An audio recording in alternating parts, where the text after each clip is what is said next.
5 weeks in a balloon. Chapter 1. The end of a much-applauded speech, the presentation of Dr. Samuel Ferguson, Excelsior, full-length portrait of the doctor, a fatalist convinced, a dinner at the Travellers' Club, several toasts for the occasion. There was a large audience assembled on the 14th of January, 1862, at the session of the Royal Geographical Society, No. 3 Waterloo Place, London. The President, Sir Francis 1000, made an important communication to his colleagues in an address that was frequently interrupted by applause. This rare specimen of eloquence terminated with the following sonorous phrases bubbling over with patriotism. England has always marched at the head of nations, for the reader will observe the nations always march at the head of each other, by the intrepidity of her explorers in the line of geographical discovery. General assent. Dr. Samuel Ferguson, one of her most glorious sons, will not reflect discredit on his origin. No, indeed, from all parts of the whole. This attempt, should it succeed, it will succeed, will complete and link together the notions as yet disjointed which the world entertains of African cartology, vehement applause, and should it fail it will at least remain on record as one of the most daring conceptions of human genius. Tremendous cheering. Huzzah, huzzah, shouted the immense audience, completely electrified by these inspiring words. Huzzah for the intrepid Ferguson, cried one of the most excitable of the enthusiastic crowd. The wildest cheering resounded on all sides. The name of Ferguson was in every mouth, and we may safely believe that it lost nothing in passing through English throats. Indeed, the whole fairly shook with it. And there were present also those fearless travellers and explorers whose energetic temperaments had borne them through every quarter of the globe, many of them grown old and worn out in the service of science.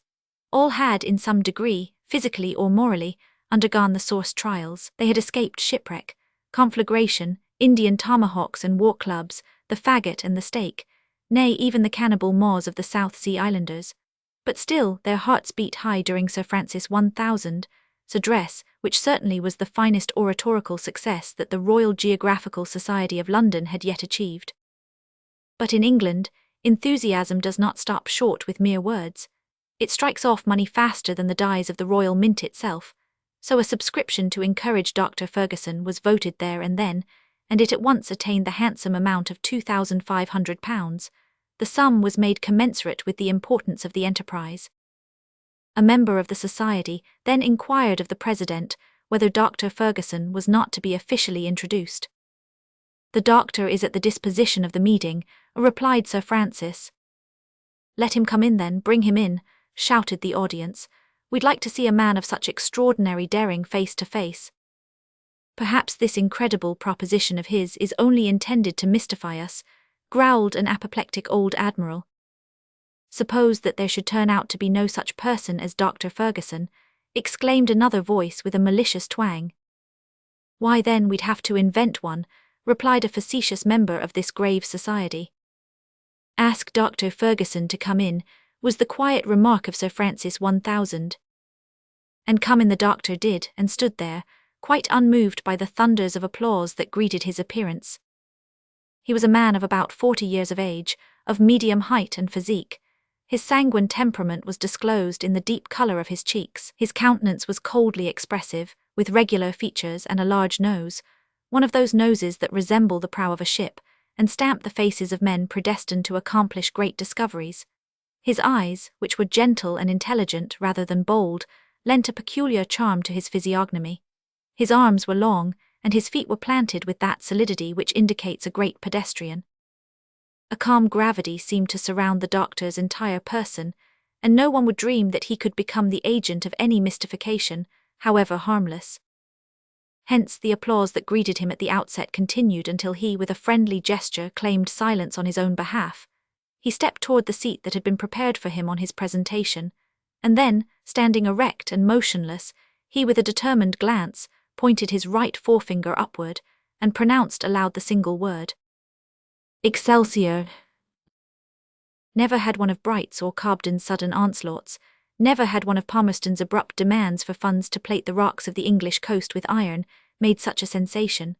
Sir Francis 1000's address was completely overshadowed. The doctor had shown himself moderate, sublime, and self-contained in one. He had uttered the word of the situation. Excelsior! The gouty old admiral who had been finding fault was completely won over by the singular man before him, and immediately moved the insertion of Dr. Ferguson's speech in the Proceedings of the Royal Geographical Society of London. Who then was this person, and what was the enterprise that he proposed? Ferguson's father, a brave and worthy captain in the English Navy, had associated his son with him, from the young man's earliest years, in the perils and adventures of his profession. The fine little fellow, who seemed to have never known the meaning of fear, early revealed a keen and active mind, an investigating intelligence, and a remarkable turn for scientific study. Moreover, he disclosed uncommon address in extricating himself from difficulty. He was never perplexed, not even in handling his fork for the first time, an exercise in which children generally have so little success. His fancy kindled early at the recitals he read of daring enterprise and maritime adventure, and he followed with enthusiasm the discoveries that signalized the first part of the 19th century. He mused over the glory of the Mungo Parks, the Bruces, the Cayleys, the Levolants, and to some extent, I verily believe, of Selkirk, Robinson Crusoe, whom he considered in no wise inferior to the rest. How many a well-employed hour he passed with that hero on his isle of Juan Fernandez. Often he criticized the ideas of the shipwrecked sailor, and sometimes discussed his plans and projects. He would have done differently in such and such a case, or quite as well at least, of that he felt assured. But of one thing he was satisfied, that he never should have left that pleasant island, where he was as happy as a king without subjects. No, not if the inducement held out had been promotion to the first lordship in the Admiralty. It may readily be conjectured whether these tendencies were developed during a youth of adventure, spent in every nook and corner of the globe. Moreover, his father, who was a man of thorough instruction, omitted no opportunity to consolidate this keen intelligence by serious studies in hydrography, physics, and mechanics, along with a slight tincture of botany, medicine, and astronomy. Upon the death of the estimable captain, Samuel Ferguson, then 22 years of age, had already made his voyage around the world. He had enlisted in the Bengalese Corps of Engineers and distinguished himself in several affairs, but this soldier's life had not exactly suited him. Caring but little for command, he had not been fond of obeying. He, therefore, sent in his resignation, and half botanizing, half playing the hunter, he made his way toward the north of the Indian peninsula and crossed it from Calcutta to Surat, a mere amateur trip for him. From Surat we see him going over to Australia, and in 1845 participating in Captain Sturt's expedition, which had been sent out to explore the new Caspian Sea, supposed to exist in the centre of New Holland. Samuel Ferguson returned to England about 1850, and more than ever possessed by the demon of discovery, he spent the intervening time, in accompanying Captain McClure on the expedition that went around the American continent from Bering Straits to Cape Farewell. Notwithstanding fatigues of every description, and in all climates, Ferguson's constitution continued marvellously sound. He felt at ease in the midst of the most complete privations. In fine, he was the very type of the thoroughly accomplished explorer whose stomach expands or contracts at will, whose limbs grow longer or shorter according to the resting place that each stage of a journey may bring, who can fall asleep at any hour of the day or awake at any hour of the night. Nothing, then, was less surprising after that than to find our traveller, in the period Fro to 1857, visiting the whole region west of the Thibet, in company with the brothers Schlagentweit, and bringing back some curious ethnographic observations from that expedition.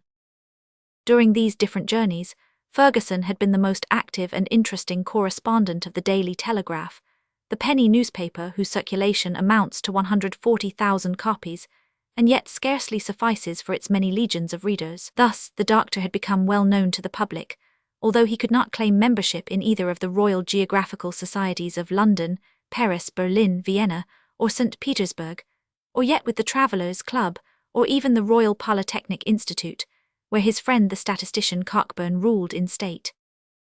The latter savant had one day gone so far as to propose to him the following problem: given the number of miles travelled by the doctor in making the circuit of the globe, how many more had his head described than his feet, by reason of the different lengths of the radii?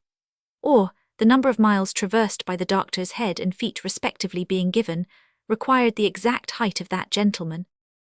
This was done with the idea of complimenting him, but the doctor had held himself aloof from all the learned bodies, belonging, as he did, to the church militant and not to the church polemical. He found his time better employed in seeking than in discussing, in discovering rather than discoursing. There is a story told of an Englishman who came one day to Geneva, intending to visit the lake. He was placed in one of those odd vehicles in which the passengers sit side by side, as they do in an omnibus. Well, it so happened that the Englishman got a seat that left him with his back turned toward the lake. The vehicle completed its circular trip without his thinking to turn around once, and he went back to London delighted with the Lake of Geneva. Dr. Ferguson, however, had turned around to look about him on his journeyings, and turned to such good purpose that he had seen a great deal. In doing so, he had simply obeyed the laws of his nature, and we have good reason to believe that he was, to some extent, a fatalist, but of an orthodox school of fatalism withal, that led him to rely upon himself and even upon Providence. He claimed that he was impelled rather than drawn by his own volition to journey as he did, and that he traversed the world like the locomotive, which does not direct itself, but is guided and directed by the track it runs on. I do not follow my route, he often said, it is my route that follows me. The reader will not be surprised, then, at the calmness with which the doctor received the applause that welcomed him in the Royal Society. He was above all such trifles, having no pride and less vanity. He looked upon the proposition addressed to him by Sir Francis 1000 as the simplest thing in the world, and scarcely noticed the immense effect that it produced. When the session closed, the doctor was escorted to the rooms of the Travellers' Club in Pall Mall. A superb entertainment had been prepared there in his honour. The dimensions of the dishes served were made to correspond with the importance of the personage entertained, and the boiled sturgeon that figured at this magnificent repast was not an inch shorter than Dr. Ferguson himself. Numerous toasts were offered and quaffed in the wines of France to the celebrated travellers who had made their names illustrious by their explorations of African territory.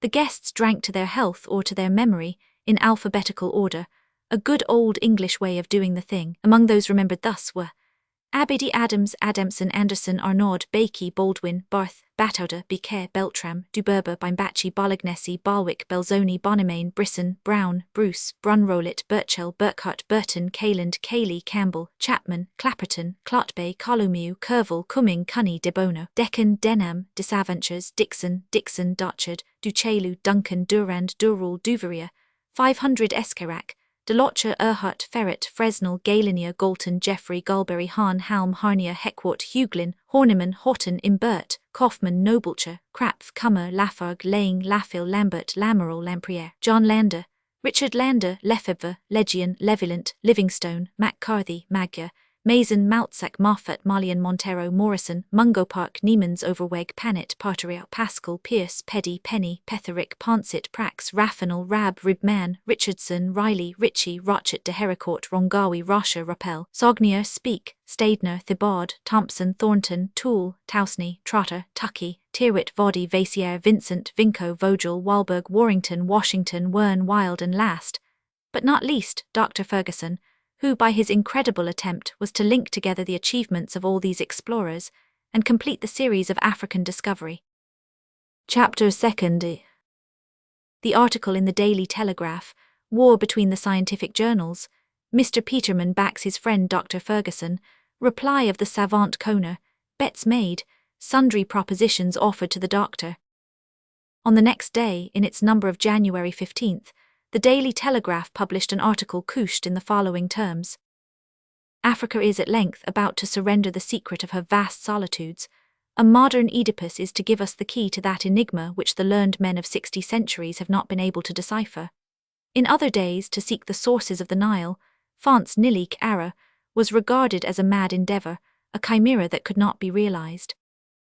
Dr. Barth, in following out to sound the track traced by Denham and Clapperton, Dr. Livingstone, in multiplying his fearless explorations from the Cape of Good Hope to the basin of the Zambesi, Captains Burton and Speke, in the discovery of the great interior lakes, have opened 3 highways to modern civilization. Their point of intersection, which no traveller has yet been able to reach, is the very heart of Africa, and it is thither that all efforts should now be directed.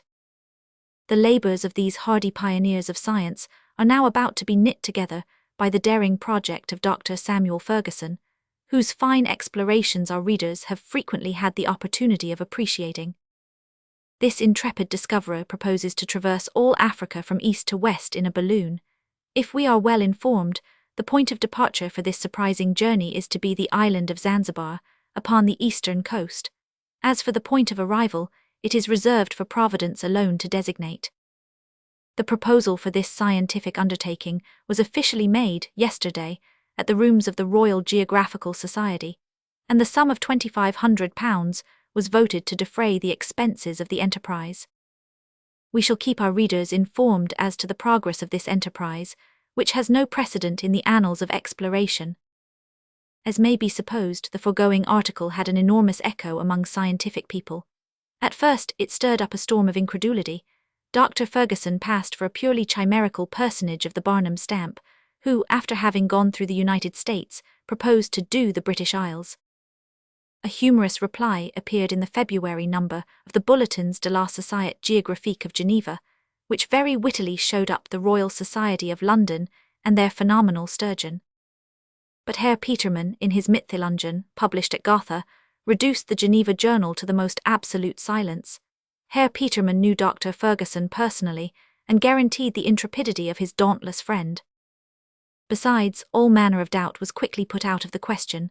Preparations for the trip were set on foot at London. The factories of Lyon received a heavy order for the silk required for the body of the balloon, and finally, the British government placed the transport ship Resolute, Captain Bennett, at the disposal of the expedition. At once, upon word of all this, 1,000 encouragements were offered, and felicitations came pouring in from all quarters. The details of the undertaking were published in full in the bulletins of the Geographical Society of Paris. A remarkable article appeared in the Nouvelles Annales des Voyages, de la Géographie de l'Histoire, et de l'Archéologie de M.V.A. Moltbrun, New Annals of Travels, Geography, History and Archaeology, by M.V.A. Moltbrun, and a searching essay in the Zeitschrift für Allgemeine Erdkunde, by Dr. W. Kohner triumphantly demonstrated the feasibility of the journey, its chances of success, the nature of the obstacles existing, the immense advantages of the aerial mode of locomotion, and found fault with nothing but the selected point of departure, which it contended should be Maswa, a small port in Abyssinia whence James Bruce in 1768 started upon his explorations in search of the sources of the Nile. Apart from that, it mentioned, in terms of unreserved admiration, the energetic character of Dr. Ferguson, and the heart, thrice panoplied in bronze, that could conceive and undertake such an enterprise. The North American Review could not, without some displeasure, contemplate so much glory monopolized by England. It therefore rather ridiculed the doctor's scheme, and urged him, by all means, to push his explorations as far as America, while he was about it. In a word, without going over all the journals in the world, there was not a scientific publication, from the Journal of Evangelical Missions to the Revue Algérienne et Coloniale, from the Annales de la Propagation de la Foi to the Church Missionary Intelligencer, that had not something to say about the affair in all its phases. Many large bets were made at London and throughout England generally, first, as to the real or supposititious existence of Dr. Ferguson, secondly, as to the trip itself, which some contended would not be undertaken at all, and which was really contemplated according to others, thirdly, upon the success or failure of the enterprise, and fourthly, upon the probabilities of Dr. Ferguson's return. The betting books were covered with entries of immense sums, as though the Epsom races were at stake. Thus believers and unbelievers, the learned and the ignorant, alike had their eyes fixed on the doctor, and he became the lion of the day, without knowing that he carried such a mane. On his part, he willingly gave the most accurate information touching his project. He was very easily approached, being naturally the most affable man in the world. More than one bold adventurer presented himself, offering to share the dangers as well as the glory of the undertaking, but he refused them all, without giving his reasons for rejecting them. Numerous inventors of mechanism applicable to the guidance of balloons came to propose their systems, but he would accept none, and when he was asked whether he had discovered something of his own for that purpose, he constantly refused to give any explanation, and merely busied himself more actively than ever with the preparations for his journey. Chapter 30. The doctor's friend, the origin of their friendship, Dick Kennedy at London, an unexpected but not very consoling proposal, a proverb by no means cheering, a few names from the African martyrology, the advantages of a balloon, Dr. Ferguson's secret. Dr. Ferguson had a friend, not another self, indeed an alter ego, for friendship could not exist between two beings exactly alike. But if they possessed different qualities, aptitudes, and temperaments, Dick Kennedy and Samuel Ferguson lived with one and the same heart, and that gave them no great trouble. In fact, quite the reverse. Dick Kennedy was a Scotchman, in the full acceptation of the word, open, resolute, and headstrong. He lived in the town of Leith, which is near Edinburgh, and in truth is a mere suburb of Old Reekie. Sometimes he was a fisherman, but he was always and everywhere a determined hunter, and that was nothing remarkable for a son of Caledonia, who had known some little climbing among the Highland mountains. He was cited as a wonderful shot with the rifle, since not only could he split a bullet on a knife blade, but he could divide it into two such equal parts that, upon weighing them, scarcely any difference would be perceptible. Kennedy's countenance strikingly recalled that of Herbert Glendinning, as Sir Walter Scott has depicted it in The Monastery. His stature was above 6 feet. Full of grace and easy movement, he yet seemed gifted with Herculean strength, a face embrowned by the sun, eyes keen and black, a natural air of daring courage, in fine, something sound, solid, and reliable in his entire person, spoke at first glance in favour of the Barney Scott. The acquaintanceship of these two friends had been formed in India, when they belonged to the same regiment. While Dick would be out in pursuit of the tiger and the elephant, Samuel would be in search of plants and insects. Each could call himself expert in his own province, and more than one rare botanical specimen, that to science was as great a victory won as the conquest of a pair of ivory tusks, became the doctor's booty. These two young men, moreover, never had occasion to save each other's lives, or to render any reciprocal service. Hence an unalterable friendship. Destiny sometimes bore them apart, but sympathy always united them again. Since their return to England, they had been frequently separated by the doctor's distant expeditions.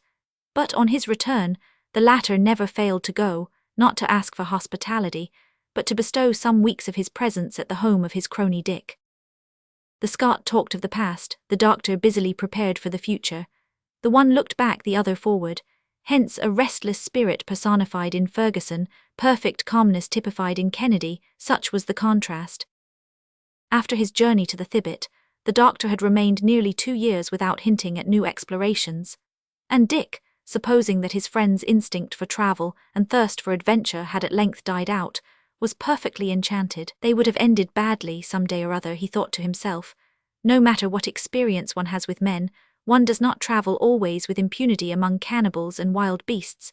So, Kennedy besought the doctor to tie up his bark for life, having done enough for science, and too much for the gratitude of men. The doctor contented himself with making no reply to this.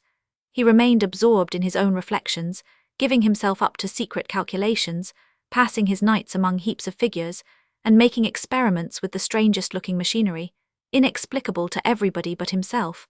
It could readily be guessed, though, that some great thought was fermenting in his brain. What can he have been planning?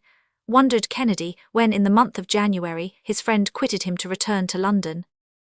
He found out one morning when he looked into the Daily Telegraph. Merciful heaven!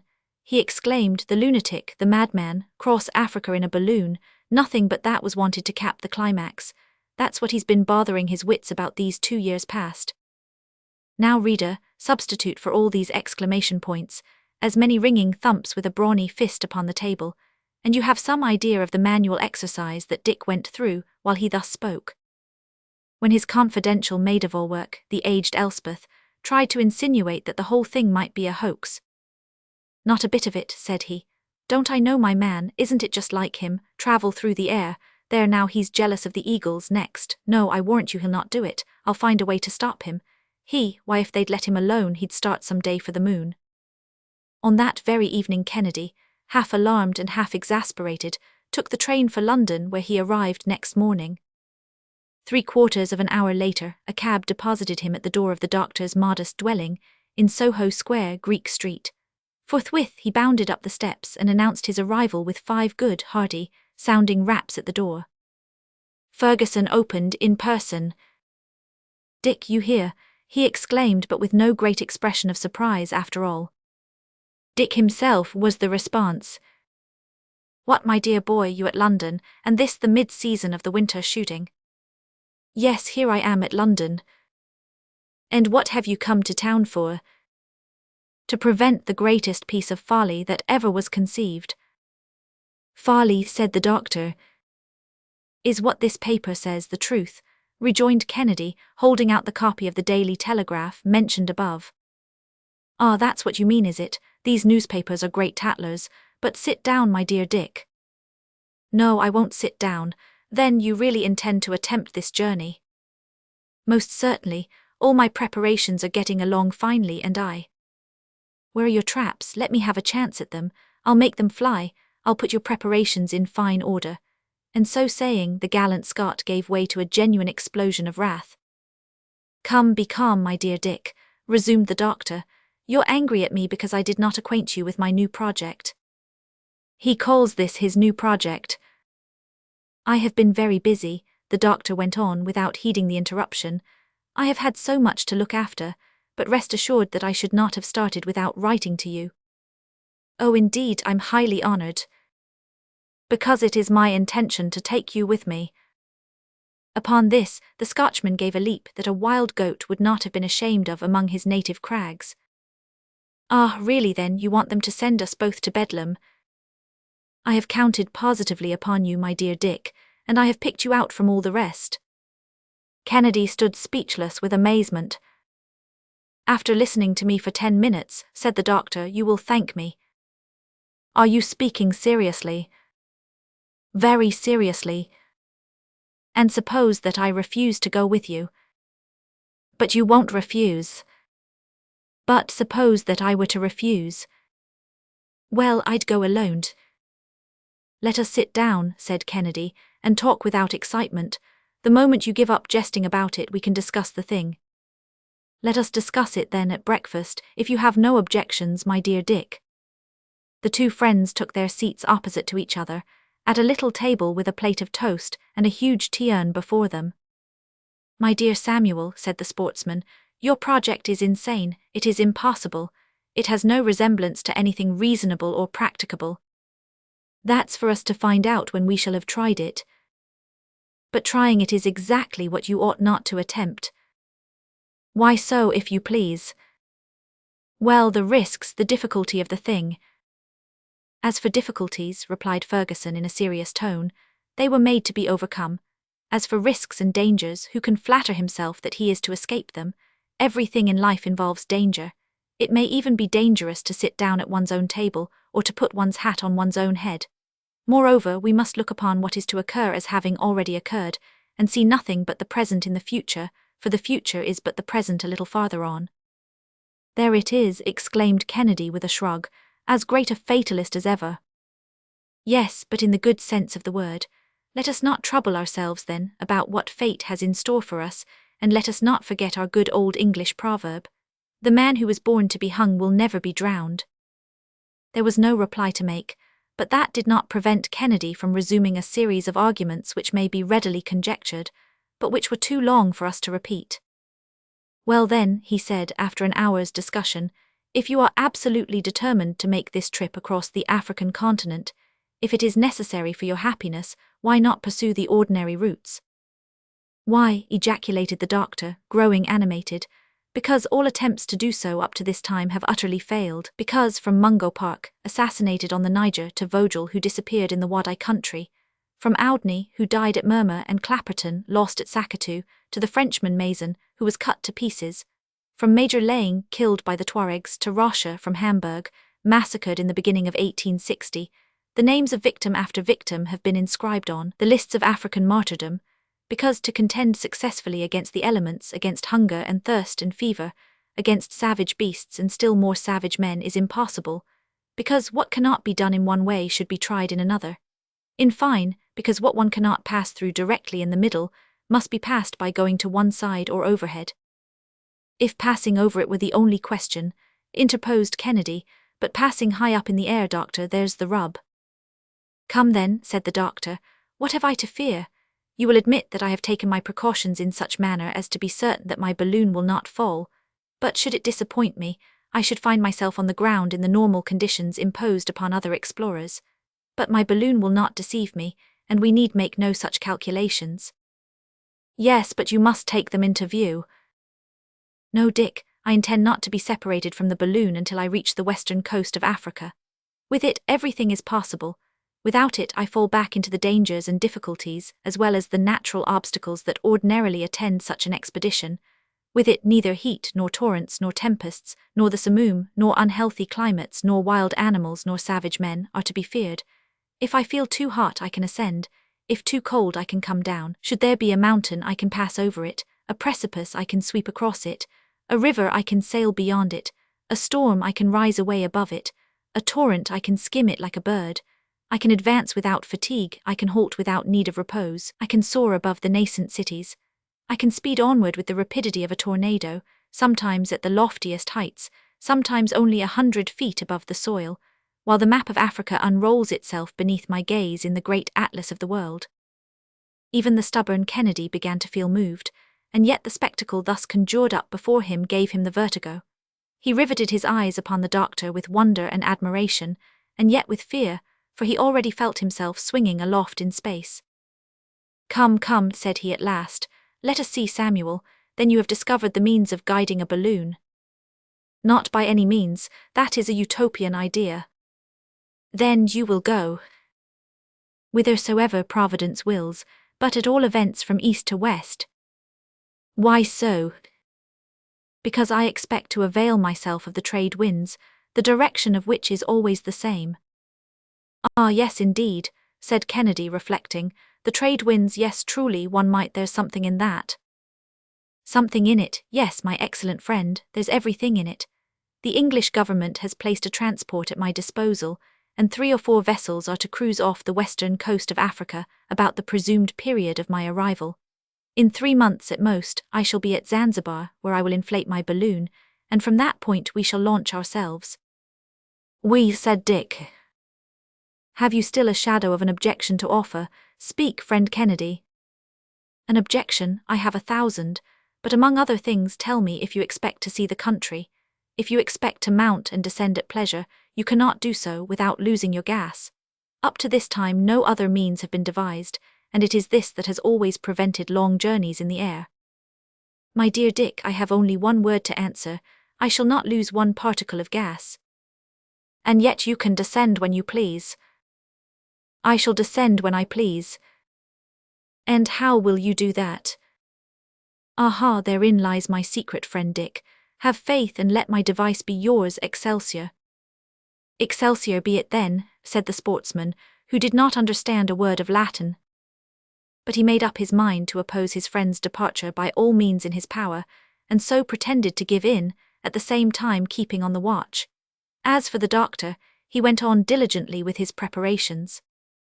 Chapter 4. African Explorations. Barth, Richardson, Overweg, Wern, Brunrolet, Penny, Andrea, De Bono, Myony, Guillaume Legion, Bruce, Krapfen, Ribman, Mason, Rocher, Burton and Speke.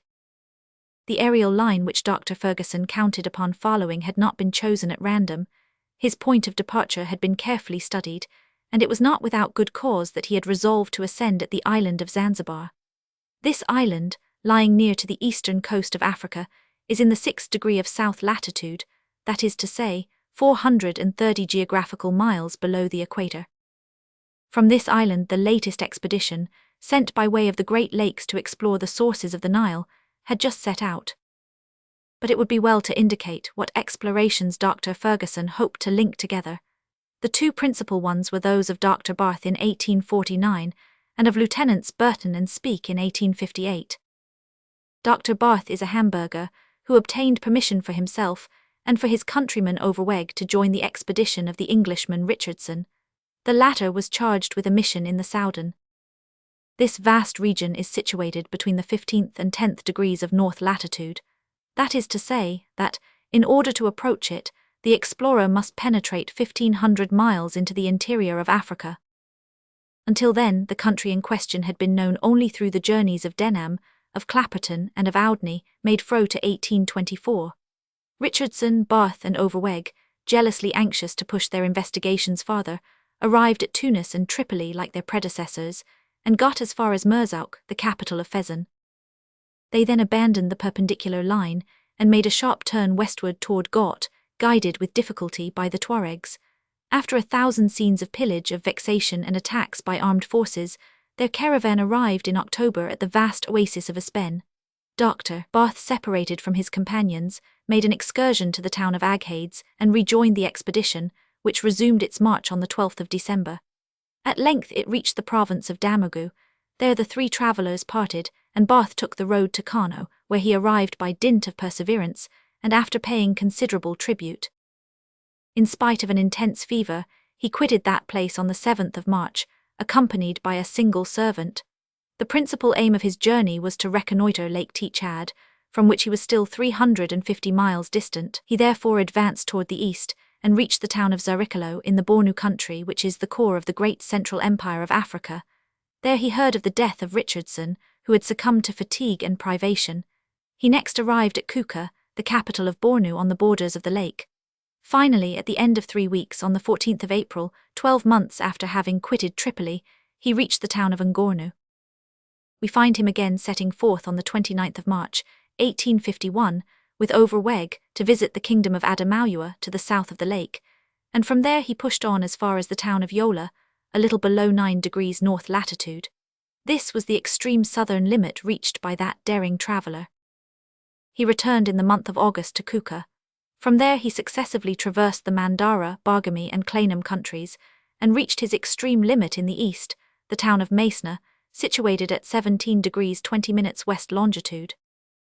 On the 25th of November, 1852, after the death of Overweg, his last companion, he plunged into the west, visited Sokoto, crossed the Niger, and finally reached Timbuktu, where he had to languish during 8 long months, under vexations inflicted upon him by the sheik, and all kinds of ill treatment and wretchedness. But the presence of a Christian in the city could not long be tolerated, and the Fowlans threatened to besiege it. The doctor therefore left it on the 17th of March, 1854, and fled to the frontier, where he remained for 33 days in the most abject destitution.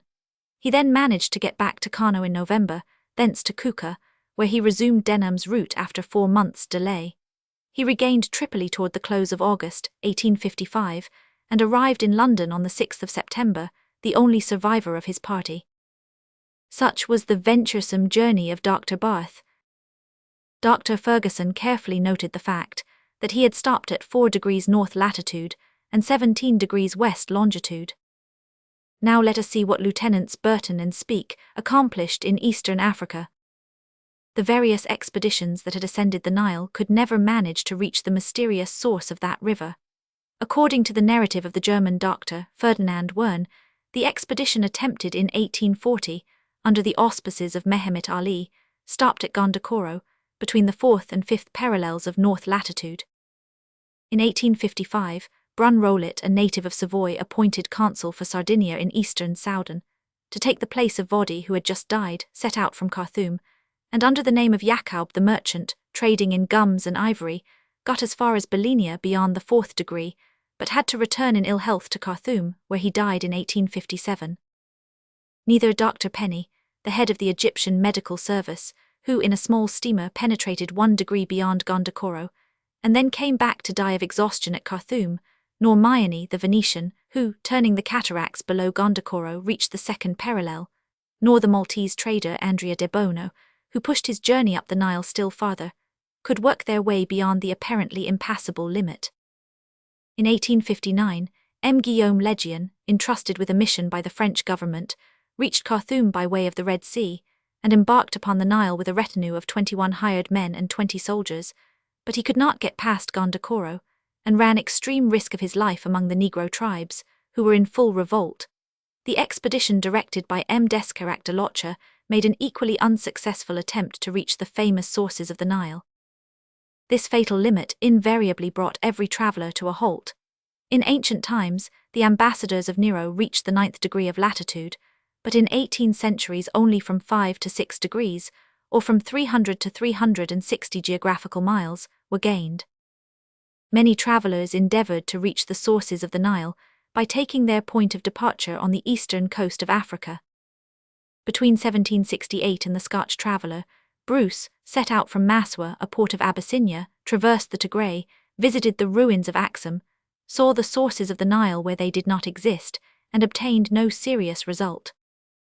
In 1844, Dr. Krapf, an Anglican missionary, founded an establishment at Monbaz on the coast of Zangbar, and in company with the Rev. Dr. Ribman, discovered 2 mountain ranges 300 miles from the coast. These were the mountains of Kilimanjaro and Kenya, which Messrs. de Hugelin and Thornton have partly scaled so recently.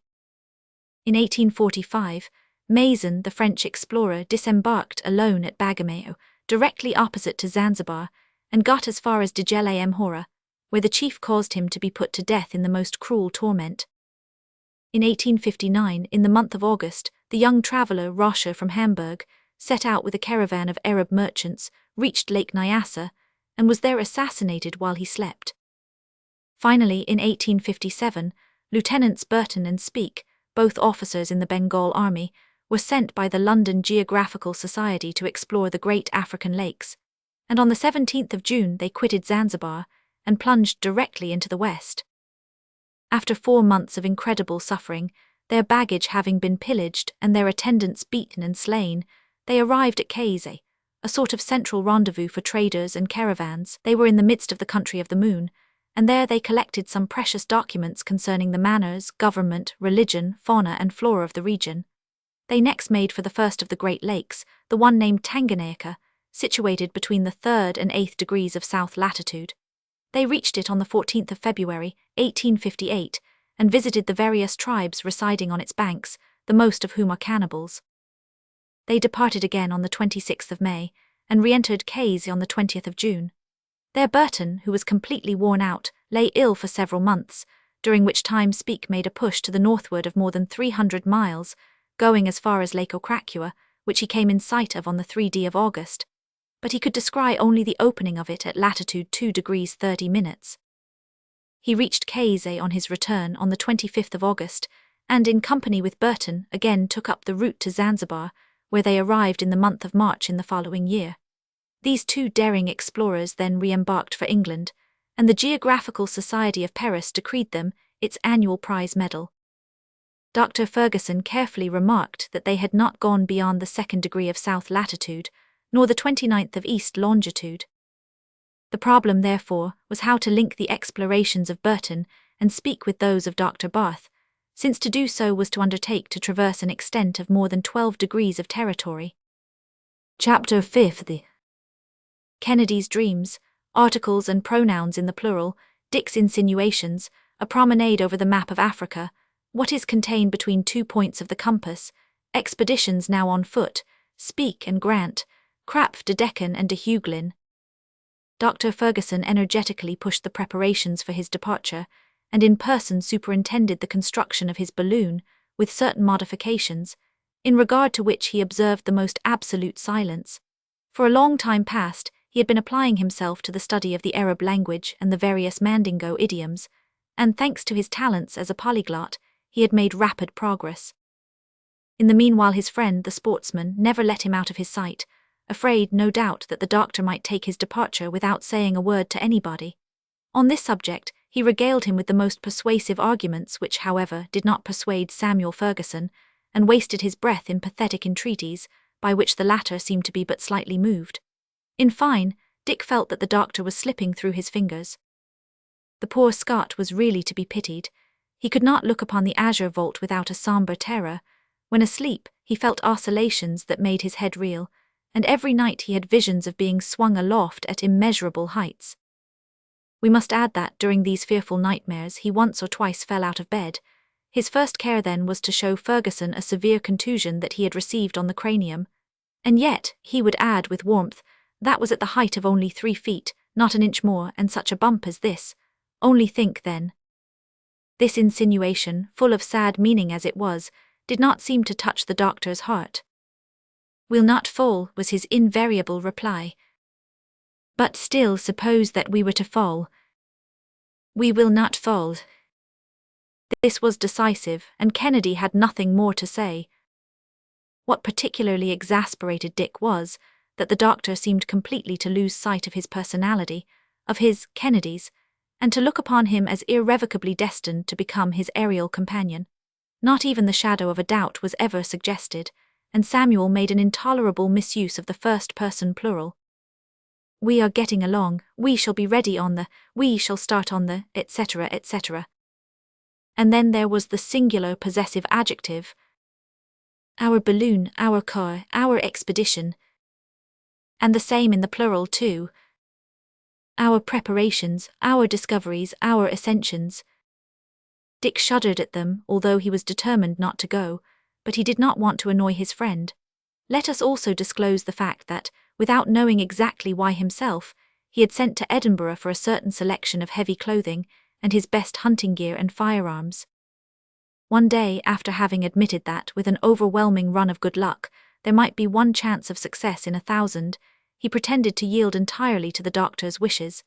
But in order to still put off the journey, he opened the most varied series of subterfuges.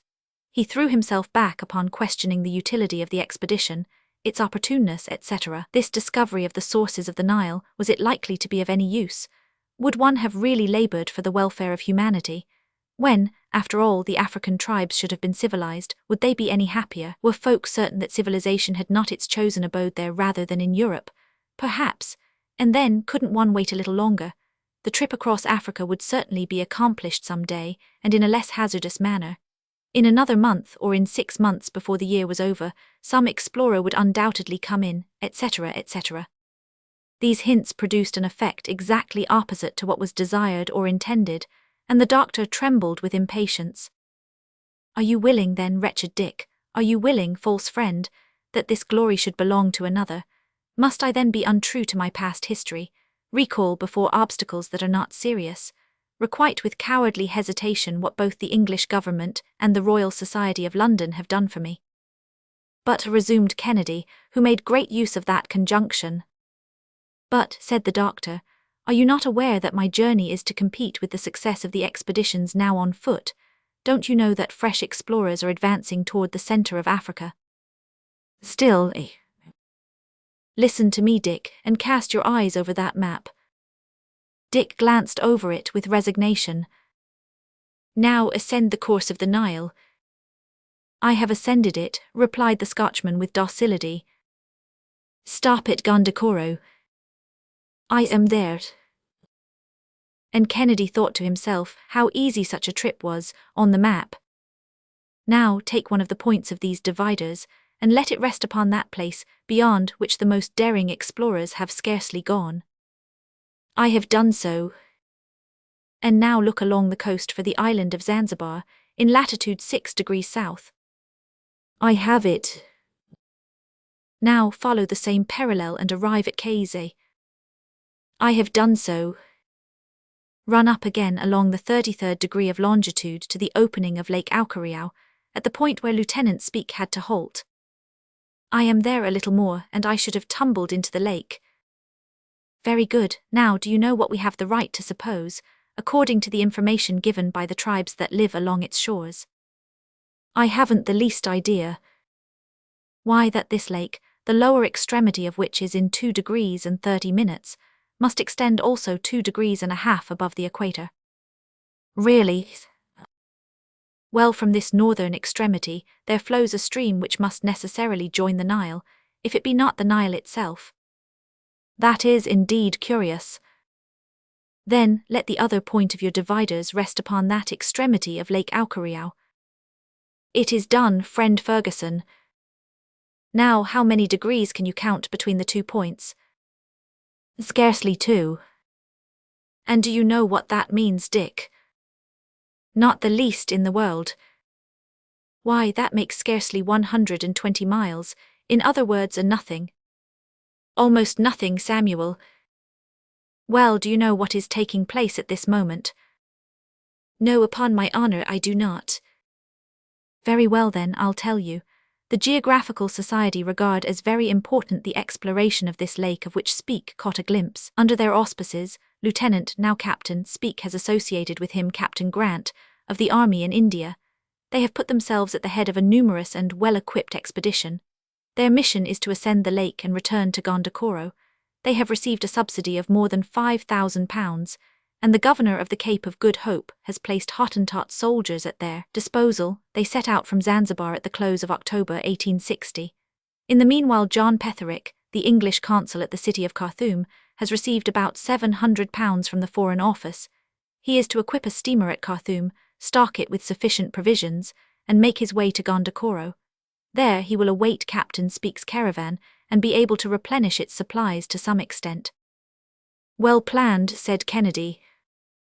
You can easily see then that time presses if we are to take part in these exploring labours.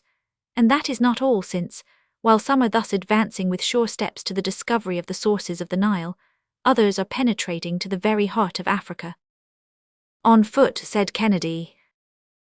Yes, on foot, rejoined the doctor, without noticing the insinuation. Dr. Krapf proposes to push forward in the west by way of the Job, a river lying under the equator. Baron de Deccan has already set out from Monbaz, has reconnoitred the mountains of Kenya and Kilimanjaro, and is now plunging in toward the centre. But all this time on foot. On foot or on mules? Exactly the same, so far as I am concerned, ejaculated Kennedy.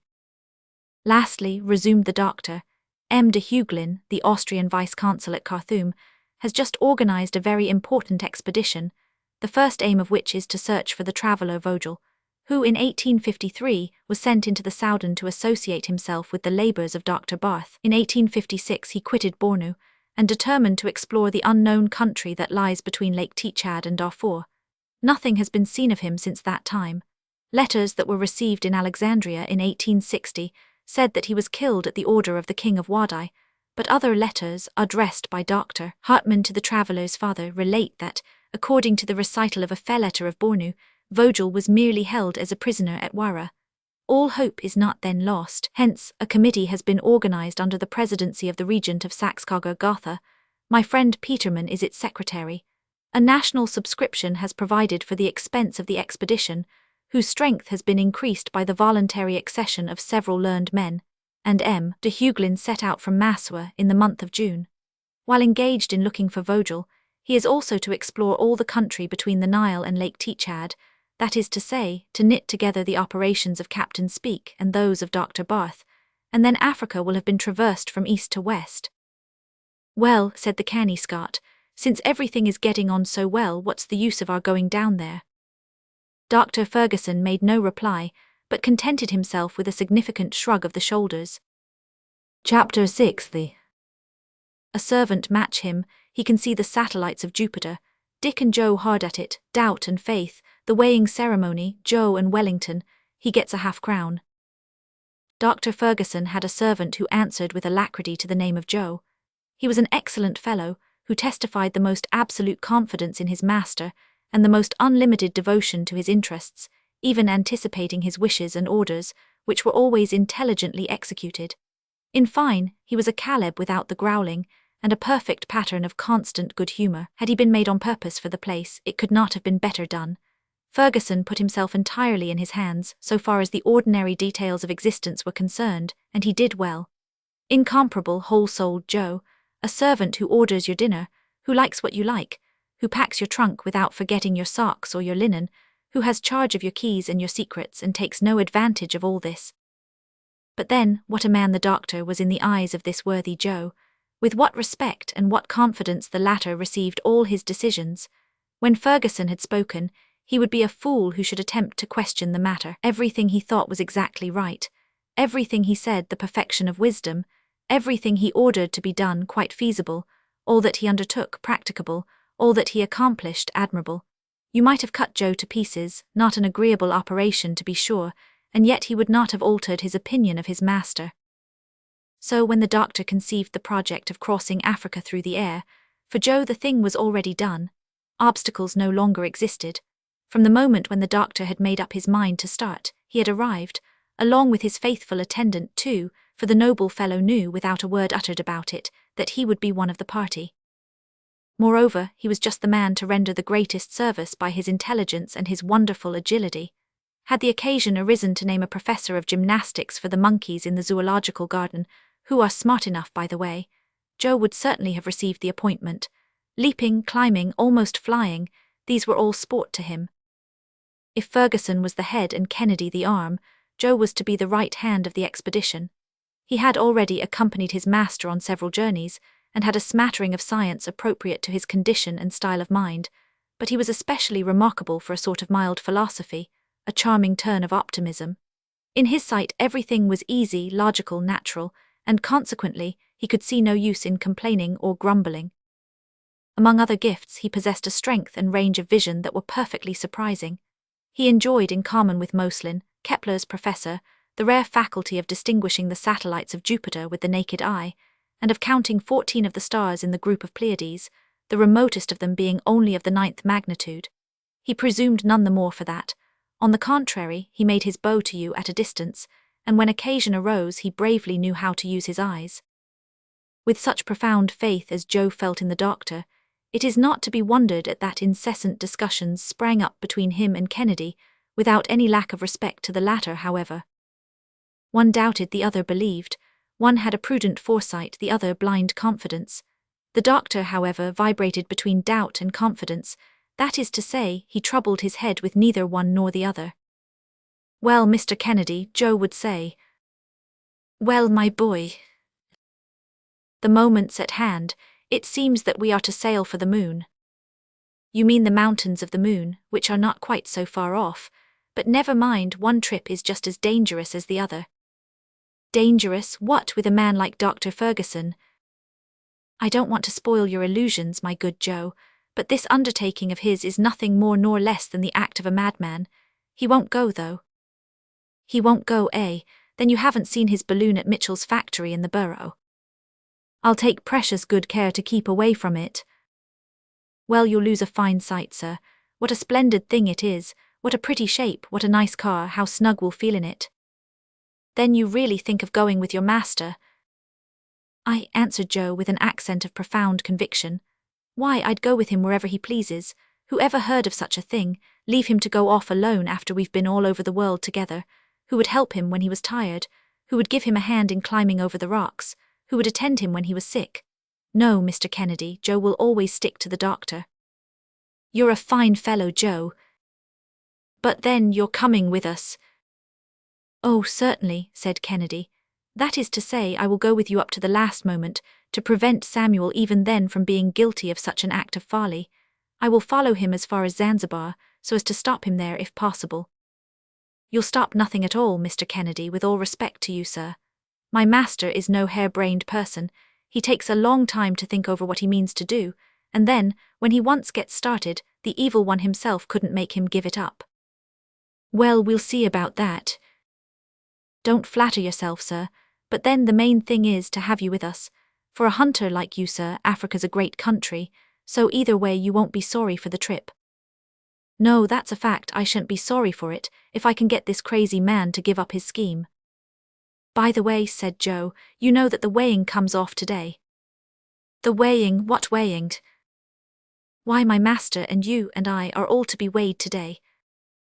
"What, like horse jockeys?" "Yes, like jockeys. Only never fear, you won't be expected to make yourself lean if you're found to be heavy. You'll go as you are."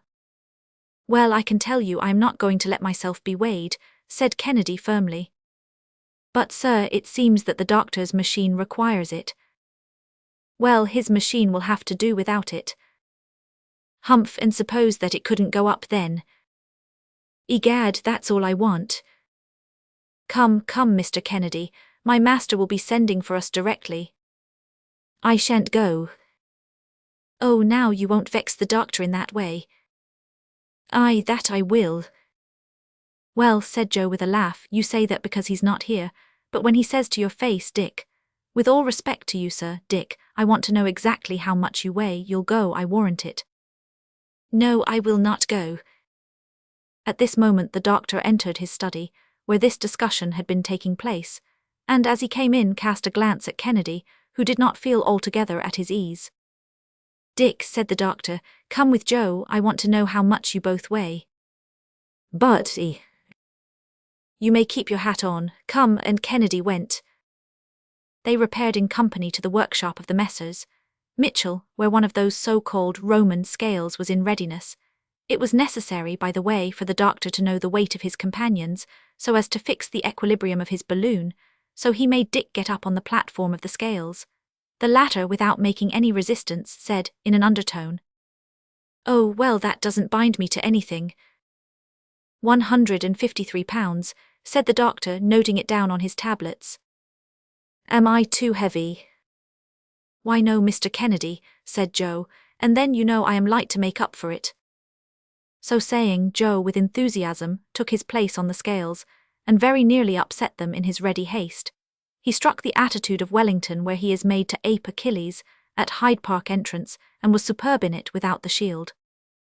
£120, wrote the doctor. Ah-ha, said Joe with a smile of satisfaction, and why did he smile? He never could tell himself. It's my turn now, said Ferguson, and he put down £135 to his own account. All three of us, said he, do not weigh much more than £400.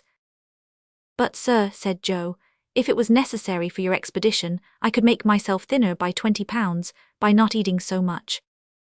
Useless, my boy, replied the doctor. You may eat as much as you like, and here's £50 to buy you the ballast. Chapter 7. Geometrical details, calculation of the capacity of the balloon, the double receptacle, the covering, the car, the mysterious apparatus, the provisions and stores, the final summing up. Dr. Ferguson had long been engaged upon the details of his expedition. It is easy to comprehend that the balloon, that marvelous vehicle which was to convey him through the air, was the constant object of his solicitude. At the outset, in order not to give the balloon too ponderous dimensions, he had decided to fill it with hydrogen gas, which is 14.5 times lighter than common air. The production of this gas is easy, and it has given the greatest satisfaction hitherto in aerostatic experiments. The doctor, according to very accurate calculations, found that, including the articles indispensable to his journey and his apparatus, he should have to carry a weight of £4,000. Therefore he had to find out what would be the ascensional force of a balloon capable of raising such a weight, and consequently, what would be its capacity. A weight of £4,000 is represented by a displacement of the air amounting to 44,847 cubic feet. Or, in other words, 44,847 cubic feet of air weigh about £4,000. By giving the balloon these cubic dimensions, and filling it with hydrogen gas, instead of common air, the former being 14.5 times lighter, and weighing therefore only 276 pounds, a difference of 3,724 pounds in equilibrium is produced, and it is this difference between the weight of the gas contained in the balloon and the weight of the surrounding atmosphere that constitutes the ascensional force of the former. However, were the 44,847 cubic feet of gas of which we speak all introduced into the balloon, it would be entirely filled. But that would not do because, as the balloon continued to mount into the more rarefied layers of the atmosphere, the gas within would dilate, and soon burst the cover containing it. Balloons, then, are usually only 2/3 filled. But the doctor, in carrying out a project known only to himself, resolved to fill his balloon only 1/2, and since he had to carry 44,847 cubic feet of gas, to give his balloon nearly double capacity, he arranged it in that elongated oval shape which has come to be preferred. The horizontal diameter was 50 feet, and the vertical diameter 75 feet. He thus obtained a spheroid, the capacity of which amounted in round numbers to 90,000 cubic feet. Could Dr. Ferguson have used 2 balloons, his chances of success would have been increased, for should one burst in the air, he could, by throwing out ballast, keep himself up with the other. But the management of 2 balloons would necessarily be very difficult, in view of the problem how to keep them both at an equal ascensional force.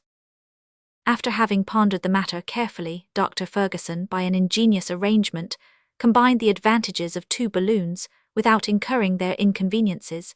He constructed 2 of different sizes, and enclosed the smaller in the larger one. His external balloon, which had the dimensions given above, contained a less one of the same shape, which was only 45 feet in horizontal and 68 feet in vertical diameter.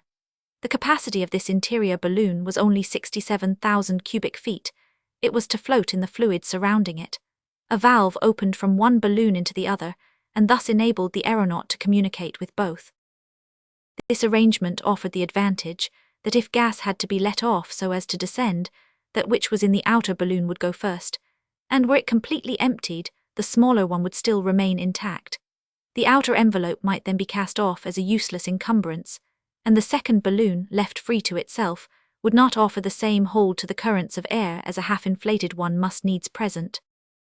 Moreover, in case of an accident happening to the outside balloon, such as getting torn, for instance, the other would remain intact.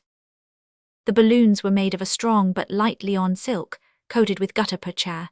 This gummy, resinous substance is absolutely waterproof and also resists acids and gas perfectly. The silk was doubled at the upper extremity of the oval, where most of the strain would come. Such an envelope as this could retain the inflating fluid for any length of time. It weighed half a pound per 9 square feet. Hence the surface of the outside balloon being about 11,600 square feet, its envelope weighed 650 pounds. The envelope of the second or inner balloon, having 9,200 square feet of surface, weighed only about 510 pounds, or say 1,160 pounds for both. The network that supported the car was made of very strong hempen cord, and the two valves were the object of the most minute and careful attention, as the rudder of a ship would be. The car, which was of a circular form and 15 feet in diameter, was made of wickerwork, strengthened with a slight covering of iron, and protected below by a system of elastic springs to deaden the shock of collision. Its weight, along with that of the network, did not exceed 250 pounds. In addition to the above, the doctor caused to be constructed 2 sheet iron chests 2 lines in thickness. These were connected by means of pipes furnished with stopcocks. He joined to these a spiral, 2 inches in diameter, which terminated in 2 branch pieces of unequal length, the longer of which, however, was 25 feet in height, and the shorter only 15 feet. These sheet iron chests were embedded in the car in such a way as to take up the least possible amount of space. The spiral, which was not to be adjusted until some future moment, was packed up, separately, along with a very strong Bunsen electric battery. This apparatus had been so ingeniously combined that it did not weigh more than 700 pounds, even including 25 gallons of water in another receptacle. The instruments provided for the journey consisted of 2 barometers, 2 thermometers, 2 compasses, a sextant, 2 chronometers, an artificial horizon, and an altazimuth, to throw out the height of distant and inaccessible objects. The Greenwich Observatory had placed itself at the doctor's disposal. The latter, however, did not intend to make experiments in physics. He merely wanted to be able to know in what direction he was passing, and to determine the position of the principal rivers, mountains, and towns. He also provided himself with 3 thoroughly tested iron anchors, and a light but strong silk ladder 50 feet in length. He at the same time carefully weighed his stores of provision, which consisted of tea, coffee, biscuit, salted meat, and pemmican, a preparation which comprises many nutritive elements in a small space. Besides a sufficient stock of pure brandy, he arranged 2 water tanks, each of which contained 22 gallons. The consumption of these articles would necessarily, little by little, diminish the weight to be sustained, for it must be remembered that the equilibrium of a balloon floating in the atmosphere is extremely sensitive. The loss of an almost insignificant weight suffices to produce a very noticeable displacement.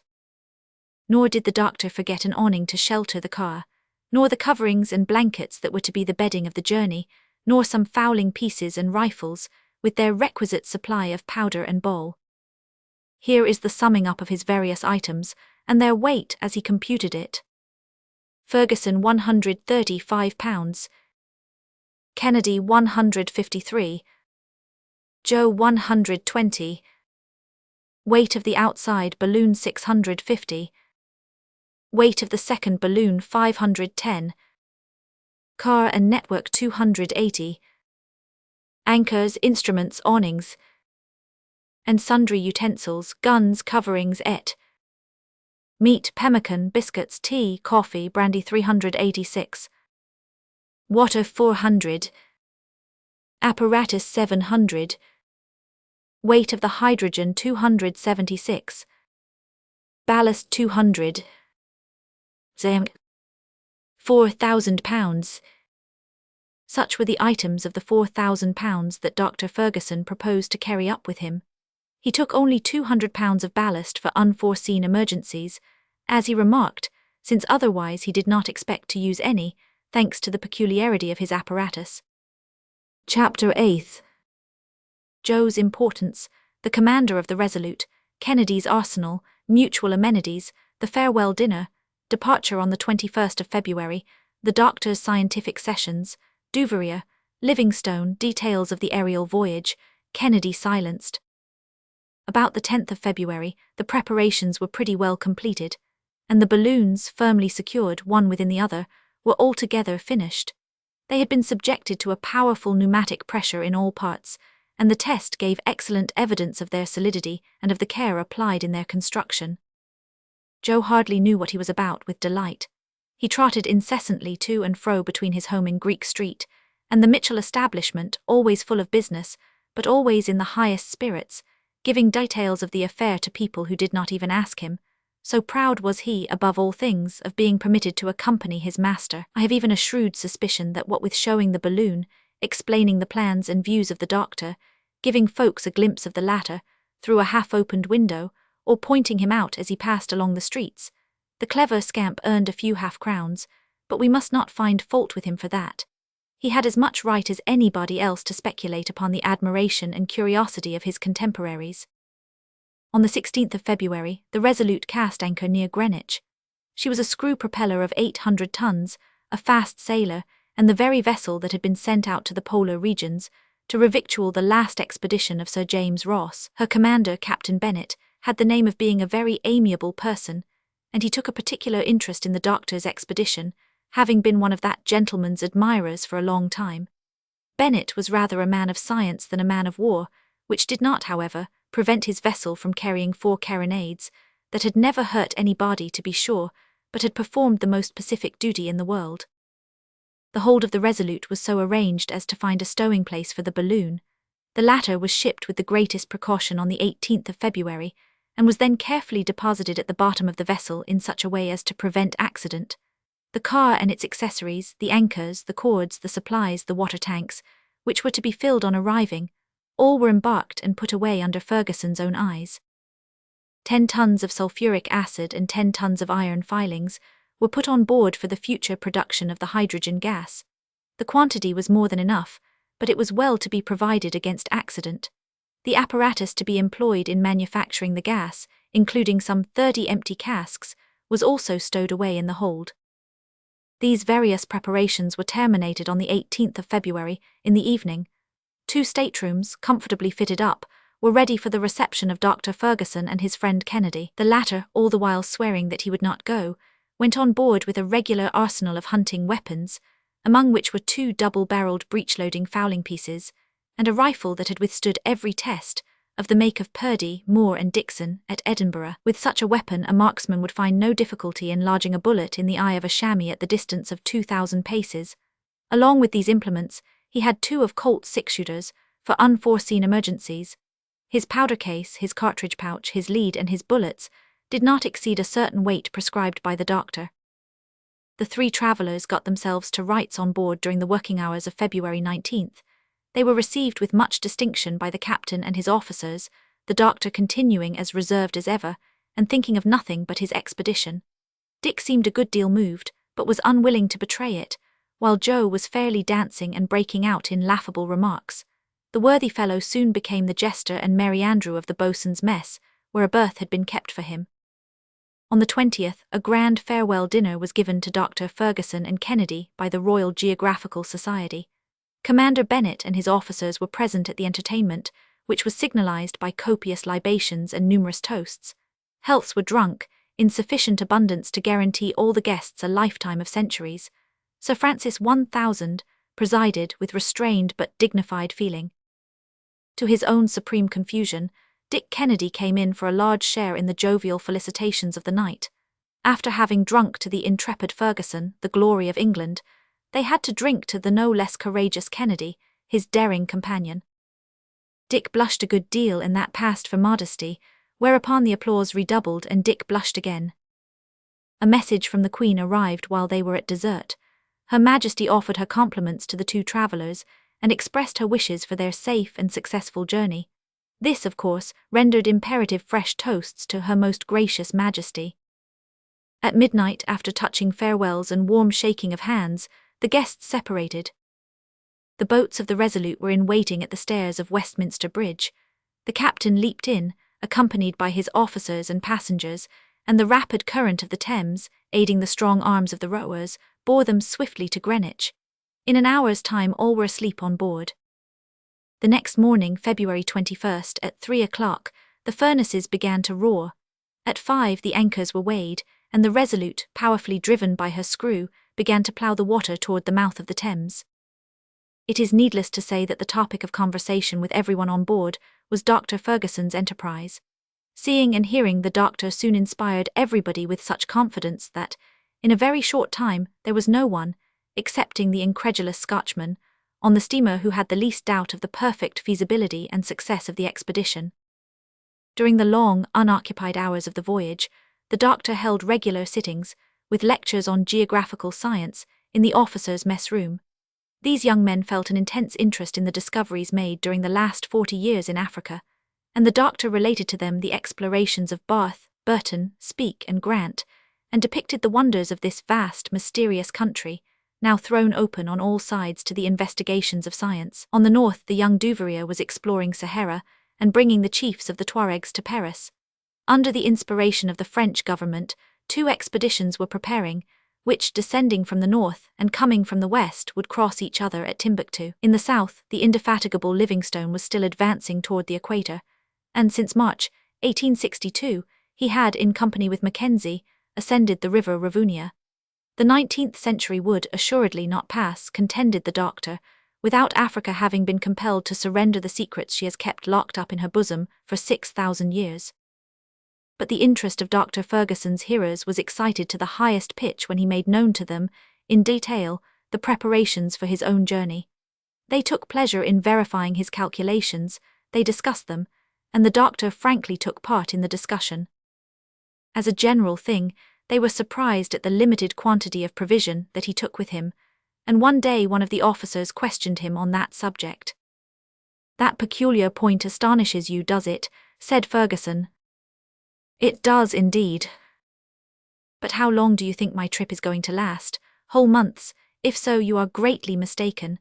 Were it to be a long one, we should be lost, we should never get back. But you must know that the distance from Zanzibar to the coast of Senegal is only 3,500, say 4,000 miles. Well, at the rate of 240 miles every 12 hours, which does not come near the rapidity of our railroad trains, by travelling day and night, it would take only 7 days to cross Africa. But then you could see nothing, make no geographical observations, or reconnoitre the face of the country." "Ah," replied the doctor, "if I am master of my balloon, if I can ascend and descend at will, I shall stop when I please, especially when 2 violent currents of air threaten to carry me out of my way with them." "And you will encounter such," said Captain Bennet. "There are tornadoes that sweep at the rate of more than 240 miles per hour. You see then that with such speed as that, we could cross Africa in 12 hours. One would rise at Zanzibar and go to bed at St. Louis." "But," rejoined the officer, "could any balloon withstand the wear and tear of such velocity?" "It has happened before," replied Ferguson, "and the balloon withstood it." "Perfectly well. It was at the time of the coronation of Napoleon in 1804. The aeronaut Jernerin sent up a balloon at Paris about 11 o'clock in the evening. It bore the following inscription in letters of gold: "Paris, 25 Frimaire, year Roman 13, coronation of the Emperor Napoleon by His Holiness Pius Roman 7. On the next morning the inhabitants of Rome saw the same balloon soaring above the Vatican, whence it crossed the Campagna, and finally fluttered down into the lake of Bracciano. So you see, gentlemen, that a balloon can resist such velocities." "A balloon, that might be but a man," insinuated Kennedy. "Yes, a man too, for the balloon is always motionless with reference to the air that surrounds it. What moves is the mass of the atmosphere itself. For instance, one may light a taper in the car, and the flame will not even waver. An aeronaut in Garnerin's balloon would not have suffered in the least from the speed, but then I have no occasion to attempt such velocity, and if I can anchor to some tree or some favourable inequality of the ground, at night, I shall not fail to do so. Besides, we take provision for 2 months with us after all, and there is nothing to prevent our skilful huntsmen here from furnishing game in abundance when we come to a light." "Ah, Mr. Kennedy," said a young midshipman with envious eyes, "what splendid shots you'll have." "Without counting," said another, "that you'll have the glory as well as the sport." Gentlemen, replied the hunter, stammering with confusion, I greatly appreciate your compliments, but they don't belong to me. You, exclaimed everybody, don't you intend to go? I am not going. You won't accompany Dr. Ferguson. Not only shall I not accompany him, but I am here so as to be present at the last moment to prevent his going. Every eye was now turned to the doctor. Never mind him, said the latter calmly. This is a matter that we can't argue with him. At heart he knows perfectly well that he is going. By St. Andrew, said Kennedy, I swear. Swear to nothing, friend Dick. You have been ganged and weighed, you and your powder, your guns and your bullets, so don't let us say anything more about it. And in fact, from that day until the arrival at Zanzibar, Dick never opened his mouth. He talked neither about that nor about anything else. He kept absolutely silent. Chapter 9th. They double the Cape. The forecastle, a course of cosmography by Professor Joe, concerning the method of guiding balloons, how to seek out atmospheric currents, Eureka. The Resolute plunged along rapidly toward the Cape of Good Hope, the weather continuing fine, although the sea ran heavier. On the 30th of March, 27 days after the departure from London, the Table Mountain loomed up on the horizon. Cape City, lying at the foot of an amphitheatre of hills, could be distinguished through the ship's glasses, and soon the Resolute cast anchor in the port. But the captain touched there only to replenish his coal bunkers, and that was but a day's job. On the morrow he steered away to the southward, so as to double the southernmost point of Africa and enter the Mozambique Channel. This was not Joe's first sea voyage, and so for his part he soon found himself at home on board. Everybody liked him for his frankness and good humour. A considerable share of his master's renown was reflected upon him. He was listened to as an oracle, and he made no more mistakes than the next one. So while the doctor was pursuing his descriptive course of lecturing in the officers' mess, Joe reigned supreme on the forecastle, holding forth in his own peculiar manner, and making history to suit himself, a style of procedure pursued, by the way, by the greatest historians of all ages and nations. The topic of discourse was, naturally, the aerial voyage. Joe had experienced some trouble in getting the rebellious spirits to believe in it, but once accepted by them, nothing connected with it was any longer an impossibility to the imaginations of the seamen, stimulated by Joe's harangues. Our dazzling narrator persuaded his hearers that, after this trip, many others still more wonderful would be undertaken. In fact, it was to be but the first of a long series of superhuman expeditions. You see, my friends, when a man has had a taste of that kind of travelling, he can't get along afterward with any other. So on our next expedition, instead of going off to one side, we'll go right ahead, going up too all the time.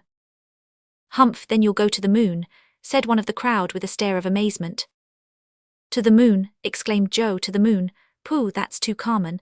Everybody might go to the moon that way. Besides, there's no water there and you have to carry such a lot of it along with you. Then you have to take air along in bottles so as to breathe. Aye, that's all right, but can a man get a drop of the real stuff there? Said a sailor who liked his toddy. Not a drop, was Joe's answer. No, old fellow, not in the moon, but we're going to skip round among those little twinklers up there, the stars, and the splendid planets that my old man so often talks about. For instance, we'll commence with Saturn. That one with the ring? Asked the boatswain. Yes, the wedding ring, only no one knows what's become of his wife. What, will you go so high up as that? Said one of the ship boys, gaping with wonder. Why, your master must be old Nick himself. Oh no, he's too good for that. But after Saturn, what then? Was the next inquiry of his impatient audience. After Saturn, well, we'll visit Jupiter. A funny place that is, too, where the days are only 9 hours and a half long. A good thing for the lazy fellows, and the years, would you believe it, last 12 of hours, which is fine for folks who have only 6 months to live. They get off a little longer by that. 12 years, ejaculated the boy. Yes, my youngster, so that in that country you'd be toddling after your mammy yet, and that old chap yonder, who looks about 50, would only be a little shaver of 4.5. Blazes, that's a good un, shouted the whole forecastle together. Solemn truth, said Joe stoutly. But what can you expect? When people will stay in this world, they learn nothing and keep as ignorant as bears. But just come along to Jupiter and you'll see. But they have to look out up there, for he's got satellites that are not just the easiest things to pass. All the men laughed, but they more than half believed him. Then he went on to talk about Neptune, where seafaring men get a jovial reception, and Mars, where the military get the best of the sidewalk to such an extent that folks can hardly stand it.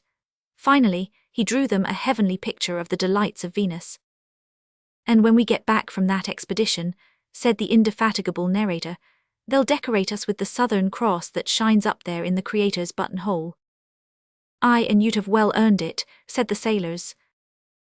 Thus passed the long evenings on the forecastle in merry chat, and during the same time the doctor went on with his instructive discourses.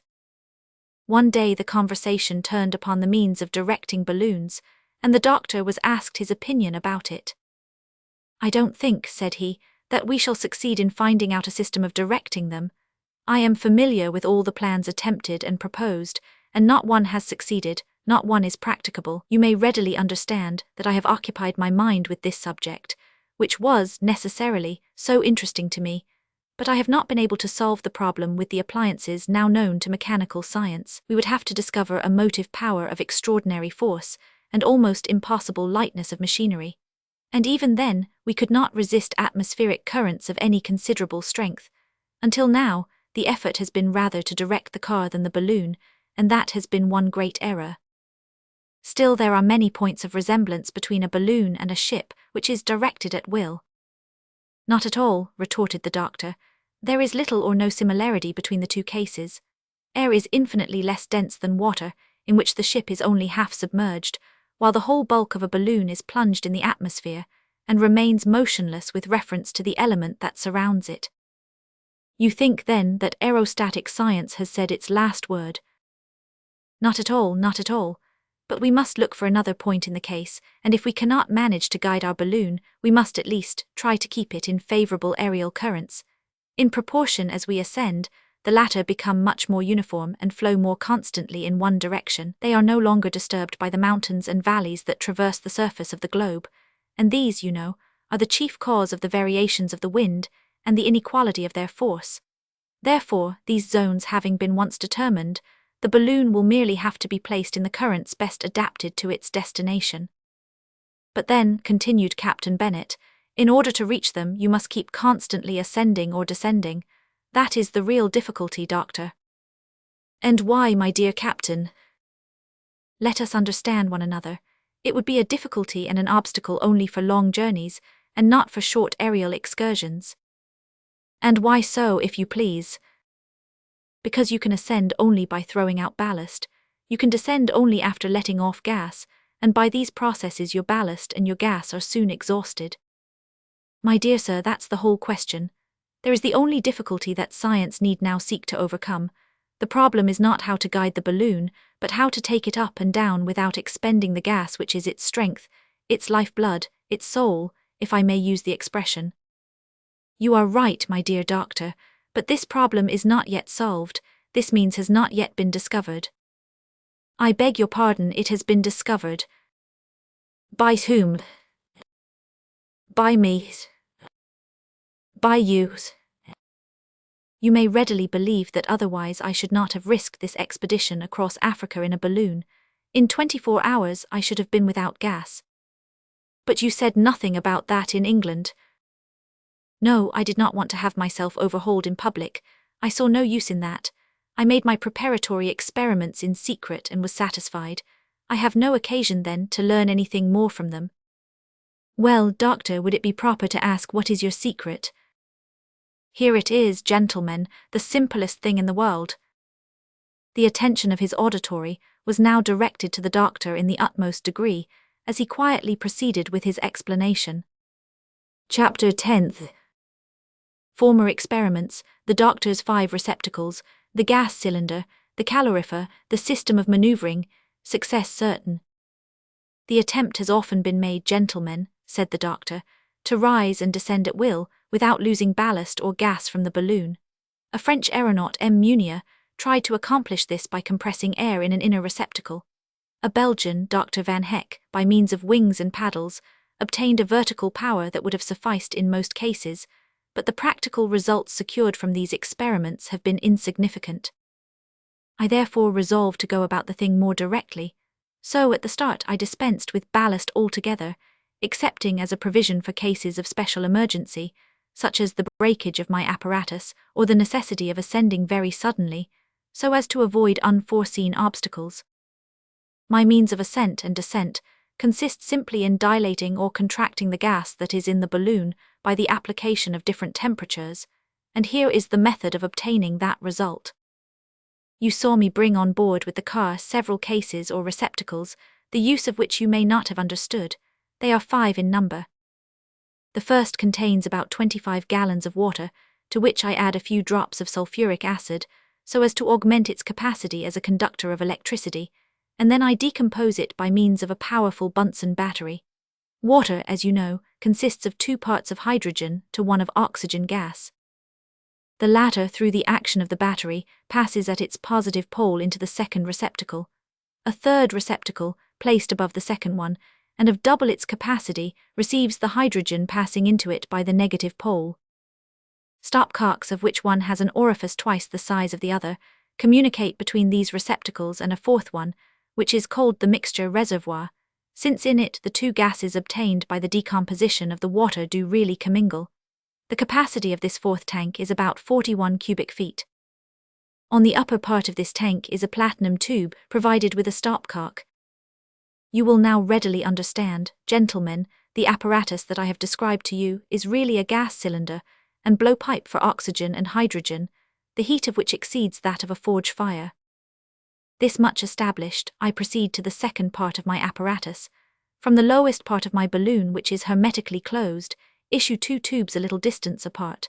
The one starts among the upper layers of the hydrogen gas, the other amid the lower layers. These 2 pipes are provided at intervals with strong jointings of india rubber, which enable them to move in harmony with the oscillations of the balloon. Both of them run down as far as the car, and lose themselves in an iron receptacle of cylindrical form, which is called the heat tank. The latter is closed at its 2 ends by 2 strong plates of the same metal. Country became more marshy toward evening, the forests dwindled to isolated clumps of trees, and on the borders of the river could be seen plantations of tobacco and swampy meadowlands fat with forage. At last the city of Jen, on a large island, came in sight, with the 2 towers of its clay-built mosque, and the putrid odour of the millions of swallows' nests accumulated in its walls. The tops of some baobabs, mimosas, and date trees peeped up between the houses, and even at night the activity of the place seemed very great. Jen is, in fact, quite a commercial city. It supplies all the wants of Timbuktu. Its boats on the river and its caravans along the shaded roads bear thither the various products of its industry.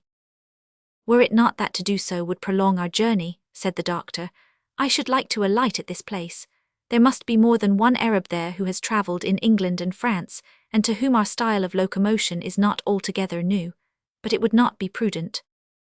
Let us put off the visit until our next trip, said Joe, laughing. Besides, my friends, unless I am mistaken, the wind has a slight tendency to veer a little more to the eastward, and we must not lose such an opportunity.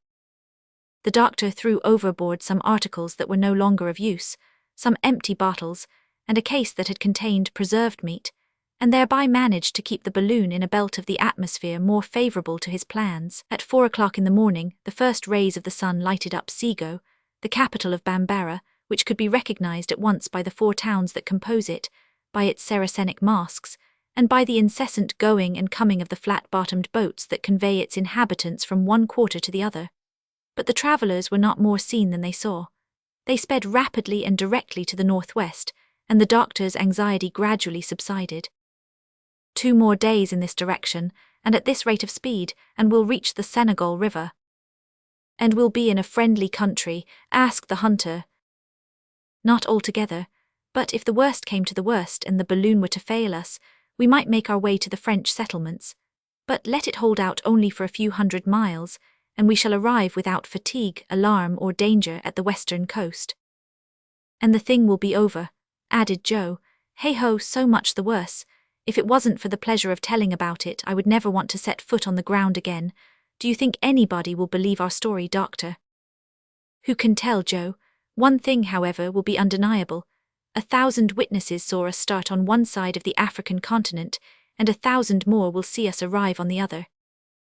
And in that case, it seems to me that it would be hard to say that we had not crossed it, added Kennedy. Ah, doctor, said Joe again with a deep sigh, I'll think more than once of my lumps of solid gold ore. There was something that would have given weight to our narrative. At a grain of gold per head, I could have got together a nice crowd to listen to me, and even to admire me. Chapter 41. The approaches to Senegal. The balloon sinks lower and lower. They keep throwing out. The Marabout Al-Haji, Messrs. Pascal, Vincent and Lambert, arrival of Mohammed, the difficult mountains, Kennedy's weapons, one of Joe's maneuvers, a halt over a forest. On the 27th of May, at 9 o'clock in the morning, the country presented an entirely different aspect. The slopes, extending far away, changed to hills that gave evidence of mountains soon to follow. They would have to cross the chain which separates the basin of the Niger from the basin of the Senegal, and determines the course of the watershed, whether to the Gulf of Guinea on the one hand, or to the Bay of Cape Verde on the other. As far as Senegal, this part of Africa is marked down as dangerous. Dr. Ferguson knew it through the recitals of his predecessors. They had suffered 1,000 privations and been exposed to 1,000 dangers in the midst of these barbarous Negro tribes. It was this fatal climate that had devoured most of the companions of Mungo Park. Ferguson, therefore, was more than ever decided not to set foot in this inhospitable region. But he had not enjoyed one moment of repose. The Victoria was descending very perceptibly, so much so that he had to throw overboard a number more of useless articles, especially when there was a mountain-top to pass. Things went on thus for more than 120 miles. They were worn out with ascending and falling again. The balloon, like another rock of Sisyphus, kept continually sinking back toward the ground. The rotundity of the covering, which was now but little inflated, was collapsing already. It assumed an elongated shape, and the wind hollowed large cavities in the silken surface. Kennedy could not help observing this. "Is there a crack or a tear in the balloon?" he asked. "No, but the gutta percha has evidently softened or melted in the heat, and the hydrogen is escaping through the silk." "How can we prevent that?" "It is impossible. Let us lighten her. That is the only help, so let us throw out everything we can spare." "But what shall it be?" said the hunter, looking at the car which was already quite bare. "Well, let us get rid of the awning, for its weight is quite considerable." Joe, who was interested in this order, climbed up on the circle which kept together the cordage of the network, and from that place easily managed to detach the heavy curtains of the awning and throw them overboard. "There's something that will gladden the hearts of a whole tribe of blacks," said he. "There's enough to dress 1,000 of them, for they're not very extravagant with cloth." The balloon had risen a little, but it soon became evident that it was again approaching the ground. "Let us alight," suggested Kennedy, "and see what can be done with the covering of the balloon." "I tell you again, Dick, that we have no means of repairing it." "Then what shall we do?" "We'll have to sacrifice everything not absolutely indispensable. I am anxious, at all hazards, to avoid a detention in these regions. The forests over the tops of which we are skimming are anything but safe." "What, are there lions in them or hyenas?" asked Joe with an expression of sovereign contempt. "Worse than that, my boy. There are men, and some of the most cruel, too, in all Africa." "How is that known?" "By the statements of travellers who have been here before us. Then the French settlers who occupy the colony of Senegal necessarily have relations with the surrounding tribes. Under the administration of Colonel Faidherbe, reconnaissances have been pushed far up into the country. Officers such as Messrs. Pascal, Vincent and Lambert have brought back precious documents from their expeditions. They have explored these countries formed by the elbow of the Senegal in places where war and pillage have left nothing but ruins." "What then took place?" "I will tell you. In 1854 a marabout of the Senegalese Fouta, Al-Haji by name, declaring himself to be inspired like Mohammed, stirred up all the tribes to war against the infidels, that is to say, against the Europeans. He carried destruction and desolation over the regions between the Senegal River and its tributary, the Fatim. 3 hordes of fanatics led on by him scoured the country, sparing neither a village nor a hut in their pillaging, massacring career. He advanced in person on the town of Sego, which was a long time threatened. In 1857 he worked up farther to the northward, and invested the fortification of Medina, built by the French on the bank of the river. This stronghold was defended by Paul Hull, who, for several months without provisions or ammunition, held out until Colonel Faidherbe came to his relief. Al-Haji and his bands then repassed the Senegal and reappeared in the Carta, continuing their rapine and murder. Well, here below us is the very country in which he has found refuge with his hordes of banditti, and I assure you that it would not be a good thing to fall into his hands. We shall not, said Joe, even if we have to throw overboard our clothes to save the Victoria. We are not far from the river, said the doctor, but I foresee that our balloon will not be able to carry us beyond it. Let us reach its banks at all events, said the Scot, and that will be so much gained. That is what we are trying to do, rejoined Ferguson, only that one thing makes me feel anxious. What is that? We shall have mountains to pass, and that will be difficult to do, since I cannot augment the ascensional force of the balloon, even with the greatest possible heat that I can produce. Well, wait a bit, said Kennedy, and we shall see. The poor Victoria, sighed Joe. I had got fond of her as the sailor does of his ship, and I'll not give her up so easily. She may not be what she was at the start, granted, but we shouldn't say a word against her. She has done us good service, and it would break my heart to desert her. Be at your ease, Joe. If we leave her, it will be in spite of ourselves. She'll serve us until she's completely worn out, and I ask of her only 24 hours more. Ah, she's getting used up. She grows thinner and thinner, said Joe dolefully while he eyed her. Poor balloon. Unless I am deceived, said Kennedy, there on the horizon are the mountains of which you were speaking, Doctor. Yes, there they are indeed, exclaimed the doctor after having examined them through his spyglass, and they look very high. We shall have some trouble in crossing them. Can we not avoid them? I am afraid not, Dick. See what an immense space they occupy, nearly one half of the horizon. They even seem to shut us in, added Joe. They are gaining on both our right and our left. We must then pass over them. These obstacles which threatened such imminent peril seemed to approach with extreme rapidity, or, to speak more accurately, the wind, which was very fresh, was hurrying the balloon toward the sharp peaks. So rise it must or be dashed to pieces. Let us empty our tank of water, said the doctor, and keep only enough for one day. There it goes, shouted Joe. Does the balloon rise at all? Asked Kennedy. A little, some 50 feet, replied the doctor, who kept his eyes fixed on the barometer, but that is not enough.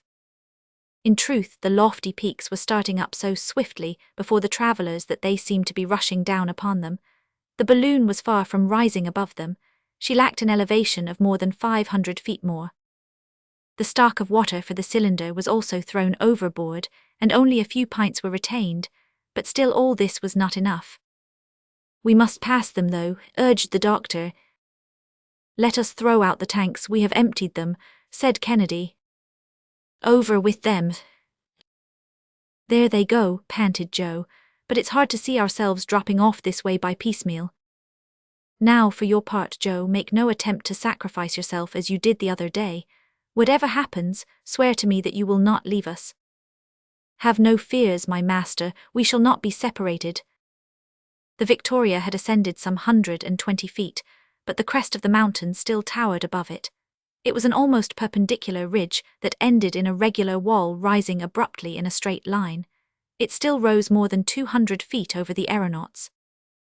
In 10 minutes, said the doctor to himself, our car will be dashed against those rocks unless we succeed in passing them. Well, doctor, queried Joe. Keep nothing but our pemmican and throw out all the heavy meat. Thereupon the balloon was again lightened by some 50 pounds, and it rose very perceptibly, but that was of little consequence unless it got above the line of the mountain tops. The situation was terrifying. The Victoria was rushing on with great rapidity.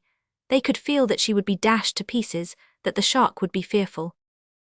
The doctor glanced around him in the car. It was nearly empty. If needs be, Dick, hold yourself in readiness to throw over your firearms. Sacrifice my firearms, repeated the sportsman with intense feeling. My friend, I ask it. It will be absolutely necessary. Samuel, doctor. Your guns and your stock of powder and ball might cost us our lives. We are close to it, cried Joe. 60 feet, the mountain still overtopped the balloon by 60 feet. Joe took the blankets and other coverings and tossed them out. Then, without a word to Kennedy, he threw over several bags of bullets and lead. The balloon went up still higher. It surmounted the dangerous ridge, and the rays of the sun shone upon its uppermost extremity. But the car was still below the level of certain broken masses of rock, against which it would inevitably be dashed. "Kennedy, Kennedy, throw out your firearms or we are lost," shouted the doctor. "Wait, sir, wait one moment." They heard Joe exclaim, and looking around they saw Joe disappear over the edge of the balloon. "Joe, Joe," cried Kennedy. "Wretched man," was the doctor's agonized expression. The flat top of the mountain may have had about 20 feet in breadth at this point, and on the other side, the slope presented a less declivity. The car just touched the level of this plain, which happened to be quite even, and it glided over a soil composed of sharp pebbles that grated as it passed. We're over it, we're clear," cried out an exulting voice that made Ferguson's heart leap to his throat. The daring fellow was there, grasping the lower rim of the car and running a foot over the top of the mountain, thus lightening the balloon of his whole weight. He had to hold on with all his strength, too, for it was likely to escape his grasp at any moment. When he had reached the opposite declivity, and the abyss was before him, Joe, by a vigorous effort, hoisted himself from the ground, and, clambering up by the cordage, rejoined his friends. "That was all," he coolly ejaculated. "My brave Joe, my friend," said the doctor with deep emotion. "Oh, what I did," laughed the other, "was not for you. It was to save Mr. Kennedy's rifle. I owed him that good turn for the affair with the Arab. I like to pay my debts, and now we are even," added he, handing to the sportsman his favorite weapon. "I'd feel very badly to see you deprived of it." Kennedy heartily shook the brave fellow's hand, without being able to utter a word. The Victoria had nothing to do now but to descend. That was easy enough, so that she was soon at a height of only 200 feet from the ground, and was then in equilibrium. The surface seemed very much broken as though by a convulsion of nature. It presented numerous inequalities, which would have been very difficult to avoid during the night with a balloon that could no longer be controlled. Evening was coming on rapidly, and notwithstanding his repugnance, the doctor had to make up his mind to halt until morning. "We'll now look for a favourable stopping place," said he. "Ah," replied Kennedy, "you have made up your mind then at last." "Yes, I have for a long time been thinking over a plan which we'll try to put into execution. It is only 6 o'clock in the evening, and we shall have time enough. Throw out your anchors, Joe." Joe immediately obeyed, and the 2 anchors dangled below the balloon. "I see large forests ahead of us," said the doctor. "We are going to sweep along their tops, and we shall grapple to some tree, for nothing would make me think of passing the night below on the ground." "But can we not descend?" asked Kennedy.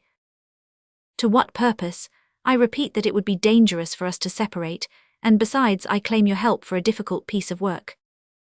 The Victoria, which was skimming along the tops of immense forests, soon came to a sharp halt. Her anchors had caught, and the wind falling as dusk came on, she remained motionlessly suspended above a vast field of verdure, formed by the tops of a forest of sycamores. Chapter 42. A struggle of generosity, the last sacrifice, the dilating apparatus, Joe's adroitness, midnight, the doctor's watch, Kennedy's watch, the latter falls asleep at his post, the fire, the howlings of the natives, out of range. Dr. Ferguson's first care was to take his bearings by stellar observation, and he discovered that he was scarcely 25 miles from Senegal. "All that we can manage to do, my friends," said he after having pointed his map, "is to cross the river, but as there is neither bridge nor boat, we must at all hazards cross it with the balloon, and in order to do that, we must still lighten up." "But I don't exactly see how we can do that," replied Kennedy, anxious about his firearms, "unless one of us makes up his mind to sacrifice himself for the rest, that is, to stay behind, and in my turn I claim that honor." "You indeed," remonstrated Joe, "ain't I used to?" "The question now is not to throw ourselves out of the car, but simply to reach the coast of Africa on foot. I'm a first-rate walker, a good sportsman, and—" "I'll never consent to it," insisted Joe. "Your generous rivalry is useless, my brave friends," said Ferguson. "I trust that we shall not come to any such extremity. Besides, if we did, instead of separating, we should keep together, so as to make our way across the country in company." "That's the talk," said Joe, A little tramp won't do us any harm. But before we try that, resumed the doctor, we must employ a last means of lightening the balloon. What will that be? I should like to see it, said Kennedy incredulously. We must get rid of the cylinder chests, the spiral, and the Bunsen battery. 900 pounds make a rather heavy load to carry through the air. But then, Samuel, how will you dilate your gas? I shall not do so at all, we'll have to get along without it. But, listen, my friends, I have calculated very exactly the amount of ascensional force left to us, and it is sufficient to carry us every one with the few objects that remain. We shall make in all a weight of hardly 500 pounds, including the 2 anchors which I desire to keep. Dear doctor, you know more about the matter than we do. You are the sole judge of the situation. Tell us what we ought to do and we will do it. I am at your orders, master, added Joe. I repeat, my friends, that however serious the decision may appear, we must sacrifice our apparatus. Let it go then, said Kennedy promptly. To work, said Joe. It was no easy job. The apparatus had to be taken down piece by piece.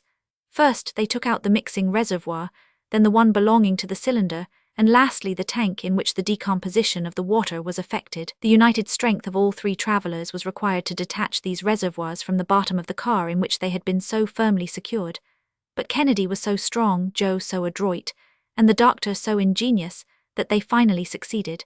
The different pieces were thrown out, one after the other, and they disappeared below, making huge gaps in the foliage of the sycamores. The black fellows will be mightily astonished, said Joe, at finding things like those in the woods. They'll make idols of them. The next thing to be looked after was the displacement of the pipes that were fastened in the balloon and connected with the spiral. Joe succeeded in cutting the caoutchouc jointings above the car, but when he came to the pipes, he found it more difficult to disengage them, because they were held by their upper extremity and fastened by wires to the very circlet of the valve. Then it was that Joe showed wonderful adroitness. In his naked feet, so as not to scratch the covering, he succeeded by the aid of the network, and in spite of the oscillations of the balloon, in climbing to the upper extremity, and after 1,000 difficulties, in holding on with one hand to that slippery surface, while he detached the outside screws that secured the pipes in their place. These were then easily taken out and drawn away by the lower end, which was hermetically sealed by means of a strong ligature. The Victoria, relieved of this considerable weight, rose upright in the air and tugged strongly at the anchor rope. About midnight this work ended without accident, but at the cost of most severe exertion, and the trio partook of a luncheon of pemmican and cold punch, as the doctor had no more fire to place at Joe's disposal. Besides, the latter and Kennedy were dropping off their feet with fatigue. Lie down, my friends, and get some rest, said the doctor. I'll take the first watch. At 2 o'clock I'll waken Kennedy. At 4, Kennedy will waken Joe, and at 6 we'll start, and may heaven have us in its keeping for this last day of the trip. Without waiting to be coaxed, the doctor's 2 companions stretched themselves at the bottom of the car and dropped into profound slumber on the instant. The night was calm. A few clouds broke against the last quarter of the moon, whose uncertain rays scarcely pierced the darkness. Ferguson, resting his elbows on the rim of the car, gazed attentively around him. He watched with close attention the dark screen of foliage that spread beneath him, hiding the ground from his view. The least noise aroused his suspicions, and he questioned even the slightest rustling of the leaves. He was in that mood which solitude makes more keenly felt, and during which vague terrors mount to the brain. At the close of such a journey, after having surmounted so many obstacles, and at the moment of touching the goal, one's fears are more vivid, one's emotions keener. The point of arrival seems to fly farther from our gaze. Moreover, the present situation had nothing very consolatory about it. They were in the midst of a barbarous country, and dependent upon a vehicle that might fail them at any moment. The doctor no longer counted implicitly on his balloon. The time had gone by when he manoeuvred it boldly, because he felt sure of it. Under the influence of these impressions, the doctor from time to time thought that he heard vague sounds in the vast forests around him. He even fancied that he saw a swift gleam of fire shining between the trees. He looked sharply and turned his night-glass toward the spot, but there was nothing to be seen, and the profoundest silence appeared to return.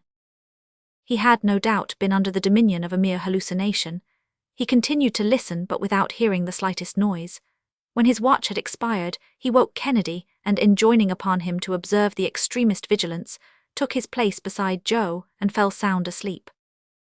Kennedy, while still rubbing his eyes, which he could scarcely keep open, calmly lit his pipe. He then ensconced himself in a corner and began to smoke vigorously by way of keeping awake. The most absolute silence reigned around him. A light wind shook the tree-tops and gently rocked the car, inviting the hunter to taste the sleep that stole over him in spite of himself. He strove hard to resist it, and repeatedly opened his eyes to plunge into the outer darkness, one of those looks that see nothing.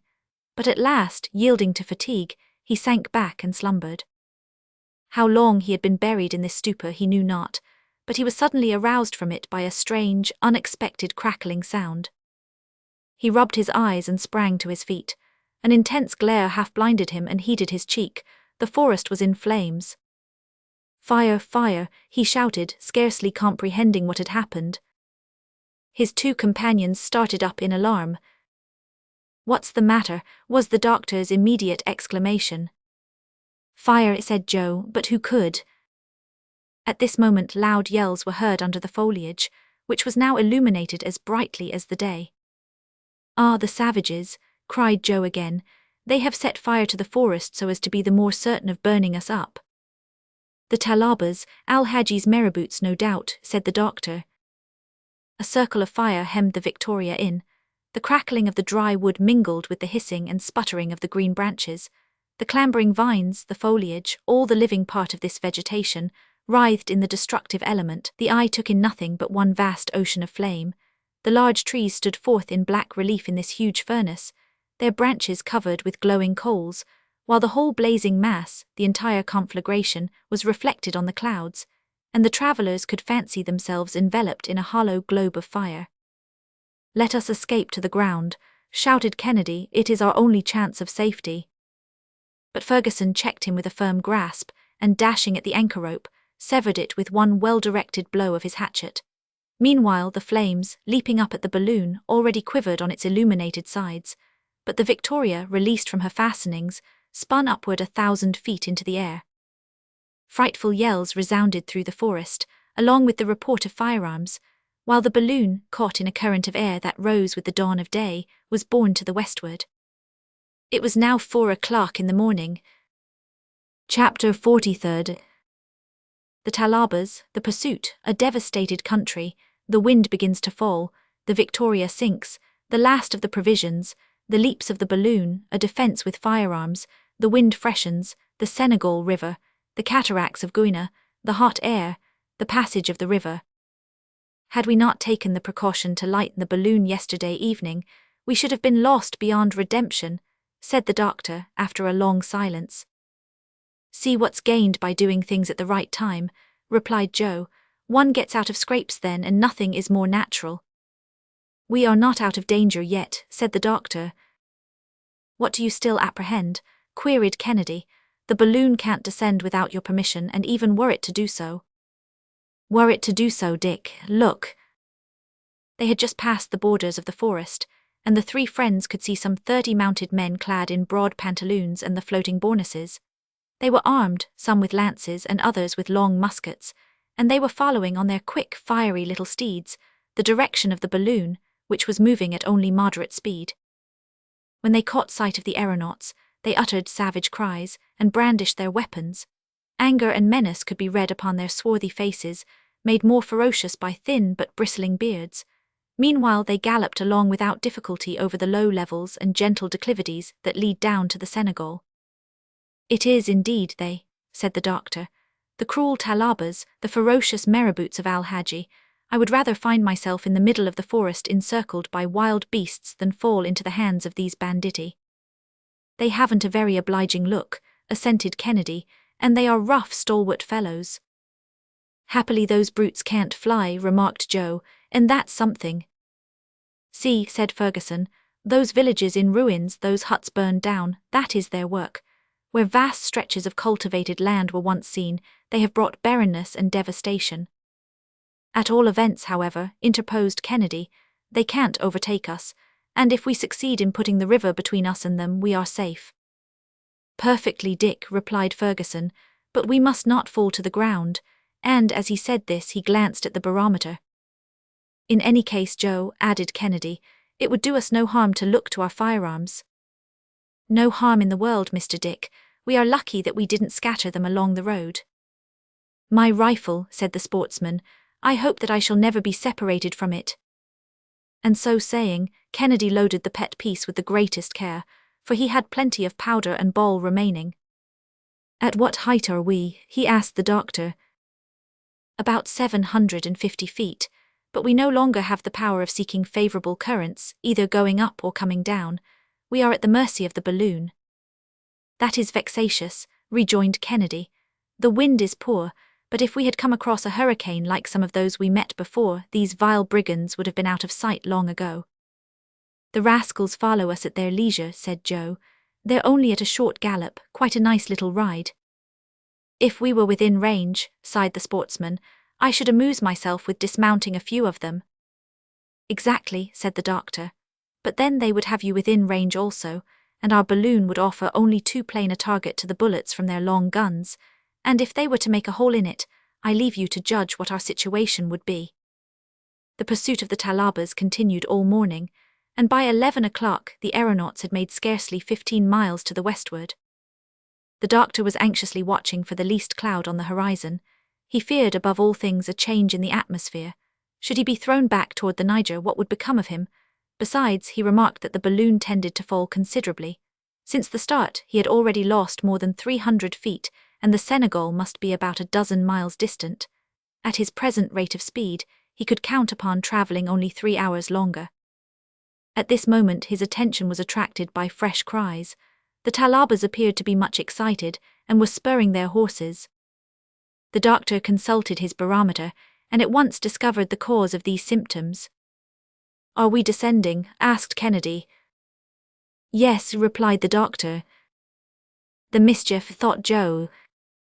In the lapse of 15 minutes the Victoria was only 150 feet above the ground, but the wind was much stronger than before. The Talabas checked their horses, and soon a volley of musketry pealed out on the air. Too far, you fools, bawled Joe. I think it would be well to keep those scamps at a distance. And as he spoke, he aimed at one of the horsemen who was farthest to the front and fired. The Talaba fell headlong, and his companions halting for a moment, the balloon gained upon them. They are prudent, said Kennedy. Because they think that they are certain to take us, replied the doctor, and they will succeed if we descend much farther. We must absolutely get higher into the air. What can we throw out? Asked Joe. All that remains of our stock of pemmican. That will be 30 pounds less weight to carry. Out it goes, sir, said Joe, obeying orders. The car, which was now almost touching the ground, rose again, amid the cries of the Talabas. But half an hour later the balloon was again falling rapidly, because the gas was escaping through the pores of the covering. Ere long the car was once more grazing the soil, and Al-Hadji's black riders rushed toward it. But, as frequently happens in like cases, the balloon had scarcely touched the surface ere it rebounded, and only came down again a mile away. So we shall not escape, said Kennedy between his teeth. Throw out our reserved store of brandy, Joe, cried the doctor. Our instruments and everything that has any weight, even to our last anchor, because go they must. Joe flung out the barometers and thermometers, but all that amounted to little, and the balloon, which had risen for an instant, fell again toward the ground. The Talabas flew toward it, and at length were not more than 200 paces away. Throw out the 2 fowling pieces, shouted Ferguson. Not without discharging them, at least, responded the sportsman, and 4 shots in quick succession struck the thick of the advancing group of horsemen. 4 Talabas fell, amid the frantic howls and imprecations of their comrades. The Victoria ascended once more, and made some enormous leaps, like a huge gum-elastic ball, bounding and rebounding through the air. A strange sight it was to see these unfortunate men endeavouring to escape by those huge aerial strides, and seeming, like the giant Antaeus, to receive fresh strength every time they touched the earth. But this situation had to terminate. It was now nearly noon. The Victoria was getting empty and exhausted, and assuming a more and more elongated form every instant. Its outer covering was becoming flaccid, and floated loosely in the air, and the folds of the silk rustled and grated on each other. Heaven abandons us, said Kennedy. We have to fall. Joe made no answer. He kept looking intently at his master. No, said the latter. We have more than £150 yet to throw out. What can it be then? Said Kennedy, thinking that the doctor must be going mad. The car, was his reply. We can cling to the network. There we can hang on in the meshes until we reach the river. Quick, quick. And these daring men did not hesitate a moment to avail themselves of this last desperate means of escape. They clutched the network, as the doctor directed, and Joe, holding on by one hand, with the other cut the cords that suspended the car, and the latter dropped to the ground just as the balloon was sinking for the last time. Hurrah, hurrah, shouted the brave fellow exultingly, as the Victoria, once more relieved, shot up again to a height of 300 feet. The Talabas spurred their horses, which now came tearing on at a furious gallop, but the balloon, falling in with a much more favourable wind, shot ahead of them, and was rapidly carried toward a hill that stretched across the horizon to the westward. This was a circumstance favourable to the aeronauts, because they could rise over the hill, while Al-Hadji's horde had to diverge to the northward in order to pass this obstacle. The three friends still clung to the network. They had been able to fasten it under their feet, where it had formed a sort of swinging pocket. Suddenly, after they had crossed the hill, the doctor exclaimed, the river, the Senegal, my friends." And about 2 miles ahead of them, there was indeed the river rolling along its broad mass of water, while the farther bank, which was low and fertile, offered a sure refuge, and a place favourable for a descent. "Another quarter of an hour," said Ferguson, "and we are saved." But it was not to happen thus. The empty balloon descended slowly upon a tract almost entirely bare of vegetation. It was made up of long slopes and stony plains, a few bushes and some coarse grass, scorched by the sun. The Victoria touched the ground several times and rose again, but her rebound was diminishing in height and length. At the last one, it caught by the upper part of the network in the lofty branches of a baobab, the only tree that stood there, solitary and alone, in the midst of the waste. "It's all over," said Kennedy. "And at 100 paces only from the river," groaned Joe. The three hapless aeronauts descended to the ground, and the doctor drew his companions toward the Senegal. At this point the river sent forth a prolonged roaring, and when Ferguson reached its bank he recognized the Falls of Guiana, but not a boat, not a living creature was to be seen. With a breadth of 2,000 feet, the Senegal precipitates itself for a height of 150, with a thundering reverberation. It ran, where they saw it, from east to west, and the line of rocks that barred its course extended from north to south. In the midst of the falls, rocks of strange forms started up like huge antediluvian animals, petrified there amid the waters. The impossibility of crossing this gulf was self-evident, and Kennedy could not restrain a gesture of despair.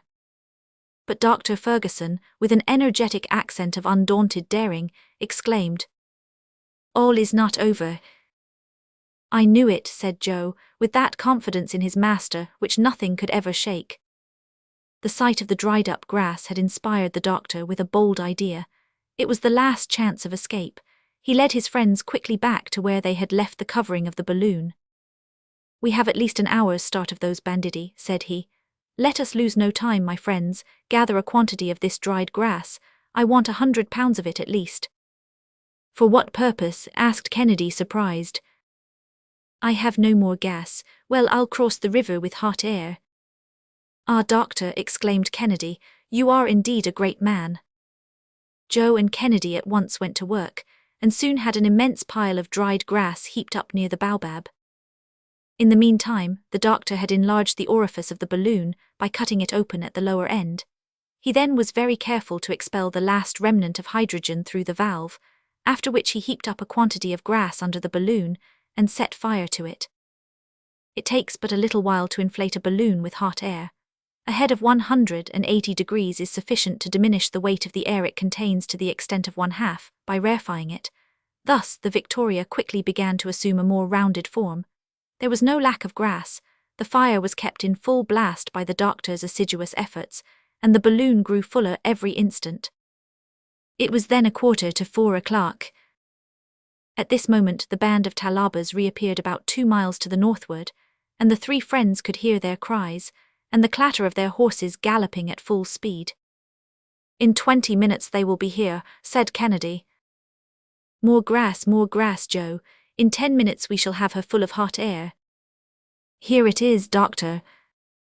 The Victoria was now 2/3 inflated. Come, my friends, let us take hold of the network, as we did before. All right, they answered together. In about 10 minutes, a few jerking motions by the balloon indicated that it was disposed to start again. The Talabas were approaching. They were hardly 500 paces away. Hold on fast, cried Ferguson. Have no fear, master, have no fear. And the doctor, with his foot, pushed another heap of grass upon the fire.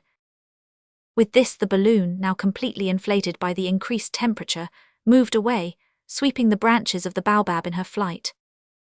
We're off, shouted Joe. A volley of musketry responded to his exclamation. A bullet even ploughed his shoulder, but Kennedy, leaning over and discharging his rifle with one hand, brought another of the enemy to the ground. Cries of fury exceeding all description hailed the departure of the balloon, which had at once ascended nearly 800 feet. A swift current caught and swept it along with the most alarming oscillations, while the intrepid doctor and his friends saw the gulf of the cataracts yawning below them.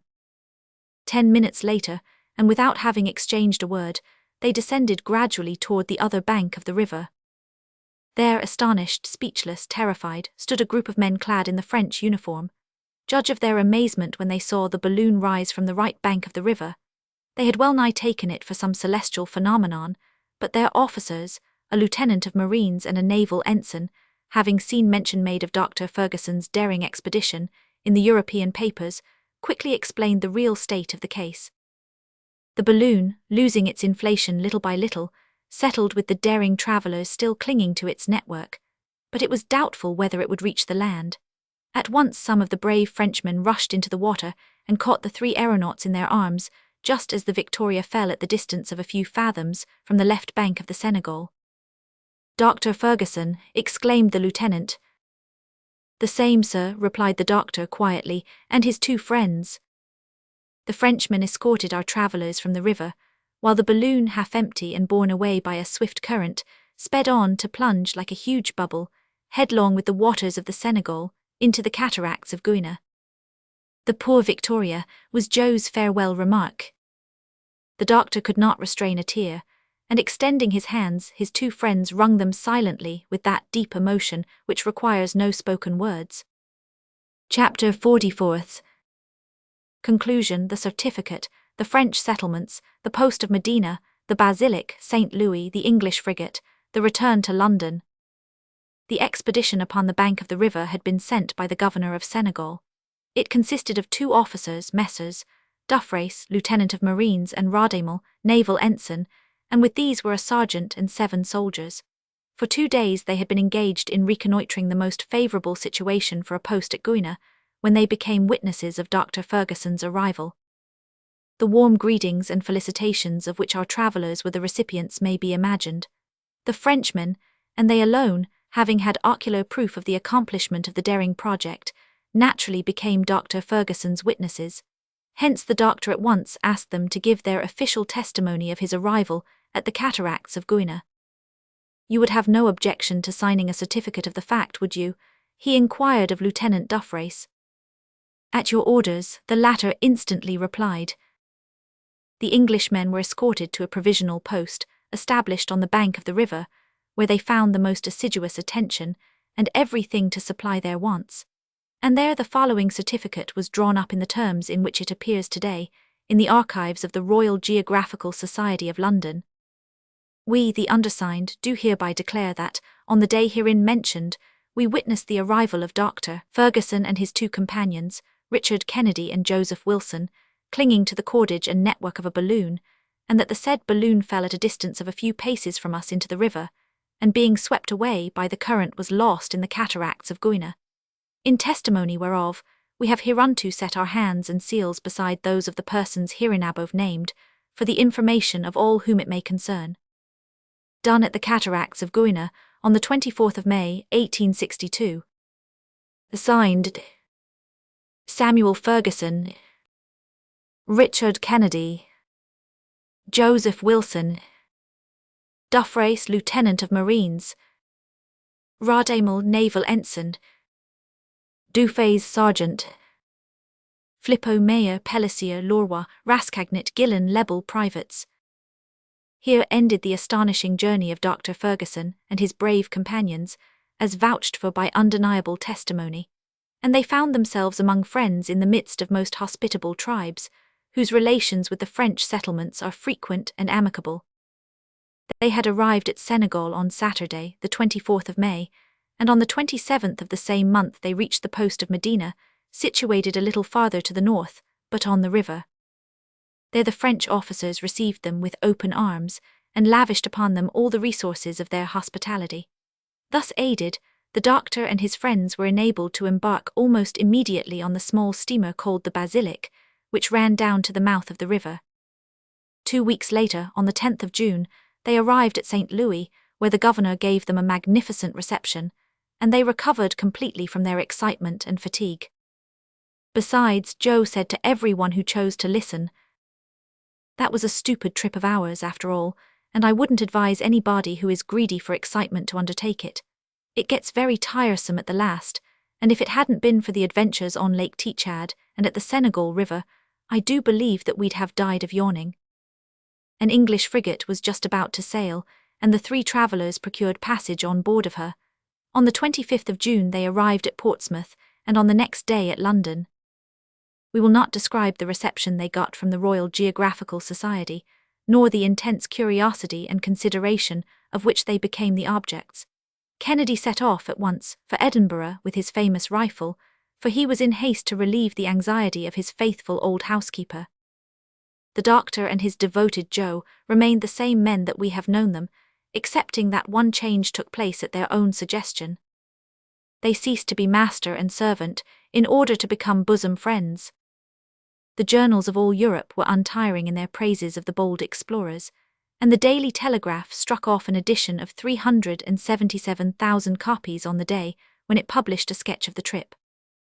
Dr. Ferguson, at a public meeting of the Royal Geographical Society, gave a recital of his journey through the air, and obtained for himself and his companions the Golden Medal set apart to reward the most remarkable exploring expedition of the year 1862. The first result of Dr. Ferguson's expedition was to establish in the most precise manner the facts and geographical surveys reported by Messrs. Barth, Burton, Speke and others, thanks to the still more recent expeditions of Messrs. Speke and Grant, de Hugelin and Munsinger, who have been ascending to the sources of the Nile, and penetrating to the centre of Africa. We shall be enabled ere long to verify, in turn, the discoveries of Dr. Ferguson in that vast region comprised between the 14th and 33rd degrees of east longitude. The pipe running from the lower part of the balloon runs into this cylindrical receptacle through the lower plate. It penetrates the latter, and then takes the form of a helicoidal or screw-shaped spiral, the rings of which, rising one over the other, occupy nearly the whole of the height of the tank. Before again issuing from it, this spiral runs into a small cone with a concave base, that is turned downward in the shape of a spherical cap.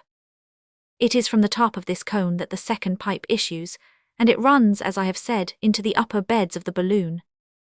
The spherical cap of the small cone is of platinum, so as not to melt by the action of the cylinder and blowpipe, for the latter are placed upon the bottom of the iron tank in the midst of the helicoidal spiral, and the extremity of their flame will slightly touch the cap in question.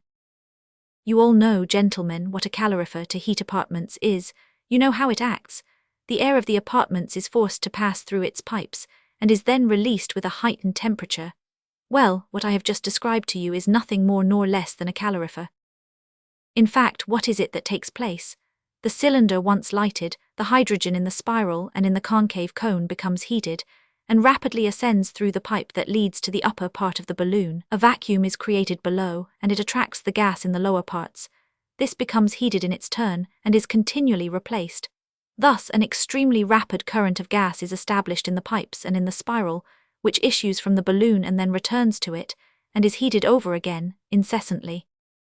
Now, the cases increase 1/480 of their volume for each degree of heat applied. If then I force the temperature 18 degrees, the hydrogen of the balloon will dilate 18,480 or 1614 cubic feet, and will therefore displace 1614 more cubic feet of air, which will increase its ascensional power by 160 pounds. This is equivalent to throwing out that weight of ballast. If I augment the temperature by 180 degrees, the gas will dilate 184.80 and will displace 16,740 cubic feet more, and its ascensional force will be augmented by 1,600 pounds. Thus you see, gentlemen, that I can easily effect very considerable changes of equilibrium. The volume of the balloon has been calculated in such manner that, when half inflated, it displaces a weight of air exactly equal to that of the envelope containing the hydrogen gas, and of the car occupied by the passengers, and all its apparatus and accessories. At this point of inflation, it is in exact equilibrium with the air, and neither mounts nor descends.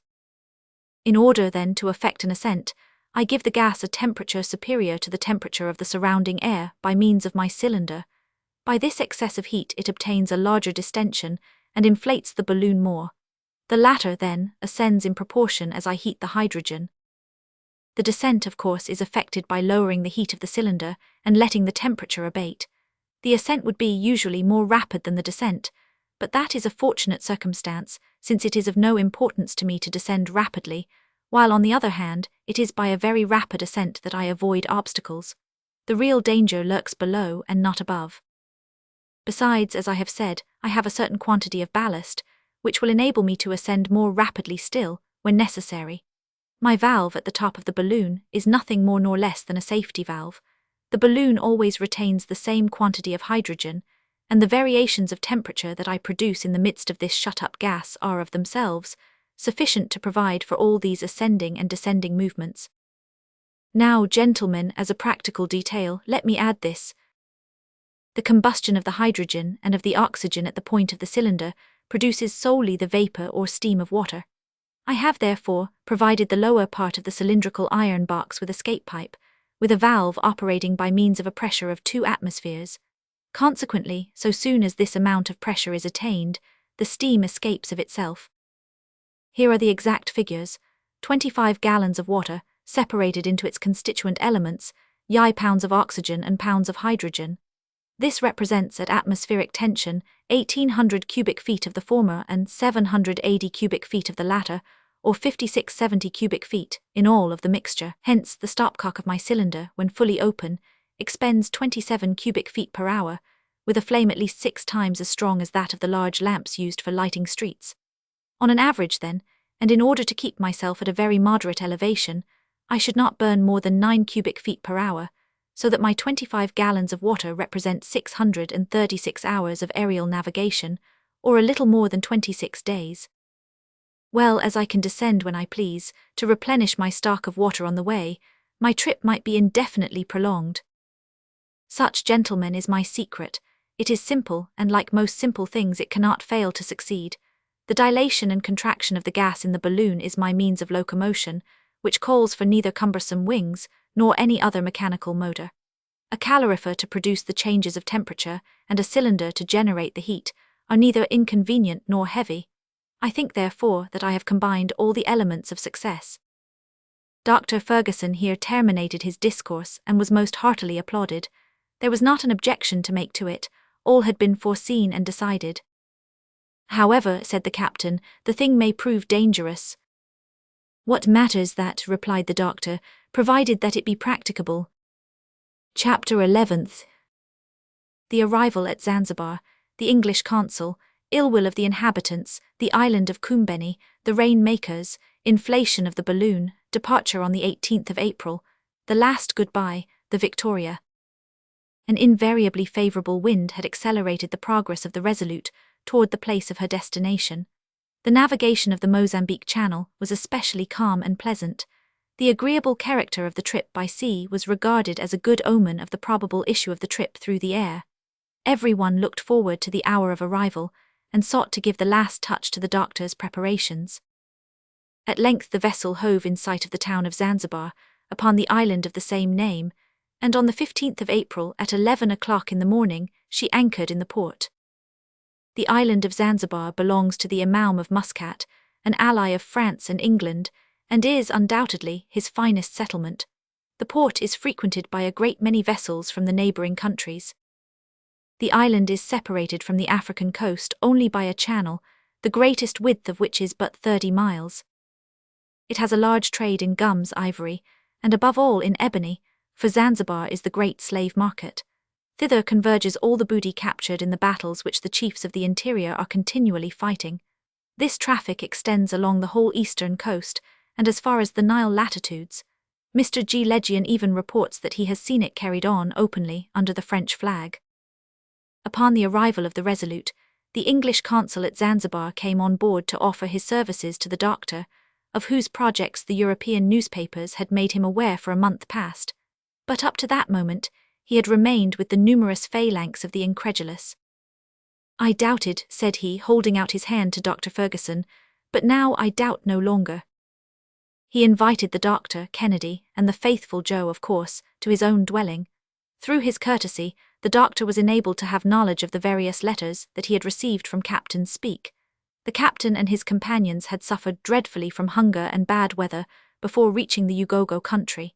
They could advance only with extreme difficulty, and did not expect to be able to communicate again for a long time. "Those are perils and privations which we shall manage to avoid," said the doctor. The baggage of the 3 travellers was conveyed to the consul's residence. Arrangements were made for disembarking the balloon upon the beach at Zanzibar. There was a convenient spot, near the signal mast, close by an immense building, that would serve to shelter it from the east winds. This huge tower, resembling a tun standing on one end, beside which the famous Heidelberg tun would have seemed but a very ordinary barrel, served as a fortification, and on its platform were stationed Baluchis, armed with lances.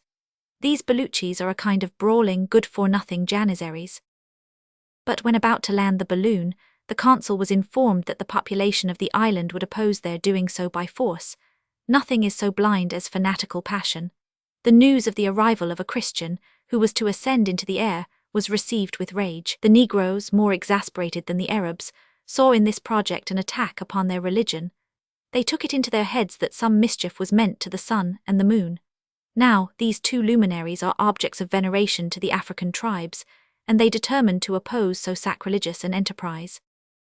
The consul, informed of their intentions, conferred with Dr. Ferguson and Captain Bennet on the subject. The latter was unwilling to yield to threats, but his friend dissuaded him from any idea of violent retaliation. "We shall certainly come out winners," he said. "Even the Imam's soldiers will lend us a hand if we need it. But, my dear captain, an accident may happen in a moment, and it would require but one unlucky blow to do the balloon an irreparable injury, so that the trip would be totally defeated. Therefore we must act with the greatest caution." "But what are we to do? If we land on the coast of Africa we shall encounter the same difficulties. What are we to do?" "Nothing is more simple," replied the consul. "You observe those small islands outside of the port, land your balloon on one of them, surround it with a guard of sailors, and you will have no risk to run." "Just the thing," said the doctor, "and we shall be entirely at our ease in completing our preparations." The captain yielded to these suggestions, and the Resolute was headed for the island of Kumbeni. During the morning of the 16th April, the balloon was placed in safety in the middle of a clearing in the great woods, with which the soil is studded. 2 masts 80 feet in height were raised at the same distance from each other. Blocks and tackle, placed at their extremities, afforded the means of elevating the balloon by the aid of a transverse rope. It was then entirely uninflated. The interior balloon was fastened to the exterior one in such manner as to be lifted up in the same way.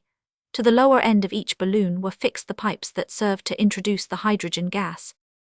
The whole day, on the 17th, was spent in arranging the apparatus destined to produce the gas. It consisted of some 30 casks, in which the decomposition of water was effected by means of iron filings and sulfuric acid placed together in a large quantity of the first-named fluid. The hydrogen passed into a huge central cask, after having been washed on the way, and thence into each balloon by the conduit pipes. In this manner, each of them received a certain accurately ascertained quantity of gas. For this purpose, there had to be employed 1,866 pounds of sulfuric acid, 16,050 pounds of iron, and 9,166 gallons of water. This operation commenced on the following night, about 3 a.m., and lasted nearly 8 hours. The next day the balloon, covered with its network, undulated gracefully above its car, which was held to the ground by numerous sacks of earth. The inflating apparatus was put together with extreme care, and the pipes issuing from the balloon were securely fitted to the cylindrical case.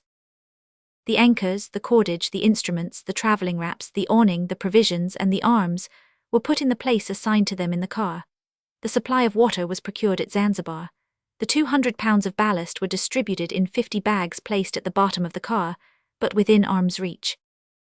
These preparations were concluded about 5 o'clock in the evening, while sentinels kept close watch around the island, and the boats of the Resolute patrolled the channel.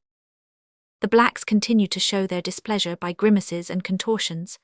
Their obi-men or wizards went up and down among the angry throngs, pouring fuel on the flame of their fanaticism, and some of the excited wretches, more furious and daring than the rest, attempted to get to the island by swimming, but they were easily driven off. Thereupon the sorceries and incantations commenced. The rain-makers, who pretend to have control over the clouds, invoked the storms and the stone showers, as the blacks call hail to their aid. To compel them to do so, they plucked leaves of all the different trees that grow in that country, and boiled them over a slow fire, while at the same time a sheep was killed by thrusting a long needle into its heart. But in spite of all their ceremonies, the sky remained clear and beautiful, and they profited nothing by their slaughtered sheep and their ugly grimaces. The blacks then abandoned themselves to the most furious orgies, and got fearfully drunk on tembo, a kind of ardent spirits drawn from the coconut tree, and an extremely heady sort of beer called tagua. Their chants, which were destitute of all melody but were sung in excellent time, continued until far into the night. About 6 o'clock in the evening, the captain assembled the travellers and the officers of the ship at a farewell repast in his cabin. Kennedy, whom nobody ventured to question now, sat with his eyes riveted on Dr. Ferguson, murmuring indistinguishable words. In other respects the dinner was a gloomy one. The approach of the final moment filled everybody with the most serious reflections. What had fate in store for these daring adventurers? Should they ever again find themselves in the midst of their friends, or seated at the domestic hearth? Were their travelling apparatus to fail, what would become of them among those ferocious savage tribes, in regions that had never been explored, and in the midst of boundless deserts? Such thoughts as these, which had been dim and vague until then, or but slightly regarded when they came up, returned upon their excited fancies with intense force at this parting moment. Dr. Ferguson, still cold and impassible, talked of this, that, and the other, but he strove in vain to overcome this infectious gloominess. He utterly failed. As some demonstration against the personal safety of the doctor and his companions was feared, all three slept that night on board the Resolute. At 6 o'clock in the morning they left their cabin and landed on the island of Koombeni. The balloon was swaying gently to and fro in the morning breeze. The sandbags that had held it down were now replaced by some 20 strong-armed sailors, and Captain Bennett and his officers were present to witness the solemn departure of their friends. At this moment Kennedy went right up to the doctor, grasped his hand and said, "Samuel, have you absolutely determined to go?" "Solemnly determined, my dear Dick.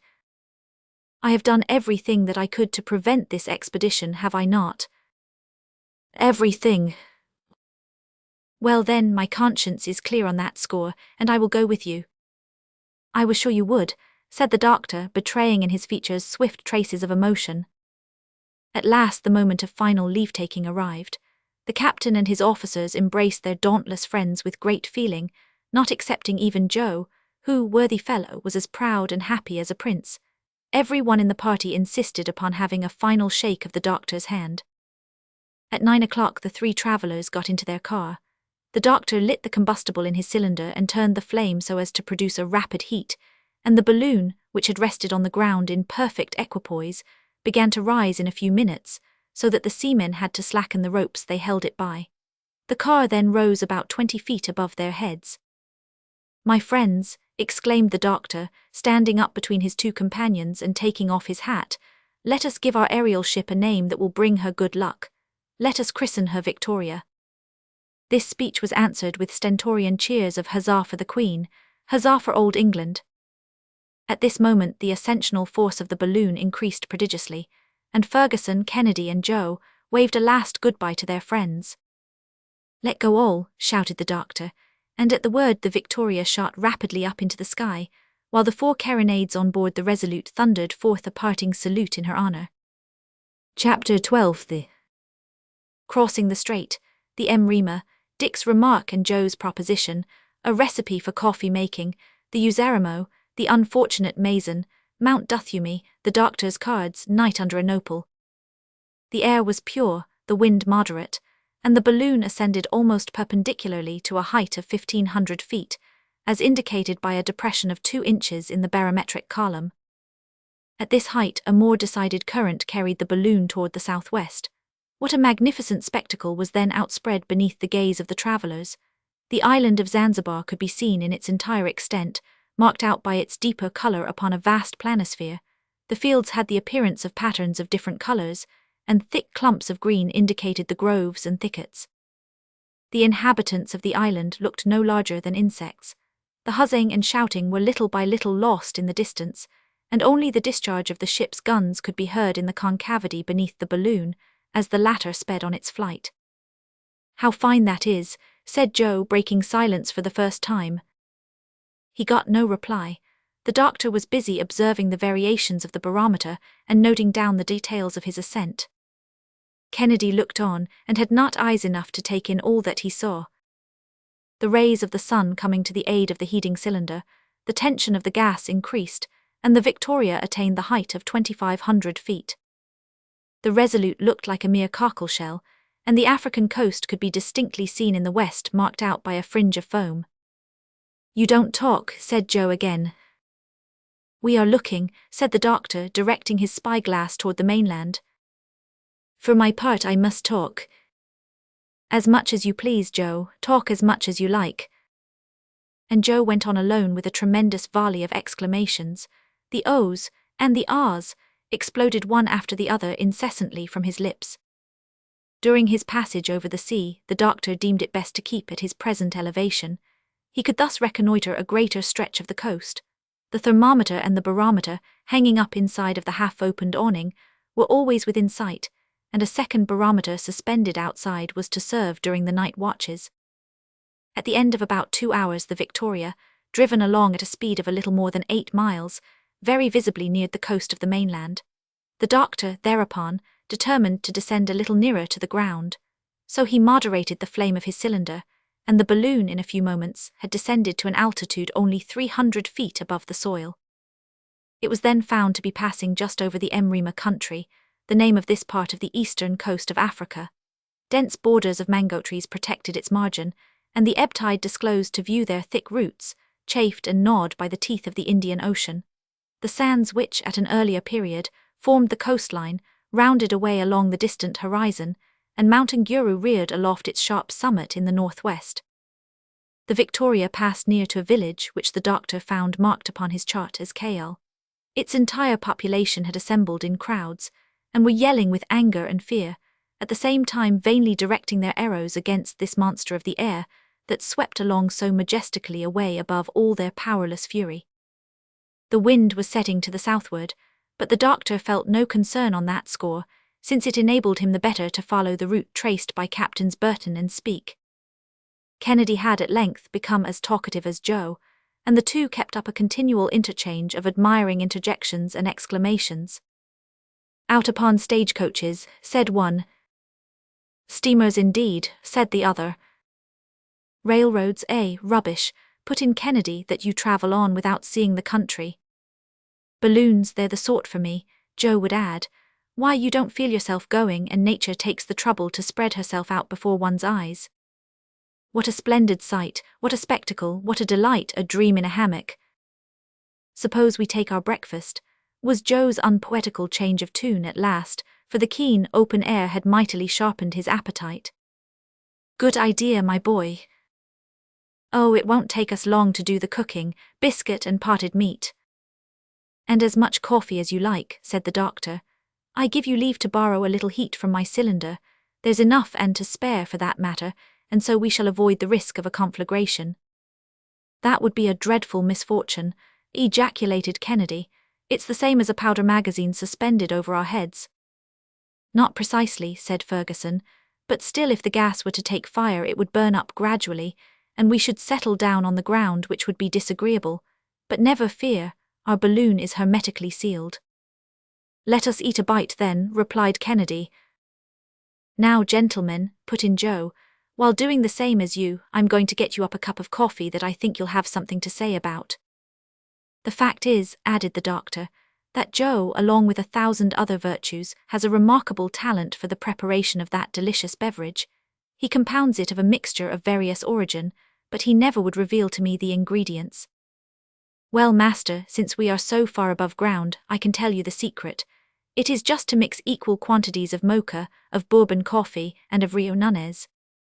A few moments later, 3 steaming cups of coffee were served, and topped off a substantial breakfast, which was additionally seasoned by the jokes and repartees of the guests. Each one then resumed his post of observation. The country over which they were passing was remarkable for its fertility. Narrow, winding paths plunged in beneath the overarching verdure. They swept along above cultivated fields of tobacco, maize, and barley at full maturity, and here and there immense rice fields, full of straight stalks and purple blossoms. They could distinguish sheep and goats too, confined in large cages, set up on piles to keep them out of reach of the leopard's fangs. Luxuriant vegetation spread in wild profuseness over this prodigal soil. Village after village rang with yells of terror and astonishment at the sight of the Victoria, and Dr. Ferguson prudently kept her above the reach of the barbarian arrows. The savages below, thus baffled, ran together from their huddle of huts, and followed the travellers with their vain imprecations while they remained in sight. At noon, the doctor, upon consulting his map, calculated that they were passing over the Uzeramo country. The soil was thickly studded with coconut, papaw, and cottonwood trees, above which the balloon seemed to disport itself like a bird. Joe found this splendid vegetation a matter of course, seeing that they were in Africa. Kennedy descried some hares and quails that asked nothing better than to get a good shot from his fowling piece, but it would have been powder wasted, since there was no time to pick up the game. The aeronauts swept on with the speed of 12 miles per hour, and soon were passing in 38 degrees 20 minutes east longitude, over the village of Tounda.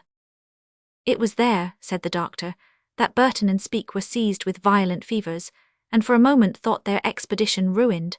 And yet they were only a short distance from the coast, but fatigue and privation were beginning to tell upon them severely. In fact, there is a perpetual malaria reigning throughout the country in question. Even the doctor could hope to escape its effects only by rising above the range of the miasma that exhales from this damp region, whence the blazing rays of the sun pump up its poisonous vapours. Once in a while they could descry a caravan resting in a kraal, awaiting the freshness and cool of the evening to resume its route. These kraals are wide patches of cleared land, surrounded by hedges and jungles, where traders take shelter against not only the wild beasts, but also the robber tribes of the country. They could see the natives running and scattering in all directions at the sight of the Victoria. Kennedy was keen to get a closer look at them, but the doctor invariably held out against the idea. The chiefs are armed with muskets, he said, and our balloon would be too conspicuous a mark for their bullets. Would a bullet hole bring us down? Asked Joe. Not immediately, but such a hole would soon become a large torn orifice through which our gas would escape. Then let us keep at a respectful distance from yon miscreants. What must they think as they see us sailing in the air? I'm sure they must feel like worshipping us. Let them worship away then, replied the doctor, but at a distance. There is no harm done in getting as far away from them as possible. See, the country is already changing its aspect. The villages are fewer and farther between. The mango trees have disappeared, for their growth ceases at this latitude. The soil is becoming hilly and portends mountains not far off.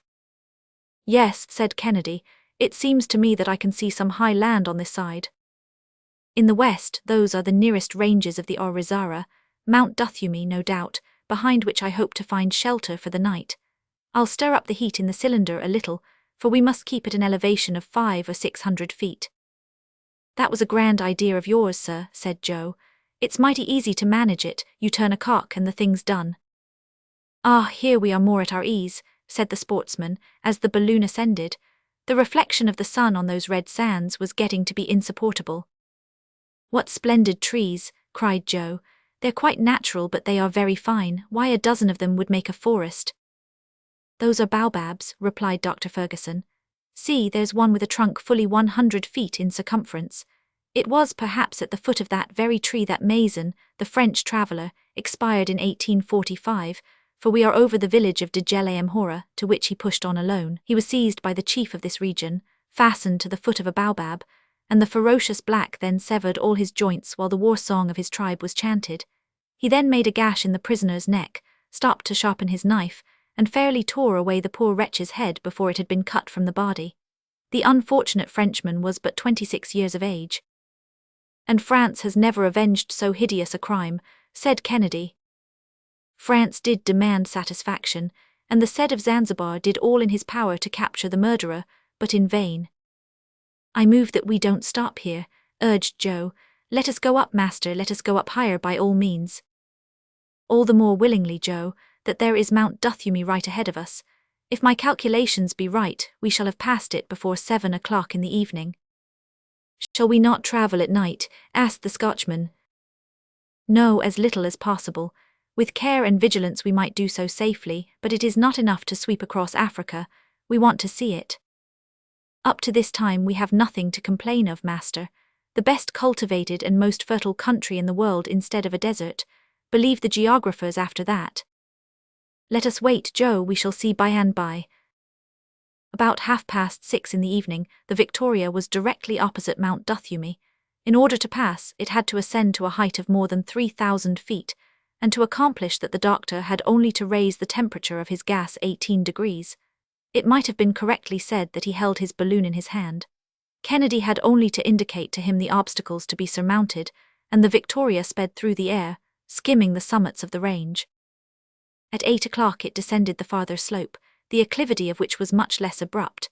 The anchors were thrown out from the car, and one of them, coming in contact with the branches of an enormous nopal, caught on it firmly. Joe at once let himself slide down the rope and secured it. The silk ladder was then lowered to him, and he remounted to the car with agility. The balloon now remained perfectly at rest, sheltered from the eastern winds. The evening meal was got ready, and the aeronauts, excited by their day's journey, made a heavy onslaught upon the provisions. "What distance have we traversed today?" asked Kennedy, disposing of some alarming mouthfuls. The doctor took his bearings, by means of lunar observations, and consulted the excellent map that he had with him for his guidance. It belonged to the Atlas of Der Neuester Entdeckungen in Africa, the latest discoveries in Africa, published at Gotha by his learned friend Dr. Petermann and by that savant sent to him. This atlas was to serve the doctor on his whole journey, for it contained the itinerary of Burton and speak to the Great Lakes, the Soudan according to Dr. Barth, the Lower Senegal according to Guillaume Legion, and the Delta of the Niger by Dr. Blakey. Ferguson had also provided himself with a work which combined in one compilation all the notions already acquired concerning the Nile. It was entitled The Sources of the Nile, being a general survey of the basin of that river and of its head stream, with the history of the Nilotic discovery by Charles Biquet, D.D. He also had the excellent charts published in the Bulletins of the Geographical Society of London, and not a single point of the countries already discovered could, therefore, escape his notice.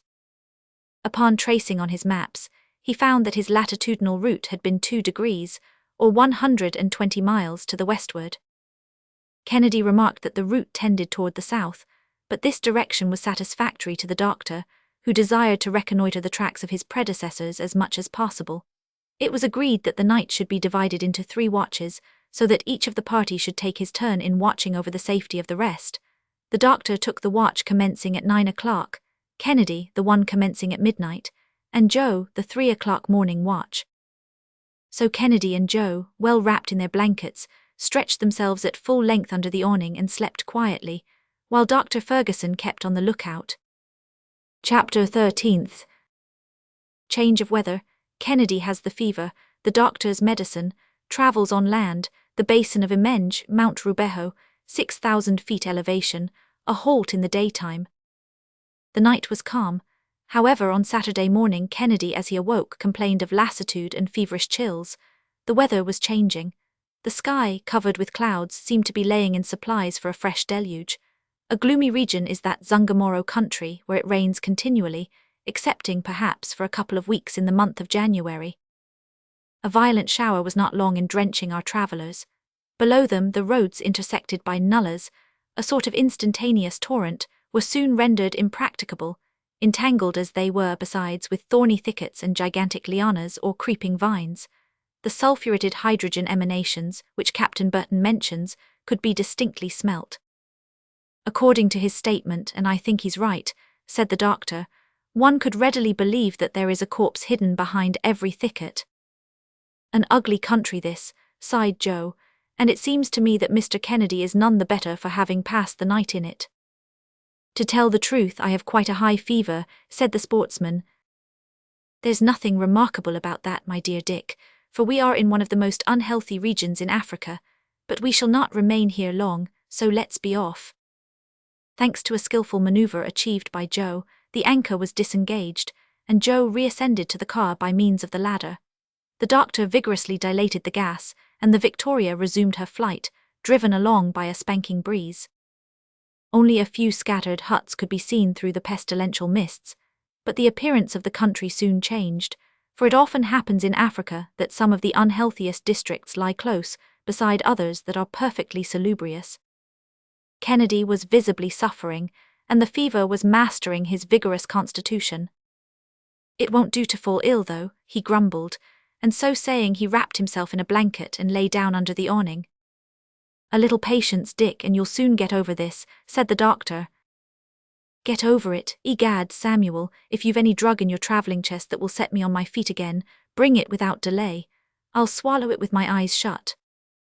Oh, I can do better than that, friend Dick, for I can give you a febrifuge that won't cost anything. And how will you do that? Very easily. I am simply going to take you up above these clouds that are now deluging us, and remove you from this pestilential atmosphere. I ask for only 10 minutes in order to dilate the hydrogen. The 10 minutes had scarcely elapsed ere the travellers were beyond the rainy belt of country. Wait a little now, Dick, and you'll begin to feel the effect of pure air and sunshine. There's a cure for you, said Joe. Why, it's wonderful. No, it's merely natural. Oh, natural, yes, no doubt of that. I bring Dick into good air, as the doctors do every day in Europe, or as I would send a patient at Martinique to the Pitons, a lofty mountain on that island, to get clear of the yellow fever. Ah, by Jove, this balloon is a paradise, exclaimed Kennedy, feeling much better already. It leads to it anyhow, replied Joe quite gravely. It was a curious spectacle, that mass of clouds piled up at the moment away below them. The vapours rolled over each other and mingled together in confused masses of superb brilliance as they reflected the rays of the sun. The Victoria had attained an altitude of 4,000 feet, and the thermometer indicated a certain diminution of temperature. The land below could no longer be seen. 50 miles away to the westward, Mount Rubeho raised its sparkling crest, marking the limit of the Ugogo country in east longitude 36 degrees 20 minutes. The wind was blowing at the rate of 20 miles an hour, but the aeronauts felt nothing of this increased speed. They observed no jar and had scarcely any sense of motion at all. 3 hours later, the doctor's prediction was fully verified. Kennedy no longer felt a single shiver of the fever, but partook of some breakfast with an excellent appetite. That beats sulfate of quinine, said the energetic Scot with hearty emphasis and much satisfaction. Positively, said Joe, this is where I'll have to retire to when I get old. About 10 o'clock in the morning the atmosphere cleared up, the clouds parted, and the country beneath could again be seen, the Victoria meanwhile rapidly descending. Dr. Ferguson was in search of a current that would carry him more to the northeast, and he found it about 600 feet from the ground. The country was becoming more broken, and even mountainous. The Zungamoro district was fading out of sight in the east with the last coconut trees of that latitude. Ere long, the crests of a mountain range assumed a more decided prominence. A few peaks rose here and there, and it became necessary to keep a sharp lookout for the pointed cones that seemed to spring up every moment. We're right among the breakers, said Kennedy. Keep cool, Dick, we shan't touch them, was the doctor's quiet answer. It's a jolly way to travel anyhow, said Joe with his usual flow of spirits. In fact, the doctor managed his balloon with wondrous dexterity. Now, if we had been compelled to go afoot over that drenched soil, said he, we should still be dragging along in a pestilential mire. Since our departure from Zanzibar, half our beasts of burden would have died with fatigue. We should be looking like ghosts ourselves, and despair would be seizing on our hearts. We should be in continual squabbles with our guides and porters, and completely exposed to their unbridled brutality. During the daytime, a damp, penetrating, unendurable humidity. At night, a cold frequently intolerable, and the stings of a kind of fly whose bite pierces the thickest cloth and drives the victim crazy. All this, too, without saying anything about wild beasts and ferocious native tribes. "I move that we don't try it," said Joe in his droll way. "I exaggerate nothing," continued Ferguson, "for, upon reading the narratives of such travellers as have had the hardihood to venture into these regions, your eyes would fill with tears." About 11 o'clock they were passing over the basin of Imenge, and the tribes scattered over the adjacent hills were impotently menacing the Victoria with their weapons. Finally, she sped along as far as the last undulations of the country which precede Rubeho. These form the last and loftiest chain of the mountains of Usagara. The aeronauts took careful and complete note of the orographic conformation of the country. The 3 ramifications mentioned, of which the Duthumi forms the first link, are separated by immense longitudinal plains. These elevated summits consist of rounded cones, between which the soil is bestrewn with erratic blocks of stone and gravelly boulders. The most abrupt declivity of these mountains confronts the Zanzibar coast, but the western slopes are merely inclined plains. The depressions in the soil are covered with a black, rich loam, on which there is a vigorous vegetation. Various watercourses filter through, toward the east, and work their way onward to flow into the Kingani, in the midst of gigantic clumps of sycamore, tamarind, calabash, and palmyra trees. "Attention," said Dr. Ferguson. "We are approaching Rubeho, the name of which signifies, in the language of the country, the passage of the winds, and we would do well to double its jagged pinnacles at a certain height. If my chart be exact, we are going to ascend to an elevation of 5,000 feet. Shall we often have occasion to reach those far upper belts of the atmosphere?" "Very seldom. The height of the African mountains appears to be quite moderate compared with that of the European and Asiatic ranges, but in any case, our good Victoria will find no difficulty in passing over them."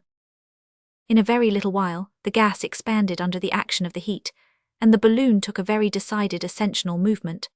Besides, the dilation of the hydrogen involved no danger, and only 3/4 of the vast capacity of the balloon was filled when the barometer, by a depression of 8 inches, announced an elevation of 6,000 feet. "Shall we go this high very long?" asked Joe. "The atmosphere of the earth has a height of 6,000 fathoms, said the doctor, "and with a very large balloon one might go far. That is what Messrs. Brioschi and Gay-Lussac did, but then the blood burst from their mouths and ears. Respirable air was wanting. Some years ago 2 fearless Frenchmen, Messrs. Barrel and Bixio, also ventured into the very lofty regions, but their balloon burst." "And they fell?" asked Kennedy abruptly. "Certainly they did, but as learned men should always fall, namely without hurting themselves." "Well, gentlemen," said Joe, "you may try their fall over again if you like. But as for me, who am but a dolt, I prefer keeping at the medium height, neither too far up nor too low down. It won't do to be too ambitious." At the height of 6,000 feet, the density of the atmosphere has already greatly diminished. Sound is conveyed with difficulty, and the voice is not so easily heard. The view of objects becomes confused. The gaze no longer takes in any but large, quite ill-distinguishable masses. Men and animals on the surface become absolutely invisible. The roads and rivers get to look like threads, and the lakes dwindle to ponds. The doctor and his friends felt themselves in a very anomalous condition. An atmospheric current of extreme velocity was bearing them away beyond arid mountains, upon whose summits vast fields of snow surprised the gaze, while their convulsed appearance told of titanic travail in the earliest epoch of the world's existence. The sun shone at the zenith, and his rays fell perpendicularly upon those lonely summits. The doctor took an accurate design of these mountains, which form 4 distinct ridges almost in a straight line, the northernmost being the longest. The Victoria soon descended the slope opposite to the Rubeho, skirting an acclivity covered with woods, and dotted with trees of very deep green foliage. Then came crests and ravines, in a sort of desert which preceded the Ugogo country, and lower down were yellow plains, parched and fissured by the intense heat, and here and there bestrewn with saline plants and brambly thickets. Some underbrush which farther on became forests embellished the horizon. The doctor went nearer to the ground, the anchors were thrown out, and one of them soon caught in the boughs of a huge sycamore. Joe, slipping nimbly down the tree, carefully attached the anchor, and the doctor left his cylinder at work to a certain degree in order to retain sufficient ascensional force in the balloon to keep it in the air. Meanwhile the wind had suddenly died away. "Now," said Ferguson, Take 2 guns, friend Dick, one for yourself and one for Joe, and both of you try to bring back some nice cuts of antelope meat. They will make us a good dinner." "Off to the hunt," exclaimed Kennedy joyously. He climbed briskly out of the car and descended. Joe had swung himself down from branch to branch and was waiting for him below, stretching his limbs in the meantime. "Don't fly away without us, Doctor," shouted Joe. "Never fear, my boy, I am securely lashed. I'll spend the time getting my notes into shape. A good hunt to you, but be careful. Besides, from my post here I can observe the face of the country, and at the least suspicious thing I notice I'll fire a signal shot, and with that you must rally home." "Agreed," said Kennedy, and off they went. Chapter 14th. The forest of gum trees, the blue antelope, the rallying signal, an unexpected attack, the Kaniim, a night in the open air, the Mabanguru, Jihaule Mkoa, a supply of water, arrival at Kaize. The country, dry and parched as it was, consisting of a clayey soil that cracked open with the heat, seemed indeed a desert. Here and there were a few traces of caravans, the bones of men and animals that had been half gnawed away, mouldering together in the same dust. After half an hour's walking, Dick and Joe plunged into a forest of gum trees, their eyes alert on all sides and their fingers on the trigger. There was no foreseeing what they might encounter. Without being a rifleman, Joe could handle firearms with no trifling dexterity. "A walk does one good, Mr. Kennedy, but this isn't the easiest ground in the world," he said, kicking aside some fragments of quartz with which the soil was bestrewn. Kennedy motioned to his companion to be silent and to halt. The present case compelled them to dispense with hunting dogs, and no matter what Joe's agility might be, he could not be expected to have the scent of a setter or a greyhound. A herd of 12 antelopes were quenching their thirst in the bed of a torrent where some pools of water had lodged. The graceful creatures, snuffing danger in the breeze, seemed to be disturbed and uneasy. Their beautiful heads could be seen between every draught, raised in the air with quick and sudden motion as they sniffed the wind in the direction of our 2 hunters, with their flexible nostrils. Kennedy stole around behind some clumps of shrubbery, while Joe remained motionless where he was. The former, at length, got within gunshot and fired. The herd disappeared in the twinkling of an eye. One male antelope only, that was hit just behind the shoulder joint, fell headlong to the ground, and Kennedy leaped toward his booty. It was a blauwbok, a superb animal of a pale bluish color shading upon the gray, but with the belly and the inside of the legs as white as the driven snow. "A splendid shot," exclaimed the hunter. "It's a very rare species of the antelope, and I hope to be able to prepare his skin in such a way as to keep it." "Indeed," said Joe. "Do you think of doing that, Mr. Kennedy?" "Why, certainly I do. Just see what a fine hide it is." "But Dr. Ferguson will never allow us to take such an extra weight." "You're right, Joe. Still, it is a pity to have to leave such a noble animal." "The whole of it? Oh, we won't do that, sir. We'll take all the good eatable parts of it, and, if you'll let me, I'll cut him up just as well as the chairman of the Honourable Corporation of Butchers of the City of London could do." "As you please, my boy, but you know that in my hunter's way I can just as easily skin and cut up a piece of game as kill it." "I'm sure of that, Mr. Kennedy. Well then, you can build a fireplace with a few stones. There's plenty of dry dead wood, and I can make the hot coals tell in a few minutes." "Oh, that won't take long," said Kennedy, going to work on the fireplace, where he had a brisk flame crackling and sparkling in a minute or 2. Joe had cut some of the nicest steaks and the best parts of the tenderloin from the carcass of the antelope, and these were quickly transformed to the most savory of broils. "There, those will tickle the doctor," said Kennedy. "Do you know what I was thinking about?" said Joe. "Why, about the steaks you're broiling, to be sure," replied Dick. "Not the least in the world. I was thinking what a figure we'd cut if we couldn't find the balloon again."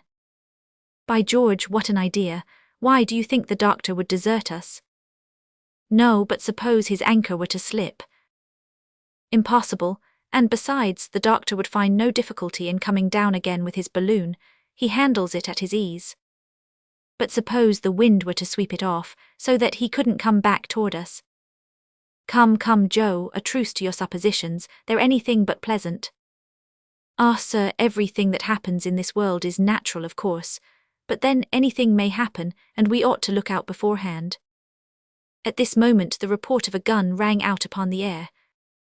"What's that?" exclaimed Joe. "It's my rifle, I know the ring of her," said Kennedy. "A signal." "Yes, danger for us. For him too, perhaps. Let us be off." And the hunters, having gathered up the product of their expedition, rapidly made their way back along the path that they had marked by breaking boughs and bushes when they came. The density of the underbrush prevented their seeing the balloon, although they could not be far from it. A second shot was heard. "We must hurry," said Joe. "There, a third report. Why, it sounds to me as if he was defending himself against something. Let us make haste." They now began to run at the top of their speed. When they reached the outskirts of the forest, they, at first glance, saw the balloon in its place and the doctor in the car. "What's the matter?" shouted Kennedy. "Good God!" suddenly exclaimed Joe. "What do you see?" "Down there, look, a crowd of blacks surrounding the balloon." And in fact there, 2 miles from where they were, they saw some 30 wild natives close together, yelling, gesticulating, and cutting all kinds of antics at the foot of the sycamore. Some, climbing into the tree itself, were making their way to the topmost branches. The danger seemed pressing. "My master is lost," cried Joe. "Come, a little more coolness, Joe, and let us see how we stand. We hold the lives of 4 of those villains in our hands. Forward, then." They had made a mile with headlong speed, when another report was heard from the car. The shot had evidently told upon a huge black demon who had been hoisting himself up by the anchor rope. A lifeless body fell from bough to bough and hung about 20 feet from the ground, its arms and legs swaying to and fro in the air. "Ha," said Joe, halting, "what does that fellow hold by?" "No matter what," said Kennedy. "Let us run, let us run." "Ah, Mr. Kennedy," said Joe again in a roar of laughter, by his tail, it's an ape, they're all apes." "Well, they're worse than men," said Kennedy as he dashed into the midst of the howling crowd. It was indeed a troop of very formidable baboons of the dog-faced species. These creatures are brutal, ferocious, and horrible to look upon, with their dog-like muzzles and savage expression. However, a few shots scattered them, and the chattering horde scampered off, leaving several of their number on the ground. In a moment Kennedy was on the ladder, and Joe, clambering up the branches, detached the anchor. The car then dipped to where he was, and he got into it without difficulty. A few minutes later, the Victoria slowly ascended and soared away to the eastward, wafted by a moderate wind. "That was an attack for you," said Joe. "We thought you were surrounded by natives." "Well, fortunately they were only apes," said the doctor. "At a distance there's no great difference," remarked Kennedy. "Nor close at hand either," added Joe. "Well, however that may be," resumed Ferguson, "this attack of apes might have had the most serious consequences. Had the anchor yielded to their repeated efforts, who knows whither the wind would have carried me? What did I tell you, Mr. Kennedy?" "You were right, Joe, but even right as you may have been, you were at that moment preparing some antelope steaks, the very sight of which gave me a monstrous appetite." "I believe you," said the doctor. "The flesh of the antelope is exquisite." "You may judge of that yourself now, sir, for supper's ready." "Upon my word as a sportsman, those venison steaks have a gamey flavour that's not to be sneezed at, I tell you." "Good," said Joe with his mouth full. "I could live on antelope all the days of my life, and all the better with a glass of grog to wash it down." So saying, the good fellow went to work to prepare a jorum of that fragrant beverage, and all hands tasted it with satisfaction. "Everything has gone well thus far," said he. "Very well indeed," assented Kennedy. "Come now, Mr. Kennedy, are you sorry that you came with us?" "I'd like to see anybody prevent my coming." It was now 4 o'clock in the afternoon. The Victoria had struck a more rapid current. The face of the country was gradually rising, and ere long, the barometer indicated a height of 1,500 feet above the level of the sea. The doctor was, therefore, obliged to keep his balloon up by a quite considerable dilation of gas, and the cylinder was hard at work all the time. Towards 7 o'clock, the balloon was sailing over the basin of Canyeam. The doctor immediately recognized that immense clearing, 10 miles in extent, with its villages buried in the midst of baobab and calabash trees. It is the residence of one of the sultans of the Ugogo country, where civilization is perhaps the least backward. The natives there are less addicted to selling members of their own families, but still, men and animals all live together in round huts without frames that look like haystacks. Beyond Canyeam the soil becomes arid and stony, but in an hour's journey in a fertile dip of the soil, vegetation had resumed all its vigor at some distance from Mdaburu. The wind fell with the close of the day, and the atmosphere seemed to sleep. The doctor vainly sought for a current of air at different heights, and at last, seeing this calm of all nature, he resolved to pass the night afloat, and for greater safety rose to the height of 1,000 feet, where the balloon remained motionless. The night was magnificent, the heavens glittering with stars and profoundly silent in the upper air. Dick and Joe stretched themselves on their peaceful couch and were soon sound asleep, the doctor keeping the first watch. At 12 o'clock the latter was relieved by Kennedy. "Should the slightest accident happen, waken me," said Ferguson, "and above all things don't lose sight of the barometer. To us it is the compass." The night was cold. There were 27 degrees of difference between its temperature and that of the daytime. With nightfall had begun the nocturnal concert of animals driven from their hiding places by hunger and thirst. The frogs struck in their guttural soprano, redoubled by the yelping of the jackals, while the imposing bass of the African lion sustained the accords of this living orchestra. Upon resuming his post in the morning, the doctor consulted his compass and found that the wind had changed during the night. The balloon had been bearing about 30 miles to the northwest during the last 2 hours. It was then passing over Mabanguru, a stony country, strewn with blocks of syenite of a fine polish, and knobbed with huge boulders and angular ridges of rock. Conic masses like the rocks of Karnak studded the soil like so many druidic dolmens. The bones of buffaloes and elephants whitened it here and there, but few trees could be seen, excepting in the east where there were dense woods, among which a few villages lay half concealed. Towards 7 o'clock they saw a huge round rock nearly 2 miles in extent, like an immense tortoise. "We are on the right track," said Dr. Ferguson. "There's Jihaule Mkoa where we must halt for a few minutes. I am going to renew the supply of water necessary for my cylinder, and so let us try to anchor somewhere."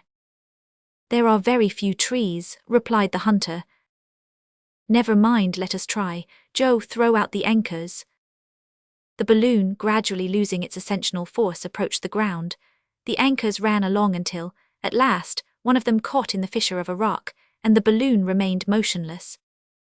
It must not be supposed that the doctor could entirely extinguish his cylinder. During these halts, the equilibrium of the balloon had been calculated at the level of the sea, and as the country was continually ascending, and had reached an elevation of from 600 to 700 feet, the balloon would have had a tendency to go lower than the surface of the soil itself. It was therefore necessary to sustain it by a certain dilation of the gas. But, in case the doctor, in the absence of all wind, had let the car rest upon the ground, the balloon, thus relieved of a considerable weight, would have kept up of itself without the aid of the cylinder. The maps indicated extensive ponds on the western slope of the Jihaule Mkoa. Joe went thither alone with a cask that would hold about 10 gallons. He found the place pointed out to him, without difficulty, near to a deserted village, got his stock of water, and returned in less than 3/4 of an hour. He had seen nothing particular excepting some immense elephant pits. In fact, he came very near falling into one of them, at the bottom of which lay a half-eaten carcass. He brought back with him a sort of clover which the apes eat with avidity.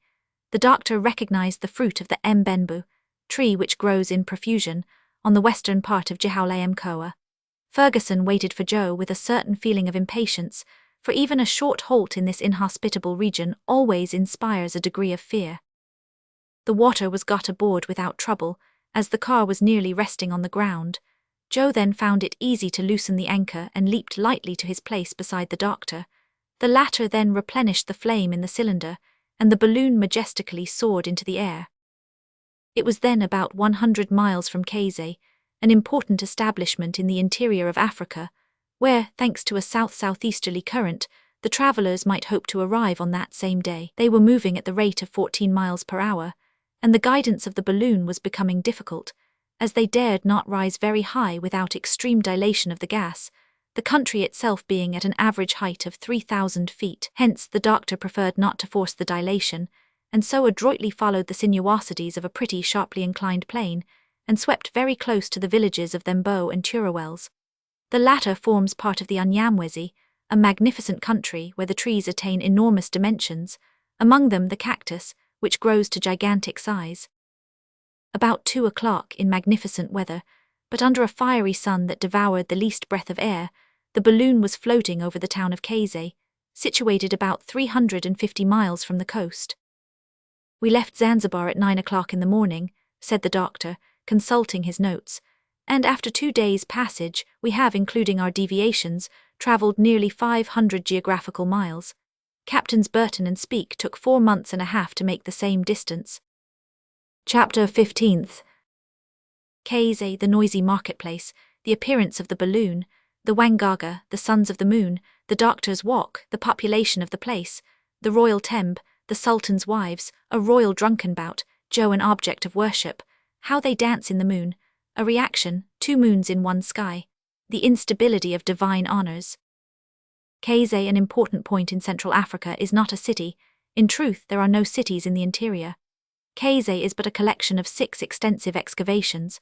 There are enclosed a few houses and slave huts, with little courtyards and small gardens, carefully cultivated with onions, potatoes, cucumbers, pumpkins, and mushrooms, of perfect flavour, growing most luxuriantly. The Unyamwezi is the country of the moon, above all the rest, the fertile and magnificent gardens part of Africa. In its centre is the district of Unyanamb, a delicious region, where some families of Omani who are of very pure Arabic origin live in luxurious idleness. They have for a long period held the commerce between the interior of Africa and Arabia. They trade in gums, ivory, fine muslin and slaves. Their caravans traverse these equatorial regions on all sides, and they even make their way to the coast in search of those articles of luxury and enjoyment which the wealthy merchants covet, while the latter, surrounded by their wives and their attendants, lead in this charming country the least disturbed and most horizontal of lives, always stretched at full length, laughing, smoking, or sleeping. Around these excavations are numerous native dwellings, wide, open spaces for the markets, fields of cannabis and datura, superb trees and depths of freshest shade. Such is Kazay.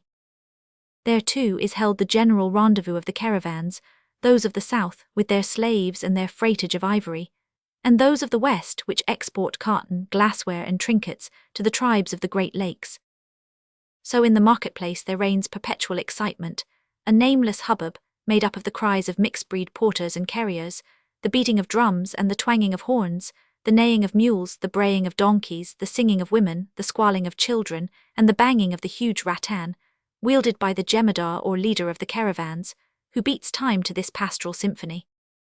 There spread forth, without regard to order, indeed, we may say in charming disorder, are the showy stuffs, the glass beads, the ivory tusks, the rhinoceros teeth, the shark's teeth, the honey, the tobacco, and the cotton of these regions, to be purchased at the strangest of bargains by customers in whose eyes each article has a price only in proportion to the desire it excites to possess it.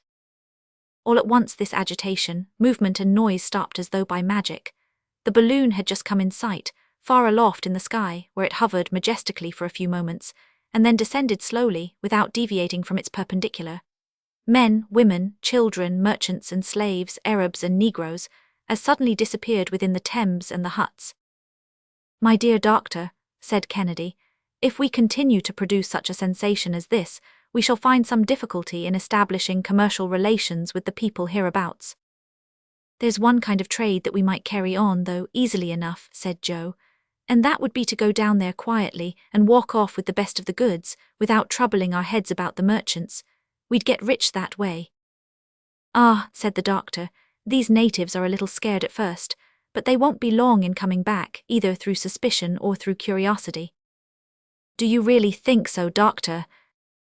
"Well, we'll see pretty soon, but it wouldn't be prudent to go too near to them, for the balloon is not ironclad, and is, therefore, not proof against either an arrow or a bullet." "Then you expect to hold a parley with these blacks?" "If we can do so safely, why should we not? There must be some Arab merchants here at Kazay who are better informed than the rest, and not so barbarous.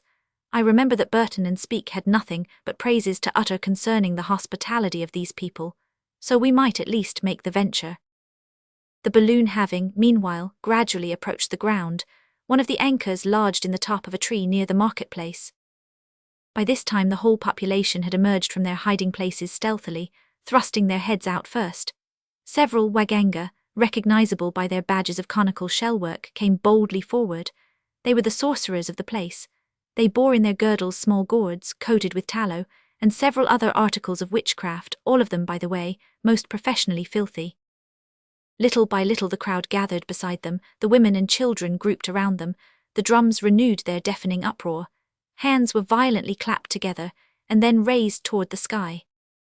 "That's their style of praying," said the doctor, "and if I'm not mistaken, we're going to be called upon to play a great part." "Well, sir, play it." "You too, my good Joe, perhaps you're to be a god."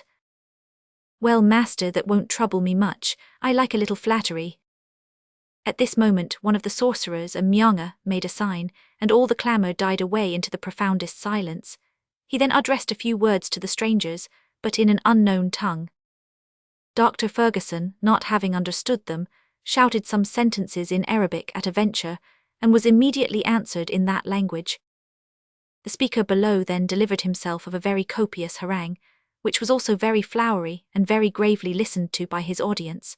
From it the doctor was not slow in learning that the balloon was mistaken for nothing less than the moon in person, and that the amiable goddess in question had condescended to approach the town with her 3 sons, an honour that would never be forgot in this land, so greatly loved by the god of day.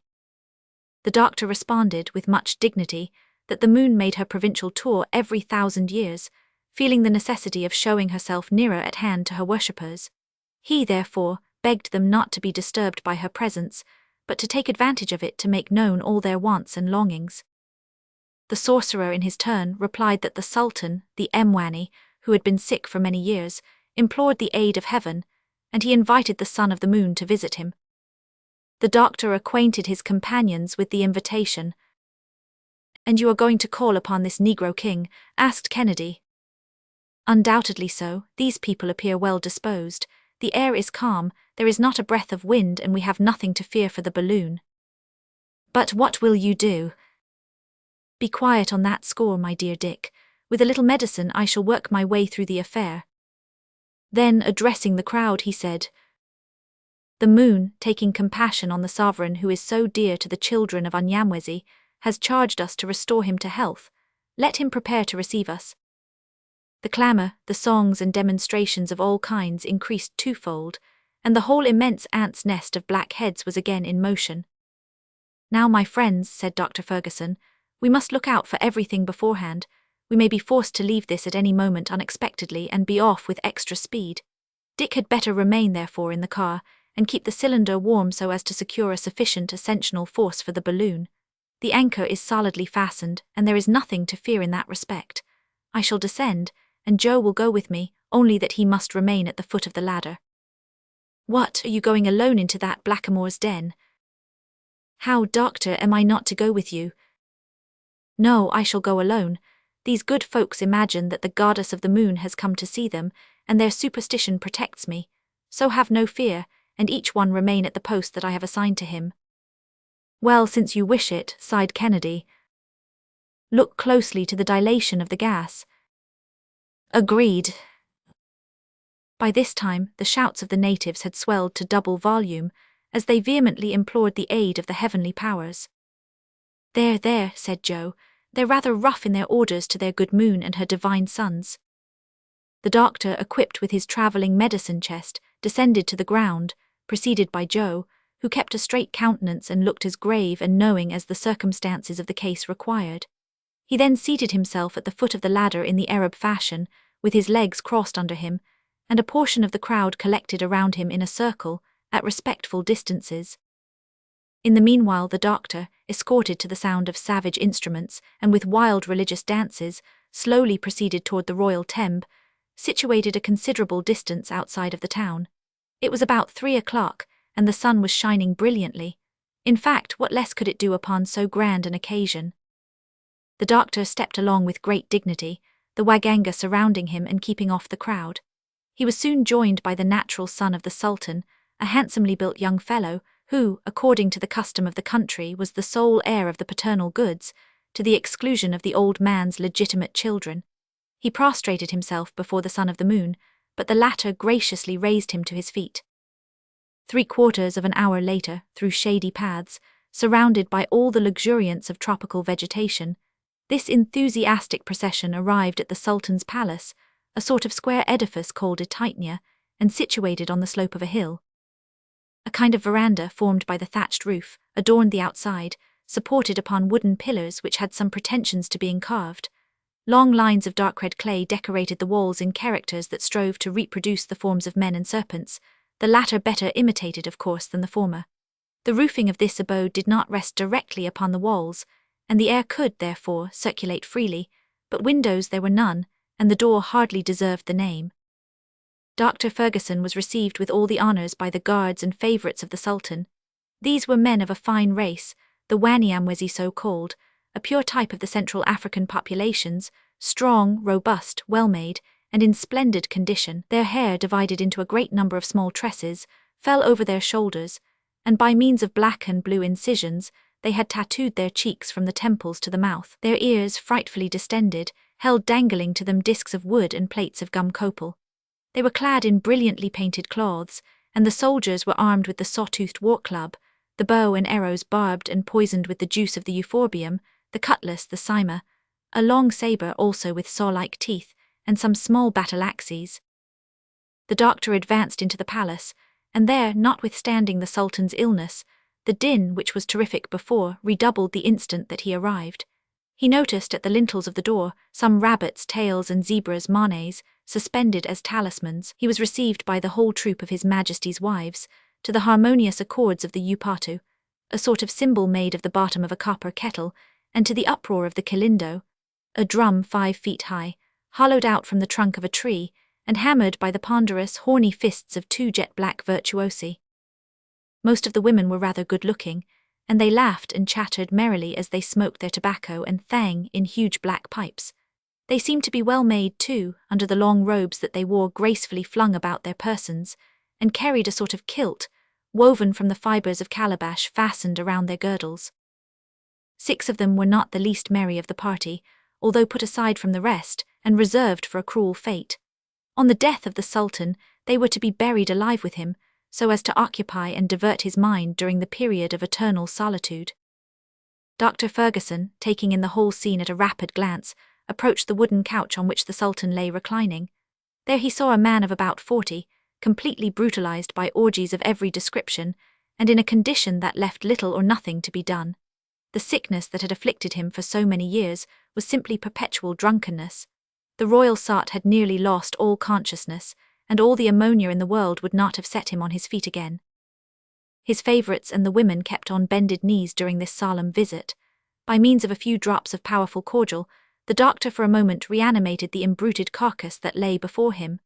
The Sultan stirred, and for a dead body that had given no sign whatever of life for several hours previously, this symptom was received with a tremendous repetition of shouts and cries in the doctor's honour. The latter, who had seen enough of it by this time, by a rapid motion put aside his 2 demonstrative admirers and went out of the palace, directing his steps immediately toward the balloon, for it was now 6 o'clock in the evening. Joe, during his absence, had been quietly waiting at the foot of the ladder, where the crowd paid him their most humble respects. Like a genuine son of the moon, he let them keep on. For a divinity, he had the air of a very clever sort of fellow, by no means proud, nay, even pleasingly familiar with the young negresses, who seemed never to tire of looking at him. Besides, he went so far as to chat agreeably with them. "Worship me, ladies, worship me," he said to them.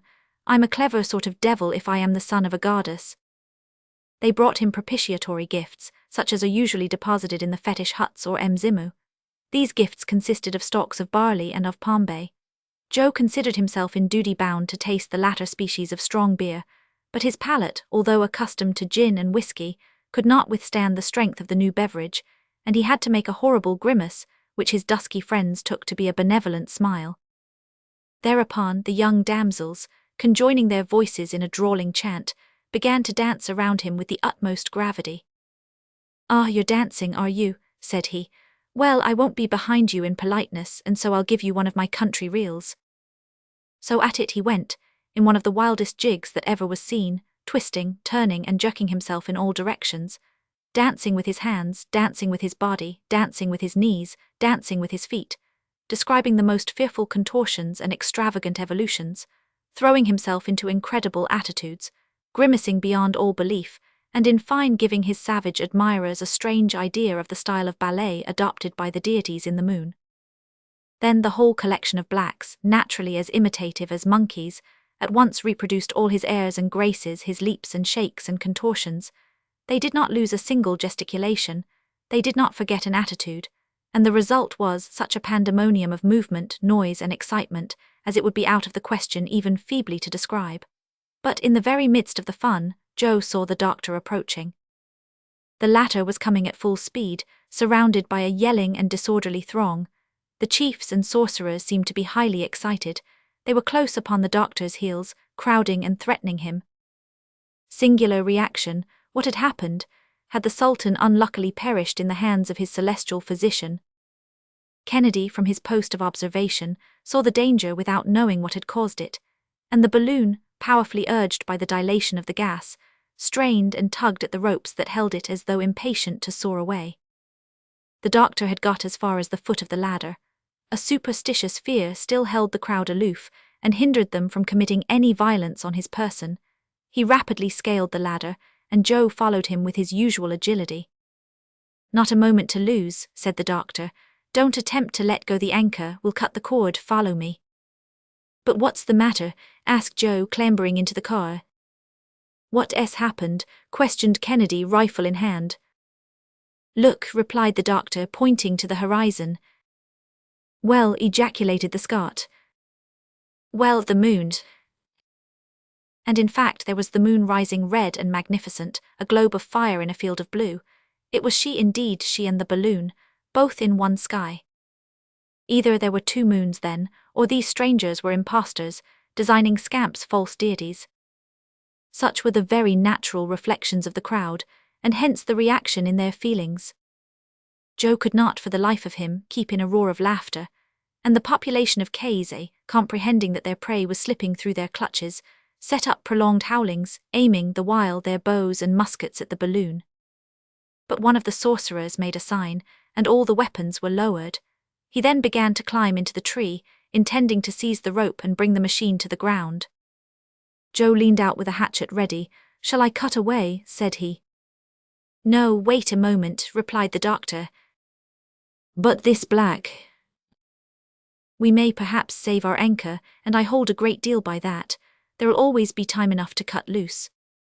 The sorcerer, having climbed to the right place, worked so vigorously that he succeeded in detaching the anchor, and the latter, violently jerked at that moment, by the start of the balloon, caught the rascal between the limbs, and carried him off astride of it through the air. The stupefaction of the crowd was indescribable, as they saw one of their waganga thus whirled away into space. "Huzzah!" roared Joe as the balloon, thanks to its ascensional force, shot up higher into the sky with increased rapidity. "He holds on well," said Kennedy. "A little trip will do him good." "Shall we let this darky drop all at once?" inquired Joe. "Oh no," replied the doctor.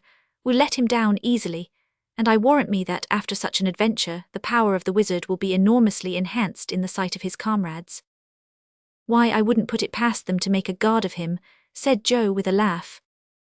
The Victoria by this time had risen to the height of 1,000 feet, and the black hung to the rope with desperate energy. He had become completely silent, and his eyes were fixed, for his terror was blended with amazement. A light west wind was sweeping the balloon right over the town, and far beyond it. Half an hour later, the doctor, seeing the country deserted, moderated the flame of his cylinder, and descended toward the ground. At 20 feet above the turf, the affrighted sorcerer made up his mind in a twinkling. He let himself drop, fell on his feet, and scampered off at a furious pace toward Kaise, while the balloon, suddenly relieved of his weight, again shot up on her course. Chapter 16. Symptoms of a storm, the country of the moon, the future of the African continent, the last machine of all, a view of the country at sunset, flora and fauna, the tempest, the zone of fire, the starry heavens. "See," said Joe, "what comes of playing the sons of the moon without her leave. She came near serving us an ugly trick. But say, master, did you damage your credit as a physician?" "Yes, indeed," chimed in the sportsman. "What kind of a dignitary was this Sultan of Kaise?" "An old half-dead sot," replied the doctor, "whose loss will not be very severely felt. But the moral of all this is that honors are fleeting, and we must not take too great a fancy to them. So much the worse, rejoined Joe. I like the thing to be worshipped. Play the god as you like. Why, what would anyone ask more than that? By the way, the moon did come up too, and all red as if she was in a rage.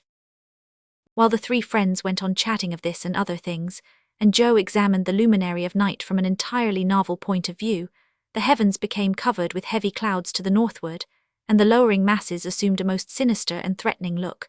Quite a smart breeze, found about 300 feet from the earth, drove the balloon toward the northeast, and above it the blue vault was clear, but the atmosphere felt close and dull. The aeronauts found themselves, at about 8 in the evening, in 32 degrees 40 minutes east longitude, and 4 degrees 17 minutes latitude. The atmospheric currents, under the influence of a tempest not far off, were driving them at the rate of from 30 to 35 miles an hour. The undulating and fertile plains of Mfuto were passing swiftly beneath them. The spectacle was one worthy of admiration, and admire it they did. We are now right in the country of the moon, said Dr. Ferguson, for it has retained the name that antiquity gave it undoubtedly, because the moon has been worshipped there in all ages. It is really a superb country. It would be hard to find more splendid vegetation.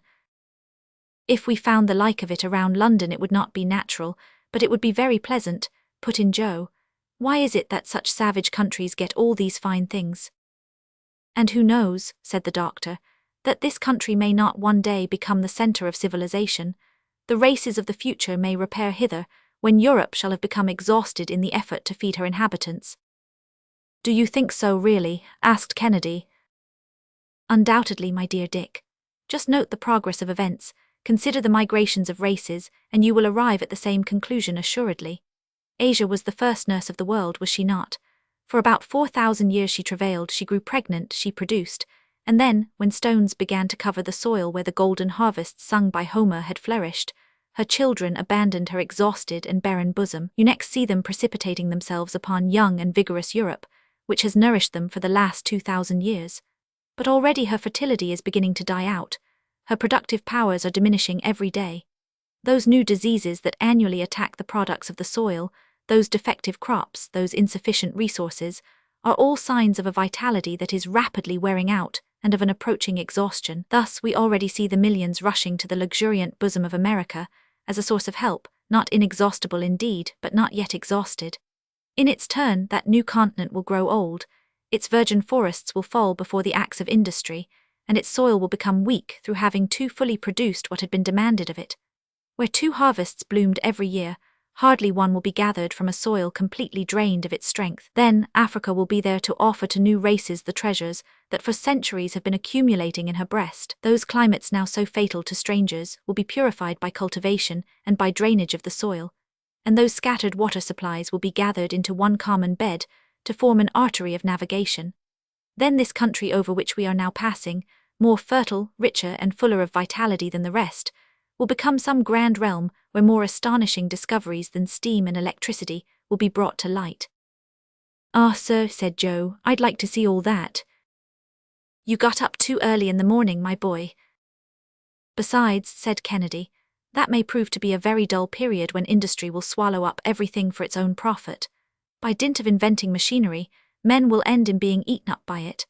I have always fancied that the end of the earth will be when some enormous boiler, heated to 3,000 millions of atmospheric pressure, shall explode and blow up our globe.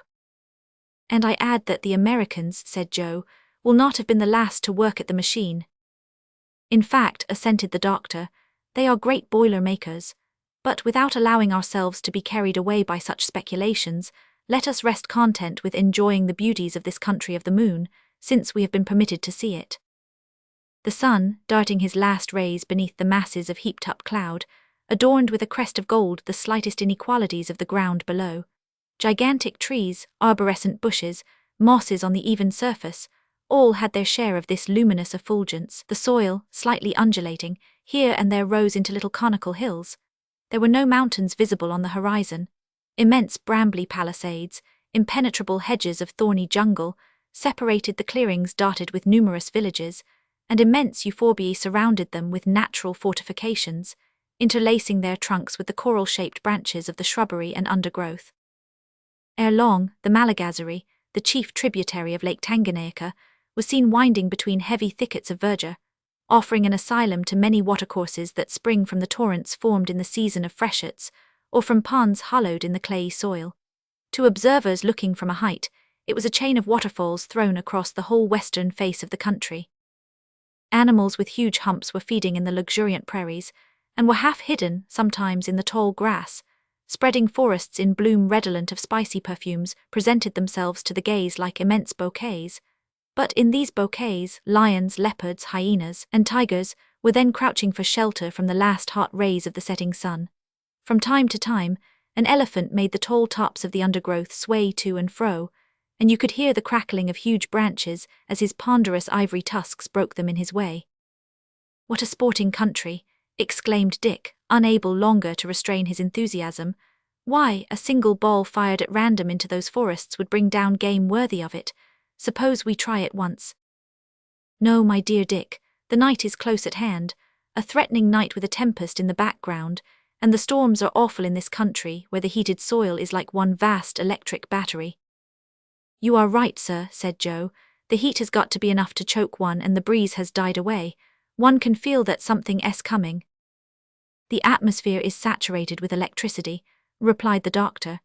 "Every living creature is sensible that this state of the air portends a struggle of the elements, and I confess that I never before was so full of the fluid myself." "Well then," suggested Dick, "would it not be advisable to alight?"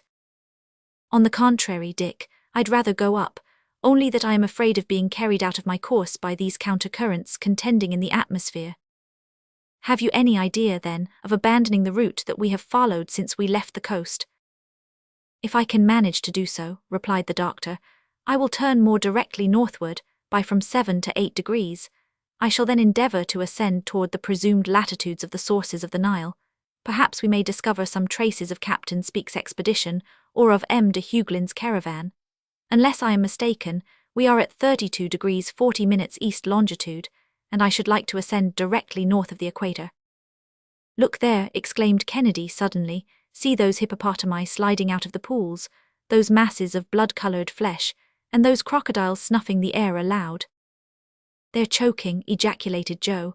"Ah, what a fine way to travel this is, and how one can snap his fingers at all that vermin. Doctor, Mr. Kennedy, see those packs of wild animals hurrying along close together. There are fully 200. Those are wolves." "No, Joe, not wolves, but wild dogs, a famous breed that does not hesitate to attack the lion himself. They are the worst customers a traveller could meet, for they would instantly tear him to pieces." "Well, it is Joe that'll undertake to muzzle them," responded that amiable youth. "After all, though, if that's the nature of the beast, we mustn't be too hard on them for it." Silence gradually settled down under the influence of the impending storm. The thickened air actually seemed no longer adapted to the transmission of sound. The atmosphere appeared muffled, and like a room hung with tapestry, lost all its sonorous reverberation. The rover bird, so called, the coroneted crane, the red and blue jays, the mockingbird, the flycatcher, disappeared among the foliage of the immense trees, and all nature revealed symptoms of some approaching catastrophe. At 9 o'clock the Victoria hung motionless over Mseen, an extensive group of villages scarcely distinguishable in the gloom. Once in a while, the reflection of a wandering ray of light in the dull water disclosed a succession of ditches regularly arranged, and by one last gleam, the eye could make out the calm and sombre forms of palm trees, sycamores, and gigantic euphorbiae. "I am stifling," said the Scot, inhaling with all the power of his lungs as much as possible of the rarefied air. "We are not moving an inch, let us descend." "But the tempest," said the doctor with much uneasiness. "If you are afraid of being carried away by the wind, it seems to me that there is no other course to pursue." "Perhaps the storm won't burst tonight," said Joe. "The clouds are very high." "That is just the thing that makes me hesitate about going beyond them. We should have to rise still higher, lose sight of the earth, and not know all night whether we were moving forward or not, or in what direction we were going." "Make up your mind, dear doctor, for time presses." "It's a pity that the wind has fallen," said Joe again. "It would have carried us clear of the storm." "It is indeed a pity, my friends," rejoined the doctor. "The clouds are dangerous for us. They contain opposing currents which might catch us in their eddies and lightnings that might set on fire. Again, those perils avoided, the force of the tempest might hurl us to the ground, were we to cast our anchor in the treetops. Then what shall we do? Well, we must try to get the balloon into a medium zone of the atmosphere, and there keep her suspended between the perils of the heavens and those of the earth. We have enough water for the cylinder, and our 200 pounds of ballast are untouched. In case of emergency, I can use them. We will keep watch with you, said the hunter. No, my friends, put the provisions under shelter and lie down. I will rouse you if it becomes necessary. But, master, wouldn't you do well to take some rest yourself, as there's no danger close on us just now, insisted poor Joe. No, thank you, my good fellow, I prefer to keep awake. We are not moving, and should circumstances not change, we'll find ourselves tomorrow in exactly the same place. Good night then, sir. Good night, if you can only find it so. Kennedy and Joe stretched themselves out under their blankets, and the doctor remained alone in the immensity of space. However, the huge dome of clouds visibly descended, and the darkness became profound. The black vault closed in upon the earth as if to crush it in its embrace. All at once a violent, rapid, incisive flash of lightning pierced the gloom, and the rent it made had not closed ere a frightful clap of thunder shook the celestial depths. Up, up, turn out, shouted Ferguson. The two sleepers, aroused by the terrible concussion, were at the doctor's orders in a moment. Shall we descend? Said Kennedy. No, the balloon could not stand it. Let us go up before those clouds dissolve in water, and the wind is let loose. And, so saying, the doctor actively stirred up the flame of the cylinder, and turned it on the spirals of the serpentine siphon. The tempests of the tropics develop with a rapidity equalled only by their violence. A second flash of lightning rent the darkness, and was followed by a score of others in quick succession. The sky was crossed and dotted, like the zebra's hide, with electric sparks, which danced and flickered beneath the great drops of rain. We have delayed too long, exclaimed the doctor. We must now pass through a zone of fire, with our balloon filled as it is with inflammable gas. But let us descend then, let us descend, urged Kennedy. The risk of being struck would be just about even, and we should soon be torn to pieces by the branches of the trees. We are going up, doctor. Quicker, quicker still. In this part of Africa, during the equatorial storms, it is not rare to count from 30 to 35 flashes of lightning per minute. The sky is literally on fire, and the crashes of thunder are continuous. The wind burst forth with frightful violence in this burning atmosphere. It twisted the blazing clouds. One might have compared it to the breath of some gigantic bellows, fanning all this conflagration. Dr. Ferguson kept his cylinder at full heat, and the balloon dilated and went up, while Kennedy, on his knees, held together the curtains of the awning. The balloon whirled round wildly enough to make their heads turn, and the aeronauts got some very alarming jolts indeed, as their machines swung and swayed in all directions. Huge cavities would form in the silk of the balloon as the wind fiercely bent it in, and the stuff fairly cracked like a pistol as it flew back from the pressure. A sort of hail, preceded by a rumbling noise, hissed through the air and rattled on the covering of the Victoria. The latter, however, continued to ascend, while the lightning described tangents to the convexity of her circumference, but she bore on, right through the midst of the fire. God protect us, said Dr. Ferguson solemnly. We are in his hands, he alone can save us, but let us be ready for every event, even for fire. Our fall could not be very rapid.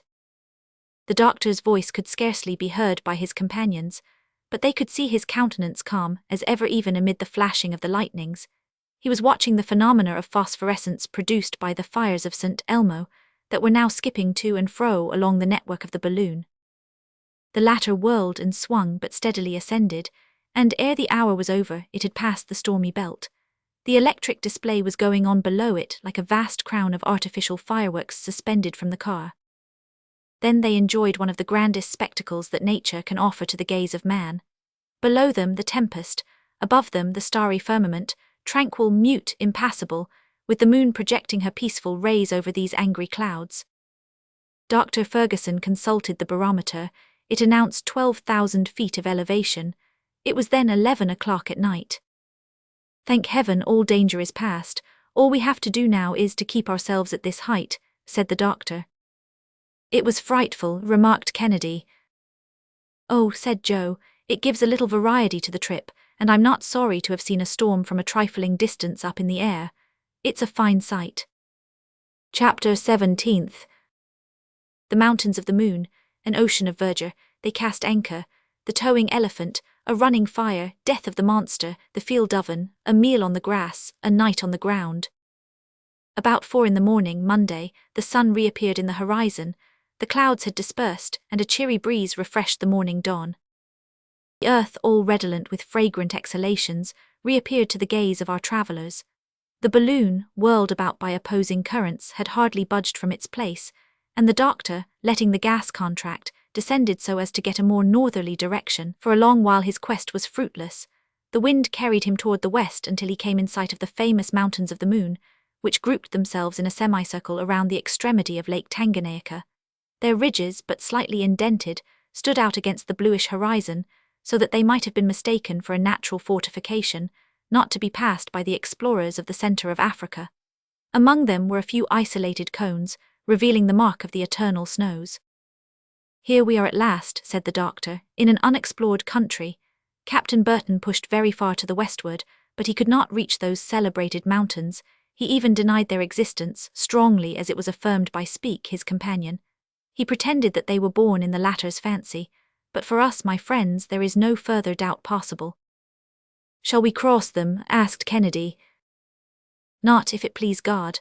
I am looking for a wind that will take me back toward the equator.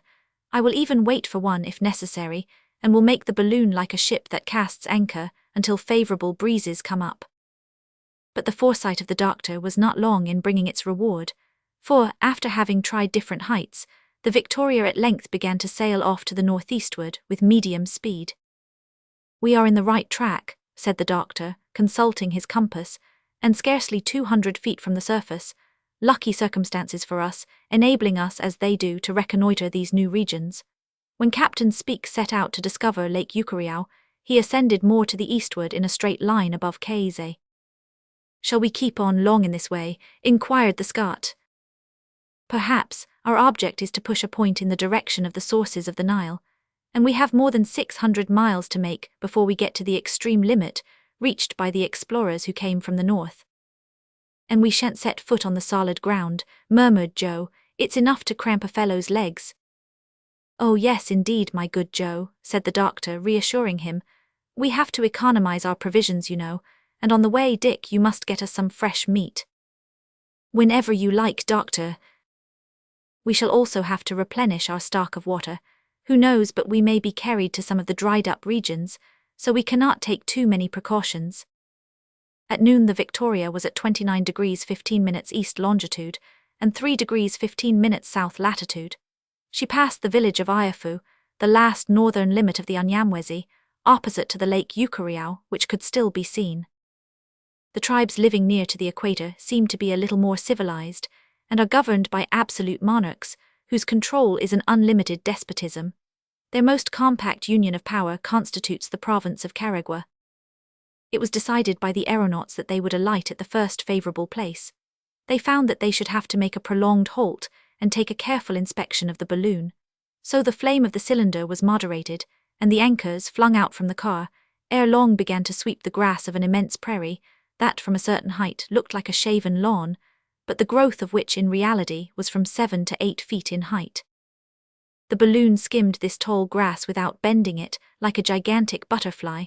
Not an obstacle was in sight. It was an ocean of verdure without a single breaker. "We might proceed a long time in this style," remarked Kennedy. "I don't see one tree that we could approach, and I'm afraid that our hunt's over." "Wait, Dick, you could not hunt anyhow in this grass that grows higher than your head. We'll find a favourable place presently." In truth, it was a charming excursion that they were making now, a veritable navigation on this green, almost transparent sea, gently undulating in the breath of the wind. The little car seemed to cleave the waves of verdure, and from time to time, coveys of birds of magnificent plumage would rise fluttering from the tall herbage and speed away with joyous cries. The anchors plunged into this lake of flowers and traced a furrow that closed behind them like the wake of a ship. All at once a sharp shock was felt. The anchor had caught in the fissure of some rock hidden in the high grass. "We are fast," exclaimed Joe. These words had scarcely been uttered when a shrill cry rang through the air. and the following phrases, mingled with exclamations, escaped from the lips of our travelers. "What's that?" "A strange cry." "Look, why, we're moving." "The anchor has slipped." "No, it holds and holds fast too," said Joe, who was tugging at the rope. "It's the rock then that's moving." An immense rustling was noticed in the grass, and soon an elongated, winding shape was seen rising above it. "A serpent," shouted Joe. "A serpent," repeated Kennedy, handling his rifle. "No," said the doctor, "it's an elephant's trunk." "An elephant, Samuel." And as Kennedy said this, he drew his rifle to his shoulder. "Wait, Dick, wait. That's a fact, the animal's towing us." And in the right direction, Joe, in the right direction. The elephant was now making some headway, and soon reached a clearing where his whole body could be seen. By his gigantic size, the doctor recognized a male of a superb species. He had 2 whitish tusks, beautifully curved, and about 8 feet in length, and in these the shanks of the anchor had firmly caught. The animal was vainly trying with his trunk to disengage himself from the rope that attached him to the car. "Get up, go ahead, old fellow," shouted Joe with delight, doing his best to urge this rather novel team. "Here is a new style of traveling. No more horses for me, an elephant if you please." "But where is he taking us to?" said Kennedy, whose rifle itched in his grasp. "He's taking us exactly to where we want to go, my dear Dick. A little patience." Whiggamore, as the Scotch country folks say," shouted Joe in high glee. Gee up there." The huge animal now broke into a very rapid gallop. He flung his trunk from side to side, and his monstrous bounds gave the car several rather heavy thumps. Meanwhile the doctor stood ready, hatchet in hand, to cut the rope should need arise. "But," said he, "we shall not give up our anchor until the last moment." This drive, with an elephant for the team, lasted about an hour and a half, yet the animal did not seem in the least fatigued. These immense creatures can go over a great deal of ground, and from one day to another are found at enormous distances from where they were last seen, like the whales, whose mass and speed they rival. "In fact," said Joe, "it's a whale that we have harpooned, and we're only doing just what whalemen do when out fishing." But a change in the nature of the ground compelled the doctor to vary his style of locomotion. A dense grove of commodores was descried on the horizon, about 3 miles away, on the north of the prairie, so it became necessary to detach the balloon from its draft animal at last. Kennedy was entrusted with the job of bringing the elephant to a halt. He drew his rifle to his shoulder, but his position was not favorable to a successful shot, so that the first ball fired flattened itself on the animal's skull, as it would have done against an iron plate. The creature did not seem in the least troubled by it, but at the sound of the discharge he had increased his speed, and now was going as fast as a horse at full gallop. "The deuce!" ejaculated Kennedy. "What a solid head," commented Joe. "We'll try some conical balls behind the shoulder joint," said Kennedy, reloading his rifle with care. In another moment he fired. The animal gave a terrible cry, but went on faster than ever. "Come," said Joe, taking aim with another gun, "I must help you or we'll never end it." And now 2 balls penetrated the creature's side. The elephant halted, lifted his trunk, and resumed his run toward the wood with all his speed. He shook his huge head, and the blood began to gush from his wounds. "Let us keep up our fire, Mr. Kennedy." "And a continuous fire, too," urged the doctor, "for we are close on the woods." 10 shots more were discharged. The elephant made a fearful bound. The car and balloon cracked as though everything were going to pieces, and the shock made the doctor drop his hatchet on the ground. The situation was thus rendered really very alarming. The anchor rope which had securely caught could not be disengaged, nor could it yet be cut by the knives of our aeronauts, and the balloon was rushing headlong toward the wood, when the animal received a ball in the eye just as he lifted his head. On this he halted, faltered, his knees bent under him, and he uncovered his whole flank to the assaults of his enemies in the balloon. "A bullet in his heart," said Kennedy, discharging one last rifle shot. The elephant uttered a long bellow of terror and agony, then raised himself up for a moment, twirling his trunk in the air, and finally fell with all his weight upon one of his tusks, which he broke off short. He was dead. "His tusks broken," exclaimed Kennedy. Ivory too that in England would bring 35 guineas per £100. As much as that, said Joe, scrambling down to the ground by the anchor rope. What's the use of sighing over it, Dick, said the doctor. Are we ivory merchants? Did we come hither to make money? Joe examined the anchor and found it solidly attached to the unbroken tusk. The doctor and Dick leaped out on the ground, while the balloon, now half emptied, hovered over the body of the huge animal. What a splendid beast, said Kennedy. What a mass of flesh. I never saw an elephant of that size in India. There's nothing surprising about that, my dear Dick. The elephants of Central Africa are the finest in the world. The Andersons and the Cummings have hunted so incessantly in the neighborhood of the Cape that these animals have migrated to the equator, where they are often met with in large herds. In the meanwhile, I hope, added Joe, that we'll taste a morsel of this fellow. I'll undertake to get you a good dinner at his expense. Mr. Kennedy will go off and hunt for an hour or two. The doctor will make an inspection of the balloon, and while they're busy in that way, I'll do the cooking. A good arrangement, said the doctor. So do as you like, Joe. As for me, said the hunter, I shall avail myself of the 2 hours recess that Joe has condescended to let me have. Go, my friend, but no imprudence. Don't wander too far away. Never fear, doctor. And so saying, Dick, shouldering his gun, plunged into the woods. Forthwith Joe went to work at his vocation. At first he made a hole in the ground 2 feet deep. This he filled with the dry wood that was so abundantly scattered about, where it had been strewn by the elephants, whose tracks could be seen where they had made their way through the forest. This hole filled, he heaped a pile of faggots on it a foot in height and set fire to it. Then he went back to the carcass of the elephant, which had fallen only about 100 feet from the edge of the forest.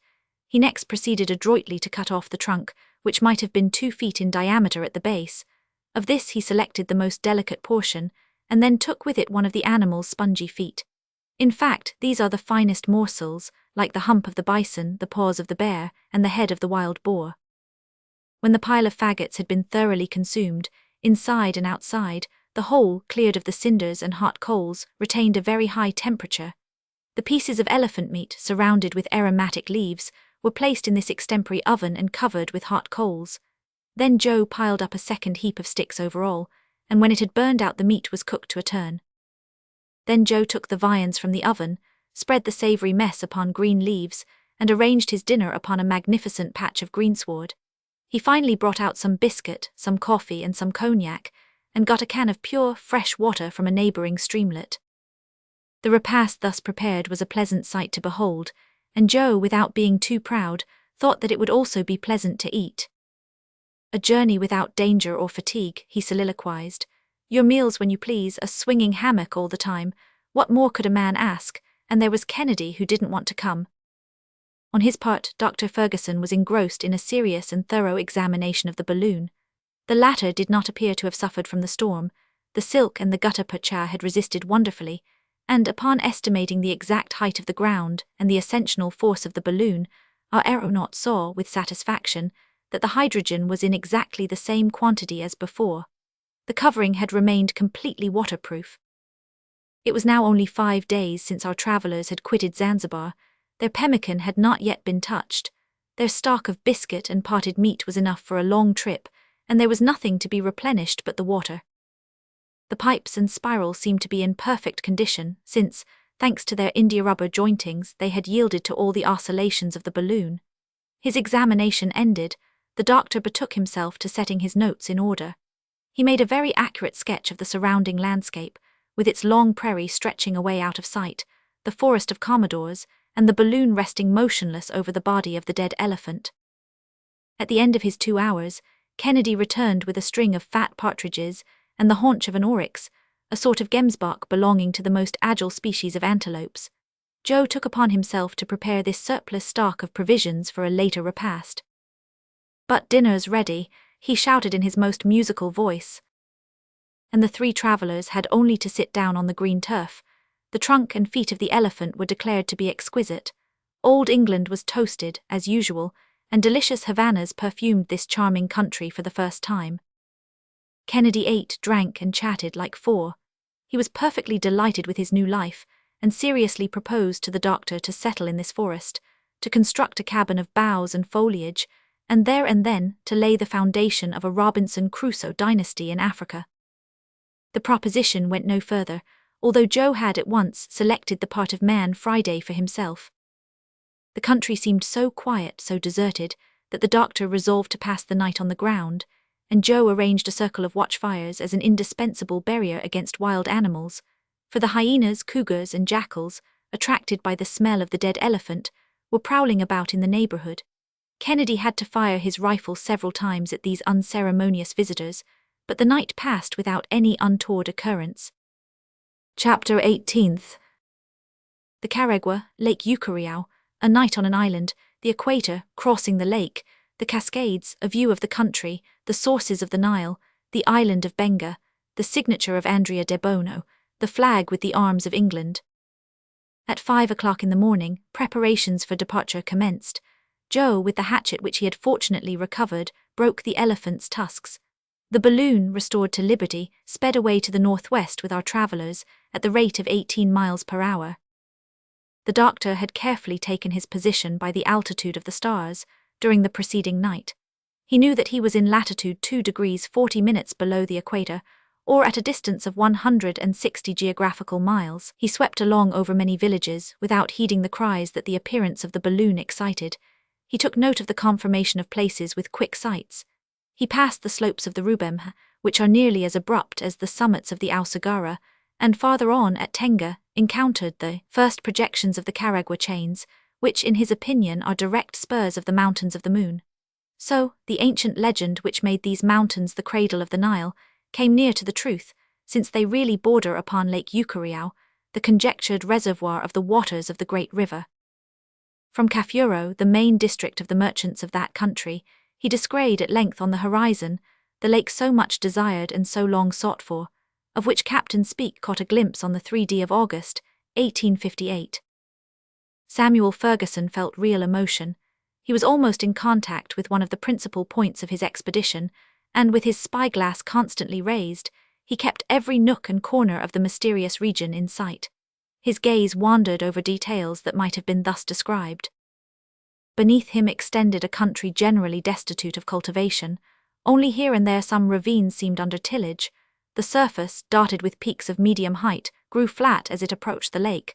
Barley fields took the place of rice plantations, and there, too, could be seen growing the species of plantain from which the wine of the country is drawn, and mwani, the wild plant which supplies a substitute for coffee. A collection of some 50 or more circular huts, covered with a flowering thatch, constituted the capital of the Caragua country. He could easily distinguish the astonished countenances of a rather fine-looking race of natives of yellowish-brown complexion. Women of incredible corpulence were dawdling about through the cultivated grounds, and the doctor greatly surprised his companions by informing them that this rotundity, which is highly esteemed in that region, was obtained by an obligatory diet of curdled milk. At noon, the Victoria was in 1 degree 45 minutes south latitude, and at 1 o'clock the wind was driving her directly toward the lake. This sheet of water was christened Nyanza Victoria, or Victoria Lake, by Captain Speke. At the place now mentioned it might measure about 90 miles in breadth, and at its southern extremity the captain found a group of islets, which he named the archipelago of Bengal. He pushed his survey as far as Mwanza on the eastern coast, where he was received by the Sultan. He made a triangulation of this part of the lake, but he could not procure a boat, either to cross it or to visit the great island of Ucayali, which is very populous, is governed by 3 sultans, and appears to be only a promontory at low tide. The balloon approached the lake more to the northward, to the doctor's great regret, for it had been his wish to determine its lower outlines. Its shores seemed to be thickly set with brambles and thorny plants, growing together in wild confusion, and were literally hidden sometimes from the gaze by myriads of mosquitoes of a light brown hue. The country was evidently habitable and inhabited.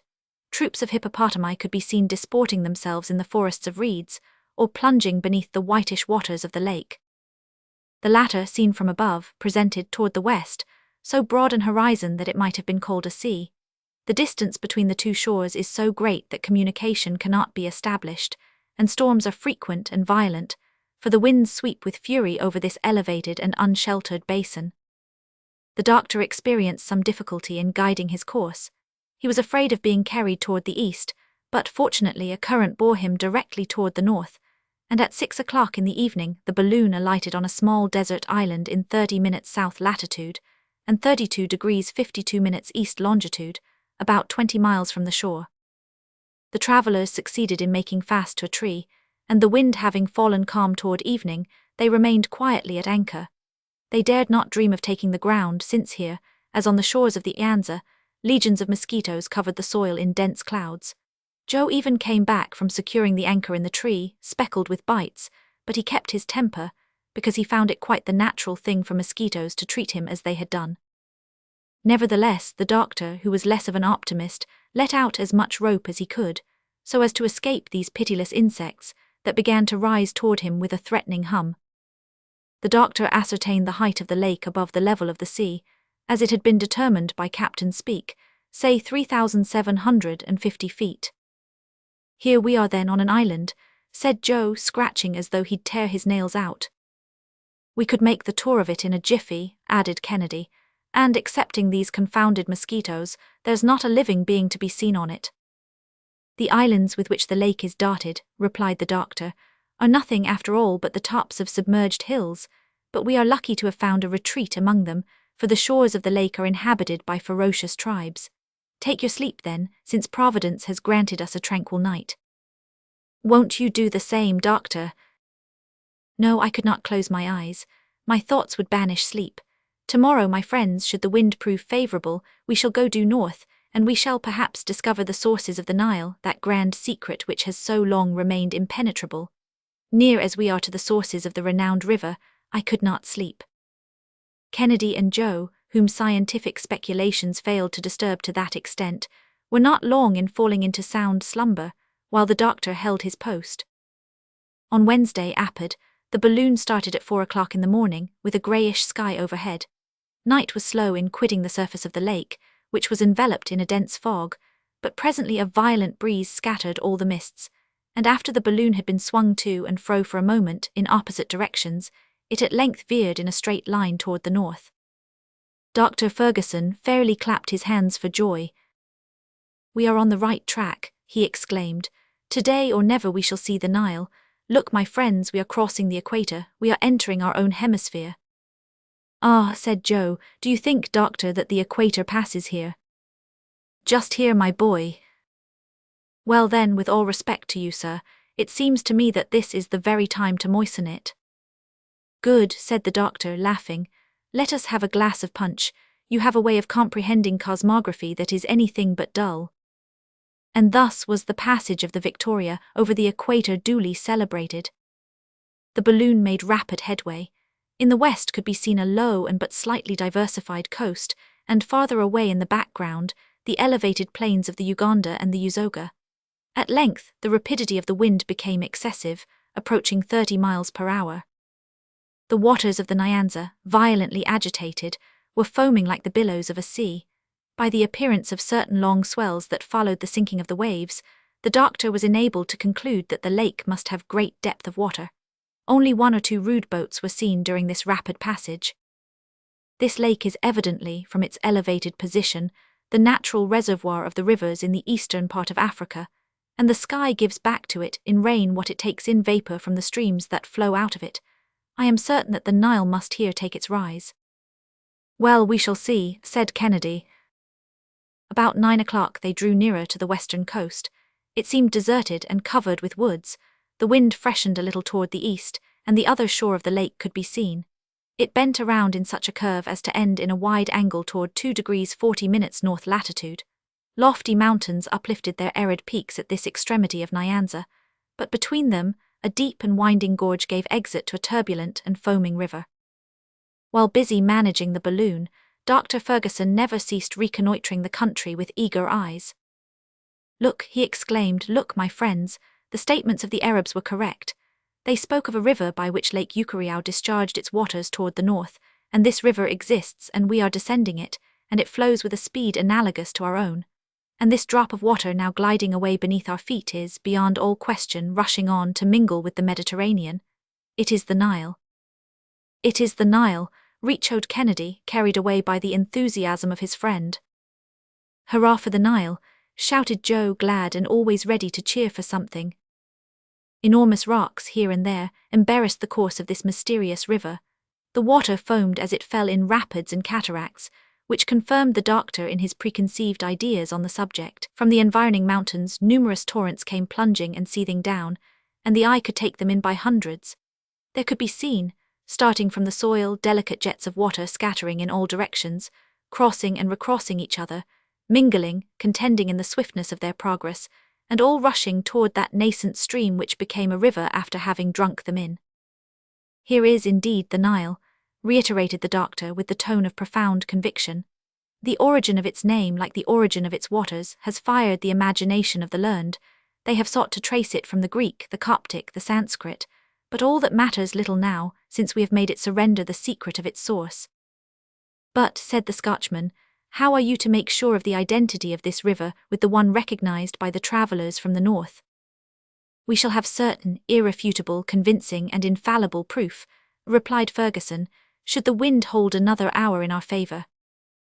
The mountains drew farther apart, revealing in their place numerous villages, and fields of white Indian corn, doura, and sugar cane. The tribes inhabiting the region seemed excited and hostile. They manifested more anger than adoration, and evidently saw in the aeronauts only obtrusive strangers, and not condescending deities. It appeared as though, in approaching the sources of the Nile, these men came to rob them of something, and so the Victoria had to keep out of range of their muskets. "To land here would be a ticklish matter," said the Scot. "Well," said Joe, "so much the worse for these natives. They'll have to do without the pleasure of our conversation." "Nevertheless descend I must," said the doctor, "were it only for a quarter of an hour. Without doing so I cannot verify the results of our expedition." "It is indispensable then, doctor." "Indispensable, and we will descend, even if we have to do so with a volley of musketry." "The thing suits me," said Kennedy, toying with his pet rifle. "And I'm ready, master, whenever you say the word," added Joe, preparing for the fight. "It would not be the first time," remarked the doctor. "That science has been followed up, sword in hand. The same thing happened to a French savant among the mountains of Spain when he was measuring the terrestrial meridian. Be easy on that score, doctor, and trust to your 2 bodyguards." "Are we there, master?" "Not yet. In fact, I shall go up a little first, in order to get an exact idea of the configuration of the country." The hydrogen expanded, and in less than 10 minutes the balloon was soaring at a height of 2,500 feet above the ground. From that elevation could be distinguished an inextricable network of smaller streams which the river received into its bosom. Others came from the west, from between numerous hills, in the midst of fertile plains. "We are not 90 miles from Gondokoro," said the doctor, measuring off the distance on his map, "and less than 5 miles from the point reached by the explorers from the north.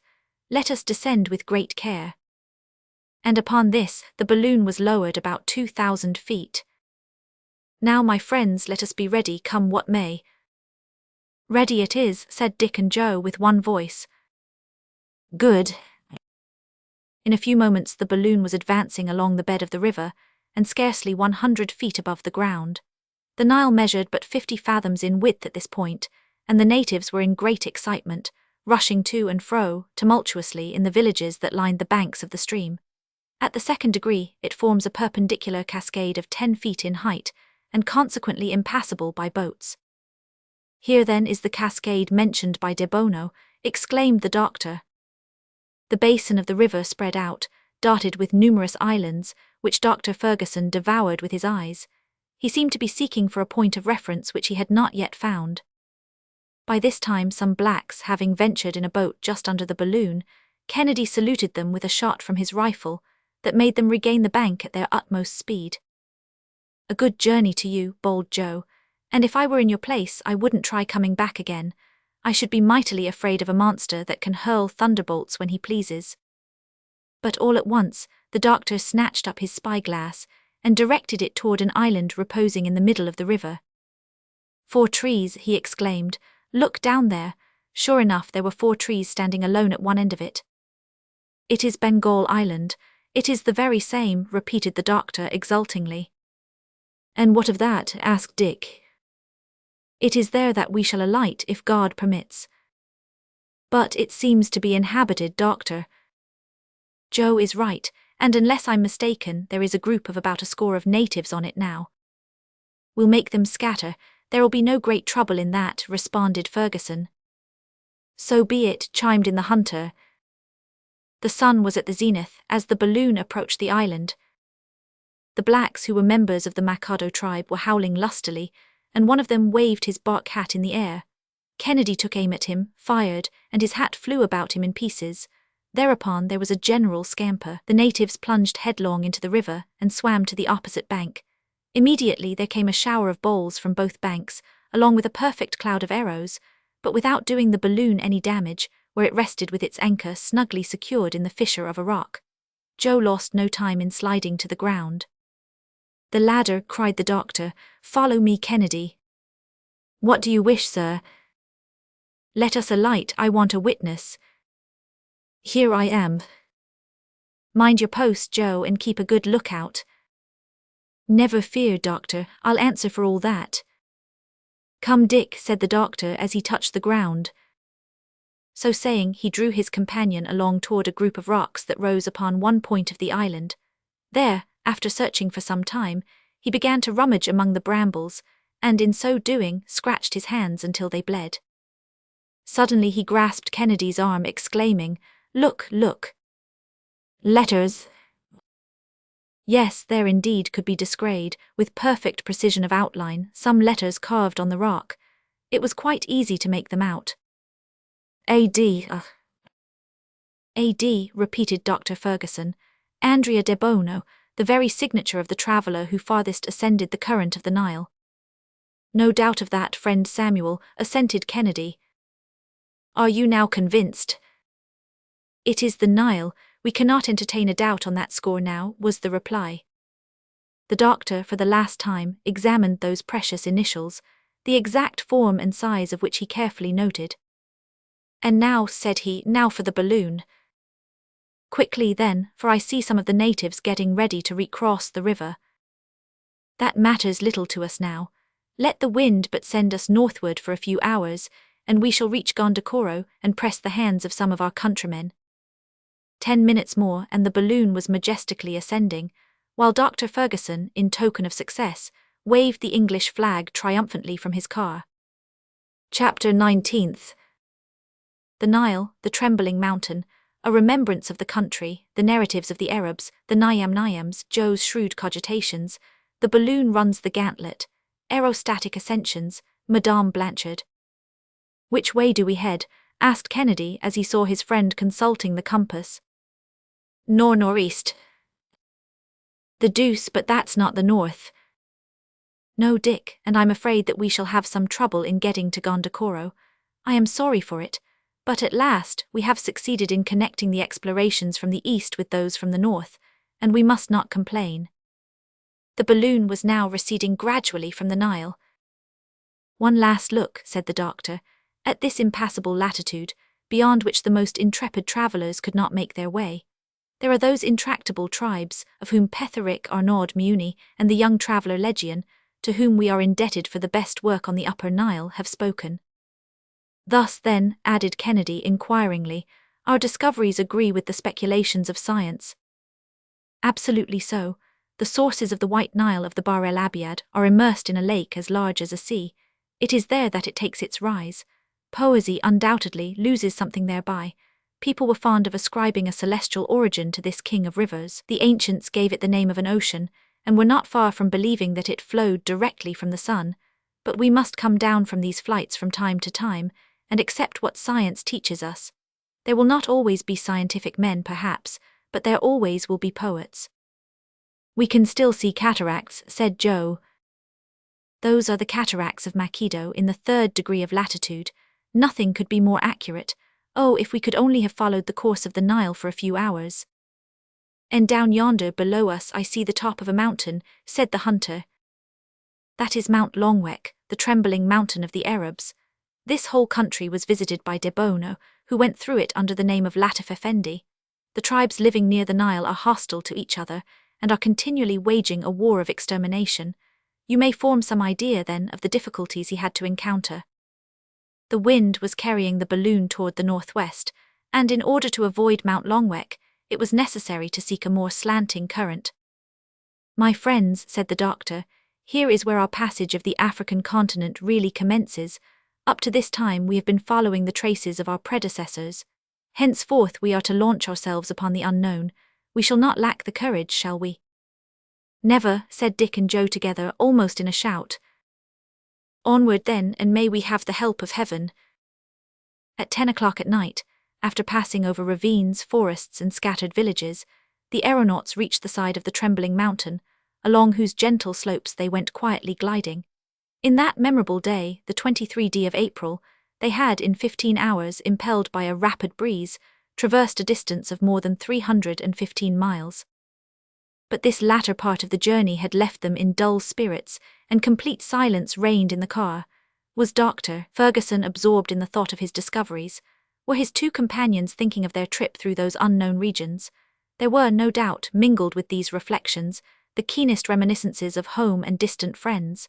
Joe alone continued to manifest the same careless philosophy, finding it quite natural that home should not be there from the moment that he left it.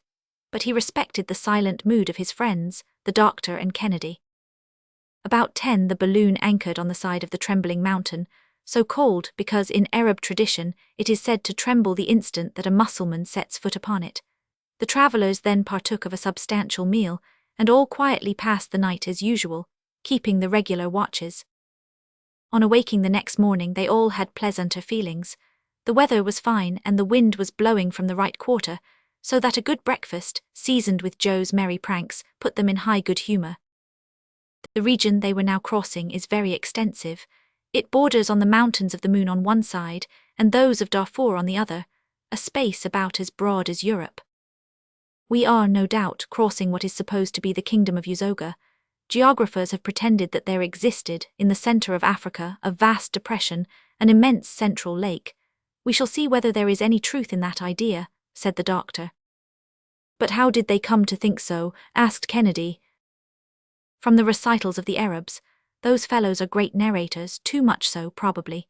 Some travellers who had got as far as Kayse or the Great Lakes saw slaves that had been brought from this region, interrogated them concerning it, and from their different narratives made up a jumble of notions and deduced systems from them. Down at the bottom of it all there is some appearance of truth, and you see that they were right about the sources of the Nile. Nothing could be more correct, said Kennedy. It was by the aid of these documents that some attempts at maps were made, and so I am going to try to follow our route by one of them, rectifying it when need be. Is all this region inhabited? Asked Joe. Undoubtedly, and disagreeably inhabited too. I thought so. These scattered tribes come, one and all, under the title of Nyam-Nyams, and this compound word is only a sort of nickname. It imitates the sound of chewing. That's it, excellent, said Joe, champing his teeth as though he were eating. Nyam-Nyam. My good Joe, if you were the immediate object of this chewing, you wouldn't find it so excellent. Why, what's the reason, sir? These tribes are considered man-eaters. Is that really the case? Not a doubt of it. It has also been asserted that these natives had tails, like mere quadrupeds, but it was soon discovered that these appendages belonged to the skins of animals that they wore for clothing. More's the pity, a tail's a nice thing to chase away mosquitoes. That may be, Joe, but we must consign the story to the domain of fable, like the dogs' heads which the traveller, Brun Rollit, attributed to other tribes. Dogs' heads, eh? Quite convenient for barking and even for man-eating. But one thing that has been, unfortunately, proven true, is the ferocity of these tribes, who are really very fond of human flesh, and devour it with avidity. I only hope that they won't take such a particular fancy to mine, said Joe with comic solemnity. See that, said Kennedy. Yes, indeed, sir. If I have to be eaten in a moment of famine, I want it to be for your benefit and my master's, but the idea of feeding those black fellows, gracious, I'd die of shame. Well then, Joe, said Kennedy, that's understood. We count upon you in case of need. At your service, gentlemen. Joe talks in this way so as to make us take good care of him and fatten him up. Maybe so, said Joe, every man for himself. In the afternoon, the sky became covered with a warm mist that oozed from the soil. The brownish vapor scarcely allowed the beholder to distinguish objects, and so, fearing collision with some unexpected mountain peak, the doctor about 5 o'clock gave the signal to halt. The night passed without accident, but in such profound obscurity that it was necessary to use redoubled vigilance. The monsoon blew with extreme violence during all the next morning. The wind buried itself in the lower cavities of the balloon and shook the appendage by which the dilating pipes entered the main apparatus. They had at last to be tied up with cords, Joe acquitting himself very skillfully in performing that operation. He had occasion to observe at the same time that the orifice of the balloon still remained hermetically sealed. "That is a matter of double importance for us," said the doctor. "In the first place, we avoid the escape of precious gas, and then, again, we do not leave behind us an inflammable train, which we should at last inevitably set fire to, and so be consumed." "That would be a disagreeable traveling incident," said Joe. "Should we be hurled to the ground?" asked Kennedy. "Hurled? No, not quite that. The gas would burn quietly, and we should descend little by little. A similar accident happened to a French aeronaut, Madame Blanchard. She ignited her balloon while sending off fireworks, but she did not fall, and she would not have been killed, probably, had not her car dashed against a chimney and precipitated her to the ground." "Let us hope that nothing of the kind may happen to us," said the hunter. "Up to this time our trip has not seemed to me very dangerous, and I can see nothing to prevent us reaching our destination." "Nor can I either, my dear Dick. Accidents are generally caused by the imprudence of the aeronauts or the defective construction of their apparatus. However, in thousands of aerial ascensions, there have not been 20 fatal accidents. Usually the danger is in the moment of leaving the ground, or of alighting, and therefore at those junctures we should never omit the utmost precaution." "It's breakfast time," said Joe. "We'll have to put up with preserved meat and coffee until Mr. Kennedy has had another chance to get us a good slice of venison." Chapter 20th. The celestial bottle, the fig palms, the mammoth trees, the tree of war, the winged team, 2 native tribes in battle, a massacre, an intervention from above. The wind had become violent and irregular. The balloon was running the gauntlet through the air. Tossed at one moment toward the north, at another toward the south, it could not find one steady current. "We are moving very swiftly without advancing much," said Kennedy, remarking the frequent oscillations of the needle of the compass. "The balloon is rushing at the rate of at least 30 miles an hour.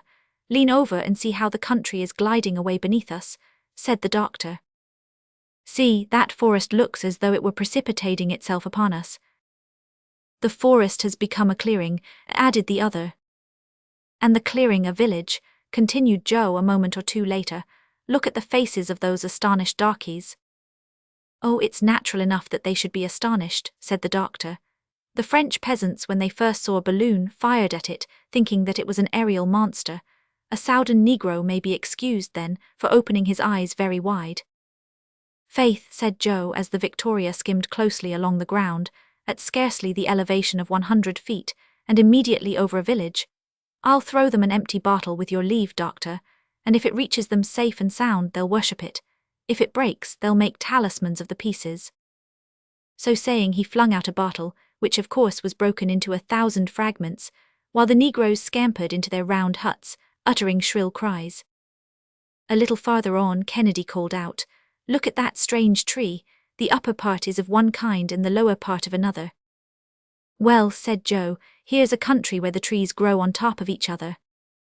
"It's simply the trunk of a fig tree," replied the doctor, "on which there is a little vegetating earth. Some fine day the wind left the seed of a palm on it, and the seed has taken root and grown as though it were on the plain ground." "A fine new style of gardening," said Joe, "and I'll import the idea to England.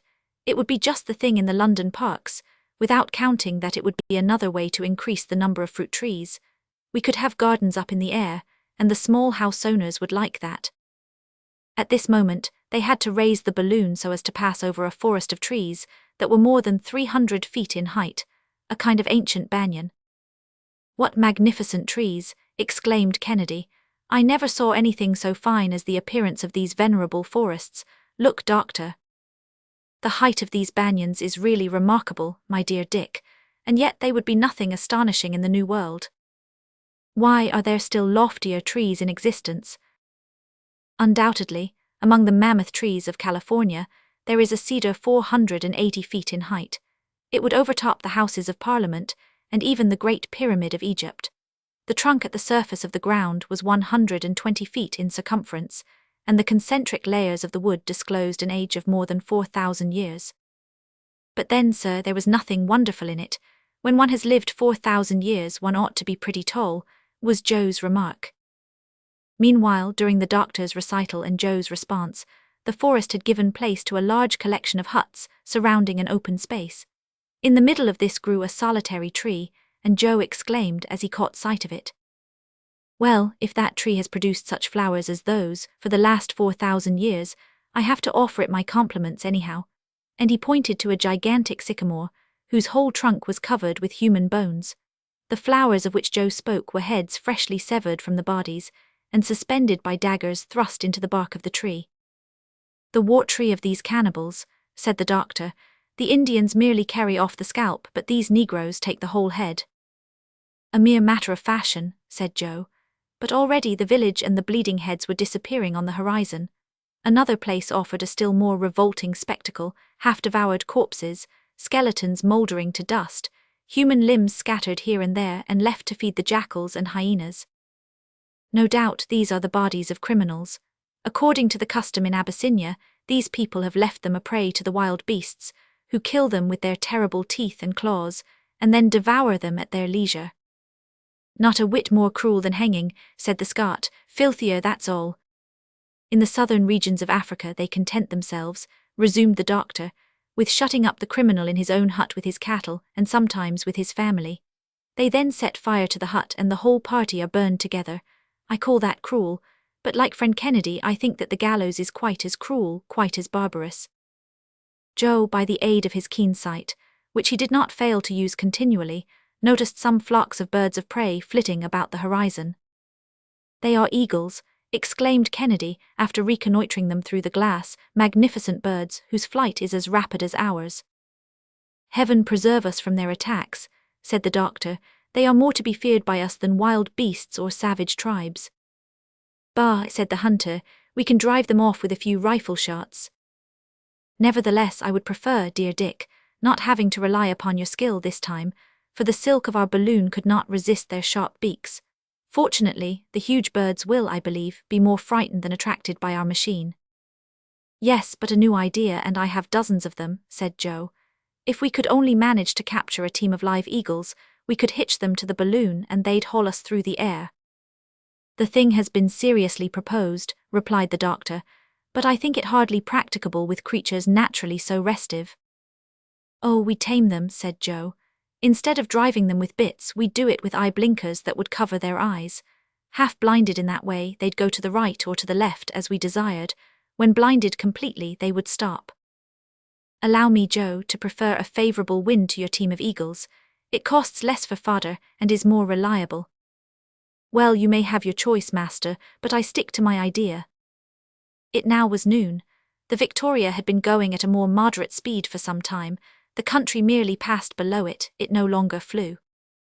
Suddenly, shouts and whistlings were heard by our aeronauts, and leaning over the edge of the car, they saw on the open plain below them an exciting spectacle. Two hostile tribes were fighting furiously, and the air was dotted with volleys of arrows. The combatants were so intent upon their murderous work that they did not notice the arrival of the balloon. There were about 300 mingled confusedly in the deadly struggle. Most of them, red with the blood of the wounded, in which they fairly wallowed, were horrible to behold. As they at last caught sight of the balloon, there was a momentary pause, but their yells redoubled, and some arrows were shot at the Victoria, one of them coming close enough for Joe to catch it with his hand. "Let us rise out of range," exclaimed the doctor. "There must be no rashness, we are forbidden any risk." Meanwhile the massacre continued on both sides, with battle-axes and war-clubs. As quickly as one of the combatants fell, a hostile warrior ran up to cut off his head, while the women, mingling in the fray, gathered up these bloody trophies and piled them together at either extremity of the battlefield. Often, too, they even fought for these hideous spoils. "What a frightful scene," said Kennedy with profound disgust. "They're ugly acquaintances," added Joe, But then, if they had uniforms, they'd be just like the fighters of all the rest of the world. I have a keen hankering to take a hand in at that fight, said the hunter, brandishing his rifle. No, no, objected the doctor vehemently. No, let us not meddle with what don't concern us. Do you know which is right or which is wrong, that you would assume the part of the Almighty? Let us, rather, hurry away from this revolting spectacle. Could the great captains of the world float thus above the scenes of their exploits, they would at last, perhaps, conceive a disgust for blood and conquest. The chieftain of one of the contending parties was remarkable for his athletic proportions, his great height and Herculean strength. With one hand he plunged his spear into the compact ranks of his enemies, and with the other mowed large spaces in them with his battle-axe. Suddenly he flung away his war-club, red with blood, rushed upon a wounded warrior, and chopping off his arm at a single stroke, carried the dissevered member to his mouth, and bit it again and again. Ah, ejaculated Kennedy, the horrible brute, I can hold back no longer, and as he spoke the huge savage, struck full in the forehead with a rifle ball, fell headlong to the ground. Upon this sudden mishap of their leader, his warriors seemed struck dumb with amazement. His supernatural death awed them, while it reanimated the courage and ardor of their adversaries, and in a twinkling the field was abandoned by half the combatants. Come, let us look higher up for a current to bear us away. I am sick of this spectacle, said the doctor. But they could not get away so rapidly as to avoid the sight of the victorious tribe rushing upon the dead and the wounded, scrambling and disputing for the still warm and reeking flesh, and eagerly devouring it. For, uttered Joe, it's sickening. The balloon rose as it expanded. The howlings of the brutal horde in the delirium of their orgy pursued them for a few minutes, but at length, borne away toward the south, they were carried out of sight and hearing of this horrible spectacle of cannibalism. The surface of the country was now greatly varied, with numerous streams of water bearing toward the east. The latter undoubtedly ran into those affluents of Lake Nu, or of the River of the Gazelles, concerning which M. Guillaume Legion has given such curious details. At nightfall the balloon cast anchor in 27 degrees east longitude, and 4 degrees 20 minutes north latitude, after a day's trip of 150 miles. Chapter 21. Strange sounds. A night attack, Kennedy and Joe in the tree, 2 shots, help, help, reply in French, the morning, the missionary, the plan of rescue. The night came on very dark. The doctor had not been able to reconnoitre the country. He had made fast to a very tall tree, from which he could distinguish only a confused mass through the gloom. As usual, he took the 9 o'clock watch, and at midnight Dick relieved him. Keep a sharp lookout, Dick, was the doctor's good-night injunction. Is there anything new on the carpet? No, but I thought that I heard vague sounds below us, and as I don't exactly know where the wind has carried us to, even an excess of caution would do no harm. You've probably heard the cries of wild beasts. No, the sounds seem to me something altogether different from that. At all events, on the least alarm don't fail to waken us. I'll do so, doctor, rest easy. After listening attentively for a moment or two longer, the doctor, hearing nothing more, threw himself on his blankets and went asleep. The sky was covered with dense clouds, but not a breath of air was stirring, and the balloon, kept in its place by only a single anchor, experienced not the slightest oscillation. Kennedy, leaning his elbow on the edge of the car, so as to keep an eye on the cylinder, which was actively at work, gazed out upon the calm obscurity. He eagerly scanned the horizon, and, as often happens to minds that are uneasy or possessed with preconceived notions, he fancied that he sometimes detected vague gleams of light in the distance. At one moment he even thought that he saw them only 200 paces away, quite distinctly, but it was a mere flash that was gone as quickly as it came, and he noticed nothing more. It was, no doubt, one of those luminous illusions that sometimes impress the eye in the midst of very profound darkness. Kennedy was getting over his nervousness and falling into his wandering meditations again, when a sharp whistle pierced his ear. Was that the cry of an animal or of a night bird, or did it come from human lips? Kennedy, perfectly comprehending the gravity of the situation, was on the point of waking his companions, but he reflected that in any case, men or animals, the creatures that he had heard must be out of reach. So he merely saw that his weapons were all right, and then with his night glass again plunged his gaze into space.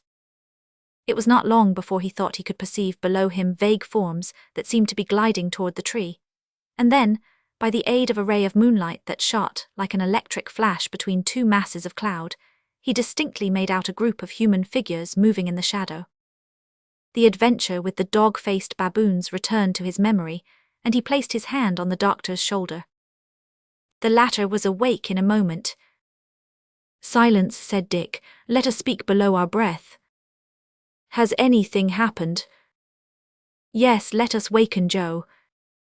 The instant that Joe was aroused, Kennedy told him what he had seen. "Those confounded monkeys again," said Joe. "Possibly, but we must be on our guard." "Joe and I," said Kennedy, "will climb down the tree by the ladder." "And in the meanwhile," added the doctor, "I will take my measures so that we can ascend rapidly at a moment's warning." "Agreed." "Let us go down then," said Joe. "Don't use your weapons, excepting at the last extremity. It would be a useless risk to make the natives aware of our presence in such a place as this." Dick and Joe replied with signs of assent, and then letting themselves slide noiselessly toward the tree, took their position in a fork among the strong branches where the anchor had caught. For some moments they listened minutely and motionlessly among the foliage, and ere long Joe seized Kennedy's hand as he heard a sort of rubbing sound against the bark of the tree. "Don't you hear that?" he whispered. "Yes, and it's coming nearer." "Suppose it should be a serpent, that hissing or whistling that you heard before." "No, there was something human in it." "I'd prefer the savages, for I have a horror of those snakes." "The noise is increasing," said Kennedy again after a lapse of a few moments. "Yes, something's coming up toward us climbing." "Keep watch on this side and I'll take care of the other." "Very good."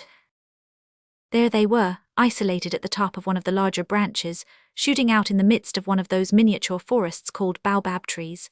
The darkness, heightened by the density of the foliage, was profound. However, Joe, leaning over to Kennedy's ear and pointing down the tree, whispered, "The blacks, they're climbing toward us." The two friends could even catch the sound of a few words uttered in the lowest possible tones. Joe gently brought his rifle to his shoulder as he spoke. "Wait," said Kennedy. Some of the natives had really climbed the baobab, and now they were seen rising on all sides, winding along the boughs like reptiles, and advancing slowly but surely, all the time plainly enough discernible, not merely to the eye but to the nostrils, by the horrible odors of the rancid grease with which they bedaubed their bodies.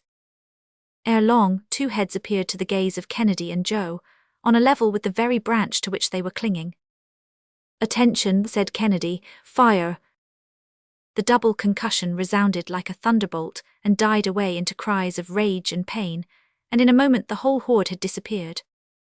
But in the midst of these yells and howls a strange, unexpected, nay, what seemed an impossible, cry had been heard. A human voice had distinctly called aloud in the French language. "Help, help." Kennedy and Joe, dumb with amazement, had regained the car immediately. "Did you hear that?" the doctor asked them.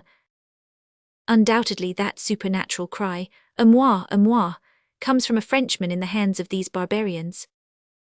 "A traveler." "A missionary, perhaps." "Poor wretch," said Kennedy, "they're assassinating him, making a martyr of him." The doctor then spoke, and it was impossible for him to conceal his emotions. "There can be no doubt of it," he said. "Some unfortunate Frenchman has fallen into the hands of these savages. We must not leave this place without doing all in our power to save him. When he heard the sound of our guns, he recognized an unhoped-for assistance, a providential interposition. We shall not disappoint his last hope. Are such your views?" "They are, doctor, and we are ready to obey you." "Let us, then, lay our heads together to devise some plan, and in the morning we'll try to rescue him." "But how shall we drive off those abominable blacks?" asked Kennedy. "It's quite clear to me, from the way in which they made off, that they are unacquainted with firearms. We must therefore profit by their fears, but we shall await daylight before acting, and then we can form our plans of rescue according to circumstances."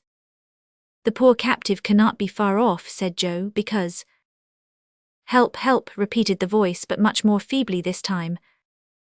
"The savage wretches," exclaimed Joe, trembling with indignation. Suppose they should kill him tonight. Do you hear, Doctor? Resumed Kennedy, seizing the doctor's hand. Suppose they should kill him tonight. It is not at all likely, my friends. These savage tribes kill their captives in broad daylight. They must have the sunshine. Now, if I were to take advantage of the darkness to slip down to the poor fellow, said Kennedy. And I'll go with you, said Joe warmly. Pause, my friends, pause. The suggestion does honor to your hearts and to your courage, but you would expose us all to great peril, and do still greater harm to the unfortunate man whom you wish to aid. Why so? Asked Kennedy. These savages are frightened and dispersed. They will not return. Dick, I implore you, heed what I say. I am acting for the common good, and if by any accident you should be taken by surprise, all would be lost. But think of that poor wretch, hoping for aid, waiting there, praying, calling aloud. Is no one to go to his assistance? He must think that his senses deceived him, that he heard nothing. We can reassure him on that score, said Dr. Ferguson, and standing erect, making a speaking trumpet of his hands, he shouted at the top of his voice in French, Whoever you are, be of good cheer. 3 friends are watching over you. A terrific howl from the savages responded to these words, no doubt drowning the prisoner's reply. They are murdering him, they are murdering him, exclaimed Kennedy. Our interference will have served no other purpose than to hasten the hour of his doom. We must act. But how, Dick? What do you expect to do in the midst of this darkness? Oh, if it was only daylight, sighed Joe. Well, and suppose it were daylight, said the doctor in a singular tone. Nothing more simple, Doctor, said Kennedy. I'd go down and scatter all these savage villains with powder and ball. And you, Joe, what would you do? I, master, why, I'd act more prudently, maybe, by telling the prisoner to make his escape in a certain direction that we'd agree upon. And how would you get him to know that? By means of this arrow that I caught flying the other day. I'd tie a note to it, or I'd just call out to him in a loud voice what you want him to do, because these black fellows don't understand the language that you'd speak in. Your plans are impracticable, my dear friends. The greatest difficulty would be for this poor fellow to escape at all, even admitting that he should manage to elude the vigilance of his captors. As for you, my dear Dick, with determined daring and profiting by their alarm at our firearms, your project might possibly succeed. But were it to fail, you would be lost, and we should have 2 persons to save instead of 1. No, we must put all the chances on our side and go to work differently. But let us act at once, said the hunter. Perhaps we may, said the doctor, throwing considerable stress upon the words. Why, Doctor, can you light up such darkness as this? Who knows, Joe? Ah, if you can do that, you're the greatest learned man in the world. The doctor kept silent for a few moments. He was thinking. His 2 companions looked at him with much emotion, for they were greatly excited by the strangeness of the situation. Ferguson at last resumed. Here is my plan. We have 200 pounds of ballast left, since the bags we brought with us are still untouched. I'll suppose that this prisoner, who is evidently exhausted by suffering, weighs as much as one of us. There will still remain 60 pounds of ballast to throw out, in case we should want to ascend suddenly. How do you expect to manage the balloon? Asked Kennedy. This is the idea, Dick. You will admit that if I can get to the prisoner and throw out a quantity of ballast, equal to his weight, I shall have in no wise altered the equilibrium of the balloon. But then, if I want to get a rapid ascension, so as to escape these savages, I must employ means more energetic than the cylinder. Well then, in throwing out this overplus of ballast at a given moment, I am certain to rise with great rapidity. That's plain enough. Yes, but there is one drawback. It consists in the fact that in order to descend after that, I should have to part with a quantity of gas proportionate to the surplus ballast that I had thrown out. Now the gas is precious, but we must not haggle over it when the life of a fellow creature is at stake. You are right, sir. We must do everything in our power to save him. Let us work then, and get these bags all arranged on the rim of the car, so that they may be thrown overboard at one movement. But this darkness... It hides our preparations and will be dispersed only when they are finished. Take care to have all our weapons close at hand. Perhaps we may have to fire, so we have 1 shot in the rifle, 4 for the 2 muskets, 12 in the 2 revolvers, or 17 in all, which might be fired in a quarter of a minute. But perhaps we shall not have to resort to all this noisy work. Are you ready? "We're ready," responded Joe. The sacks were placed as requested, and the arms were put in good order. "Very good," said the doctor. "Have an eye to everything. Joe will see to throwing out the ballast and Dick will carry off the prisoner, but let nothing be done until I give the word. Joe will first detach the anchor and then quickly make his way back to the car." Joe let himself slide down by the rope, and in a few moments reappeared at his post, while the balloon, thus liberated, hung almost motionless in the air. In the meantime, the doctor assured himself of the presence of a sufficient quantity of gas in the mixing tank to feed the cylinder if necessary, without there being any need of resorting for some time to the Bunsen battery. He then took out the 2 perfectly isolated conducting wires, which served for the decomposition of the water, and searching in his travelling sack, brought forth 2 pieces of charcoal, cut down to a sharp point, and fixed one at the end of each wire. His 2 friends looked on without knowing what he was about, but they kept perfectly silent. When the doctor had finished, he stood up erect in the car, and taking the 2 pieces of charcoal, one in each hand, drew their points nearly together.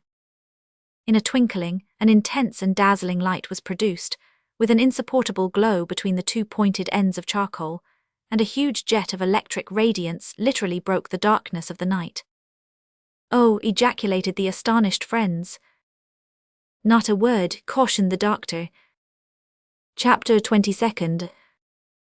The jet of light, the missionary, the rescue in a ray of electricity, a Lazarist priest, but little hope, the doctor's care, a life of self-denial, passing a volcano.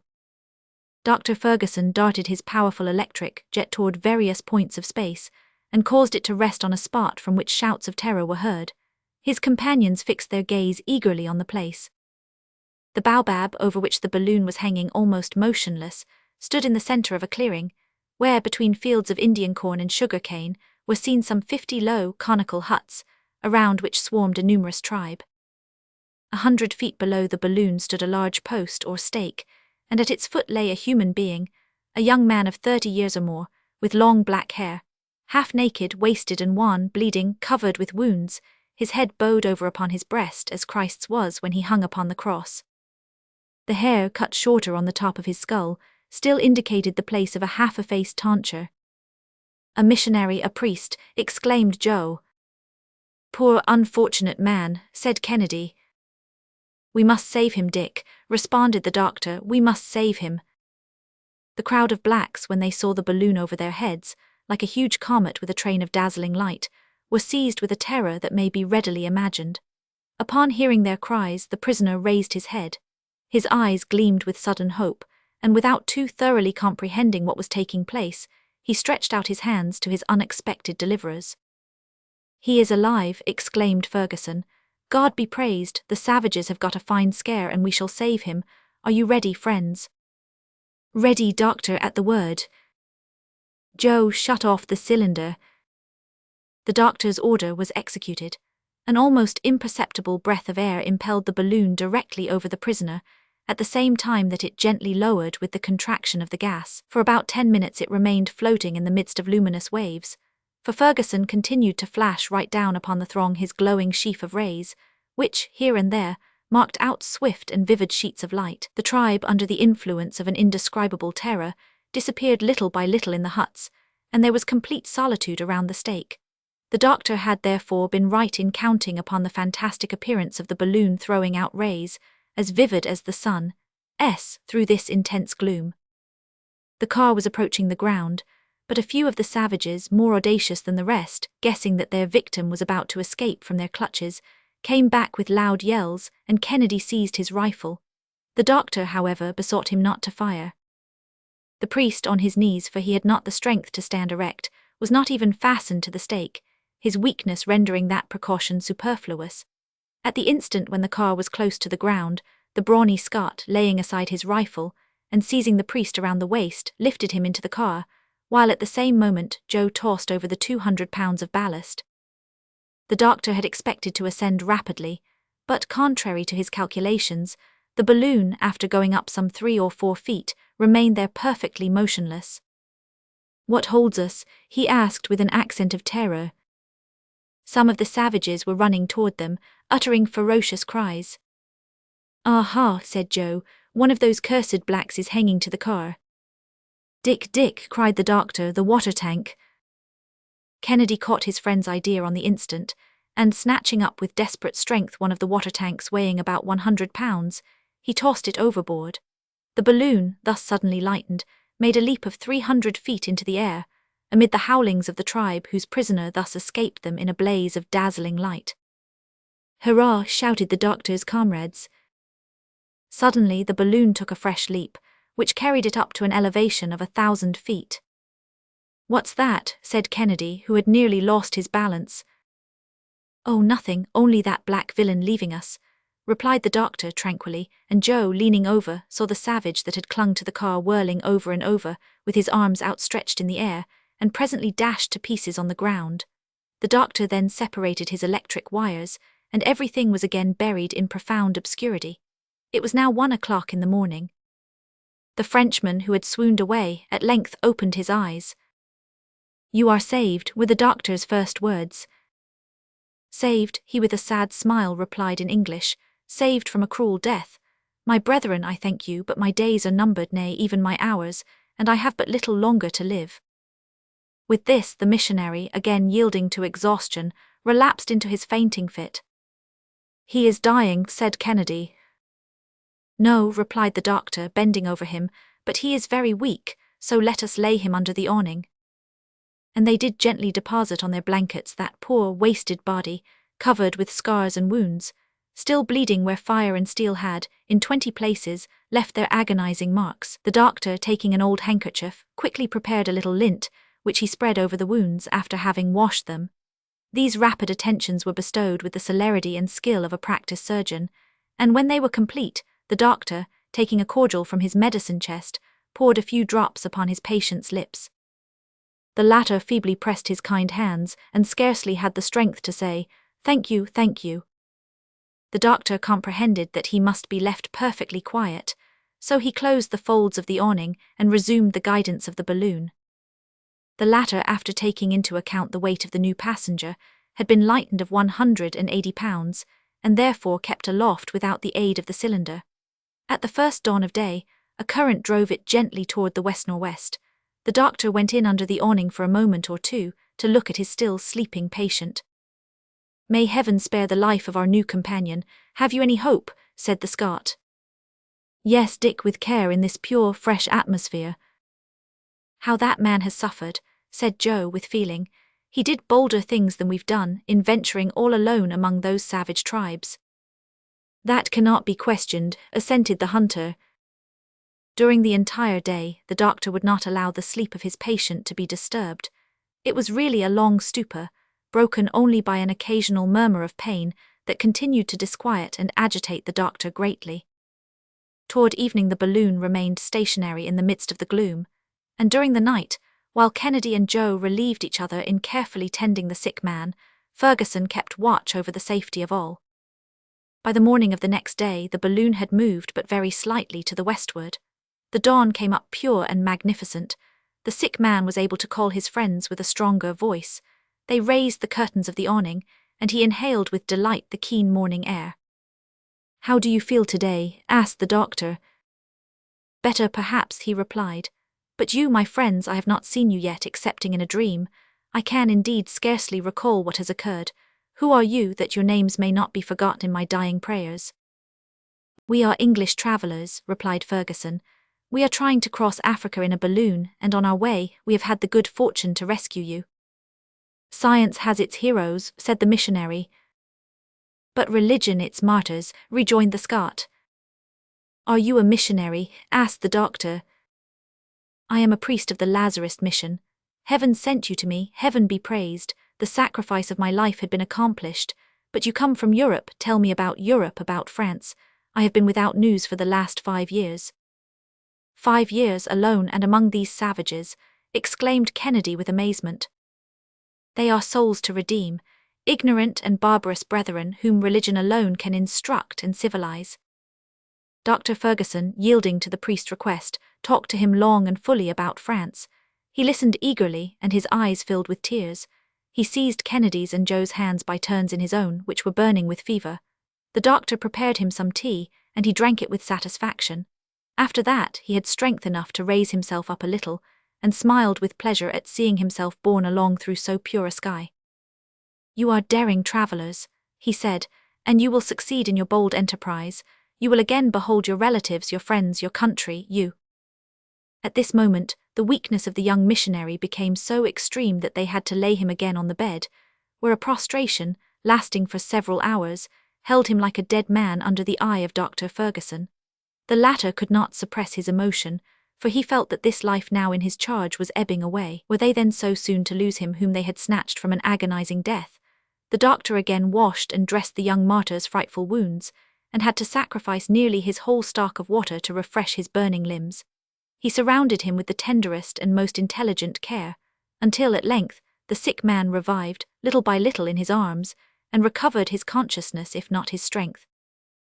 The doctor was able to gather something of his history from his broken murmurs. "Speak in your native language," he said to the sufferer. "I understand it, and it will fatigue you less." The missionary was a poor young man from the village of Aradan in Brittany, in the Morbihan country. His earliest instincts had drawn him toward an ecclesiastical career, but to this life of self-sacrifice he was also desirous of joining a life of danger, by entering the mission of the order of priesthood of which St. Vincent de Paul was the founder, and at 20, he quitted his country for the inhospitable shores of Africa. From the sea-coast, overcoming obstacles, little by little, braving all privations, pushing onward afoot and praying, he had advanced to the very center of those tribes that dwell among the tributary streams of the Upper Nile. For 2 years his faith was spurned, his zeal denied recognition, his charities taken in ill part, and he remained a prisoner to one of the cruelest tribes of the Nyambara, the object of every species of maltreatment. But still he went on teaching, instructing, and praying. The tribe having been dispersed and he left for dead, in one of those combats which are so frequent between the tribes, instead of retracing his steps, he persisted in his evangelical mission. His most tranquil time was when he was taken for a madman. Meanwhile, he had made himself familiar with the idioms of the country, and he catechized in them. At length, during 2 more long years, he traversed these barbarous regions, impelled by that superhuman energy that comes from God. For a year past he had been residing with that tribe of the Nyams known as the Barafri, one of the wildest and most ferocious of them all. The chief having died a few days before our travellers appeared, his sudden death was attributed to the missionary, and the tribe resolved to immolate him. His sufferings had already continued for the space of 40 hours, and as the doctor had supposed, he was to have perished in the blaze of the noonday sun. When he heard the sound of firearms, nature got the best of him, and he had cried out, "Help! Help!" He then thought that he must have been dreaming, when a voice that seemed to come from the sky had uttered words of consolation. "I have no regrets," he said, "for the life that is passing away from me. My life belongs to God." "Hope still," said the doctor. "We are near you, and we will save you now as we saved you from the tortures of the stake." "I do not ask so much of heaven," said the priest with resignation. "Blessed be God for having vouchsafed to me the joy before I die of having pressed your friendly hands, and having heard once more the language of my country." The missionary here grew weak again, and the whole day went by between hope and fear, Kennedy deeply moved, and Joe drawing his hand over his eyes more than once when he thought that no one saw him. The balloon made little progress, and the wind seemed as though unwilling to jostle its precious burden. Toward evening, Joe discovered a great light in the west. Under more elevated latitudes, it might have been mistaken for an immense aurora borealis, for the sky appeared on fire. The doctor very attentively examined the phenomenon. "It is perhaps only a volcano in full activity," said he. "But the wind is carrying us directly over it," replied Kennedy. "Very well, we shall cross it then at a safe height," said the doctor. 3 hours later, the Victoria was right among the mountains. Her exact position was 24 degrees 15 minutes east longitude, and 4 degrees 42 minutes north latitude, and 4 degrees 42 minutes north latitude. In front of her, a volcanic crater was pouring forth torrents of melted lava, and hurling masses of rock to an enormous height. There were jets, too, of liquid fire that fell back in dazzling cascades, a superb but dangerous spectacle, for the wind with unswerving certainty was carrying the balloon directly toward this blazing atmosphere. This obstacle, which could not be turned, had to be crossed, so the cylinder was put to its utmost power, and the balloon rose to the height of 6,000 feet, leaving between it and the volcano a space of more than 300 fathoms. From his bed of suffering, the dying missionary could contemplate that fiery crater from which 1,000 jets of dazzling flame were that moment escaping. "How grand it is," said he, "and how infinite is the power of God even in its most terrible manifestations." This overflow of blazing lava wrapped the sides of the mountain with a veritable drapery of flame. The lower half of the balloon glowed redly in the upper night. A torrid heat ascended to the car, and Dr. Ferguson made all possible haste to escape from this perilous situation. By 10 o'clock, the volcano could be seen only as a red point on the horizon, and the balloon tranquilly pursued her course in a less elevated zone of the atmosphere. Chapter 23. Joe in a fit of rage, the death of a good man, the night of watching by the body, barrenness and drought, the burial, the quartz rocks, Joe's hallucinations, a precious ballast, a survey of the gold-bearing mountains, the beginning of Joe's despair. A magnificent night overspread the earth, and the missionary lay quietly asleep in utter exhaustion. "He'll not get over it," sighed Joe, "poor young fellow, scarcely 30 years of age. He'll die in our arms. His breathing, which was so feeble before, is growing weaker still, and I can do nothing to save him," said the doctor despairingly. "The infamous scoundrels," exclaimed Joe, grinding his teeth, in one of those fits of rage that came over him at long intervals. "And to think that, in spite of all, this good man could find words only to pity them, to excuse, to pardon them. Heaven has given him a lovely night, Joe, his last on earth perhaps. He will suffer but little more after this, and his dying will be only a peaceful falling asleep." The dying man uttered some broken words, and the doctor at once went to him. His breathing became difficult, and he asked for air. The curtains were drawn entirely back, and he inhaled with rapture the light breezes of that clear, beautiful night. The stars sent him their trembling rays, and the moon wrapped him in the white winding sheet of its effulgence. "My friends," said he in an enfeebled voice, "I am going. May God requite you and bring you to your safe harbor. May he pay for me the debt of gratitude that I owe to you." "You must still hope," replied Kennedy. "This is but a passing fit of weakness. You will not die. How could any one die on this beautiful summer night?" "Death is at hand," replied the missionary. "I know it. Let me look it in the face. Death, the commencement of things eternal, is but the end of earthly cares. Place me upon my knees, my brethren, I beseech you." Kennedy lifted him up, and it was distressing to see his weakened limbs bend under him. My God," exclaimed the dying apostle, "have pity on me." His countenance shone. Far above that earth on which he had known no joys, in the midst of that night which sent to him its softest radiance, on the way to that heaven toward which he uplifted his spirit, as though in a miraculous assumption, he seemed already to live and breathe in the new existence.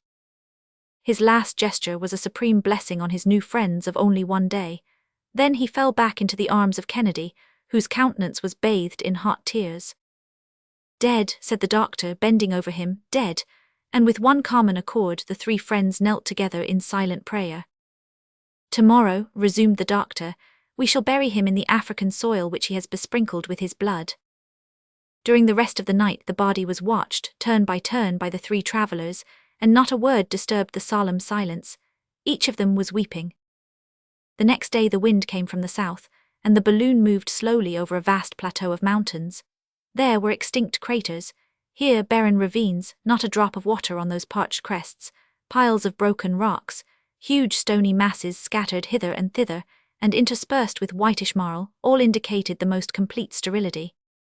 Toward noon, the doctor, for the purpose of burying the body, decided to descend into a ravine, in the midst of some plutonic rocks of primitive formation. The surrounding mountains would shelter him, and enable him to bring his car to the ground, for there was no tree in sight to which he could make it fast. But as he had explained to Kennedy, it was now impossible for him to descend, except by releasing a quantity of gas proportionate to his loss of ballast at the time when he had rescued the missionary. He therefore opened the valve of the outside balloon. The hydrogen escaped, and the Victoria quietly descended into the ravine. As soon as the car touched the ground, the doctor shut the valve. Joe leaped out, holding on the while to the rim of the car with one hand, and with the other gathering up a quantity of stones equal to his own weight. He could then use both hands, and had soon heaped into the car more than 500 pounds of stones, which enabled both the doctor and Kennedy in their turn to get out. Thus the Victoria found herself balanced, and her ascensional force insufficient to raise her. Moreover, it was not necessary to gather many of these stones, for the blocks were extremely heavy, so much so indeed, that the doctor's attention was attracted by the circumstance. The soil, in fact, was bestrewn with quartz and porphyritic rocks. "This is a singular discovery," said the doctor mentally. In the meanwhile, Kennedy and Joe had strolled away a few paces, looking up a proper spot for the grave. The heat was extreme in this ravine, shut in as it was like a sort of furnace. The noonday sun poured down its rays perpendicularly into it. The first thing to be done was to clear the surface of the fragments of rock that encumbered it, and then a quite deep grave had to be dug, so that the wild animals should not be able to disinter the corpse. The body of the martyred missionary was then solemnly placed in it. The earth was thrown in over his remains, and above it masses of rock were deposited, in rude resemblance to a tomb. The doctor, however, remained motionless and lost in his reflections. He did not even heed the call of his companions, nor did he return with them to seek a shelter from the heat of the day. "What are you thinking about, doctor?" asked Kennedy. "About a singular freak of nature, a curious effect of chance. Do you know now in what kind of soil that man of self-denial, that poor one in spirit, has just been buried?" "No, what do you mean, doctor?" "That priest who took the oath of perpetual poverty now reposes in a gold mine." "A gold mine?" exclaimed Kennedy and Joe in one breath. "Yes, a gold mine," said the doctor quietly. "Those blocks which you are trampling underfoot like worthless stones contain gold ore of great purity." "Impossible, impossible," repeated Joe. "You would not have to look long among those fissures of slaty schist without finding peptites of considerable value." Joe at once rushed like a crazy man among the scattered fragments, and Kennedy was not long in following his example. "Keep cool, Joe," said his master. "Why, doctor, you speak of the thing quite at your ease." "What, a philosopher of your metal?" "Ah, master, no philosophy holds good in this case." Come, let us reflect a little. What good would all this wealth do you? We cannot carry any of it away with us." "We can't take any of it with us, indeed. It's rather too heavy for our car. I even hesitated to tell you anything about it for fear of exciting your regret." "What," said Joe again, "abandon these treasures, a fortune for us, really for us our own, leave it behind." "Take care, my friend. Would you yield to the thirst for gold? Has not this dead man whom you have just helped to bury taught you the vanity of human affairs?" "All that is true," replied Joe, "but gold, Mr. Kennedy, won't you help to gather up a trifle of all these millions?" "What could we do with them, Joe?" said the hunter, unable to repress a smile. "We did not come hither in search of fortune, and we cannot take one home with us." "The millions are rather heavy, you know," resumed the doctor, "and cannot very easily be put into one's pocket." "But at least," said Joe, driven to his last defences, "couldn't we take some of that ore for ballast instead of sand?" "Very good, I consent," said the doctor, "but you must not make too many wry faces when we come to throw some thousands of crowns' worth overboard." "Thousands of crowns," echoed Joe. "Is it possible that there is so much gold in them and that all this is the same?" "Yes, my friend, this is a reservoir in which nature has been heaping up her wealth for centuries. There is enough here to enrich whole nations, an Australia and a California both together in the midst of the wilderness. And the whole of it is to remain useless." "Perhaps, but at all events here's what I'll do to console you." "That would be rather difficult to do," said Joe with a contrite air. "Listen, I will take the exact bearings of this spot, and give them to you so that, upon your return to England, you can tell our countrymen about it, and let them have a share, if you think that so much gold would make them happy." "Ah, master, I give up. I see that you are right and that there is nothing else to be done. Let us fill our car with the precious mineral, and what remains at the end of the trip will be so much made." And Joe went to work. He did so, too, with all his might, and soon had collected more than 1,000 pieces of quartz, which contained gold enclosed as though in an extremely hard crystal casket.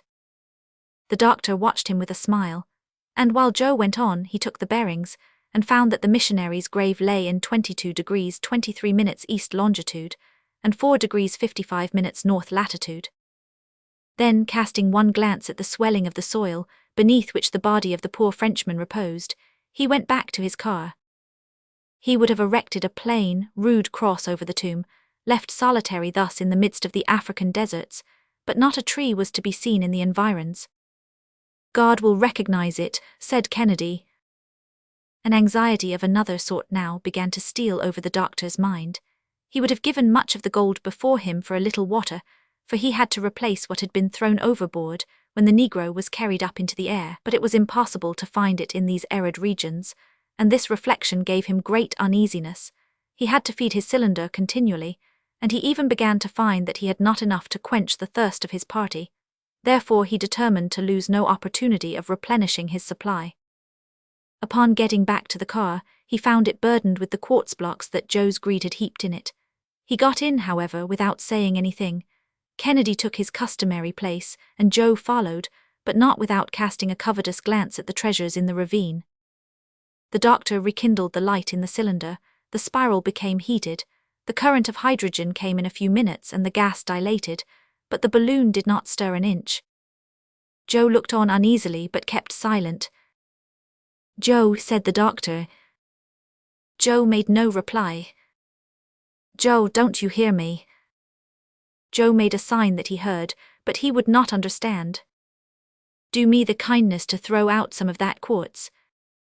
"But doctor, you gave me leave." "I gave you leave to replace the ballast, that was all." "But, do you want to stay forever in this desert?" Joe cast a despairing look at Kennedy, but the hunter put on the air of a man who could do nothing in the matter. "Well, Joe, then your cylinder don't work," said the obstinate fellow. "My cylinder, it is lit as you perceive, but the balloon will not rise until you have thrown off a little ballast." Joe scratched his ear, picked up a piece of quartz, the smallest in the lot, weighed and reweighed it and tossed it up and down in his hand. It was a fragment of about 3 or 4 pounds. At last he threw it out. But the balloon did not budge. "Humph," said he, "we're not going up yet." "Not yet," said the doctor, "keep on throwing." Kennedy laughed. Joe now threw out some 10 pounds, but the balloon stood still. Joe got very pale. "Poor fellow," said the doctor. "Mr. Kennedy, you and I weigh, unless I am mistaken, about 400 pounds, so that you'll have to get rid of at least that weight, since it was put in here to make up for us." "Throw away 400 pounds, said Joe piteously. "And some more with it, or we can't rise. Come, courage, Joe." The brave fellow, heaving deep sighs, began at last to lighten the balloon, but from time to time he would stop and ask, "Are you going up?" "No, not yet," was the invariable response. "It moves," said he at last. "Keep on," replied the doctor. "It's going up, I'm sure." "Keep on yet," said Kennedy. And Joe, picking up one more block, desperately tossed it out of the car. The balloon rose 100 feet or so, and, aided by the cylinder, soon passed above the surrounding summits. "Now, Joe," resumed the doctor, "there still remains a handsome fortune for you, and if we can only keep the rest of this with us until the end of our trip, there you are, rich for the balance of your days." Joe made no answer, but stretched himself out luxuriously on his heap of quartz. "See, my dear Dick," the doctor went on, "just see the power of this metal over the cleverest lad in the world. What passions, what greed, what crimes the knowledge of such a mine as that would cause. It is sad to think of it." By evening the balloon had made 90 miles to the westward, and was, in a direct line, 1,400 miles from Zanzibar. Chapter 24. The wind dies away. The vicinity of the desert, the mistake in the water supply, the nights of the equator, Dr. Ferguson's anxieties, the situation flatly stated, energetic replies of Kennedy and Joe, one night more. The balloon, having been made fast to a solitary tree, almost completely dried up by the aridity of the region in which it stood, passed the night in perfect quietness, and the travellers were enabled to enjoy a little of the repose which they so greatly needed. The emotions of the day had left sad impressions on their minds. Toward morning the sky had resumed its brilliant purity and its heat. The balloon ascended, and after several ineffectual attempts, fell into a current that, although not rapid, bore them toward the northwest. "We are not making progress," said the doctor. "If I am not mistaken, we have accomplished nearly half of our journey in 10 days, but at the rate at which we are going, it would take months to end it, and that is all the more vexatious that we are threatened with a lack of water." "But we'll find some," said Joe. "It is not to be thought of that we shouldn't discover some river, some stream or pond in all this vast extent of country." "I hope so. Now don't you think that it's Joe's cargo of stone that is keeping us back?" Kennedy asked this question only to tease Joe, and he did so the more willingly because he had, for a moment, shared the poor lad's hallucinations. But not finding anything in them, he had fallen back into the attitude of a strong-minded looker-on, and turned the affair off with a laugh. Joe cast a mournful glance at him, but the doctor made no reply. He was thinking, not without secret terror probably, of the vast solitudes of Sahara, for their whole weeks sometimes pass without the caravans meeting with a single spring of water. Occupied with these thoughts, he scrutinized every depression of the soil with the closest attention. These anxieties and the incidents recently occurring had not been without their effect upon the spirits of our three travellers. They conversed less, and were more wrapped in their own thoughts. Joe, clever lad as he was, seemed no longer the same person since his gaze had plunged into that ocean of gold. He kept entirely silent, and gazed incessantly upon the stony fragments heaped up in the car, worthless today, but of inestimable value tomorrow. The appearance of this part of Africa was, moreover, quite calculated to inspire alarm. The desert was gradually expanding around them. Not another village was to be seen, not even a collection of a few huts, and vegetation also was disappearing. Barely a few dwarf plants could now be noticed, like those on the wild heaths of Scotland. Then came the first tract of greyish sand and flint, with here and there a lentisk tree and brambles. In the midst of this sterility, the rudimental carcass of the globe appeared in ridges of sharply jutting rock. These symptoms of a totally dry and barren region greatly disquieted Dr. Ferguson. It seemed as though no caravan had ever braved this desert expanse, or it would have left visible traces of its encampments, or the whitened bones of men and animals. But nothing of the kind was to be seen, and the aeronauts felt that, ere long, an immensity of sand would cover the whole of this desolate region. However, there was no going back. They must go forward, and indeed the doctor asked for nothing better. He would even have welcomed a tempest to carry him beyond this country. But there was not a cloud in the sky. At the close of the day, the balloon had not made 30 miles. If there had been no lack of water, but there remained only 3 gallons in all, the doctor put aside 1 gallon, destined to quench the burning thirst that a heat of 90 degrees rendered intolerable. 2 gallons only then remained to supply the cylinder. Hence, they could produce no more than 480 cubic feet of gas, yet the cylinder consumed about 9 cubic feet per hour.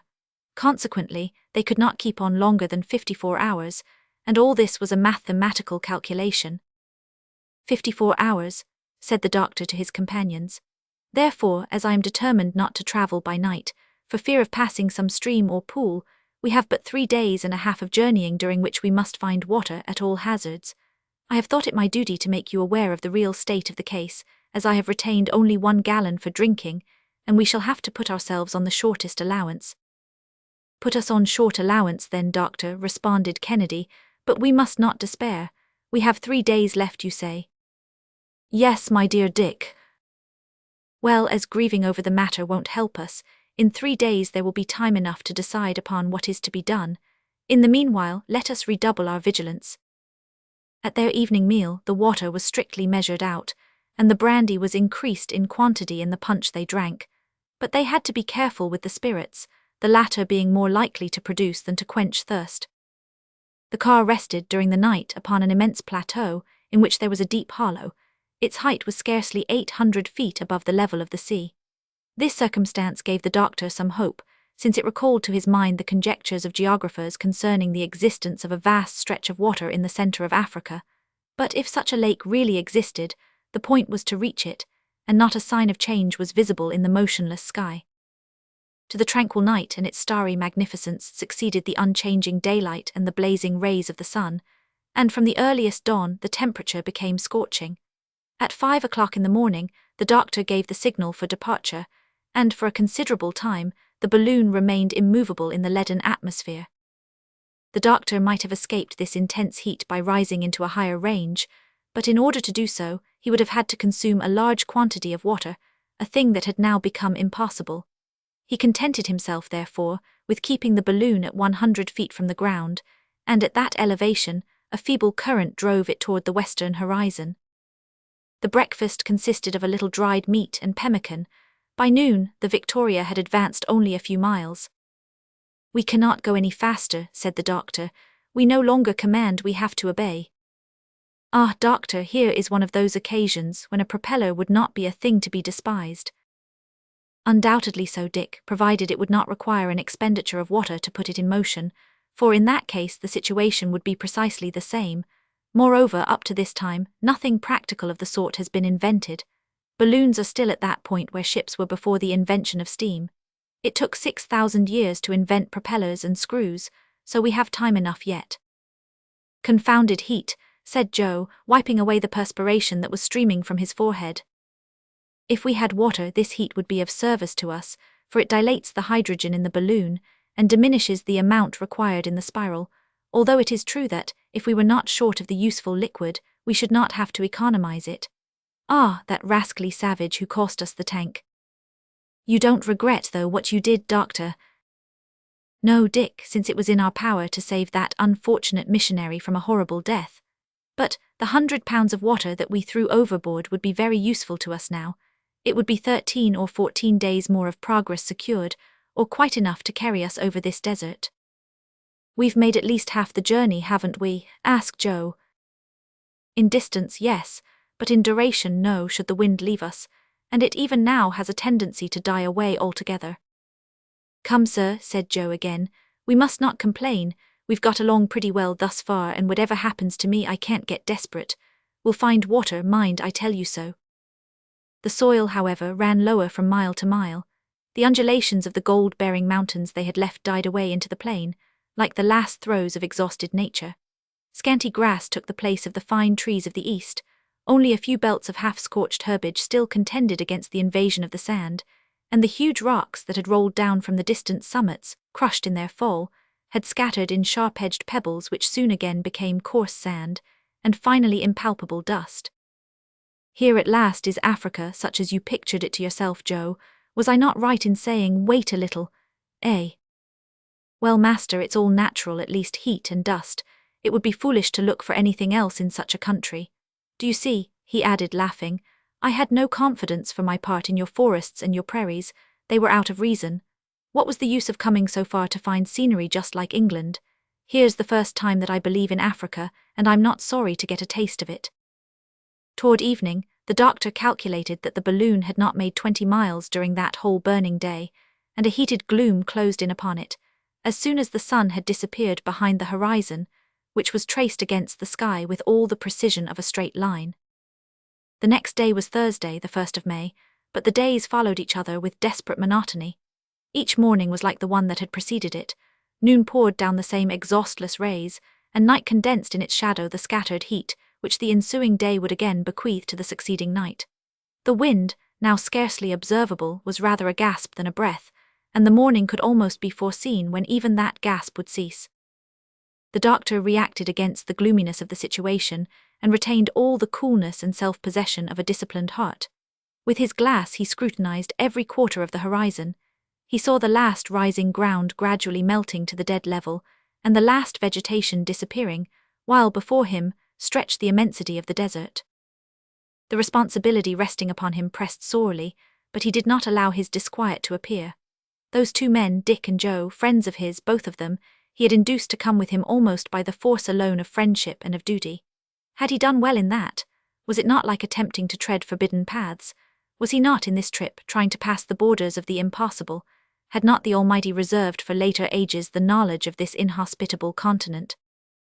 All these thoughts, of the kind that arise in hours of discouragement, succeeded each other and multiplied in his mind, and by an irresistible association of ideas, the doctor allowed himself to be carried beyond the bounds of logic and of reason. After having established in his own mind what he should not have done, the next question was, what he should do then. Would it be impossible to retrace his steps? Were there not currents higher up that would waft him to less arid regions? Well informed with regard to the countries over which he had passed, he was utterly ignorant of those to come, and thus his conscience speaking aloud to him, he resolved in his turn to speak frankly to his two companions. He thereupon laid the whole state of the case plainly before them. He showed them what had been done, and what there was yet to do. At the worst they could return or attempt it at least. What did they think about it? I have no other opinion than that of my excellent master, said Joe. What he may have to suffer I can suffer, and that better than he can, perhaps. Where he goes, there I'll go. And you, Kennedy? Doctor, I'm not the man to despair. No one was less ignorant than I of the perils of the enterprise, but I did not want to see them from the moment that you determined to brave them. Under present circumstances, my opinion is that we should persevere, go clear to the end. Besides, to return looks to me quite as perilous as the other course. So onward, then, you may count upon us. Thanks, my gallant friends, replied the doctor with much real feeling. I expected such devotion as this, but I needed these encouraging words. Yet once again, thank you from the bottom of my heart. And with this, the three friends warmly grasped each other by the hand. Now hear me, said the doctor. According to my solar observations, we are not more than 300 miles from the Gulf of Guinea.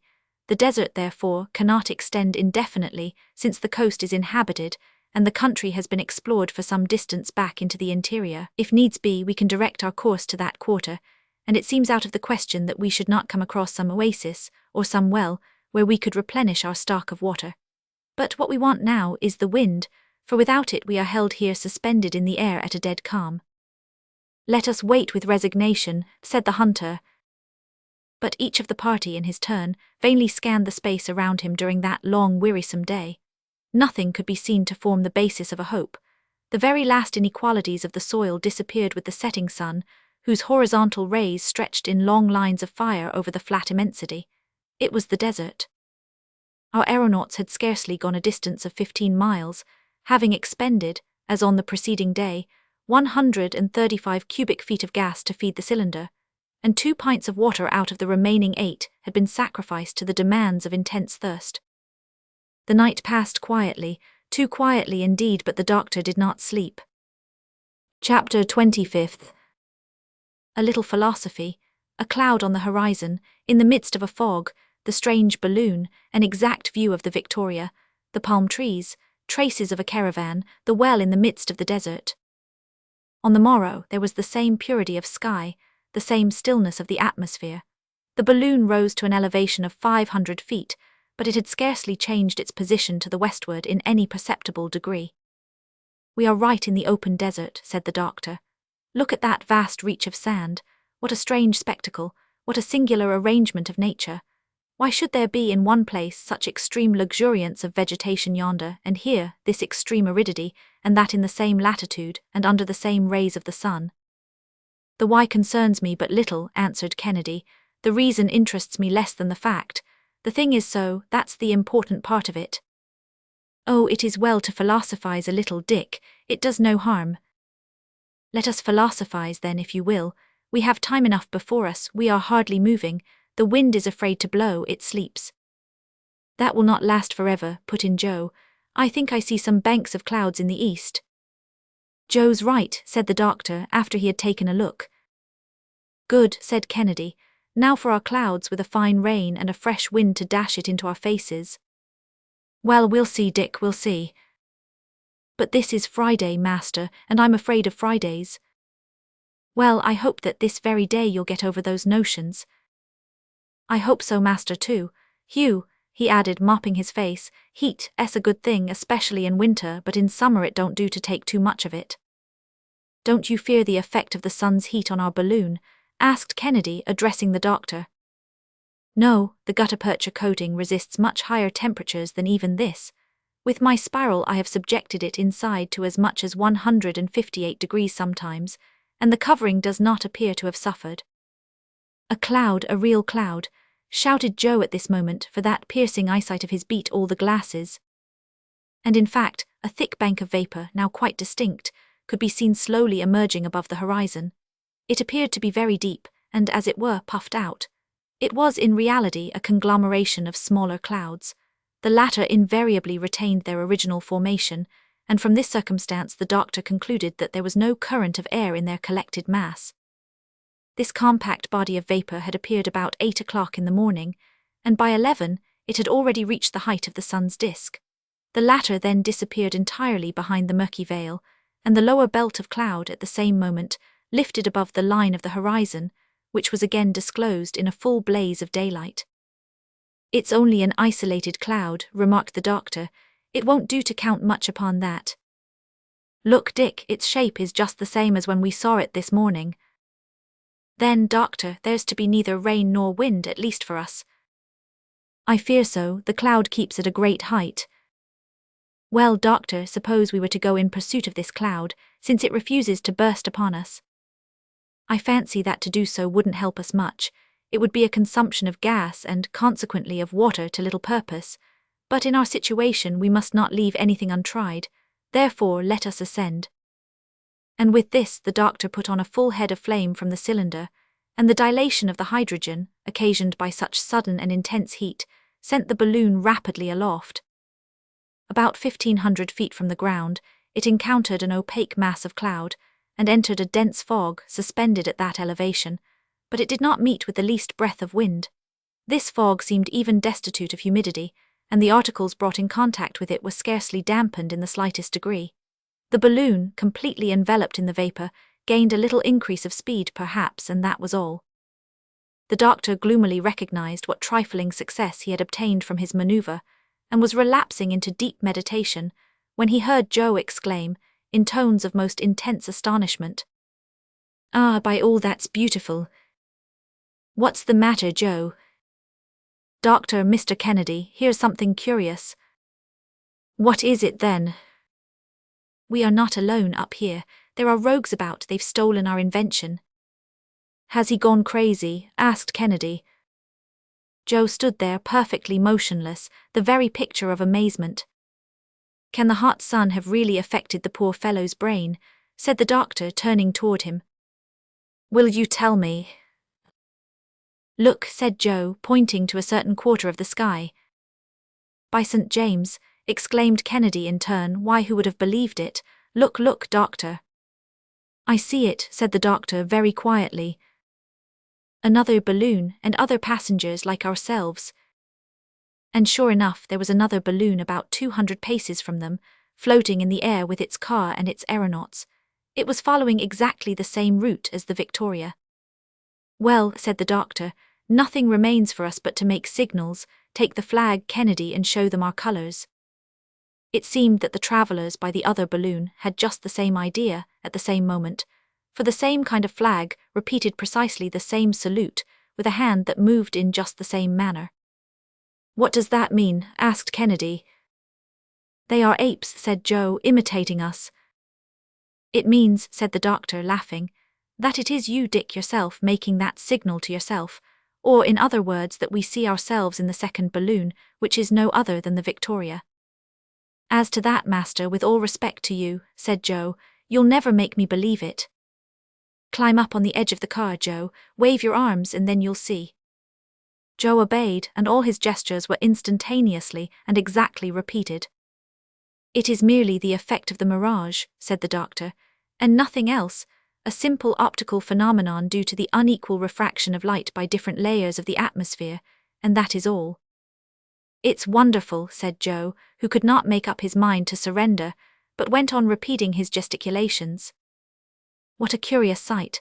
Do you know," said Kennedy, "that it's a real pleasure to have a view of our noble balloon in that style. She's a beauty, isn't she? And how stately her movements as she sweeps along." "You may explain the matter as you like," continued Joe. "It's a strange thing anyhow." But ere long this picture began to fade away. The clouds rose higher, leaving the balloon, which made no further attempt to follow them, and in about an hour they disappeared in the open sky.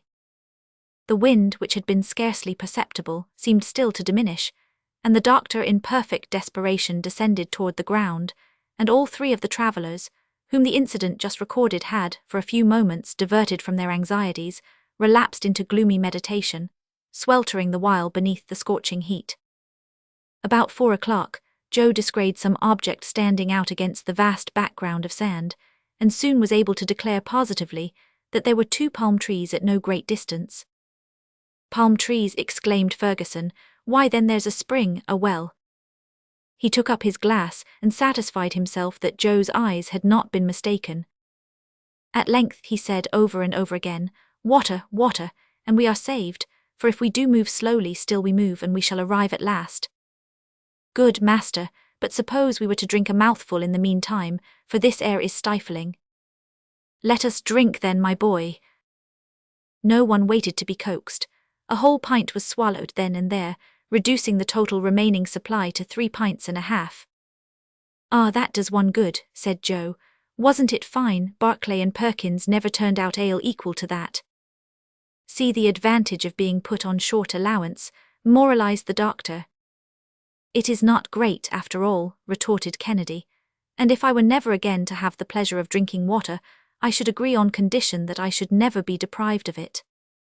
At 6 o'clock, the balloon was floating over the palm trees. They were 2 shriveled, stunted, dried-up specimens of trees, 2 ghosts of palms, without foliage and more dead than alive. Ferguson examined them with terror. At their feet could be seen the half-worn stones of a spring, but these stones, pulverized by the baking heat of the sun, seemed to be nothing now but impalpable dust. There was not the slightest sign of moisture.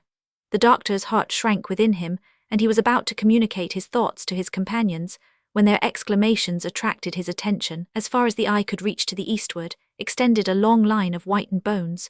Pieces of skeletons surrounded the fountain. A caravan had evidently made its way to that point, marking its progress by its bleaching remains. The weaker had fallen one by one upon the sand. The stronger, having at length reached this spring for which they panted, had there found a horrible death. Our travellers looked at each other and turned pale. "Let us not alight," said Kennedy. "Let us fly from this hideous spectacle. There's not a drop of water here." "No, Dick, as well pass the night here as elsewhere. Let us have a clear conscience in the matter. We'll dig down to the very bottom of the well. There has been a spring here, and perhaps there's something left in it." The Victoria touched the ground.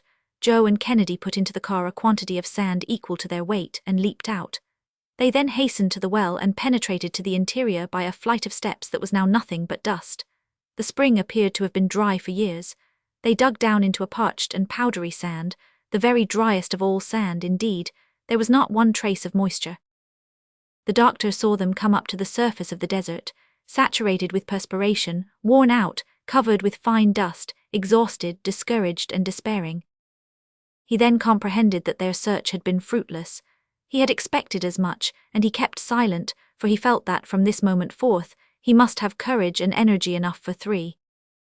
Joe brought up with him some pieces of a leathern bottle that had grown hard and horn-like with age, and angrily flung them away among the bleaching bones of the caravan. At supper not a word was spoken by our travellers, and they even ate without appetite. Yet they had not up to this moment endured the real agonies of thirst, and were in no desponding mood, excepting for the future. Chapter 26. 113 degrees. The doctor's reflections. A desperate search. The cylinder goes out. 122 degrees. Contemplation of the desert. A night walk. Solitude. Debility. Joe's prospects. He gives himself 1 day more. The distance made by the balloon during the preceding day did not exceed 10 miles, and to keep it afloat, 162 cubic feet of gas had been consumed. On Saturday morning, the doctor again gave the signal for departure. "The cylinder can work only 6 hours longer, and if in that time we shall not have found either a well or a spring of water, God alone knows what will become of us." "Not much wind this morning, master," said Joe. "But it will come up perhaps," he added, suddenly remarking the doctor's ill-concealed depression. Vain hope, the atmosphere was in a dead calm, one of those calms which hold vessels captive in tropical seas. The heat had become intolerable, and the thermometer in the shade under the awning indicated 113 degrees. Joe and Kennedy, reclining at full length near each other, tried, if not in slumber at least in torpor, to forget their situation, for their forced inactivity gave them periods of leisure far from pleasant.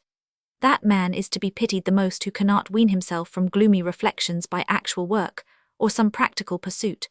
But here there was nothing to look after, nothing to undertake, and they had to submit to the situation, without having it in their power to ameliorate it. The pangs of thirst began to be severely felt. Brandy, far from appeasing this imperious necessity, augmented it, and richly merited the name of tiger's milk, applied to it by the African natives. Scarcely 2 pints of water remained, and that was heated.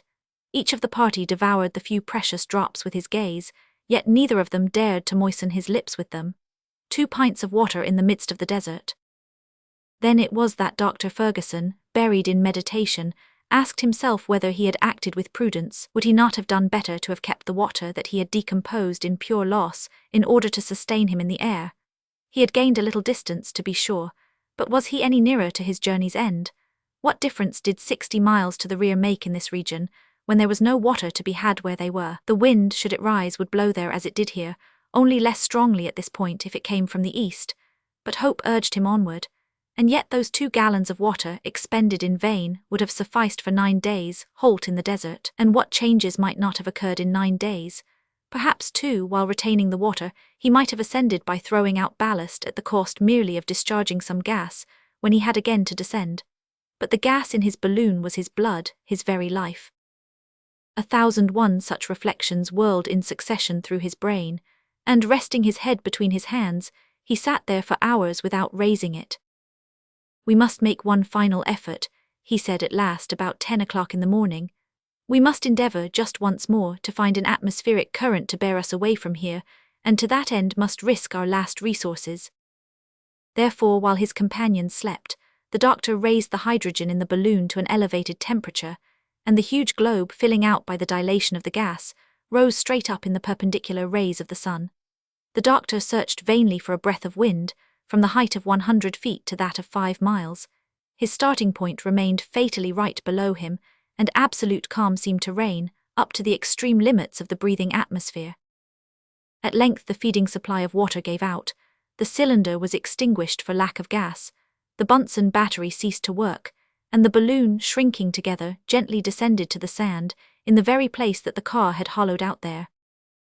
It was noon, and solar observations gave 19 degrees 35 minutes east longitude, and 6 degrees 51 minutes north latitude, or nearly 500 miles from Lake Tchad, and more than 400 miles from the western coast of Africa. On the balloon taking ground, Kennedy and Joe awoke from their stupor. "We have halted," said the Scot. "We had to do so," replied the doctor gravely. His companions understood him.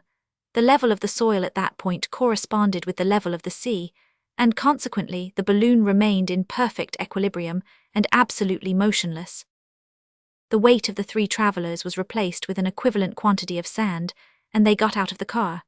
Each was absorbed in his own thoughts, and for many hours neither of them spoke.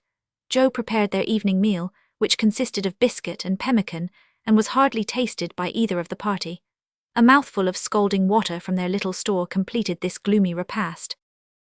During the night none of them kept awake, yet none could be precisely said to have slept. On the morrow there remained only half a pint of water, and this the doctor put away, all 3 having resolved not to touch it until the last extremity. It was not long, however, before Joe exclaimed, "I'm choking and the heat is getting worse. I'm not surprised at that though," he added, consulting the thermometer, 140 degrees. "The sand scorches me," said the hunter, "as though it had just come out of a furnace, and not a cloud in this sky of fire. It's enough to drive one mad." "Let us not despair," responded the doctor. "In this latitude these intense heats are invariably followed by storms, and the latter come with the suddenness of lightning. Notwithstanding this disheartening clearness of the sky, great atmospheric changes may take place in less than an hour." "But," asked Kennedy, "is there any sign whatever of that?" "Well," replied the doctor, "I think that there is some slight symptom of a fall in the barometer." "May heaven hearken to you, Samuel, for here we are pinned to the ground like a bird with broken wings." "With this difference, however, my dear Dick, that our wings are unhurt, and I hope that we shall be able to use them again." "Ah, wind, wind," exclaimed Joe. "Enough to carry us to a stream or a well and we'll be all right. We have provisions enough, and with water we could wait a month without suffering, but thirst is a cruel thing." It was not thirst alone, but the unchanging sight of the desert that fatigued the mind. There was not a variation in the surface of the soil, not a hillock of sand, not a pebble to relieve the gaze. This unbroken level discouraged the beholder, and gave him that kind of malady called the desert sickness. The impassable monotony of the arid blue sky, and the vast yellow expanse of the desert sand, at length produced a sensation of terror. In this inflamed atmosphere the heat appeared to vibrate as it does above a blazing hearth, while the mind grew desperate in contemplating the limitless calm, and could see no reason why the thing should ever end, since immensity is a species of eternity. Thus at last our hapless travellers, deprived of water in this torrid heat, began to feel symptoms of mental disorder. Their eyes swelled in their sockets, and their gaze became confused. When night came on, the doctor determined to combat this alarming tendency by rapid walking. His idea was to pace the sandy plain for a few hours, not in search of anything, but simply for exercise. "Come along," he said to his companions. "Believe me, it will do you good." "Out of the question," said Kennedy. "I could not walk a step." "And I," said Joe, "would rather sleep." "But sleep or even rest would be dangerous to you, my friends. You must react against this tendency to stupor. Come with me." But the doctor could do nothing with them, and therefore set off alone amid the starry clearness of the night. The first few steps he took were painful, for they were the steps of an enfeebled man quite out of practice in walking. However, he quickly saw that the exercise would be beneficial to him, and pushed on several miles to the westward. Once in rapid motion, he felt his spirits greatly cheered, when suddenly a vertigo came over him. He seemed to be poised on the edge of an abyss, his knees bent under him. The vast solitude struck terror to his heart. He found himself the minute mathematical point, the center of an infinite circumference, that is to say, a nothing. The balloon had disappeared entirely in the deepening gloom. The doctor, cool, impassible, reckless explorer that he was, felt himself at last seized with a nameless dread. He strove to retrace his steps, but in vain. He called aloud. Not even an echo replied, and his voice died out in the empty vastness of surrounding space, like a pebble cast into a bottomless gulf. Then down he sank, fainting on the sand, alone, amid the eternal silence of the desert. At midnight he came to in the arms of his faithful follower, Joe. The latter, uneasy at his master's prolonged absence, had set out after him, easily tracing him by the clear imprint of his feet in the sand, and had found him lying in a swoon. "What has been the matter, sir?" was the first inquiry. "Nothing, Joe, nothing. Only a touch of weakness, that's all. It's over now." "Oh, it won't amount to anything, sir, I'm sure of that, but get up on your feet if you can. There, lean upon me and let us get back to the balloon." And the doctor, leaning on Joe's arm, returned along the track by which he had come. "You were too bold, sir. It won't do to run such risks. You might have been robbed," he added, laughing. "But sir, come now, let us talk seriously." "Speak, I am listening to you." "We must positively make up our minds to do something. Our present situation cannot last more than a few days longer, and if we get no wind, we are lost." The doctor made no reply. "Well then, one of us must sacrifice himself for the good of all, and it is most natural that it should fall to me to do so." "What have you to propose? What is your plan?" "A very simple one. It is to take provisions enough and to walk right on until I come to some place, as I must do, sooner or later. In the meantime, if heaven sends you a good wind, you need not wait but can start again. For my part, if I come to a village, I'll work my way through with a few Arabic words that you can write for me on a slip of paper, and I'll bring you help or lose my hide. What do you think of my plan?" "It is absolute folly, Joe, but worthy of your noble heart. The thing is impossible. You will not leave us." "But sir, we must do something, and this plan can't do you any harm, for I say again, you need not wait. And then after all I may succeed." "No, Joe, no, we will not separate. That would only be adding sorrow to trouble. It was written that matters should be as they are, and it is very probably written that it shall be quite otherwise by and by. Let us wait then with resignation." "So be it, master, but take notice of one thing. I give you a day longer and I'll not wait after that. Today is Sunday, we might say Monday, as it is 1 o'clock in the morning, and if we don't get off by Tuesday I'll run the risk. I've made up my mind to that." The doctor made no answer, and in a few minutes they got back to the car, where he took his place beside Kennedy, who lay there plunged in silence so complete that it could not be considered sleep. Chapter 27. Terrific heat, hallucinations, the last drops of water, nights of despair, an attempt at suicide, the Samum, the oasis, the lion and lioness. The doctor's first care on the morrow was to consult the barometer. He found that the mercury had scarcely undergone any perceptible depression. "Nothing," he murmured, "nothing." He got out of the car and scrutinized the weather. There was only the same heat, the same cloudless sky, the same merciless drought. "Must we then give up to despair?" he exclaimed in agony. Joe did not open his lips. He was buried in his own thoughts and planning the expedition he had proposed. Kennedy got up, feeling very ill and a prey to nervous agitation. He was suffering horribly with thirst, and his swollen tongue and lips could hardly articulate a syllable. There still remained a few drops of water. Each of them knew this, and each was thinking of it and felt himself drawn toward them, but neither of the three dared to take a step. Those three men, friends and companions as they were, fixed their haggard eyes upon each other with an instinct of ferocious longing, which was most plainly revealed in the hardy Scot, whose vigorous constitution yielded the soonest to these unnatural privations. Throughout the day he was delirious, pacing up and down, uttering hoarse cries, gnawing his clenched fists and ready to open his veins and drink his own hot blood. "Ah," he cried, "land of thirst, well might you be called the land of despair." At length he sank down in utter prostration, and his friends heard no other sound from him than the hissing of his breath between his parched and swollen lips. Toward evening, Joe had his turn of delirium.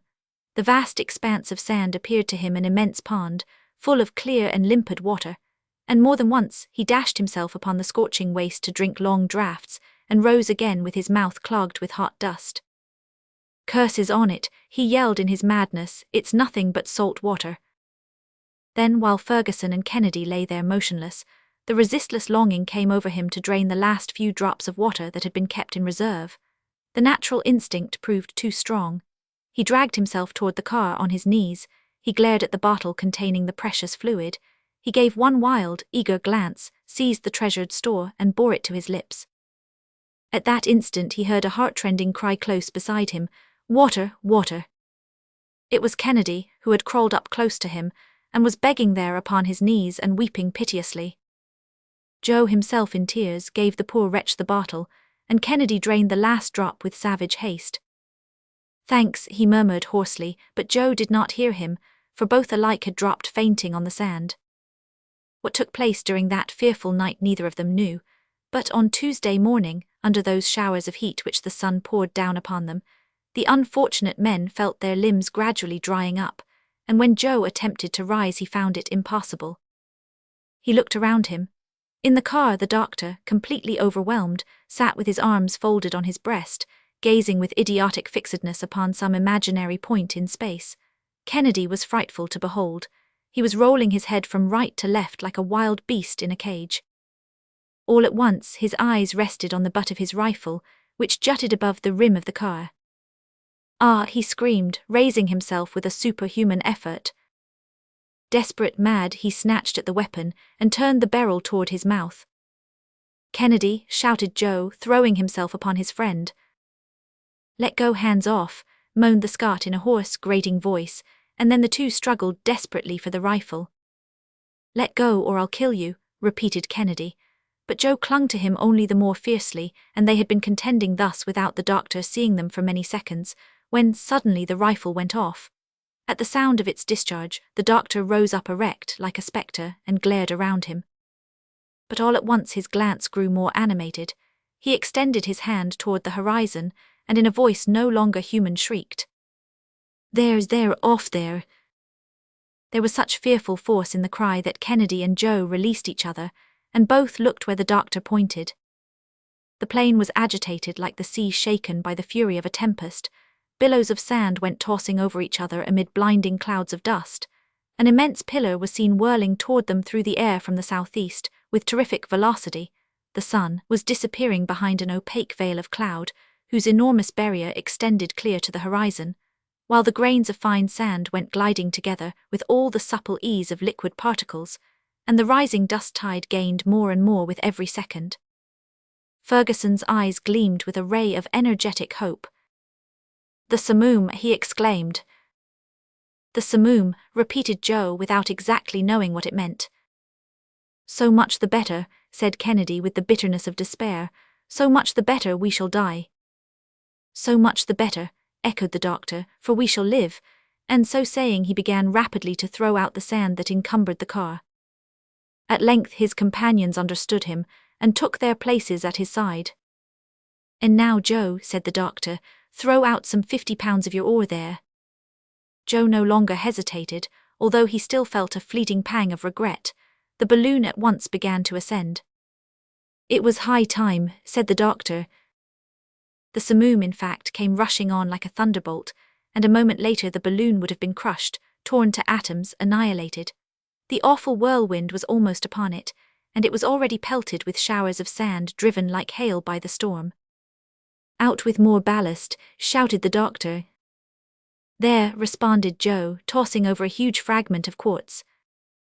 With this, the Victoria rose swiftly above the range of the whirling column, but caught in the vast displacement of the atmosphere thereby occasioned, it was borne along with incalculable rapidity away above this foaming sea. The three travellers did not speak. They gazed and hoped and even felt refreshed by the breath of the tempest. About 3 o'clock the whirlwind ceased. The sand, falling again upon the desert, formed numberless little hillocks, and the sky resumed its former tranquillity. The balloon, which had again lost its momentum, was floating in sight of an oasis, a sort of islet studded with green trees, thrown up upon the surface of this sandy ocean. "Water, we'll find water there," said the doctor. And instantly, opening the upper valve, he let some hydrogen escape and slowly descended, taking the ground at about 200 feet from the edge of the oasis.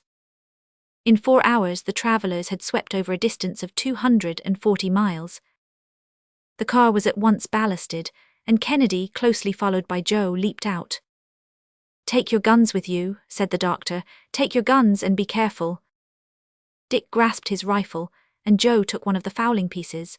They then rapidly made for the trees and disappeared under the fresh verdure, which announced the presence of abundant springs.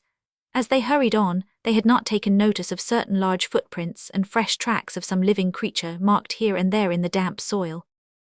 Suddenly, a dull roar was heard not 20 paces from them. "The roar of a lion," said Joe. "Good for that," said the excited hunter. "We'll fight him. A man feels strong when only a fight's in question." "But be careful, Mr. Kennedy, be careful. The lives of all depend upon the life of one." But Kennedy no longer heard him.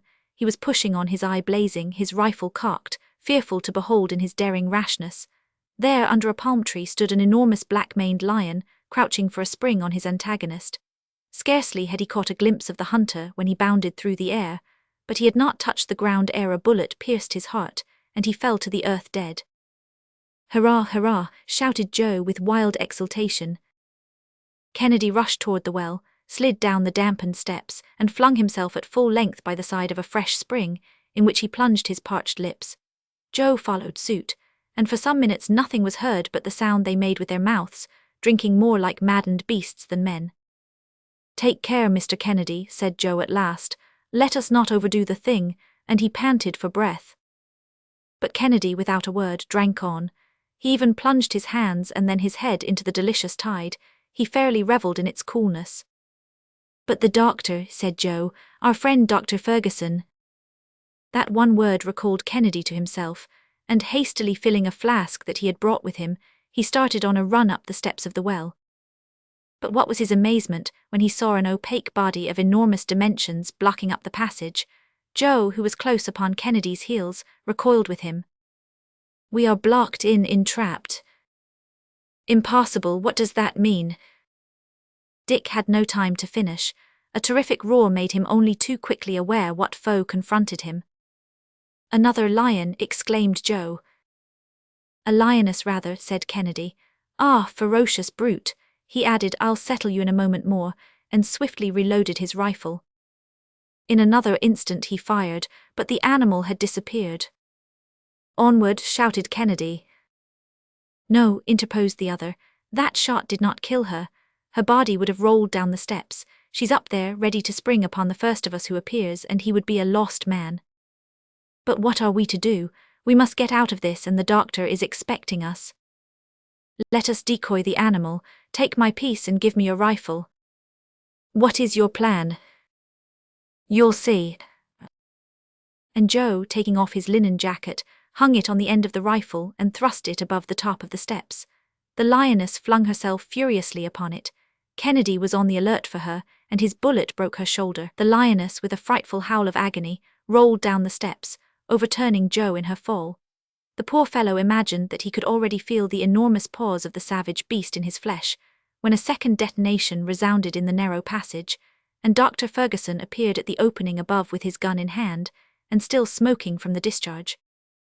Joe leaped to his feet, clambered over the body of the dead lioness, and handed up the flask full of sparkling water to his master. To carry it to his lips, and to half empty it at a draught, was the work of an instant, and the three travellers offered up thanks from the depths of their hearts to that Providence who had so miraculously saved them. Chapter 28. An evening of delight, Joe's culinary performance, a dissertation on raw meat, the narrative of James Bruce, camping out, Joe's dreams, the barometer begins to fall, the barometer rises again, preparations for departure, the tempest. The evening was lovely, and our three friends enjoyed it in the cool shade of the mimosas, after a substantial repast, at which the tea and the punch were dealt out with no niggardly hand. Kennedy had traversed the little domain in all directions. He had ransacked every thicket and satisfied himself that the balloon party were the only living creatures in this terrestrial paradise, so they stretched themselves upon their blankets and passed a peaceful night that brought them forgetfulness of their past sufferings. On the morrow, May 7th, the sun shone with all his splendor, but his rays could not penetrate the dense screen of the palm tree foliage, and as there was no lack of provisions, the doctor resolved to remain where he was while waiting for a favorable wind. Joe had conveyed his portable kitchen to the oasis, and proceeded to indulge in any number of culinary combinations, using water all the time with the most profuse extravagance. What a strange succession of annoyances and enjoyments, moralized Kennedy, such abundance as this after such privations, such luxury after such want. Ah, I nearly went mad. My dear Dick, replied the doctor, had it not been for Joe, you would not be sitting here today, discoursing on the instability of human affairs. Wholehearted friend, said Kennedy, extending his hand to Joe. There's no occasion for all that, responded the latter, but you can take your revenge some time, Mr. Kennedy, always hoping, though, that you may never have occasion to do the same for me. It's a poor constitution this of ours to succumb to so little, philosophized Dr. Ferguson. So little water, you mean, doctor, interposed Joe. That element must be very necessary to life. Undoubtedly, and persons deprived of food hold out longer than those deprived of water. I believe it. Besides, when needs must, one can eat anything he comes across, even his fellow creatures, although that must be a kind of food that's pretty hard to digest. The savages do boggle much about it, said Kennedy. Yes, but then they are savages, and accustomed to devouring raw meat. It's something that I'd find very disgusting for my part. It is disgusting enough, said the doctor.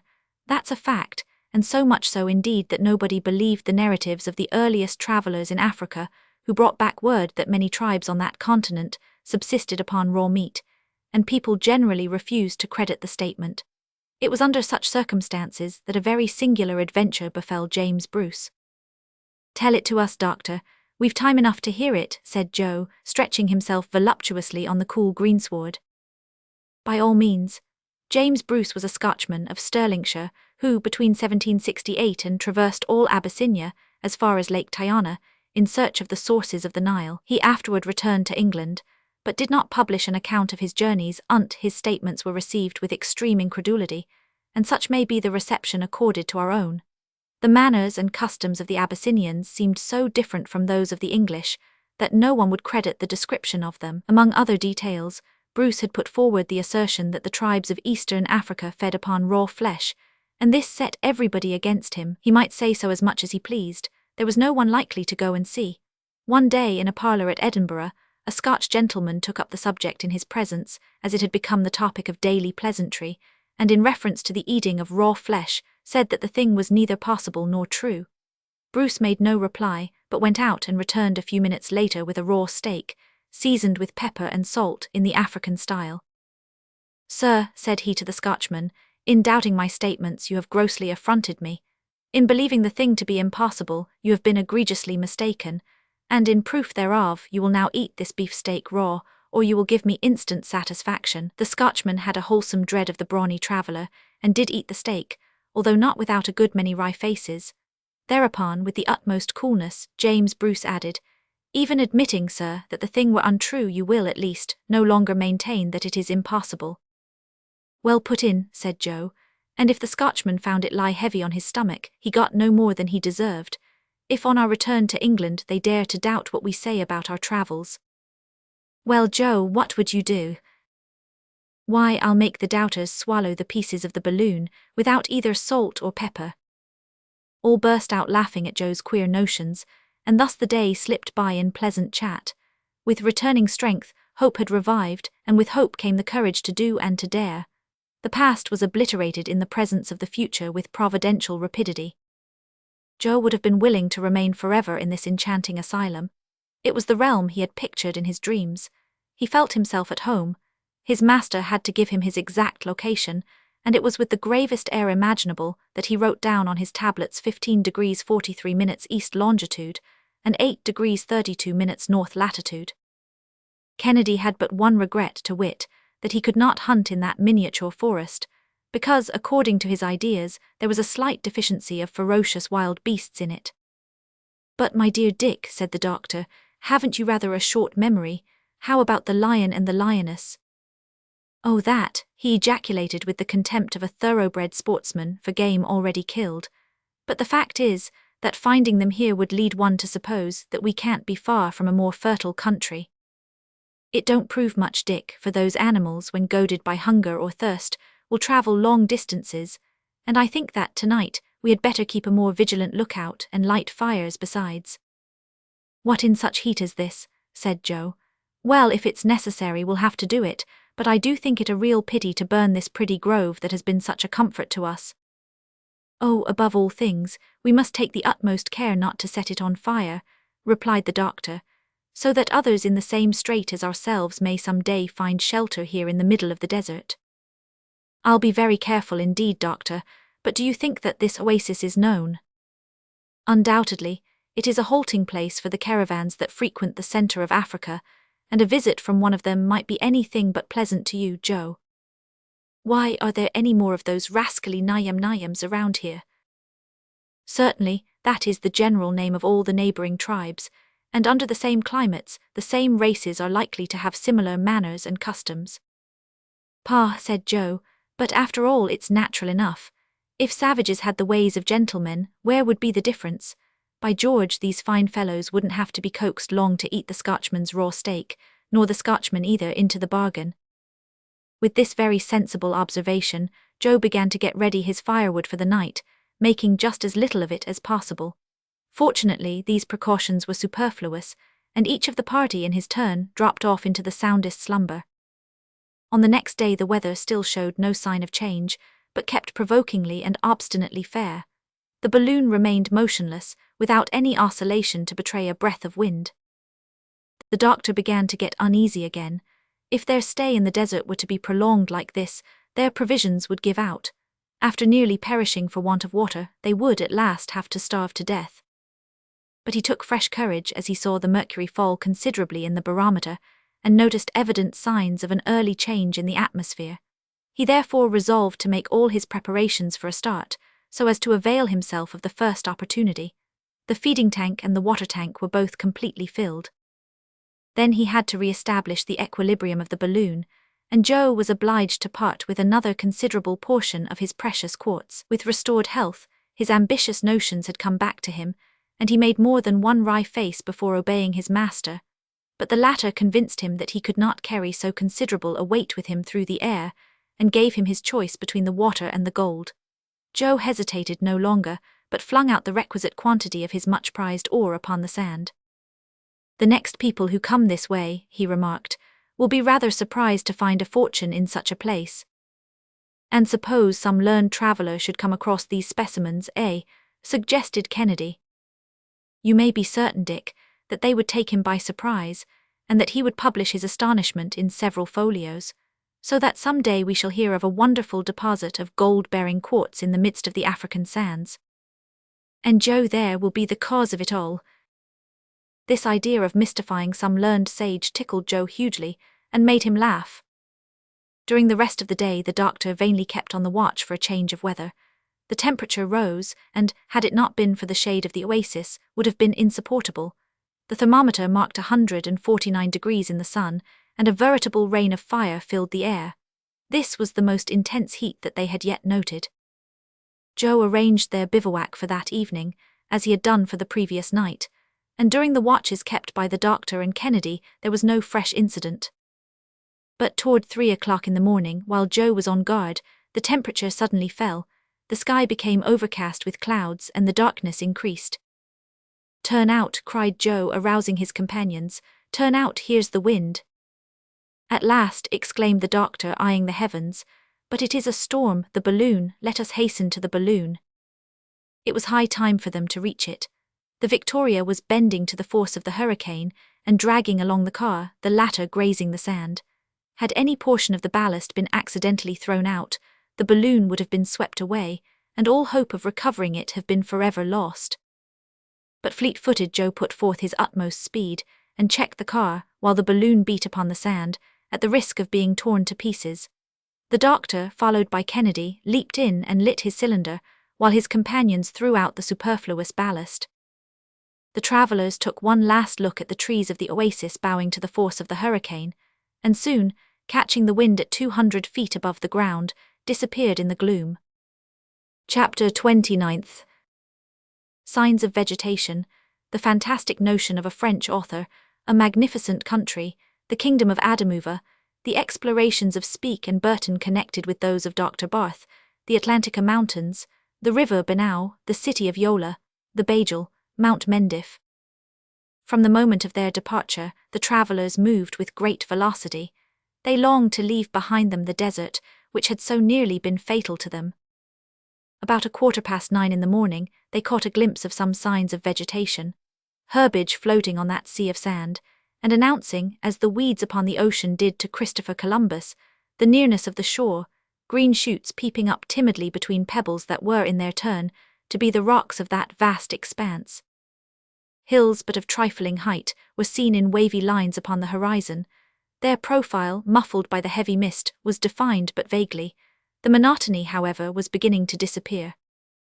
The doctor hailed with joy the new country thus disclosed, and like a seaman on lookout at the masthead, he was ready to shout aloud. "Land ho, land!" An hour later the continent spread broadly before their gaze, still wild in aspect, but less flat, less denuded, and with a few trees standing out against the grey sky. "We are in a civilized country at last," said the hunter. "Civilized, well, that's one way of speaking, but there are no people to be seen yet." "It will not be long before we see them," said Ferguson, "at our present rate of travel." "Are we still in the Negro country, doctor?" "Yes, and on our way to the country of the Arabs." "What, real Arabs, sir, with their camels?" "No, not many camels. They are scarce, if not altogether unknown in these regions. We must go a few degrees farther north to see them." "What a pity!" "And why, Joe?" "Because, if the wind fell contrary, they might be of use to us." "How so?" "Well, sir, it's just a notion that's got into my head. We might hitch them to the car and make them tow us along. What do you say to that, doctor?" Poor Joe, another person had that idea in advance of you. It was used by a very gifted French author, M. Murray, in a romance, it is true. He has his travellers drawn along in a balloon by a team of camels. Then a lion comes up, devours the camels, swallows the tow rope, and hauls the balloon in their stead, and so on through the story. You see that the whole thing is the top flower of fancy, but has nothing in common with our style of locomotion. Joe, a little cut down at learning that his idea had been used already, cudgelled his wits to imagine what animal could have devoured the lion, but he could not guess it, and so quietly went on scanning the appearance of the country. A lake of medium extent stretched away before him, surrounded by an amphitheatre of hills, which yet could not be dignified with the name of mountains. There were winding valleys, numerous and fertile, with their tangled thickets of the most various trees. The African all-tree rose above the mass, with leaves 15 feet in length upon its stalk, the latter studded with sharp thorns. The bombax or silk cotton tree filled the wind as it swept by with the fine down of its seeds. The pungent odours of the pendanus, the kenda of the Arabs, perfumed the air up to the height where the Victoria was sailing. The papaw tree with its palm-shaped leaves, the sterculia which produces the soudan nut, the baobab and the banana tree completed the luxuriant flora of these intertropical regions. "The country is superb," said the doctor. "Here are some animals," added Joe. "Men are not far away." "Oh, what magnificent elephants!" exclaimed Kennedy. "Is there no way to get a little shooting? How could we manage to halt in a current as strong as this? No, Dick, you must taste a little of the torture of Tantalus just now. You shall make up for it afterward." And in truth, there was enough to excite the fancy of a sportsman. Dick's heart fairly leaped in his breast as he grasped the butt of his Purdy. The fauna of the region were as striking as its flora. The wild ox revelled in dense herbage that often concealed his whole body. Grey, black, and yellow elephants of the most gigantic size burst headlong, like a living hurricane, through the forests, breaking, rending, tearing down, devastating everything in their path. Upon the woody slopes of the trickled cascades and springs flowing northward. There, too, the hippopotami bathed their huge forms, splashing and snorting as they frolicked in the water, and lamantines, 12 feet long with bodies like seals, stretched themselves along the banks, turning up toward the sun their rounded teats swollen with milk. It was a whole menagerie of rare and curious beasts in a wondrous hot house, where numberless birds with plumage of 1,000 hues gleamed and fluttered in the sunshine. By this prodigality of nature, the doctor recognized the splendid kingdom of Adamuva. We are now beginning to trench upon the realm of modern discovery. I have taken up the lost scent of preceding travellers. It is a happy chance, my friends, for we shall be enabled to link the toils of Captains Burton and speak with the explorations of Dr. Barth. We have left the Englishmen behind us, and now have caught up with the Hamburger. It will not be long, either, before we arrive at the extreme point attained by that daring explorer. "It seems to me that there is a vast extent of country between the two explored routes," remarked Kennedy, "at least, if I am to judge by the distance that we have made." "It is easy to determine. Take the map and see what is the longitude of the southern point of Lake Ucayali, reached by Speke. It is near the 37th degree. And the city of Yola, which we shall sight this evening, and to which Barth penetrated, what is its position? It is about in the 12th degree of east longitude.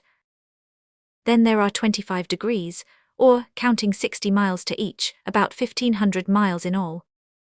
"A nice little walk," said Joe, "for people who have to go on foot." "It will be accomplished, however. Livingstone and Moffat are pushing on up this line toward the interior. Nyassa, which they have discovered, is not far from Lake Tanganyika, seen by Burton. Ere the close of the century these regions will undoubtedly be explored. But," added the doctor, consulting his compass, "I regret that the wind is carrying us so far to the westward. I wanted to get to the north." After 12 hours of progress, the Victoria found herself on the confines of Nigrisha. The first inhabitants of this region, the Chouas Arabs, were feeding their wandering flocks. The immense summits of the Atlantika Mountains seen above the horizon, mountains that no European foot had yet scaled, and whose height is computed to be 10,000 feet. Their western slope determines the flow of all the waters in this region of Africa toward the ocean. They are the mountains of the moon to this part of the continent. At length a real river greeted the gaze of our travellers, and by the enormous ant-hills seen in its vicinity, the doctor recognized the Banau, one of the great tributaries of the Niger, the one which the natives have called the Fountain of the Waters. "This river," said the doctor to his companions, "will one day be the natural channel of communication with the interior of Nigrisha. Under the command of one of our brave captains, the steamer Pleiad has already ascended as far as the town of Yola. You see that we are not in an unknown country." Numerous slaves were engaged in the labours of the field, cultivating sorgo, a kind of millet which forms the chief basis of their diet, and the most stupid expressions of astonishment ensued as the Victoria sped past like a meteor. That evening the balloon halted about 40 miles from Yola, and ahead of it, but in the distance, rose the two sharp cones of Mount Mendif. The doctor threw out his anchors and made fast to the top of a high tree, but a very violent wind beat upon the balloon with such force as to throw it over on its side, thus rendering the position of the car sometimes extremely dangerous. Ferguson did not close his eyes all night, and he was repeatedly on the point of cutting the anchor rope and scudding away before the gale. At length, however, the storm abated, and the oscillations of the balloon ceased to be alarming. On the morrow the wind was more moderate, but it carried our travellers away from the city of Yola, which, recently rebuilt by the Feuillans, excited Ferguson's curiosity. However, he had to make up his mind to being borne farther to the northward, and even a little to the east. Kennedy proposed to halt in this fine hunting country, and Joe declared that the need of fresh meat was beginning to be felt. But the savage customs of the country, the attitude of the population, and some shots fired at the Victoria, admonished the doctor to continue his journey. They were then crossing a region that was the scene of massacres and burnings, and where warlike conflicts between the barbarian sultans, contending for their power amid the most atrocious carnage, never cease. Numerous and populous villages of long low huts stretched away between broad pasture fields, whose dense herbage was besprinkled with violet-coloured blossoms. The huts, looking like huge beehives, were sheltered behind bristling palisades. The wild hillsides and hollows frequently reminded the beholder of the glens in the Highlands of Scotland, as Kennedy more than once remarked. In spite of all he could do, the doctor bore directly to the northeast, toward Mount Mendif, which was lost in the midst of environing clouds. The lofty summits of these mountains separate the valley of the Niger from the basin of Lake Tchad. Soon afterward was seen the Bajel, with its 18 villages clinging to its flanks like a whole brood of children to their mother's bosom, a magnificent spectacle for the beholder whose gaze commanded and took in the entire picture at one view. Even the ravines were seen to be covered with fields of rice and of arachides. By 3 o'clock the Victoria was directly in front of Mount Mendif. It had been impossible to avoid it. The only thing to be done was to cross it. The doctor, by means of a temperature increased to 180 degrees, gave the balloon a fresh ascensional force of nearly 1,600 pounds, and it went up to an elevation of more than 8,000 feet, the greatest height attained during the journey. The temperature of the atmosphere was so much cooler at that point that the aeronauts had to resort to their blankets and thick coverings. Ferguson was in haste to descend. The covering of the balloon gave indications of bursting, but in the meanwhile he had time to satisfy himself of the volcanic origin of the mountain, whose extinct craters are now but deep abysses. Immense accumulations of burnt guano gave the sides of Mount Mendif the appearance of calcareous rocks, and there was enough of the deposit there to manure all the lands in the United Kingdom. At 5 o'clock the Victoria, sheltered from the south winds, went gently gliding along the slopes of the mountain, and stopped in a wide clearing remote from any habitation. The instant it touched the soil, all needful precautions were taken to hold it there firmly, and Kennedy, fowling piece in hand, sallied out upon the sloping plain. Ere long he returned with half a dozen wild ducks and a kind of snipe, which Joe served up in his best style. The meal was heartily relished, and the night was passed in undisturbed and refreshing slumber. Chapter 30th. Mosfeia, the Sheik, Denham, Clapperton and Oudney, Vogel, the capital of Logum, Toul, becalmed above Kernak, the governor and his court, the attack, the incendiary pigeons. On the next day, May 11th, the Victoria resumed her adventurous journey. Her passengers had the same confidence in her that a good seaman has in his ship. In terrific hurricanes, in tropical heats, when making dangerous departures and descents still more dangerous, it had, at all times and in all places, come out safely. It might almost have been said that Ferguson managed it with a wave of the hand, and hence, without knowing in advance where the point of arrival would be, the doctor had no fears concerning the successful issue of his journey. However, in this country of barbarians and fanatics, prudence obliged him to take the strictest precautions. He therefore counselled his companions to have their eyes wide open for everything and at all hours. The wind drifted a little more to the northward, and toward 9 o'clock they sighted the larger city of Mosfeia, built upon an eminence which was itself enclosed between two lofty mountains. Its position was impregnable, a narrow road running between a marsh and a thick wood being the only channel of approach to it. At the moment of which we write, a sheik, accompanied by a mounted escort and clad in a garb of brilliant colours, preceded by couriers and trumpeters, who put aside the boughs of the trees as he rode up, was making his grand entry into the place. The doctor lowered the balloon in order to get a better look at this cavalcade of natives, but, as the balloon grew larger to their eyes, they began to show symptoms of intense affright, and at length made off in different directions as fast as their legs and those of their horses could carry them. The sheik alone did not budge an inch. He merely grasped his long musket, cocked it, and proudly waited in silence. The doctor came on to within 150 feet of him, and then, with his roundest and fullest voice, saluted him courteously in the Arabic tongue. But upon hearing these words falling, as it seemed from the sky, the sheik dismounted and prostrated himself in the dust of the highway, where the doctor had to leave him, finding it impossible to divert him from his adoration. Unquestionably, Ferguson remarked, those people take us for supernatural beings. When Europeans came among them for the first time, they were mistaken for creatures of a higher race. When this sheik comes to speak of today's meeting, he will not fail to embellish the circumstance with all the resources of an Arab imagination. You may therefore judge what an account their legends will give of us some day. Not such a desirable thing, after all, said the Scot. In the point of view that affects civilization, it would be better to pass for mere men. That would give these Negro races a superior idea of European power. Very good, my dear Dick, but what can we do about it? You might sit all day explaining the mechanism of a balloon to the savants of this country, and yet they would not comprehend you, but would persist in ascribing it to supernatural aid. Doctor, you spoke of the first time Europeans visited these regions. Who were the visitors? Inquired Joe. My dear fellow, we are now upon the very track of Major Denham. It was at this very city of Mosfear that he was received by the Sultan of Mandara. He had quitted the Bornu country. He accompanied the sheik in an expedition against the Felatas. He assisted in the attack on the city, which, with its arrows alone, bravely resisted the bullets of the Arabs, and put the sheik's troops to flight. All this was but a pretext for murders, raids, and pillage. The major was completely plundered and stripped, and had it not been for his horse, under whose stomach he clung with the skill of an Indian rider, and was borne with a headlong gallop from his barbarous pursuers, he never could have made his way back to Kuka, the capital of Bornu. Who was this Major Denham? A fearless Englishman, who between 1822 and commanded an expedition into the Bornu country, in company with Captain Clapperton and Dr. Oudney. They set out from Tripoli in the month of March, reached Murzouk, the capital of Fez, and following the route which at a later period Dr. Barth was to pursue on his way back to Europe, they arrived on the 16th of February, 1823 at Kuka, near Lake Tchad. Denham made several explorations in Bornu in Mandara, and to the eastern shores of the lake.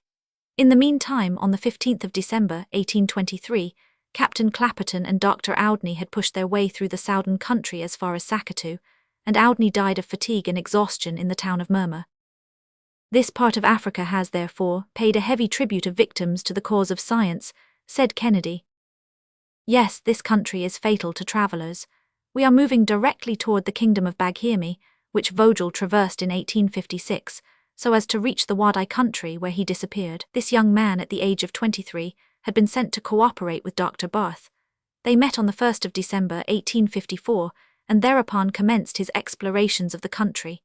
Toor, he announced in the last letters received from him, his intention to reconnoitre the kingdom of Wadai, which no European had yet penetrated. It appears that he got as far as Wara, the capital, where, according to some accounts, he was made prisoner, and, according to others, was put to death for having attempted to ascend a sacred mountain in the environs. But we must not too lightly admit the death of travellers, since that does away with the necessity of going in search of them. For instance, how often was the death of Dr. Barth reported, to his own great annoyance? It is, therefore, very possible that Vogel may still be held as a prisoner by the Sultan of Wadai, in the hope of obtaining a good ransom for him. Baron de Niemans was about starting for the Wadai country when he died at Cairo, in 1855, and we now know that de Hugelin has set out on Vogel's track with the expedition sent from Leipzig, so that we shall soon be accurately informed as to the fate of that young and interesting explorer. Mosfear had disappeared from the horizon long ere this, and the Mandara country was developing to the gaze of our aeronauts its astonishing fertility, with its forests of acacias, its locust trees covered with red flowers, and the herbaceous plants of its fields of cotton and indigo trees. The river Shari, which 80 miles farther on rolled its impetuous waters into Lake Tchad, was quite distinctly seen. The doctor got his companions to trace its course upon the maps drawn by Dr. Barth. You perceive, said he, that the labours of this savant have been conducted with great precision. We are moving directly toward the Logum region, and perhaps toward Kernak, its capital. It was there that poor Toole died at the age of scarcely 22. He was a young Englishman, an ensign in the 80th Regiment, who a few weeks before had joined Major Denham in Africa, and it was not long ere he there met his death. Ah, this vast country might well be called the graveyard of European travellers. Some boats 50 feet long were descending the current of the Shari. The Victoria, then 1,000 feet above the soil, hardly attracted the attention of the natives, but the wind, which until then had been blowing with a certain degree of strength, was falling off. Is it possible that we are to be caught in another dead calm? Sighed the doctor. Well, we've no lack of water, nor the desert to fear anyhow, master, said Joe. No, but there are races here still more to be dreaded. Why, said Joe again, there's something like a town. That is Kernak. The last puffs of the breeze are wafting us to it, and if we choose we can take an exact plan of the place. Shall we not go nearer to it? Asked Kennedy. Nothing easier, Dick, we are right over it. Allow me to turn the stopcock of the cylinder and will not be long in descending. Half an hour later the balloon hung motionless about 200 feet from the ground. Here we are, said the doctor, nearer to Kernak than a man would be to London if he were perched in the cupola of St. Paul's, so we can take a survey at our ease. What is that tick-tacking sound that we hear on all sides?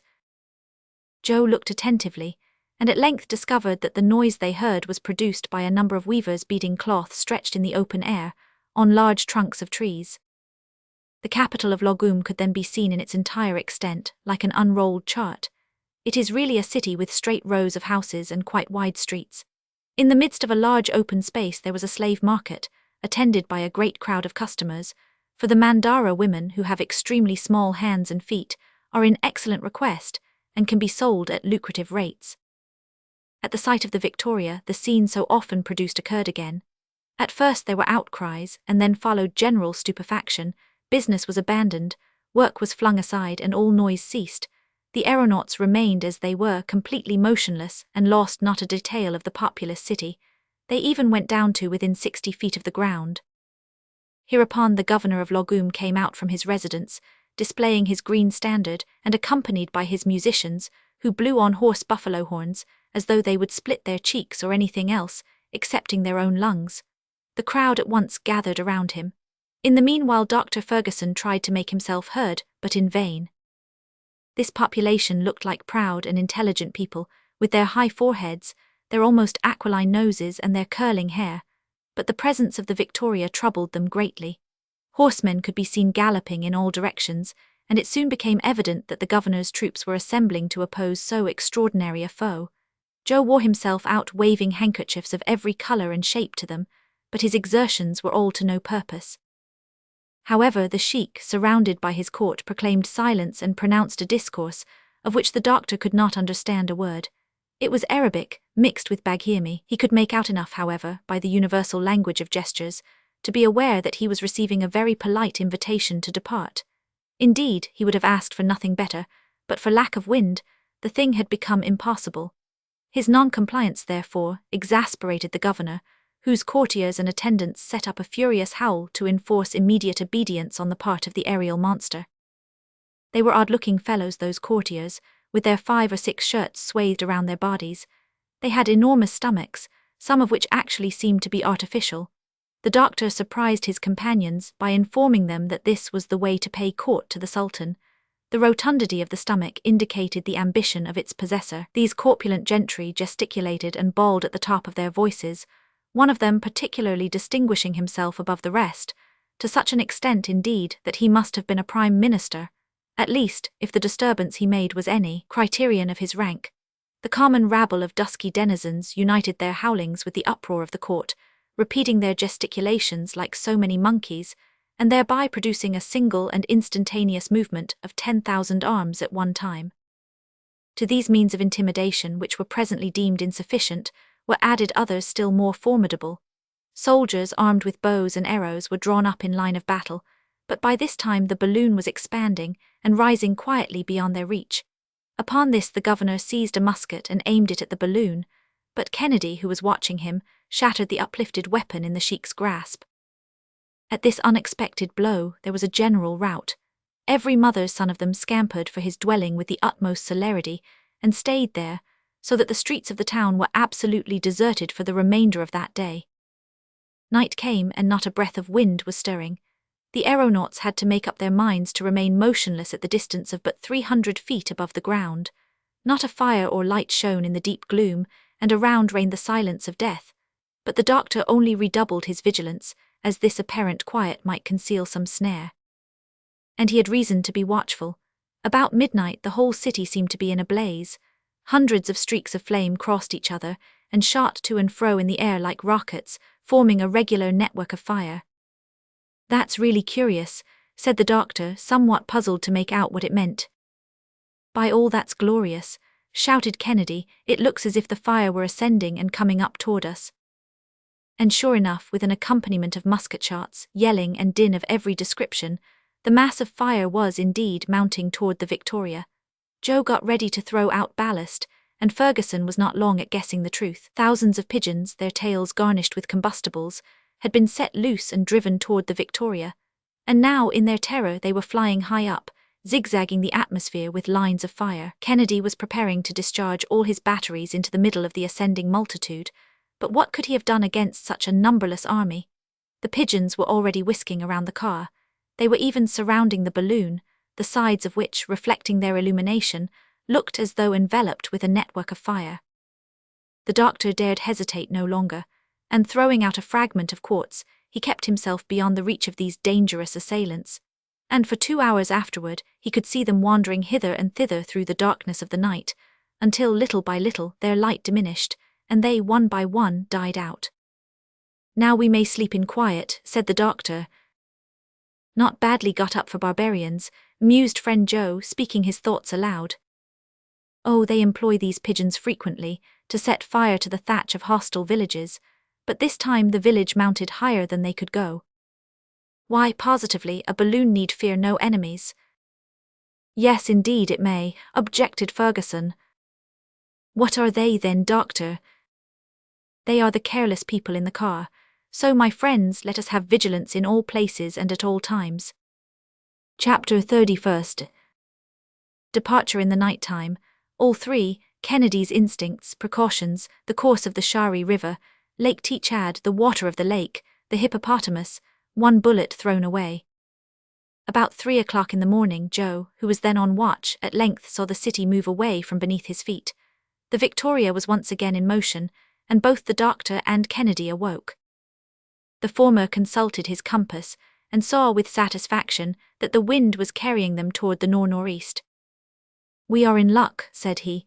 "Everything works in our favor. We shall discover Lake Teachad this very day." "Is it a broad sheet of water?" asked Kennedy. "Somewhat, Dick. At its greatest length and breadth, it measures about 120 miles.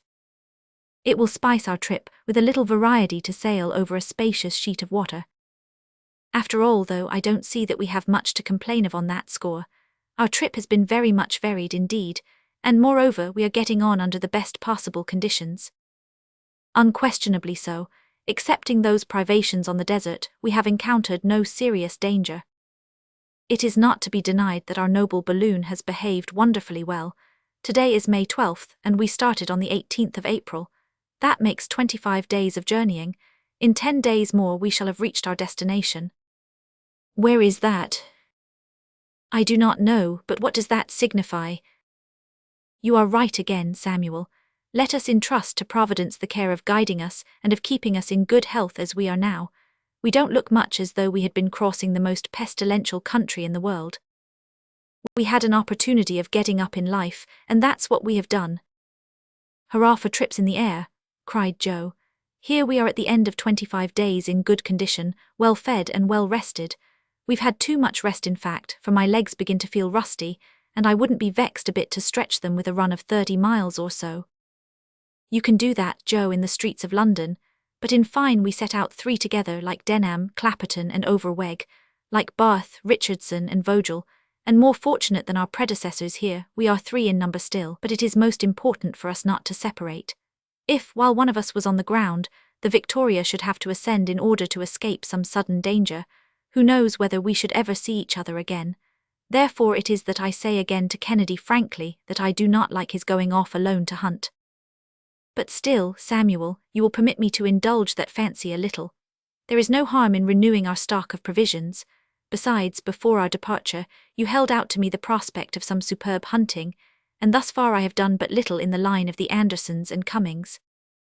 But, my dear Dick, your memory fails you, or your modesty makes you forget your own exploits. It really seems to me that, without mentioning small game, you have already an antelope, an elephant, and 2 lions on your conscience. But what's all that to an African sportsman who sees all the animals in creation strutting along under the muzzle of his rifle? There, look at that troop of giraffes." "Those giraffes," roared Joe, "why they're not as big as my fist." because we are 1,000 feet above them, but close to them you would discover that they are 3 times as tall as you are. And what do you say to yon herd of gazelles and those ostriches that run with the speed of the wind? Resumed Kennedy. Those ostriches, remonstrated Joe again, those are chickens and the greatest kind of chickens. Come, doctor, can't we get down nearer to them? Pleaded Kennedy.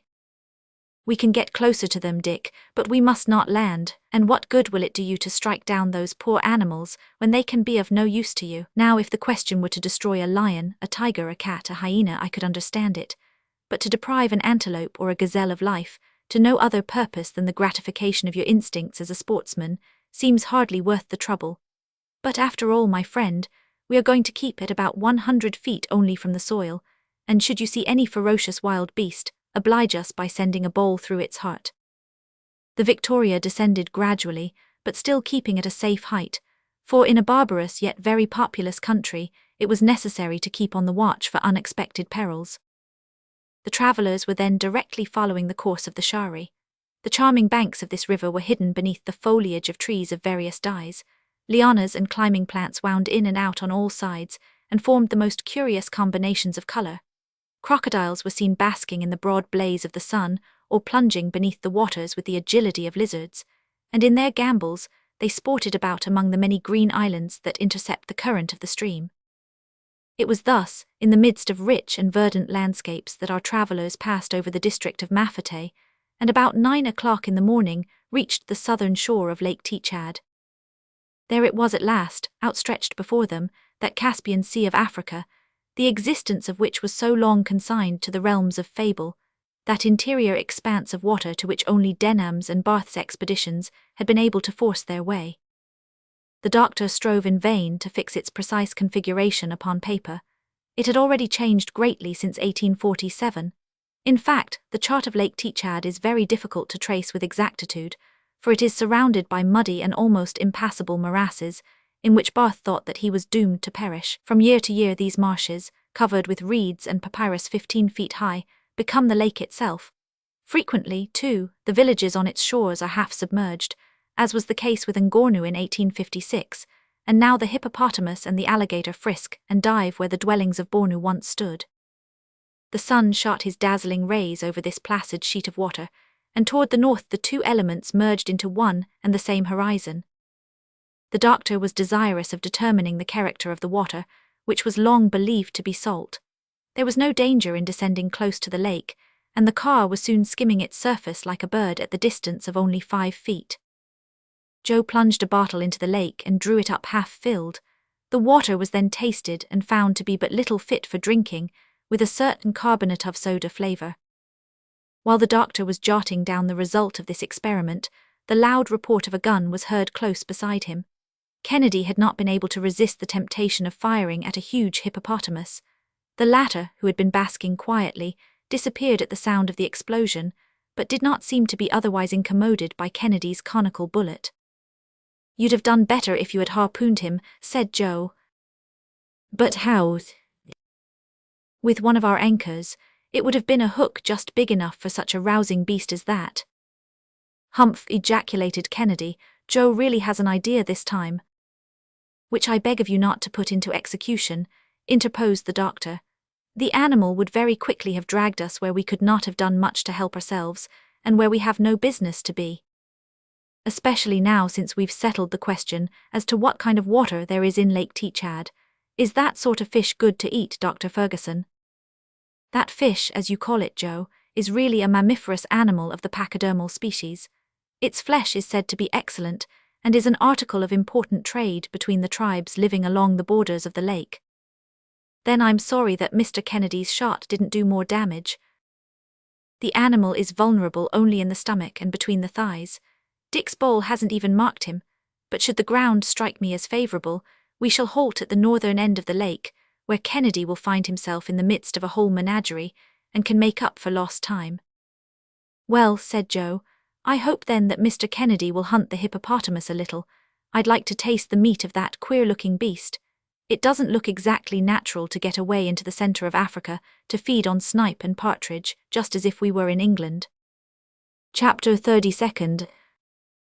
The capital of Bornu, the islands of the Bidyamas, the condors, the doctor's anxieties, his precautions, an attack in midair, the balloon covering torn, the fall, sublime self-sacrifice, the northern coast of the lake. Since its arrival at Lake Teachad, the balloon had struck a current that edged it farther to the westward. A few clouds tempered the heat of the day, and besides, a little air could be felt over this vast expanse of water. But about 1 o'clock, the Victoria, having slanted across this part of the lake, again advanced over the land for a space of 7 or 8 miles. The doctor, who was somewhat vexed at first at this turn of his course, no longer thought of complaining when he caught sight of the city of Kuka, the capital of Bornu. He saw it for a moment, encircled by its walls of white clay, and a few rudely constructed mosques rising clumsily above that conglomeration of houses that look like playing dice, which form most Arab towns. In the courtyards of the private dwellings, and on the public squares, grew palms and caoutchouc trees topped with a dome of foliage more than 100 feet in breadth. Joe called attention to the fact that these immense parasols were in proper accordance with the intense heat of the sun, and made thereon some pious reflections, which it were needless to repeat. Kuka really consists of 2 distinct towns, separated by the Dendel, a large boulevard 300 yards wide, at that hour crowded with horsemen and foot passengers. On one side, the rich quarter stands squarely with its airy and lofty houses, laid out in regular order. On the other is huddled together the poor quarter, a miserable collection of low hovels of a conical shape, in which a poverty-stricken multitude vegetate rather than live, since Kuka is neither a trading nor a commercial city. Kennedy thought it looked something like Edinburgh, were that city extended on a plain with its 2 distinct boroughs. But our travellers had scarcely the time to catch even this glimpse of it, for, with the fickleness that characterizes the air currents of this region, a contrary wind suddenly swept them some 40 miles over the surface of Lake Teachad. Then were regaled with a new spectacle. They could count the numerous islets of the lake, inhabited by the Bidyamas, a race of bloodthirsty and formidable pirates, who are as greatly feared when neighbours as are the Tuaregs of Sahara. These estimable people were in readiness to receive the Victoria bravely with stones and arrows, but the balloon quickly passed their islands, fluttering over them, from one to the other with butterfly motion, like a gigantic beetle. At this moment Joe, who was scanning the horizon, said to Kennedy, "There, sir, as you are always thinking of good sport, yonder is just the thing for you." "What is it, Joe?" "This time the doctor will not disapprove of your shooting." "But what is it?"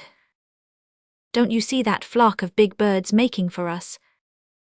"Birds," exclaimed the doctor, snatching his spyglass. "I see them," replied Kennedy. "There are at least a dozen of them." 14 exactly, said Joe. "Heaven grant that they may be of a kind sufficiently noxious for the doctor to let me peg away at them." "I should not object, but I would much rather see those birds at a distance from us." "Why are you afraid of those fowls?" "They are condors and of the largest size. Should they attack us?" "Well, if they do, we'll defend ourselves. We have a whole arsenal at our disposal. I don't think those birds are so very formidable." "Who can tell?" was the doctor's only remark. 10 minutes later, the flock had come within gunshot, and were making the air ring with their hoarse cries. They came right toward the Victoria, more irritated than frightened by her presence. "How they scream, what a noise," said Joe. "Perhaps they don't like to see anybody poaching in their country up in the air, or daring to fly like themselves." "Well, now, to tell the truth, when I take a good look at them, they are an ugly, ferocious set, and I should think them dangerous enough if they were armed with Purdymore rifles," admitted Kennedy. "They have no need of such weapons," said Ferguson, looking very grave.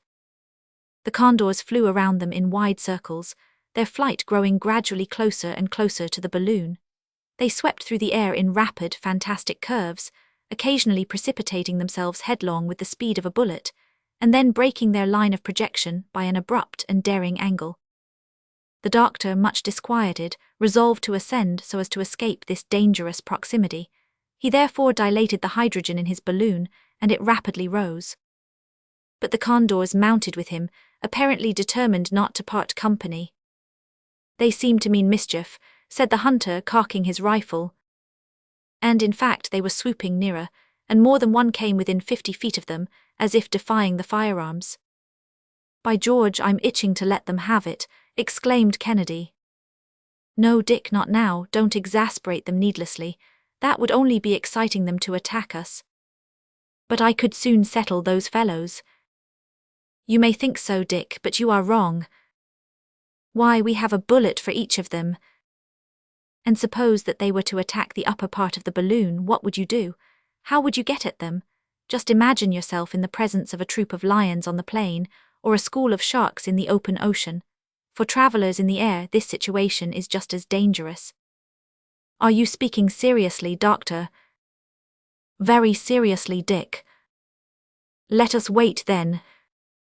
Wait, hold yourself in readiness in case of an attack, but do not fire without my orders. The birds then collected at a short distance, yet so near that their naked necks, entirely bare of feathers, could be plainly seen, as they stretched them out with the effort of their cries, while their gristly crests, garnished with a comb and gills of deep violet, stood erect with rage. They were of the very largest size, their bodies being more than 3 feet in length, and the lower surface of their white wings glittering in the sunlight. They might well have been considered winged sharks, so striking was their resemblance to those ferocious rangers of the deep. They are following us, said the doctor as he saw them ascending with him, and mount as we may, they can fly still higher. Well, what are we to do? Asked Kennedy. The doctor made no answer. Listen, Samuel, said the sportsman. There are 14 of those birds. We have 17 shots at our disposal if we discharge all our weapons. Have we not the means, then, to destroy them or disperse them? I will give a good account of some of them. I have no doubt of your skill, Dick. I look upon all as dead that may come within range of your rifle, but I repeat that, if they attack the upper part of the balloon, you could not get a sight at them. They would tear the silk covering that sustains us, and we are 3,000 feet up in the air. At this moment, one of the ferocious birds darted right at the balloon, with outstretched beak and claws, ready to rend it with either or both. Fire, fire at once, cried the doctor. He had scarcely ceased, ere the huge creature, stricken dead, dropped headlong, turning over and over in space as he fell. Kennedy had already grasped one of the 2-barreled fowling pieces, and Joe was taking aim with another. Frightened by the report, the condors drew back for a moment, but they almost instantly returned to the charge with extreme fury. Kennedy severed the head of one from its body with his first shot, and Joe broke the wing of another. Only 11 left, said he. Thereupon the birds changed their tactics, and by common consent soared above the balloon. Kennedy glanced at Ferguson. The latter, in spite of his imperturbability, grew pale. Then ensued a moment of terrifying silence. In the next they heard a harsh tearing noise, as of something rending the silk, and the car seemed to sink from beneath the feet of our 3 aeronauts. We are lost, exclaimed Ferguson, glancing at the barometer, which was now swiftly rising. Over with the ballast, he shouted, over with it. And in a few seconds the last lumps of quartz had disappeared. We are still falling, empty the water tanks. Do you hear me, Joe? We are pitching into the lake. Joe obeyed. The doctor leaned over and looked out. The lake seemed to come up toward him like a rising tide. Every object around grew rapidly in size while they were looking at it. The car was not 200 feet from the surface of Lake Teachad. The provisions, cried the doctor. And the box containing them was launched into space. Their descent became less rapid, but the luckless aeronauts were still falling and into the lake. Throw out something more, cried the doctor. There is nothing more to throw, was Kennedy's despairing response. Yes, there is, called Joe, and with a wave of the hand he disappeared like a flash, over the edge of the car. Joe, Joe, exclaimed the doctor, horror-stricken. The Victoria, thus relieved, resumed her ascending motion, mounted 1,000 feet into the air, and the wind, burying itself in the disinflated covering, bore them away toward the northern part of the lake. Lost, exclaimed the sportsman with a gesture of despair. Lost to save us, responded Ferguson. And these men, intrepid as they were, felt the large tears streaming down their cheeks. They leaned over with the vain hope of seeing some trace of their heroic companion, but they were already far away from him. What course shall we pursue? Asked Kennedy. Alight as soon as possible, Dick, and then wait. After a sweep of some 60 miles, the Victoria halted on a desert shore on the north of the lake. The anchors caught in a low tree and the sportsman fastened it securely. Night came, but neither Ferguson nor Kennedy could find one moment's sleep. Chapter 33. Conjectures, re-establishment of the Victoria's equilibrium, Dr. Ferguson's new calculations, Kennedy's hunt, a complete exploration of Lake Teachad, Tangalia, the return, Lari. On the morrow, the 13th of May, our travellers for the first time reconnoitred the part of the coast on which they had landed. It was a sort of island of solid ground in the midst of an immense marsh. Around this fragment of terra firma grew reeds as lofty as trees are in Europe, and stretching away out of sight. These impenetrable swamps gave security to the position of the balloon. It was necessary to watch only the borders of the lake. The vast stretch of water broadened away from the spot, especially toward the east, and nothing could be seen on the horizon, neither mainland nor islands. The two friends had not yet ventured to speak of their recent companion. Kennedy first imparted his conjectures to the doctor. "Perhaps Joe is not lost after all," he said. "He was a skillful lad and had few equals as a swimmer. He would find no difficulty in swimming across the Firth of Forth at Edinburgh. We shall see him again, but how and where I know not. Let us omit nothing on our part to give him the chance of rejoining us." "May God grant it as you say, Dick," replied the doctor with much emotion. "We shall do everything in the world to find our lost friend again. Let us in the first place see where we are. But above all things let us rid the Victoria of this outside covering which is of no further use. That will relieve us of £650, a weight not to be despised, and the end is worth the trouble." The doctor and Kennedy went to work at once, but they encountered great difficulty. They had to tear the strong silk away piece by piece, and then cut it in narrow strips so as to extricate it from the meshes of the network. The tier made by the beaks of the condors was found to be several feet in length. This operation took at least 4 hours, but at length the inner balloon, once completely extricated, did not appear to have suffered in the least degree. The Victoria was thus diminished in size by 1/5, and this difference was sufficiently noticeable to excite Kennedy's surprise. "Will it be large enough?" he asked. "Have no fears on that score. I will re-establish the equilibrium, and should our poor Joe return we shall find a way to start off with him again on our old route. At the moment of our fall, unless I am mistaken, we were not far from an island." "Yes, I recollect it," said the doctor, "but that island, like all the islands on Lake Teachad, is no doubt inhabited by a gang of pirates and murderers. They certainly witnessed our misfortune, and should Joe fall into their hands, what will become of him unless protected by their superstitions?"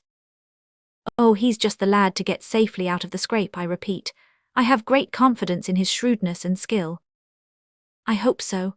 Now, Dick, you may go and hunt in the neighbourhood, but don't get far away whatever you do. It has become a pressing necessity for us to renew our stock of provisions, since we had to sacrifice nearly all the old lot." "Very good, Doctor, I shall not be long absent." Hereupon, Kennedy took a double-barreled fowling piece and strode through the long grass toward a thicket not far off, where the frequent sound of shooting soon let the doctor know that the sportsman was making a good use of his time. Meanwhile, Ferguson was engaged in calculating the relative weight of the articles still left in the car, and in establishing the equipoise of the second balloon.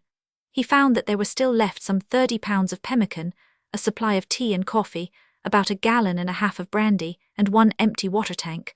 All the dried meat had disappeared.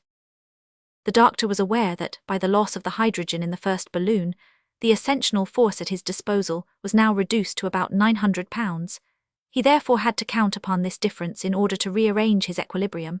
The new balloon measured 67,000 cubic feet and contained 33,480 feet of gas. The dilating apparatus appeared to be in good condition, and neither the battery nor the spiral had been injured. The ascensional force of the new balloon was then about 3,000 pounds, and in adding together the weight of the apparatus, of the passengers, of the stock of water, of the car and its accessories, and putting aboard 50 gallons of water and 100 pounds of fresh meat, the doctor got a total weight of 2,830 pounds. He could then take with him 170 pounds of ballast for unforeseen emergencies, and the balloon would be in exact balance with the surrounding atmosphere. His arrangements were completed accordingly, and he made up for Joe's weight with a surplus of ballast. He spent the whole day in these preparations, and the latter were finished when Kennedy returned. The hunter had been successful, and brought back a regular cargo of geese, wild duck, snipe, teal and plover. He went to work at once to draw and smoke the game. Each piece, suspended on a small, thin skewer, was hung over a fire of green wood. When they seemed in good order, Kennedy, who was perfectly at home in the business, packed them away in the car. On the morrow, the hunter was to complete his supplies. Evening surprised our travellers in the midst of this work. Their supper consisted of pemmican, biscuit and tea, and fatigue after having given them appetite brought them sleep. Each of them strained eyes and ears into the gloom during his watch, sometimes fancying that they heard the voice of poor Joe, but alas, the voice that they so longed to hear was far away. At the first streak of day, the doctor aroused Kennedy. "I have been long and carefully considering what should be done," said he, "to find our companion." "Whatever your plan may be, doctor, it will suit me. Speak." "Above all things, it is important that Joe should hear from us in some way." "Undoubtedly. Suppose the brave fellow should take it into his head that we have abandoned him." He knows us too well for that. Such a thought would never come into his mind, but he must be informed as to where we are." "How can that be managed?" "We shall get into our car and be off again through the air." "But should the wind bear us away?" "Happily it will not. See, Dick, it is carrying us back to the lake, and this circumstance, which would have been vexatious yesterday, is fortunate now. Our efforts then will be limited to keeping ourselves above that vast sheet of water throughout the day. Joe cannot fail to see us, and his eyes will be constantly on the lookout in that direction. Perhaps he will even manage to let us know the place of his retreat. If he be alone and at liberty, he certainly will." "And if a prisoner," resumed the doctor, "it not being the practice of the natives to confine their captives, he will see us, and comprehend the object of our researches." "But at last," put in Kennedy, "for we must anticipate everything, should we find no trace, if he should have left no mark to follow him by, what are we to do?" "We shall endeavour to regain the northern part of the lake, keeping ourselves as much in sight as possible. There we'll wait, we'll explore the banks, we'll search the water's edge, for Joe will assuredly try to reach the shore, and we will not leave the country without having done everything to find him." "Let us set out then," said the hunter. The doctor hereupon took the exact bearings of the patch of solid land they were about to leave, and arrived at the conclusion that it lay on the north shore of Lake Teachad, between the village of Lari and the village of Ingemini, both visited by Major Denham. During this time Kennedy was completing his stock of fresh meat. Although the neighbouring marshes showed traces of the rhinoceros, the lamantine or manatee, and the hippopotamus, he had no opportunity to see a single specimen of those animals. At 7 in the morning, but not without great difficulty, which to Joe would have been nothing, the balloon's anchor was detached from its hold, the gas dilated, and the new Victoria rose 200 feet into the air. It seemed to hesitate at first and went spinning around like a top, but at last a brisk current caught it, and it advanced over the lake, and was soon borne away at a speed of 20 miles per hour. The doctor continued to keep at a height of from 200 to 500 feet. Kennedy frequently discharged his rifle, and when passing over islands, the aeronauts approached them even imprudently, scrutinizing the thickets, the bushes, the underbrush, in fine, every spot where a mass of shade or jutting rock could have afforded a retreat to their companion. They swooped down close to the long pirogues that navigated the lake, and the wild fishermen, terrified at the sight of the balloon, would plunge into the water and regain their islands with every symptom of undisguised affright. "We can see nothing," said Kennedy after 2 hours of search. "Let us wait a little longer, Dick, and not lose heart. We cannot be far away from the scene of our accident." By 11 o'clock the balloon had gone 90 miles. It then fell in with a new current, which, blowing almost at right angles to the other, drove them eastward about 60 miles. It next floated over a very large and populous island, which the doctor took to be Fareham, on which the capital of the Bidyamas is situated. Ferguson expected at every moment to see Joe spring up out of some thicket, flying for his life and calling for help. Were he free, they could pick him up without trouble. Were he a prisoner, they could rescue him by repeating the maneuver they had practiced to save the missionary, and he would soon be with his friends again. But nothing was seen, not a sound was heard. The case seemed desperate. About 2:30 o'clock, the Victoria hove in sight of Tangalia, a village situated on the eastern shore of Lake Teachad, where it marks the extreme point attained by Denham at the period of his exploration. The doctor became uneasy at this persistent setting of the wind in that direction, for he felt that he was being thrown back to the eastward, toward the center of Africa and the interminable deserts of that region. "We must absolutely come to a halt," said he, "and even alight. For Joe's sake particularly we ought to go back to the lake, but to begin with let us endeavor to find an opposite current." During more than an hour he searched at different altitudes. The balloon always came back toward the mainland, but at length, at the height of 1,000 feet, a very violent breeze swept to the northwestward. It was out of the question that Joe should have been detained on one of the islands of the lake, for in such case he would certainly have found means to make his presence there known. Perhaps he had been dragged to the mainland. The doctor was reasoning thus to himself when he again came in sight of the northern shore of Lake Tchad. As for supposing that Joe had been drowned, that was not to be believed for a moment. One horrible thought glanced across the minds of both Kennedy and the doctor. Caimans swarm in these waters, but neither one nor the other had the courage to distinctly communicate this impression.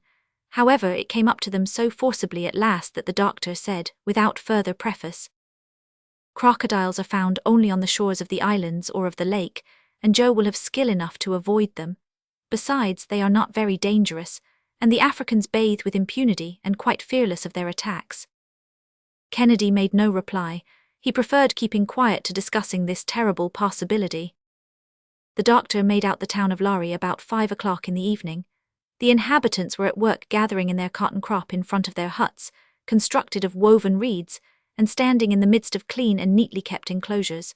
This collection of about 50 habitations occupied a slight depression of the soil, in a valley extending between two low mountains. The force of the wind carried the doctor farther onward than he wanted to go, but it changed a second time, and bore him back exactly to his starting point, on the sort of enclosed island where he had passed the preceding night. The anchor, instead of catching the branches of the tree, took hold in the masses of reeds mixed with the thick mud of the marshes, which offered considerable resistance. The doctor had much difficulty in restraining the balloon, but at length the wind died away with the setting in of nightfall, and the two friends kept watch together in an almost desperate state of mind. Chapter 34. The hurricane, a forced departure, loss of an anchor, melancholy reflections, the resolution adopted, the sandstorm, the buried caravan, a contrary yet favourable wind, the return southward, Kennedy at his post. At 3 o'clock in the morning the wind was raging. It beat down with such violence that the Victoria could not stay near the ground without danger. It was thrown almost flat over upon its side, and the reeds chafed the silk so roughly that it seemed as though they would tear it. "We must be off, Dick," said the doctor. "We cannot remain in this situation." "But, doctor, what of Joe?" "I am not likely to abandon him. No, indeed, and should the hurricane carry me 1,000 miles to the northward, I will return, but here we are endangering the safety of all." "Must we go without him?" asked the Scot with an accent of profound grief. "And do you think, then," rejoined Ferguson, "that my heart does not bleed like your own? Am I not merely obeying an imperious necessity?" "I am entirely at your orders," replied the hunter. "Let us start." But their departure was surrounded with unusual difficulty. The anchor, which had caught very deeply, resisted all their efforts to disengage it, while the balloon, drawing in the opposite direction, increased its tension. Kennedy could not get it free. Besides, in his present position, the maneuver had become a very perilous one, for the Victoria threatened to break away before he should be able to get into the car again. The doctor, unwilling to run such a risk, made his friend get into his place, and resigned himself to the alternative of cutting the anchor rope. The Victoria made one bound of 300 feet into the air, and took her route directly northward. Ferguson had no other choice than to scud before the storm. He folded his arms, and soon became absorbed in his own melancholy reflections. After a few moments of profound silence, he turned to Kennedy, who sat there no less taciturn. "We have perhaps been tempting Providence," said he. "It does not belong to man to undertake such a journey," and a sigh of grief escaped him as he spoke. "It is but a few days," replied the sportsman, "since we were congratulating ourselves upon having escaped so many dangers. All three of us were shaking hands. Poor Joe, kindly and excellent disposition, brave and candid heart, dazzled for a moment by his sudden discovery of wealth, he willingly sacrificed his treasures, and now he is far from us, and the wind is carrying us still farther away with resistless speed. Come, doctor, admitting that he may have found refuge among the lake tribes, can he not do as the travellers who visited them before us did? Like Denham, like Barth, both of those men got back to their own country. Ah, my dear Dick, Joe doesn't know one word of the language, he is alone and without resources. The travellers of whom you speak did not attempt to go forward without sending many presents in advance of them to the chiefs, and surrounded by an escort armed and trained for these expeditions. Yet they could not avoid sufferings of the worst description. What then can you expect the fate of our companion to be? It is horrible to think of, and this is one of the worst calamities that it has ever been my lot to endure. But we'll come back again, doctor. Come back, Dick. Yes, if we have to abandon the balloon, if we should be forced to return to Lake Tchad on foot and put ourselves in communication with the Sultan of Bornu. The Arabs cannot have retained a disagreeable remembrance of the first Europeans. I will follow you, doctor, replied the hunter with emphasis. You may count upon me. We would rather give up the idea of prosecuting this journey than not return. Joe forgot himself for our sake. We will sacrifice ourselves for his. This resolve revived some hope in the hearts of these two men. They felt strong in the same inspiration. Ferguson forthwith set everything at work to get into a contrary current that might bring him back again to Lake Tchad. But this was impracticable at that moment, and even to alight was out of the question on ground completely bare of trees, and with such a hurricane blowing. The Victoria thus passed over the country of the Tibus, crossed the Beled el Jerid, a desert of briars that forms the border of the Soudan, and advanced into the desert of sand, streaked with the long tracks of the many caravans that pass and repass there. The last line of vegetation was speedily lost in the dim southern horizon, not far from the principal oasis in this part of Africa, whose 50 wells are shaded by magnificent trees. But it was impossible to stop. An Arab encampment, tents of striped stuff, some camels stretching out their viper-like heads and necks along the sand, gave life to this solitude. But the Victoria sped by like a shooting star, and in this way traversed a distance of 60 miles in 3 hours, without Ferguson being able to check or guide her course. We cannot halt, we cannot alight, said the doctor. Not a tree, not an inequality of the ground. Are we then to be driven clear across Sahara? Surely heaven is indeed against us. He was uttering these words with a sort of despairing rage, when suddenly he saw the desert sands rising aloft in the midst of a dense cloud of dust, and go whirling through the air, impelled by opposing currents. Amid this tornado, an entire caravan, disorganized, broken, and overthrown, was disappearing beneath an avalanche of sand. The camels, flung pell-mell together, were uttering dull and pitiful groans. Cries and howls of despair were heard issuing from that dusty and stifling cloud, and from time to time, a party-colored garment cut the chaos of the scene with its vivid hues, and the moaning and shrieking sounded over all, a terrible accompaniment to this spectacle of destruction. Ere long the sand had accumulated in compact masses, and there, where so recently stretched a level plain as far as the eye could see, rose now a ridgy line of hillocks, still moving from beneath, the vast tomb of an entire caravan. The doctor and Kennedy, pallid with emotion, sat transfixed by this fearful spectacle. They could no longer manage their balloon, which went whirling round and round in contending currents, and refused to obey the different dilations of the gas. Caught in these eddies of the atmosphere, it spun about with a rapidity that made their heads reel, while the car oscillated and swung to and fro violently at the same time. The instruments suspended under the awning clattered together as though they would be dashed to pieces. The pipes of the spiral bent to and fro, threatening to break at every instant, and the water tanks jostled and jarred with tremendous din. Although but 2 feet apart, our aeronauts could not hear each other speak, but with firmly clinched hands they clung convulsively to the cordage, and endeavored to steady themselves against the fury of the tempest. Kennedy, with his hair blown wildly about his face, looked on without speaking, but the doctor had regained all his daring in the midst of this deadly peril, and not a sign of his emotion was betrayed in his countenance, even when, after a last violent twirl, the Victoria stopped suddenly in the midst of a most unlooked-for calm. The north wind had abruptly got the upper hand, and now drove her back with equal rapidity over the route she had traversed in the morning. "Whither are we going now?" cried Kennedy. "Let us leave that to Providence, my dear Dick. I was wrong in doubting it. It knows better than we, and here we are, returning to places that we had expected never to see again." The surface of the country, which had looked so flat and level when they were coming, now seemed tossed and uneven like the ocean billows after a storm.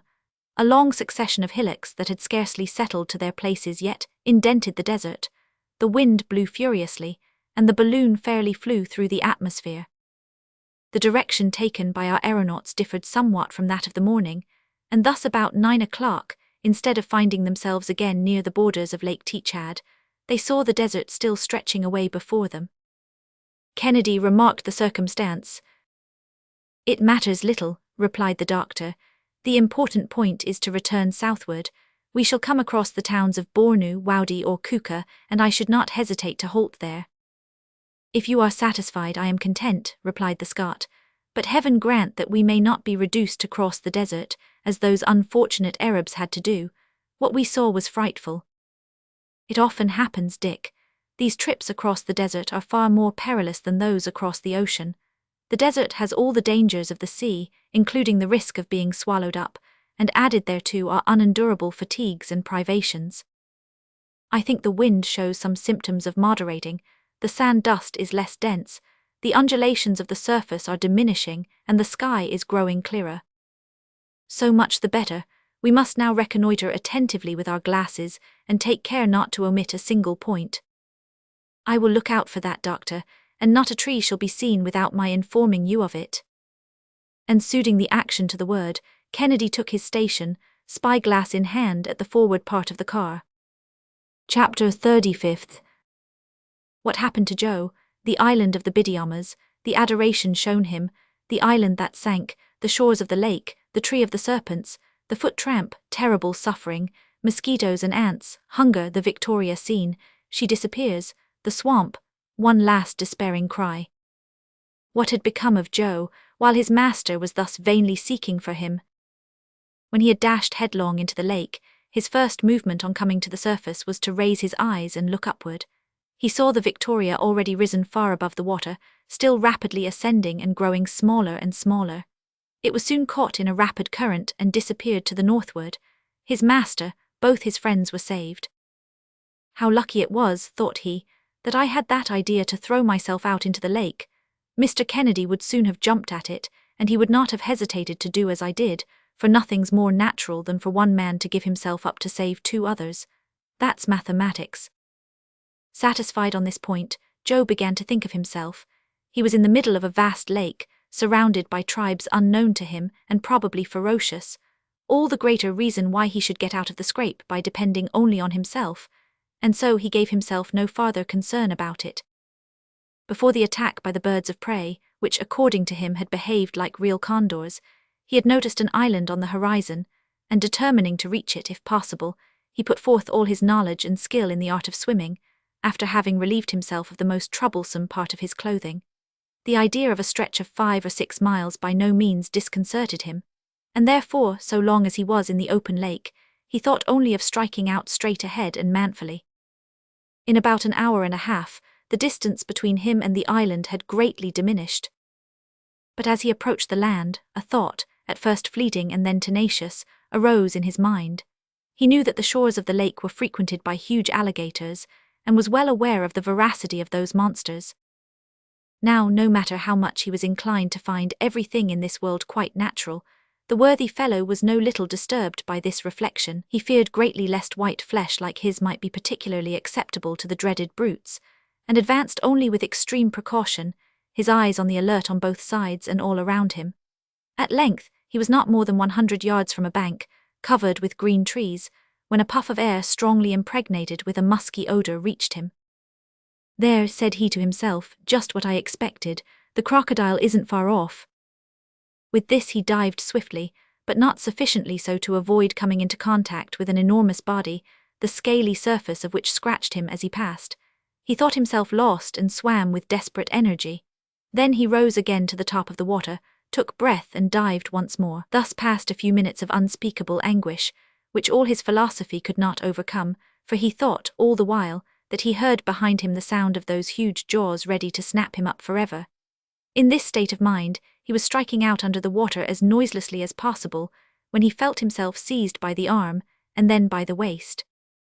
Poor Joe, he gave one last thought to his master, and began to struggle with all the energy of despair, feeling himself the while drawn along, but not toward the bottom of the lake, as is the habit of the crocodile when about to devour its prey, but toward the surface. So soon as he could get breath and look around him, he saw that he was between two natives as black as ebony, who held him with a firm grip and uttered strange cries. "Ha," said Joe, "blacks instead of crocodiles. Well, I prefer it as it is, but how in the mischief dare these fellows go in bathing in such places?"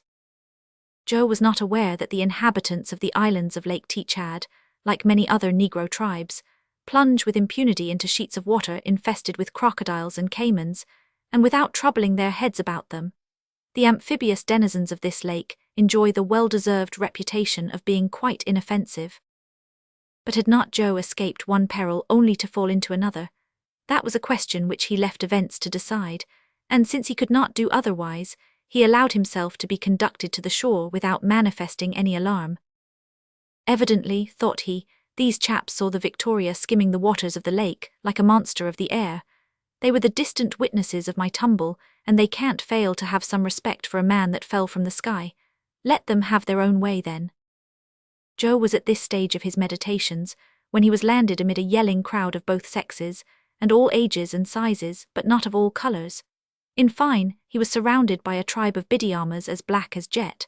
Nor had he to blush for the scantiness of his costume, for he saw that he was in undress in the highest style of that country. But before he had time to form an exact idea of the situation, there was no mistaking the agitation of which he instantly became the object, and this soon enabled him to pluck up courage, although the adventure of Kaze did come back rather vividly to his memory. "I foresee that they are going to make a god of me again," thought he, "some son of the moon most likely. Well, one trade is as good as another when a man has no choice. The main thing is to gain time.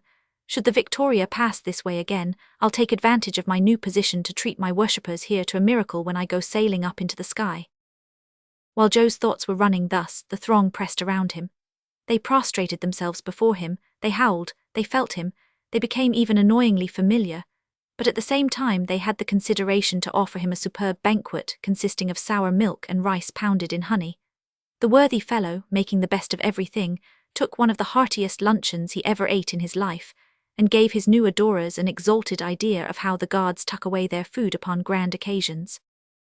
When evening came, the sorcerers of the island took him respectfully by the hand, and conducted him to a sort of house surrounded with talismans, but as he was entering it, Joe cast an uneasy look at the heaps of human bones that lay scattered around this sanctuary. But he had still more time to think about them when he found himself at last shut up in the cabin. During the evening and through a part of the night, he heard festive chantings, the reverberations of a kind of drum, and a clatter of old iron, which were very sweet, no doubt, to African ears. Then there were howling choruses, accompanied by endless dances by gangs of natives who circled round and round the sacred hut with contortions and grimaces. Joe could catch the sound of this deafening orchestra through the mud and reeds of which his cabin was built, and perhaps under other circumstances he might have been amused by these strange ceremonies, but his mind was soon disturbed by quite different and less agreeable reflections. Even looking at the bright side of things, he found it both stupid and sad to be left alone in the midst of this savage country and among these wild tribes. Few travellers who had penetrated to these regions had ever again seen their native land. Moreover, could he trust to the worship of which he saw himself the object? He had good reason to believe in the vanity of human greatness, and he asked himself whether in this country adoration did not sometimes go to the length of eating the object adored. But notwithstanding this rather perplexing prospect, after some hours of meditation, fatigue got the better of his gloomy thoughts, and Joe fell into a profound slumber, which would have lasted no doubt until sunrise, had not a very unexpected sensation of dampness awakened the sleeper. Ere long this dampness became water, and that water gained so rapidly that it had soon mounted to Joe's waist. "What can this be?" said he. "A flood, a water-spout, or a new torture invented by these blacks? Faith, though, I'm not going to wait here till it's up to my neck." And so saying, he burst through the frail wall with a jog of his powerful shoulder and found himself, where, in the open lake, island there was none, it had sunk during the night, in its place the watery immensity of Lake Teachad. "A poor country for the landowners," said Joe, once more vigorously resorting to his skill in the art of natation. One of those phenomena, which are by no means unusual on Lake Teachad, had liberated our brave Joe. More than one island that previously seemed to have the solidity of rock has been submerged in this way, and the people living along the shores of the mainland have had to pick up the unfortunate survivors of these terrible catastrophes. Joe knew nothing about this peculiarity of the region, but he was none the less ready to profit by it. He caught sight of a boat drifting about without occupants and was soon aboard of it. He found it to be but the trunk of a tree rudely hollowed out, but there were a couple of paddles in it, and Joe, availing himself of a rapid current, allowed his craft to float along. "But let us see where we are," he said. "The polar star there, that does its work honorably in pointing out the direction due north to everybody else, will most likely do me that service." He discovered with satisfaction that the current was taking him toward the northern shore of the lake, and he allowed himself to glide with it. About 2 o'clock in the morning he disembarked upon a promontory covered with prickly reeds, that proved very provoking and inconvenient even to a philosopher like him. But a tree grew there expressly to offer him a bed among its branches, and Joe climbed up into it for greater security, and there, without sleeping much however, awaited the dawn of day. When morning had come with that suddenness which is peculiar to the equatorial regions, Joe cast a glance at the tree which had sheltered him during the last few hours, and beheld a sight that chilled the marrow in his bones. The branches of the tree were literally covered with snakes and chameleons. The foliage actually was hidden beneath their coils, so that the beholder might have fancied that he saw before him a new kind of tree that bore reptiles for its leaves and fruit, and all this horrible living mass writhed and twisted in the first rays of the morning sun.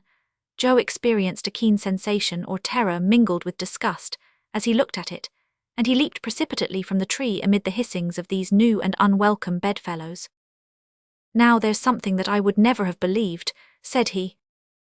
He was not aware that Dr. Vogel's last letters had made known this singular feature of the shores of Lake Teachad, where reptiles are more numerous than in any other part of the world. But after what he had just seen, Joe determined to be more circumspect for the future, and taking his bearings by the sun, he set off afoot toward the northeast, avoiding with the utmost care cabins, huts, hovels and dens of every description that might serve in any manner as a shelter for human beings. How often his gaze was turned upward to the sky. He hoped to catch a glimpse each time of the Victoria, and although he looked vainly during all that long, fatiguing day of sore-foot travel, his confident reliance on his master remained undiminished. Great energy of character was needed to enable him thus to sustain the situation with philosophy. Hunger conspired with fatigue to crush him, for a man's system is not greatly restored and fortified by a diet of roots, the pith of plants, such as the meal or the fruit of the down palm tree. And yet, according to his own calculations, Joe was enabled to push on about 20 miles to the westward. His body bore in scores of places the marks of the thorns with which the lake reeds, the acacias, the mimosas, and other wild shrubbery through which he had to force his way, are thickly studded, and his torn and bleeding feet rendered walking both painful and difficult. But at length he managed to react against all these sufferings, and when evening came again, he resolved to pass the night on the shores of Lake Teachad. There he had to endure the bites of myriads of insects. Gnats, mosquitoes, ants half an inch long, literally covered the ground, and in less than 2 hours Joe had not a rag remaining of the garments that had covered him, the insects having devoured them. It was a terrible night that did not yield our exhausted traveller an hour of sleep. During all this time the wild boars and native buffaloes, reinforced by the ajaub, a very dangerous species of lamantine, carried on their ferocious revels in the bushes and under the waters of the lake, filling the night with a hideous concert. Joe dared scarcely breathe. Even his courage and coolness had hard work to bear up against so terrible a situation. At length day came again, and Joe sprang to his feet precipitately, but judge of the loathing he felt when he saw what species of creature had shared his couch, a toad. But a toad 5 inches in length, a monstrous, repulsive specimen of vermin that sat there staring at him with huge round eyes. Joe felt his stomach revolt at the sight, and regaining a little strength from the intensity of his repugnance, he rushed at the top of his speed and plunged into the lake. This sudden bath somewhat allayed the pangs of the itching that tortured his whole body, and chewing a few leaves, he set forth resolutely, again feeling an obstinate resolution in the act, for which he could hardly account even to his own mind. He no longer seemed to have entire control of his own acts, and nevertheless he felt within him a strength superior to despair. However, he began now to suffer terribly from hunger. His stomach, less resigned than he was, rebelled, and he was obliged to fasten a tendril of wild vine tightly about his waist. Fortunately, he could quench his thirst at any moment, and in recalling the sufferings he had undergone in the desert, he experienced comparative relief in his exemption from that other distressing want. What can have become of the Victoria? He wondered. The wind blows from the north and she should be carried back by it toward the lake. No doubt the doctor has gone to work to right her balance, but yesterday would have given him time enough for that, so that may be today. But I must act just as if I was never to see him again. After all, if I only get to one of the large towns on the lake, I'll find myself no worse off than the travellers my master used to talk about. Why shouldn't I work my way out of the scrape as well as they did? Some of them got back home again. Come then, the deuce, cheer up, my boy. Thus talking to himself and walking on rapidly, Joe came right upon a horde of natives in the very depths of the forest, but he halted in time and was not seen by them. The Negroes were busy poisoning arrows with the juice of the euphorbium, a piece of work deemed a great affair among these savage tribes, and carried on with a sort of ceremonial solemnity. Joe, entirely motionless and even holding his breath, was keeping himself concealed in a thicket, when happening to raise his eyes, he saw through an opening in the foliage the welcome apparition of the balloon, the Victoria herself, moving toward the lake at a height of only about 100 feet above him. But he could not make himself heard, he dared not, could not make his friends even see him. Tears came to his eyes, not of grief but of thankfulness. His master was then seeking him, his master had not left him to perish. He would have to wait for the departure of the blacks, then he could quit his hiding place and run toward the borders of Lake Teachad. But by this time the Victoria was disappearing in the distant sky. Joe still determined to wait for her. She would come back again undoubtedly. She did indeed return, but farther to the eastward. Joe ran, gesticulated, shouted, but all in vain. A strong breeze was sweeping the balloon away with a speed that deprived him of all hope. For the first time, energy and confidence abandoned the heart of the unfortunate man. He saw that he was lost. He thought his master gone beyond all prospect of return. He dared no longer think, he would no longer reflect. Like a crazy man, his feet bleeding, his body cut and torn, he walked on during all that day and a part of the next night. He even dragged himself along, sometimes on his knees, sometimes with his hands. He saw the moment nigh when all his strength would fail, and nothing would be left to him but to sink upon the ground and die. Thus working his way along, he at length found himself close to a marsh, or what he knew would soon become a marsh, for night had set in some hours before, and he fell by a sudden misstep into a thick, clinging mire. In spite of all his efforts, in spite of his desperate struggles, he felt himself sinking gradually in the swampy ooze, and in a few minutes he was buried to his waist. Here then at last is death, he thought in agony, and what a death! He now began to struggle again like a madman, but his efforts only served to bury him deeper in the tomb that the poor doomed lad was hollowing for himself. Not a log of wood or a branch to buoy him up, not a reed to which he might cling. He felt that all was over, his eyes convulsively closed. "Master, master, help," were his last words, but his voice, despairing, unaided, half stifled already by the rising mire, died away feebly on the night. Chapter 36. A throng of people on the horizon, a troop of Arabs, the pursuit, it is he, fall from horseback, the strangled Arab, a ball from Kennedy, adroit manoeuvres, caught up flying, Joe saved at last. From the moment when Kennedy resumed his post of observation in the front of the car, he had not ceased to watch the horizon with his utmost attention. After the lapse of some time, he turned toward the doctor and said, "If I am not greatly mistaken, I can see, off yonder in the distance, a throng of men or animals moving. It is impossible to make them out yet, but I observe that they are in violent motion, for they are raising a great cloud of dust." "May it not be another contrary breeze," said the doctor, "another whirlwind coming to drive us back northward again," and while speaking he stood up to examine the horizon.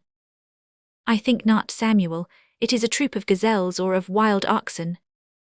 "Perhaps so, Dick, but yon throng is some 9 or 10 miles from us at least, and on my part, even with the glass, I can make nothing of it. At all events I shall not lose sight of it. There is something remarkable about it that excites my curiosity. Sometimes it looks like a body of cavalry manoeuvring. Ah, I was not mistaken. It is indeed a squadron of horsemen. Look, look there." The doctor eyed the group with great attention, and after a moment's pause remarked, "I believe that you are right. It is a detachment of Arabs or Tibus, and they are galloping in the same direction with us as though in flight, but we are going faster than they, and we are rapidly gaining on them. In half an hour we shall be near enough to see them and know what they are." Kennedy had again lifted his glass and was attentively scrutinizing them. Meanwhile, the crowd of horsemen was becoming more distinctly visible, and a few were seen to detach themselves from the main body. "It is some hunting maneuver, evidently," said Kennedy. "Those fellows seem to be in pursuit of something. I would like to know what they are about." "Patience, Dick. In a little while we shall overtake them if they continue on the same route. We are going at the rate of 20 miles per hour, and no horse can keep up with that." Kennedy again raised his glass, and a few minutes later he exclaimed, "They are Arabs, galloping at the top of their speed. I can make them out distinctly. They are about 50 in number. I can see their bournaces puffed out by the wind. It is some cavalry exercise that they are going through. Their chief is 100 paces ahead of them, and they are rushing after him at headlong speed. Whoever they may be, Dick, they are not to be feared, and then, if necessary, we can go higher." "Wait, Doctor, wait a little." "It's curious," said Kennedy again after a brief pause, "but there's something going on that I can't exactly explain. By the efforts they make and the irregularity of their line, I should fancy that those Arabs are pursuing someone instead of following." "Are you certain of that, Dick?" "Oh yes, it's clear enough now. I am right. It is a pursuit, a hunt, but a manhunt. That is not their chief riding ahead of them, but a fugitive." "A fugitive?" exclaimed the doctor, growing more and more interested. "Yes. Don't lose sight of him and let us wait." 3 or 4 miles more were quickly gained upon these horsemen, who nevertheless were dashing onward with incredible speed. "Doctor, doctor," shouted Kennedy in an agitated voice. "What is the matter, Dick? Is it an illusion? Can it be possible?" "What do you mean?" "Wait," and so saying, the Scot wiped the sights of his spyglass carefully and looked through it again intently. "Well," questioned the doctor. "It is he, Doctor." "He," exclaimed Ferguson with emotion. "It is he, no other, and it was needless to pronounce the name. Yes, it is he on horseback and only 100 paces in advance of his enemies. He is pursued." "It is Joe himself," cried the doctor, turning pale. "He cannot see us in his flight." "He will see us, though," said the doctor, lowering the flame of his blowpipe. "But how?" "In 5 minutes we shall be within 50 feet of the ground, and in 15 we shall be right over him. We must let him know it by firing a gun. No, he can't turn back to come this way. He's headed off." "What shall we do then?" "We must wait." "Wait, and these Arabs?" "We shall overtake them. We'll pass them. We are not more than 2 miles from them, and provided that Joe's horse holds out." "Great God!" exclaimed Kennedy suddenly. "What is the matter?" Kennedy had uttered a cry of despair as he saw Joe fling himself to the ground. His horse, evidently exhausted, had just fallen headlong. "He sees us," cried the doctor, "and he motions to us as he gets upon his feet." "But the Arabs will overtake him. What is he waiting for? Ah, the brave lad! Huzzah!" shouted the sportsman, who could no longer restrain his feelings. Joe, who had immediately sprung up after his fall, just as one of the swiftest horsemen rushed upon him, bounded like a panther, avoided his assailant by leaping to one side, jumped up behind him on the crupper, seized the Arab by the throat, and strangling him with his sinewy hands and fingers of steel, flung him on the sand and continued his headlong flight. A tremendous howl was heard from the Arabs, but completely engrossed by the pursuit, they had not taken notice of the balloon, which was now but 500 paces behind them, and only about 30 feet from the ground. On their part, they were not 20 lengths of their horses from the fugitive. One of them was very perceptibly gaining on Joe, and was about to pierce him with his lance, when Kennedy, with fixed eye and steady hand, stopped him short with a ball that hurled him to the earth. Joe did not even turn his head at the report. Some of the horsemen reined in their barbs and fell on their faces in the dust as they caught sight of the Victoria. The rest continued their pursuit. "But what is Joe about?" said Kennedy. "He don't stop." "He's doing better than that, Dick. I understand him. He's keeping on in the same direction as the balloon. He relies upon our intelligence. Ah, the noble fellow, will carry him off in the very teeth of those Arab rascals. We are not more than 200 paces from him." "What are we to do?" asked Kennedy. "Lay aside your rifle, Dick." And the Scot obeyed the request at once. "Do you think that you can hold 150 pounds of ballast in your arms?" "Aye, more than that." "No, that will be enough." And the doctor proceeded to pile up bags of sand in Kennedy's arms. "Hold yourself in readiness in the back part of the car, and be prepared to throw out that ballast at a single effort, but for your life, don't do so until I give the word. Be easy on that point. Otherwise we should miss Joe and he would be lost. Count upon me." The Victoria at that moment almost commanded the troop of horsemen who were still desperately urging their steeds at Joe's heels. The doctor, standing in the front of the car, held the ladder clear, ready to throw it at any moment. Meanwhile, Joe had still maintained the distance between himself and his pursuers, say about 50 feet. The Victoria was now ahead of the party. "Attention," exclaimed the doctor to Kennedy. "I'm ready." "Joe, look out for yourself," shouted the doctor in his sonorous, ringing voice as he flung out the ladder, the lowest ratlins of which tossed up the dust of the road. As the doctor shouted, Joe had turned his head but without checking his horse. The ladder dropped close to him, and at the instant he grasped it, the doctor again shouted to Kennedy. "Throw ballast." "It's done." And the Victoria, lightened by a weight greater than Joe's, shot up 150 feet into the air. Joe clung with all his strength to the ladder during the wide oscillations that it had to describe, and then making an indescribable gesture to the Arabs, and climbing with the agility of a monkey, he sprang up to his companions, who received him with open arms. The Arabs uttered a scream of astonishment and rage. The fugitive had been snatched from them on the wing, and the Victoria was rapidly speeding far beyond their reach. "Master Kennedy," ejaculated Joe, and overwhelmed at last with fatigue and emotion, the poor fellow fainted away, while Kennedy, almost beside himself, kept exclaiming, "Saved, saved." "Saved indeed," murmured the doctor, who had recovered all his phlegmatic coolness. Joe was almost naked. His bleeding arms, his body covered with cuts and bruises, told what his sufferings had been. The doctor quietly dressed his wounds and laid him comfortably under the awning. Joe soon returned to consciousness, and asked for a glass of brandy, which the doctor did not see fit to refuse, as the faithful fellow had to be indulged. After he had swallowed the stimulant, Joe grasped the hands of his two friends and announced that he was ready to relate what had happened to him. But they would not allow him to talk at that time, and he sank back into a profound sleep, of which he seemed to have the greatest possible need. The Victoria was then taking an oblique line to the westward. Driven by a tempestuous wind, it again approached the borders of the thorny desert, which the travellers descried over the tops of palm trees, bent and broken by the storm, and after having made a run of 200 miles since rescuing Joe, it passed the 10th degree of east longitude about nightfall. Chapter 37. The Western Route. Joe wakes up, his obstinacy, end of Joe's narrative, Tageley, Kennedy's anxieties, the route to the north, a night near Aghades. During the night, the wind lulled as though reposing after the boisterousness of the day, and the Victoria remained quietly at the top of the tall sycamore.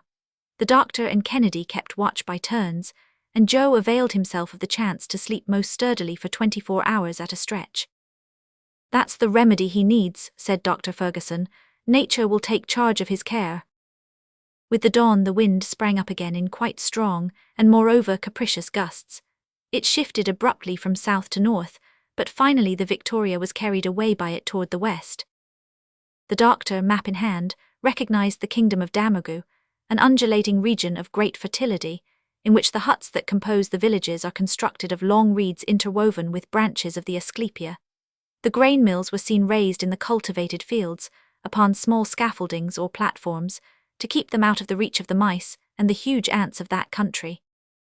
They soon passed the town of Zinder, recognized by its spacious place of execution, in the center of which stands the tree of death. At its foot the executioner stands waiting, and whoever passes beneath its shadow is immediately hung. Upon consulting his compass, Kennedy could not refrain from saying, "Look, we are again moving northward. No matter, if it only takes us to Timbuktu, we shall not complain. Never was a finer voyage accomplished under better circumstances. Nor in better health, said Joe, at that instant thrusting his jolly countenance from between the curtains of the awning. There he is, there's our gallant friend, our preserver, exclaimed Kennedy cordially. How goes it, Joe? Oh, why, naturally enough, Mr. Kennedy, very naturally. I never felt better in my life. Nothing sets a man up like a little pleasure trip with a bath in Lake Teachad to start on, eh, Doctor? Brave fellow, said Ferguson, pressing Joe's hand. What terrible anxiety you caused us. Humph, and you, sir, do you think that I felt easy in my mind about you gentlemen? You gave me a fine fright, let me tell you. We shall never agree in the world, Joe, if you take things in that style. I see that his tumble hasn't changed him a bit, added Kennedy.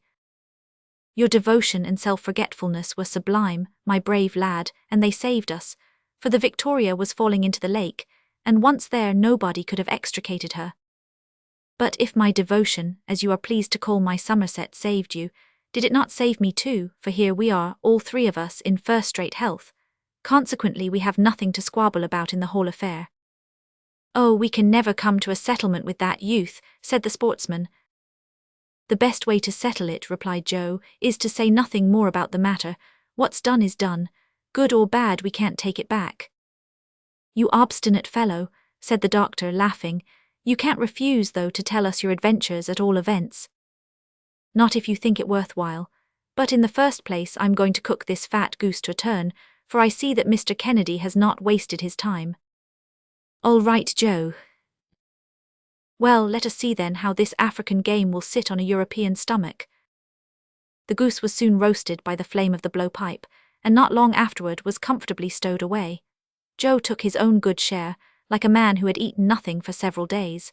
After the tea and the punch, he acquainted his friends with his recent adventures. He spoke with some emotion, even while looking at things with his usual philosophy. The doctor could not refrain from frequently pressing his hand, when he saw his worthy servant more considerate of his master's safety than of his own, and in relation to the sinking of the island of the Bidyamas, he explained to him the frequency of this phenomenon upon Lake Teachad. At length Joe, continuing his recital, arrived at the point where, sinking in the swamp, he had uttered a last cry of despair. I thought I was gone, said he, and as you came right into my mind I made a hard fight for it. How, I couldn't tell you, but I'd made up my mind that I wouldn't go under without knowing why. Just then I saw 2 or 3 feet from me, what do you think? The end of a rope that had been fresh cut, so I took leave to make another jerk, and by hook or by crook I got to the rope. When I pulled it didn't give, so I pulled again and hauled away, and there I was on dry ground. At the end of the rope I found an anchor. Ah, master, I've a right to call that the anchor of safety anyhow, if you have no objection. I knew it again. It was the anchor of the Victoria. You had grounded there. So I followed the direction of the rope, and that gave me your direction, and after trying hard a few times more I got out of the swamp. I had got my strength back with my spunk, and I walked on part of the night away from the lake, until I got to the edge of a very big wood. There I saw a fenced-in place, where some horses were grazing, without thinking of any harm. Now there are times when everybody knows how to ride a horse, are there not, doctor? So I didn't spend much time thinking about it, but jumped right on the back of one of those innocent animals, and away we went galloping north as fast as our legs could carry us. I needn't tell you about the towns that I didn't see nor the villages that I took good care to go around. No, I crossed the ploughed fields, I leaped the hedges, I scrambled over the fences, I dug my heels into my nag, I thrashed him, I fairly lifted the poor fellow off his feet. At last I got to the end of the tilled land. Good, there was the desert. That suits me, said I, for I can see better ahead of me and farther too. I was hoping all the time to see the balloon tacking about and waiting for me, but not a bit of it, and so in about 3 hours I go plump like a fool into a camp of Arabs. Hugh, what a hunt that was. You see, Mr. Kennedy, a hunter don't know what a real hunt is until he's been hunted himself. Still, I advise him not to try it if he can keep out of it. My horse was so tired, he was ready to drop off his legs, they were close on me. I threw myself to the ground, then I jumped up again behind an Arab. I didn't mean the fellow any harm, and I hope he has no grudge against me for choking him, but I saw you and you know the rest. The Victoria came on at my heels and you caught me up flying as a circus rider does a ring. Wasn't I right in counting on you? Now, doctor, you see how simple all that was. Nothing more natural in the world.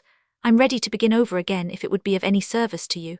And besides, master, as I said a while ago, it's not worth mentioning. My noble, gallant Joe, said the doctor with great feeling, Heart of gold, we were not astray in trusting to your intelligence and skill. Po, doctor, one has only just to follow things along as they happen, and he can always work his way out of a scrape. The safest plan, you see, is to take matters as they come. While Joe was telling his experience, the balloon had rapidly passed over a long reach of country, and Kennedy soon pointed out on the horizon a collection of structures that looked like a town. The doctor glanced at his map and recognized the place as the large village of Tageley in the Damogu country. Here, said he, we come upon Dr. Barth's route. It was at this place that he parted from his companions, Richardson and Overweg. The first was to follow the Zinder route, and the second that of Maradi, and you may remember that of these three travellers, Barth was the only one who ever returned to Europe. Then, said Kennedy, following out on the map the direction of the Victoria, we are going due north. Due north, Dick. And don't that give you a little uneasiness? Why should it? Because that line leads to Tripoli and over the Great Desert. Oh, we shall not go so far as that, my friend, at least I hope not. But where do you expect to halt? Come, Dick, don't you feel some curiosity to see Timbuktu? Timbuktu. Certainly, said Joe. Nobody nowadays can think of making the trip to Africa without going to see Timbuktu. You will be only the 5th or 6th European who has ever set eyes on that mysterious city. Ho then for Timbuktu. Well then, let us try to get as far as between the 17th and 18th degrees of north latitude, and there we will seek a favourable wind to carry us westward. Good, said the hunter, but have we still far to go to the northward? 150 miles at least. In that case, said Kennedy, I'll turn in and sleep a bit. Sleep, sir, sleep, urged Joe. And you, doctor, do the same yourself. You must have need of rest, for I made you keep watch a little out of time. The sportsman stretched himself under the awning, but Ferguson, who was not easily conquered by fatigue, remained at his post.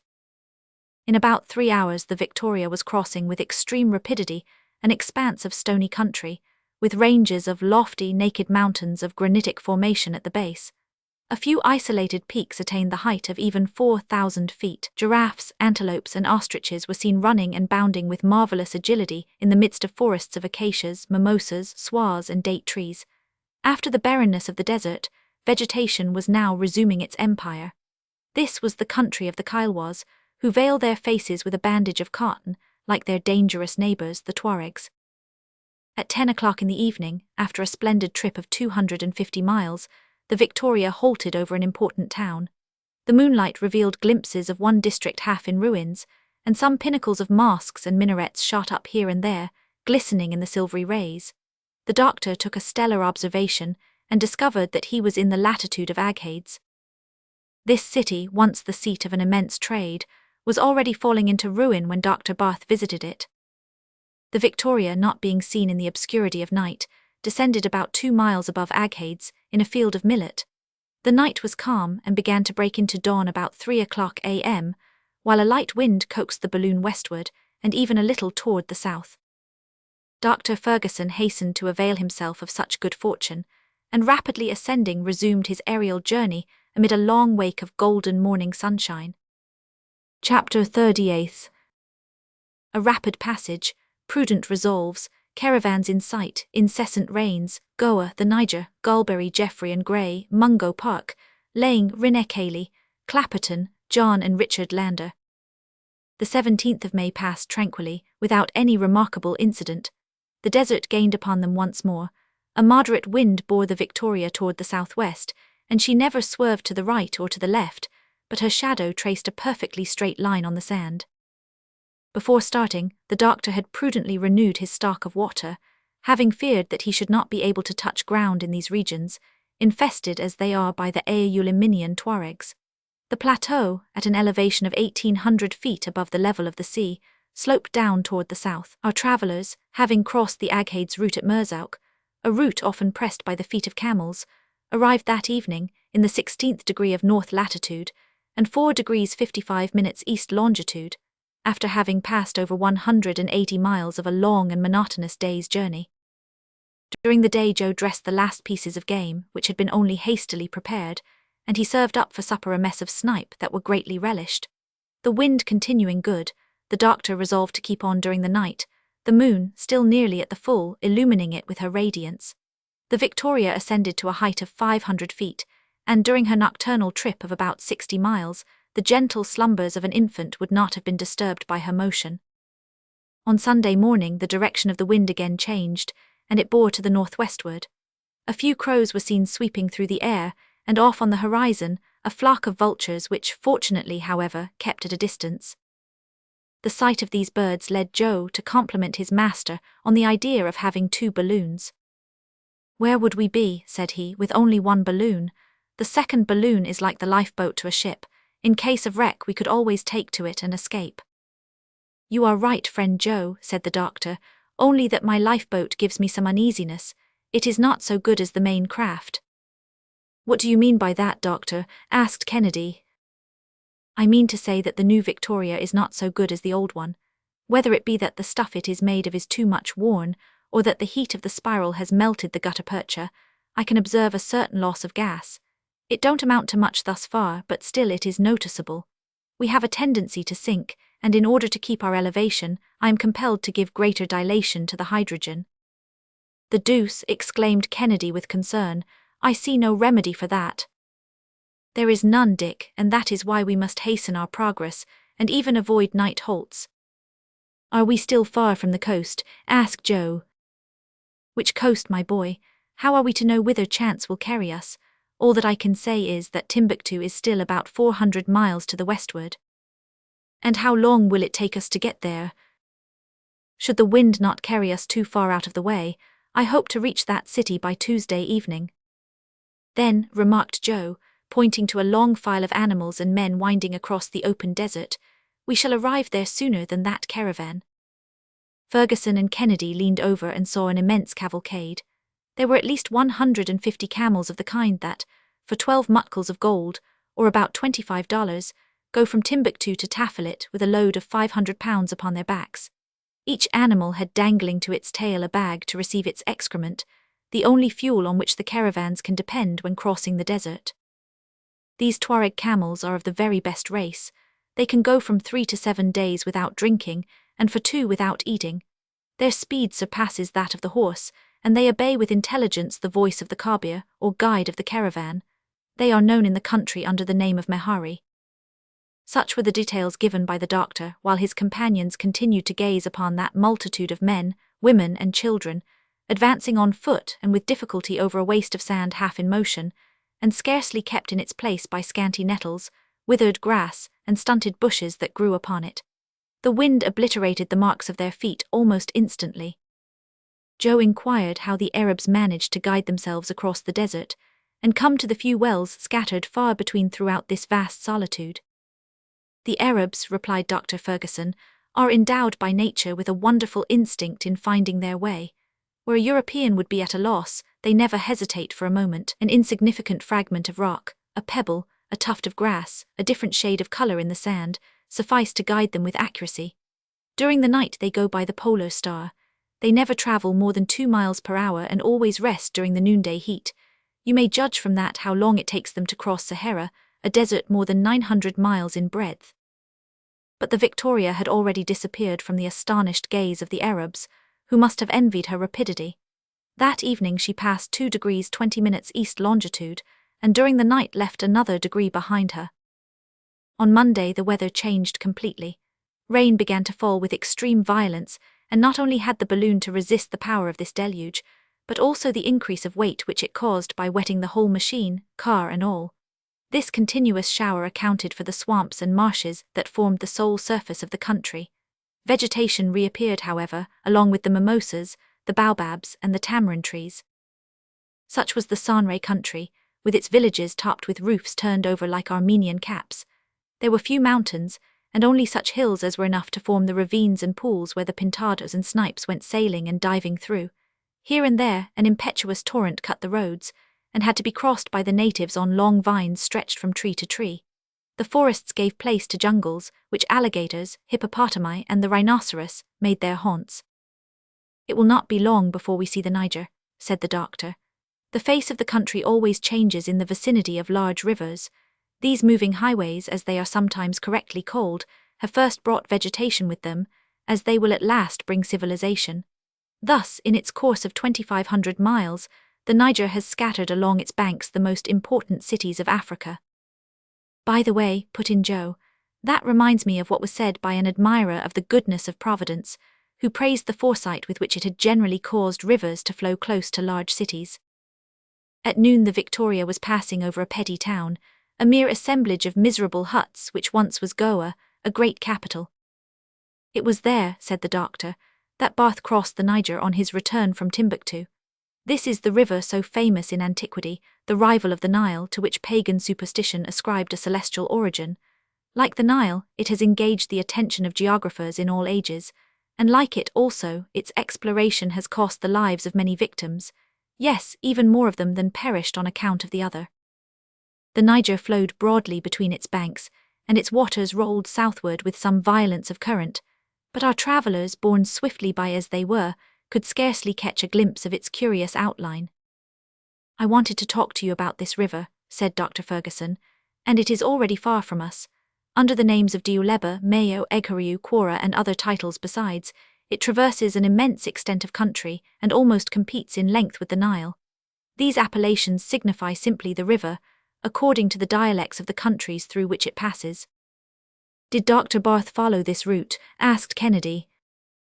No, Dick. In quitting Lake Tchad, he passed through the different towns of Bornu and intersected the Niger at, say, 4 degrees below Goa. Then he penetrated to the bosom of those unexplored countries which the Niger embraces in its elbow, and after 8 months of fresh fatigues, he arrived at Timbuktu, all of which we may do in about 3 days with as swift a wind as this.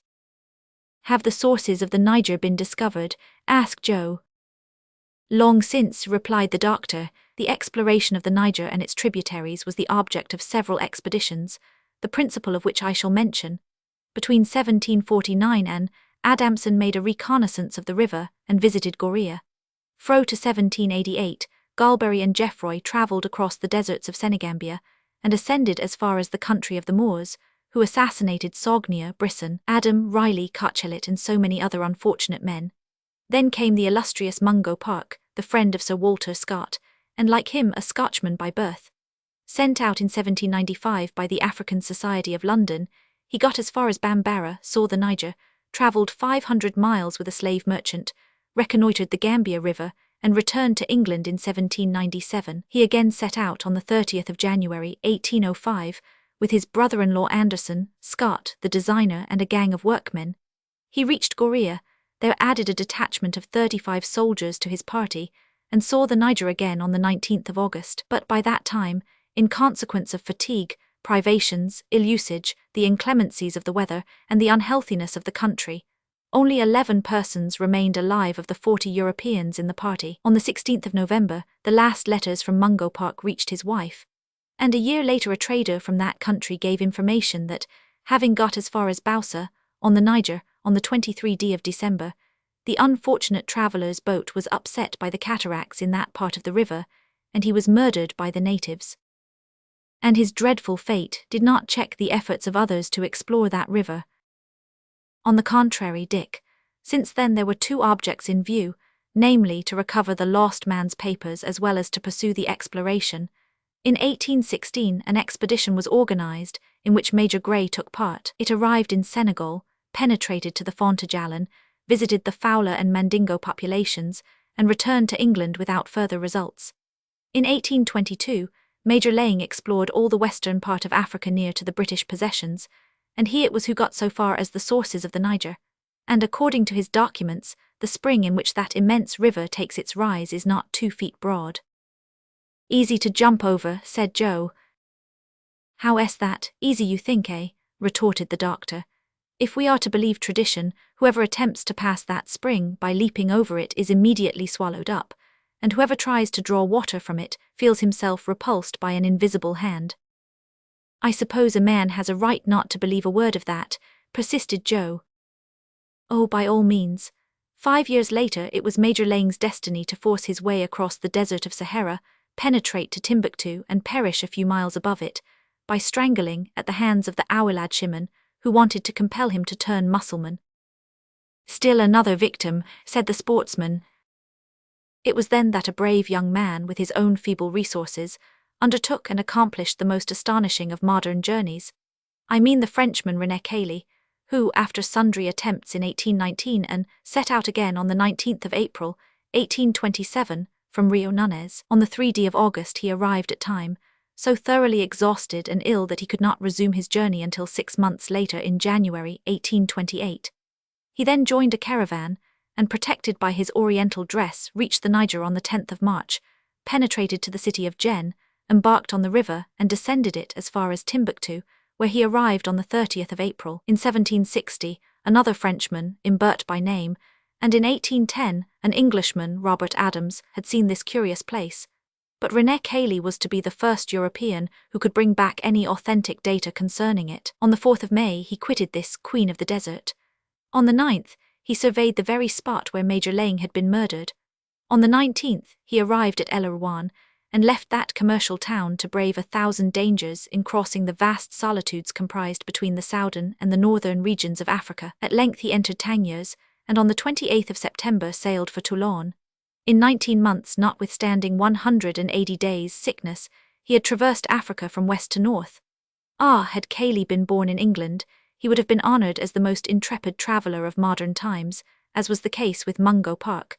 But in France he was not appreciated according to his worth. "He was a sturdy fellow," said Kennedy, but what became of him? He died at the age of 39, from the consequences of his long fatigues. They thought they had done enough in decreeing him the prize of the Geographical Society in 1828. The highest honours would have been paid to him in England. While he was accomplishing this remarkable journey, an Englishman had conceived a similar enterprise and was trying to push it through with equal courage, if not with equal good fortune. This was Captain Clapperton, the companion of Denham. In 1829, he re-entered Africa by the western coast of the Gulf of Benin. He then followed in the track of Mungo Park and of Laing, recovered at Bausa the documents relative to the death of the former, and arrived on the 20th of August at Sakatu, where he was seized and held as a prisoner, until he expired in the arms of his faithful attendant Richard Lander. "And what became of this Lander?" asked Joe, deeply interested. "He succeeded in regaining the coast and returned to London, bringing with him the captain's papers and an exact narrative of his own journey. He then offered his services to the government to complete the reconnaissance of the Niger. He took with him his brother John, the second child of a poor couple in Cornwall, and together these men, between 1829 and, redescended the river from Bausa to its mouth, describing it village by village, mile by mile." "So both the brothers escaped the common fate?" queried Kennedy. "Yes, on this expedition at least. But in 1833 Richard undertook a third trip to the Niger, and perished by a bullet, near the mouth of the river. You see then, my friends, that the country over which we are now passing has witnessed some noble instances of self-sacrifice, which unfortunately have only too often had death for their reward." Chapter 39. The country in the elbow of the Niger, a fantastic view of the Hambori Mountains, Cabra, Timbuktu, the chart of Dr. Barth, a decaying city, whither heaven wills. During this dull Monday, Dr. Ferguson diverted his thoughts by giving his companions 1,000 details concerning the country they were crossing. The surface, which was quite flat, offered no impediment to their progress. The doctor's sole anxiety arose from the obstinate northeast wind, which continued to blow furiously, and bore them away from the latitude of Timbuktu.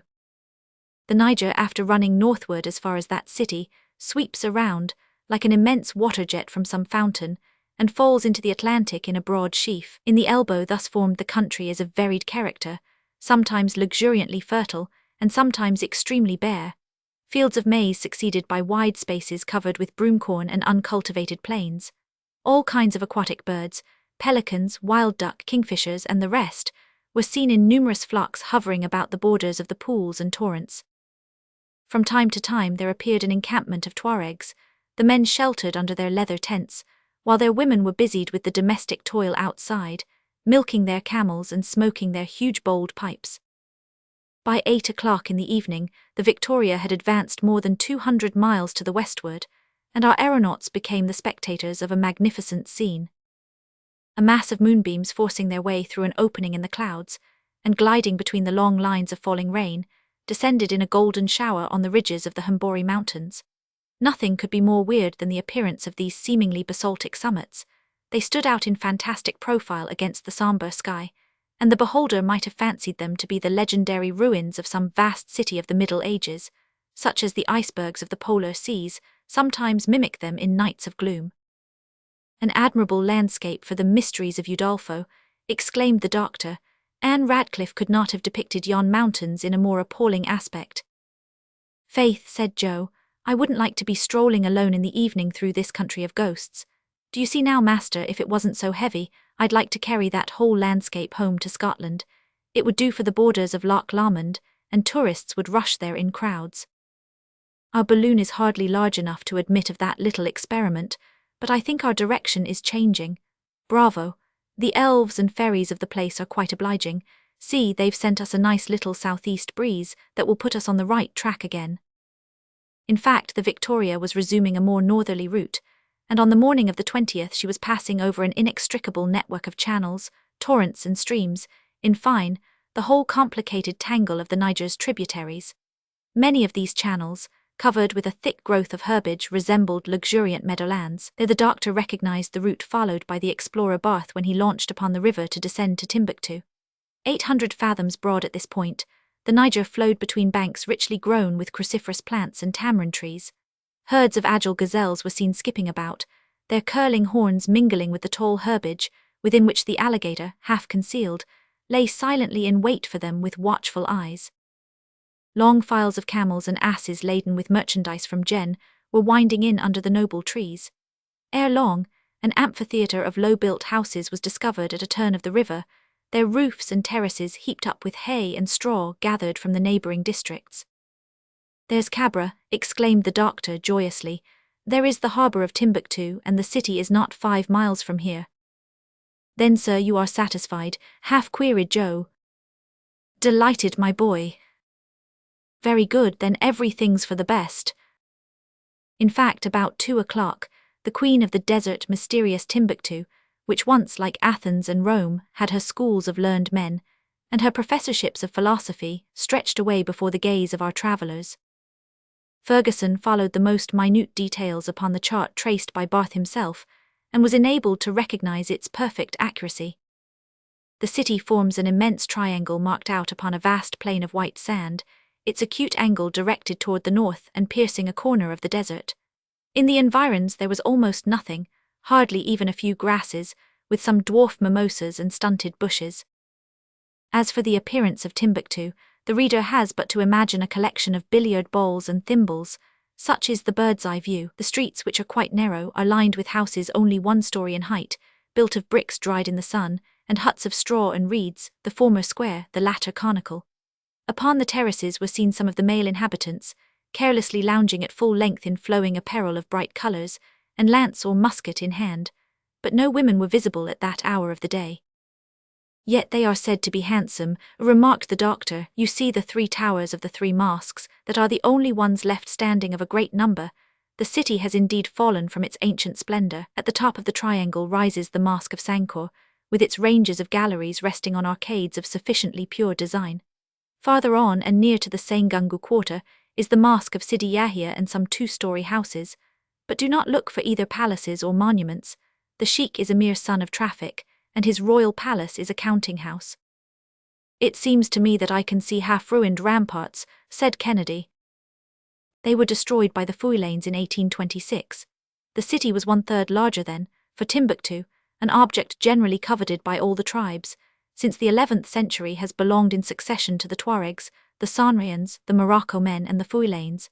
And this great centre of civilization, where a sage like Ahmed Baba owned, in the 16th century, a library of 1600 manuscripts, is now nothing but a mere halfway house for the trade of Central Africa."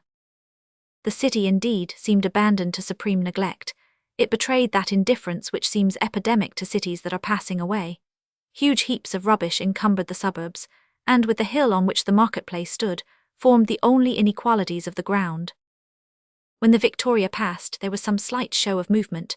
Drums were beaten, but the last learned man still lingering in the place had hardly time to notice the new phenomenon, for our travellers, driven onward by the wind of the desert, resumed the winding course of the river, and ere long, Timbuktu was nothing more than one of the fleeting reminiscences of their journey. And now, said the doctor, heaven may waft us whither it pleases. Provided only that we go westward, added Kennedy. Bah, said Joe, I wouldn't be afraid if it was to go back to Zanzibar by the same road or to cross the ocean to America. We would first have to be able to do that, Joe. And what's wanting, doctor? Gas, my boy, the ascending force of the balloon is evidently growing weaker, and we shall need all our management to make it carry us to the sea coast. I shall even have to throw over some ballast. We are too heavy. That's what comes of doing nothing, doctor. When a man lies stretched out all day long in his hammock, he gets fat and heavy. It's a lazybones trip, this of ours, master, and when we get back everybody will find us big and stout. Just like Joe, said Kennedy. Just the ideas for him, but wait a bit. Can you tell what we may have to go through yet? We are still far from the end of our trip. Where do you expect to strike the African coast, doctor? I should find it hard to answer you, Kennedy. We are at the mercy of very variable winds, but I should think myself fortunate were we to strike it between Sierra Leone and Portendick. There is a stretch of country in that quarter where we should meet with friends.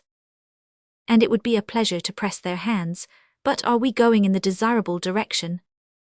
Not any too well, Dick, not any too well.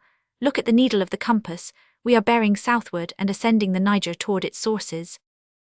A fine chance to discover them, said Joe, if they were not known already. Now couldn't we just find others for it on a pinch?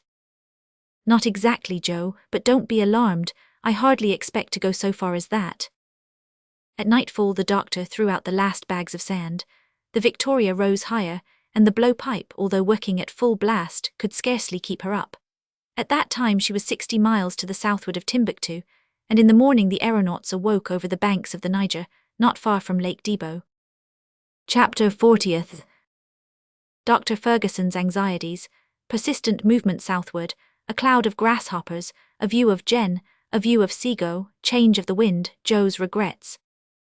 The flow of the river was at that point divided by large islands into narrow branches, with a very rapid current. Upon one among them stood some shepherds' huts, but it had become impossible to take an exact observation of them, because the speed of the balloon was constantly increasing.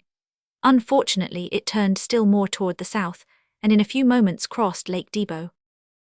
Dr. Ferguson, forcing the dilation of his aerial craft to the utmost, sought for other currents of air at different heights, but in vain, and he soon gave up the attempt, which was only augmenting the waste of gas by pressing it against the well-worn tissue of the balloon.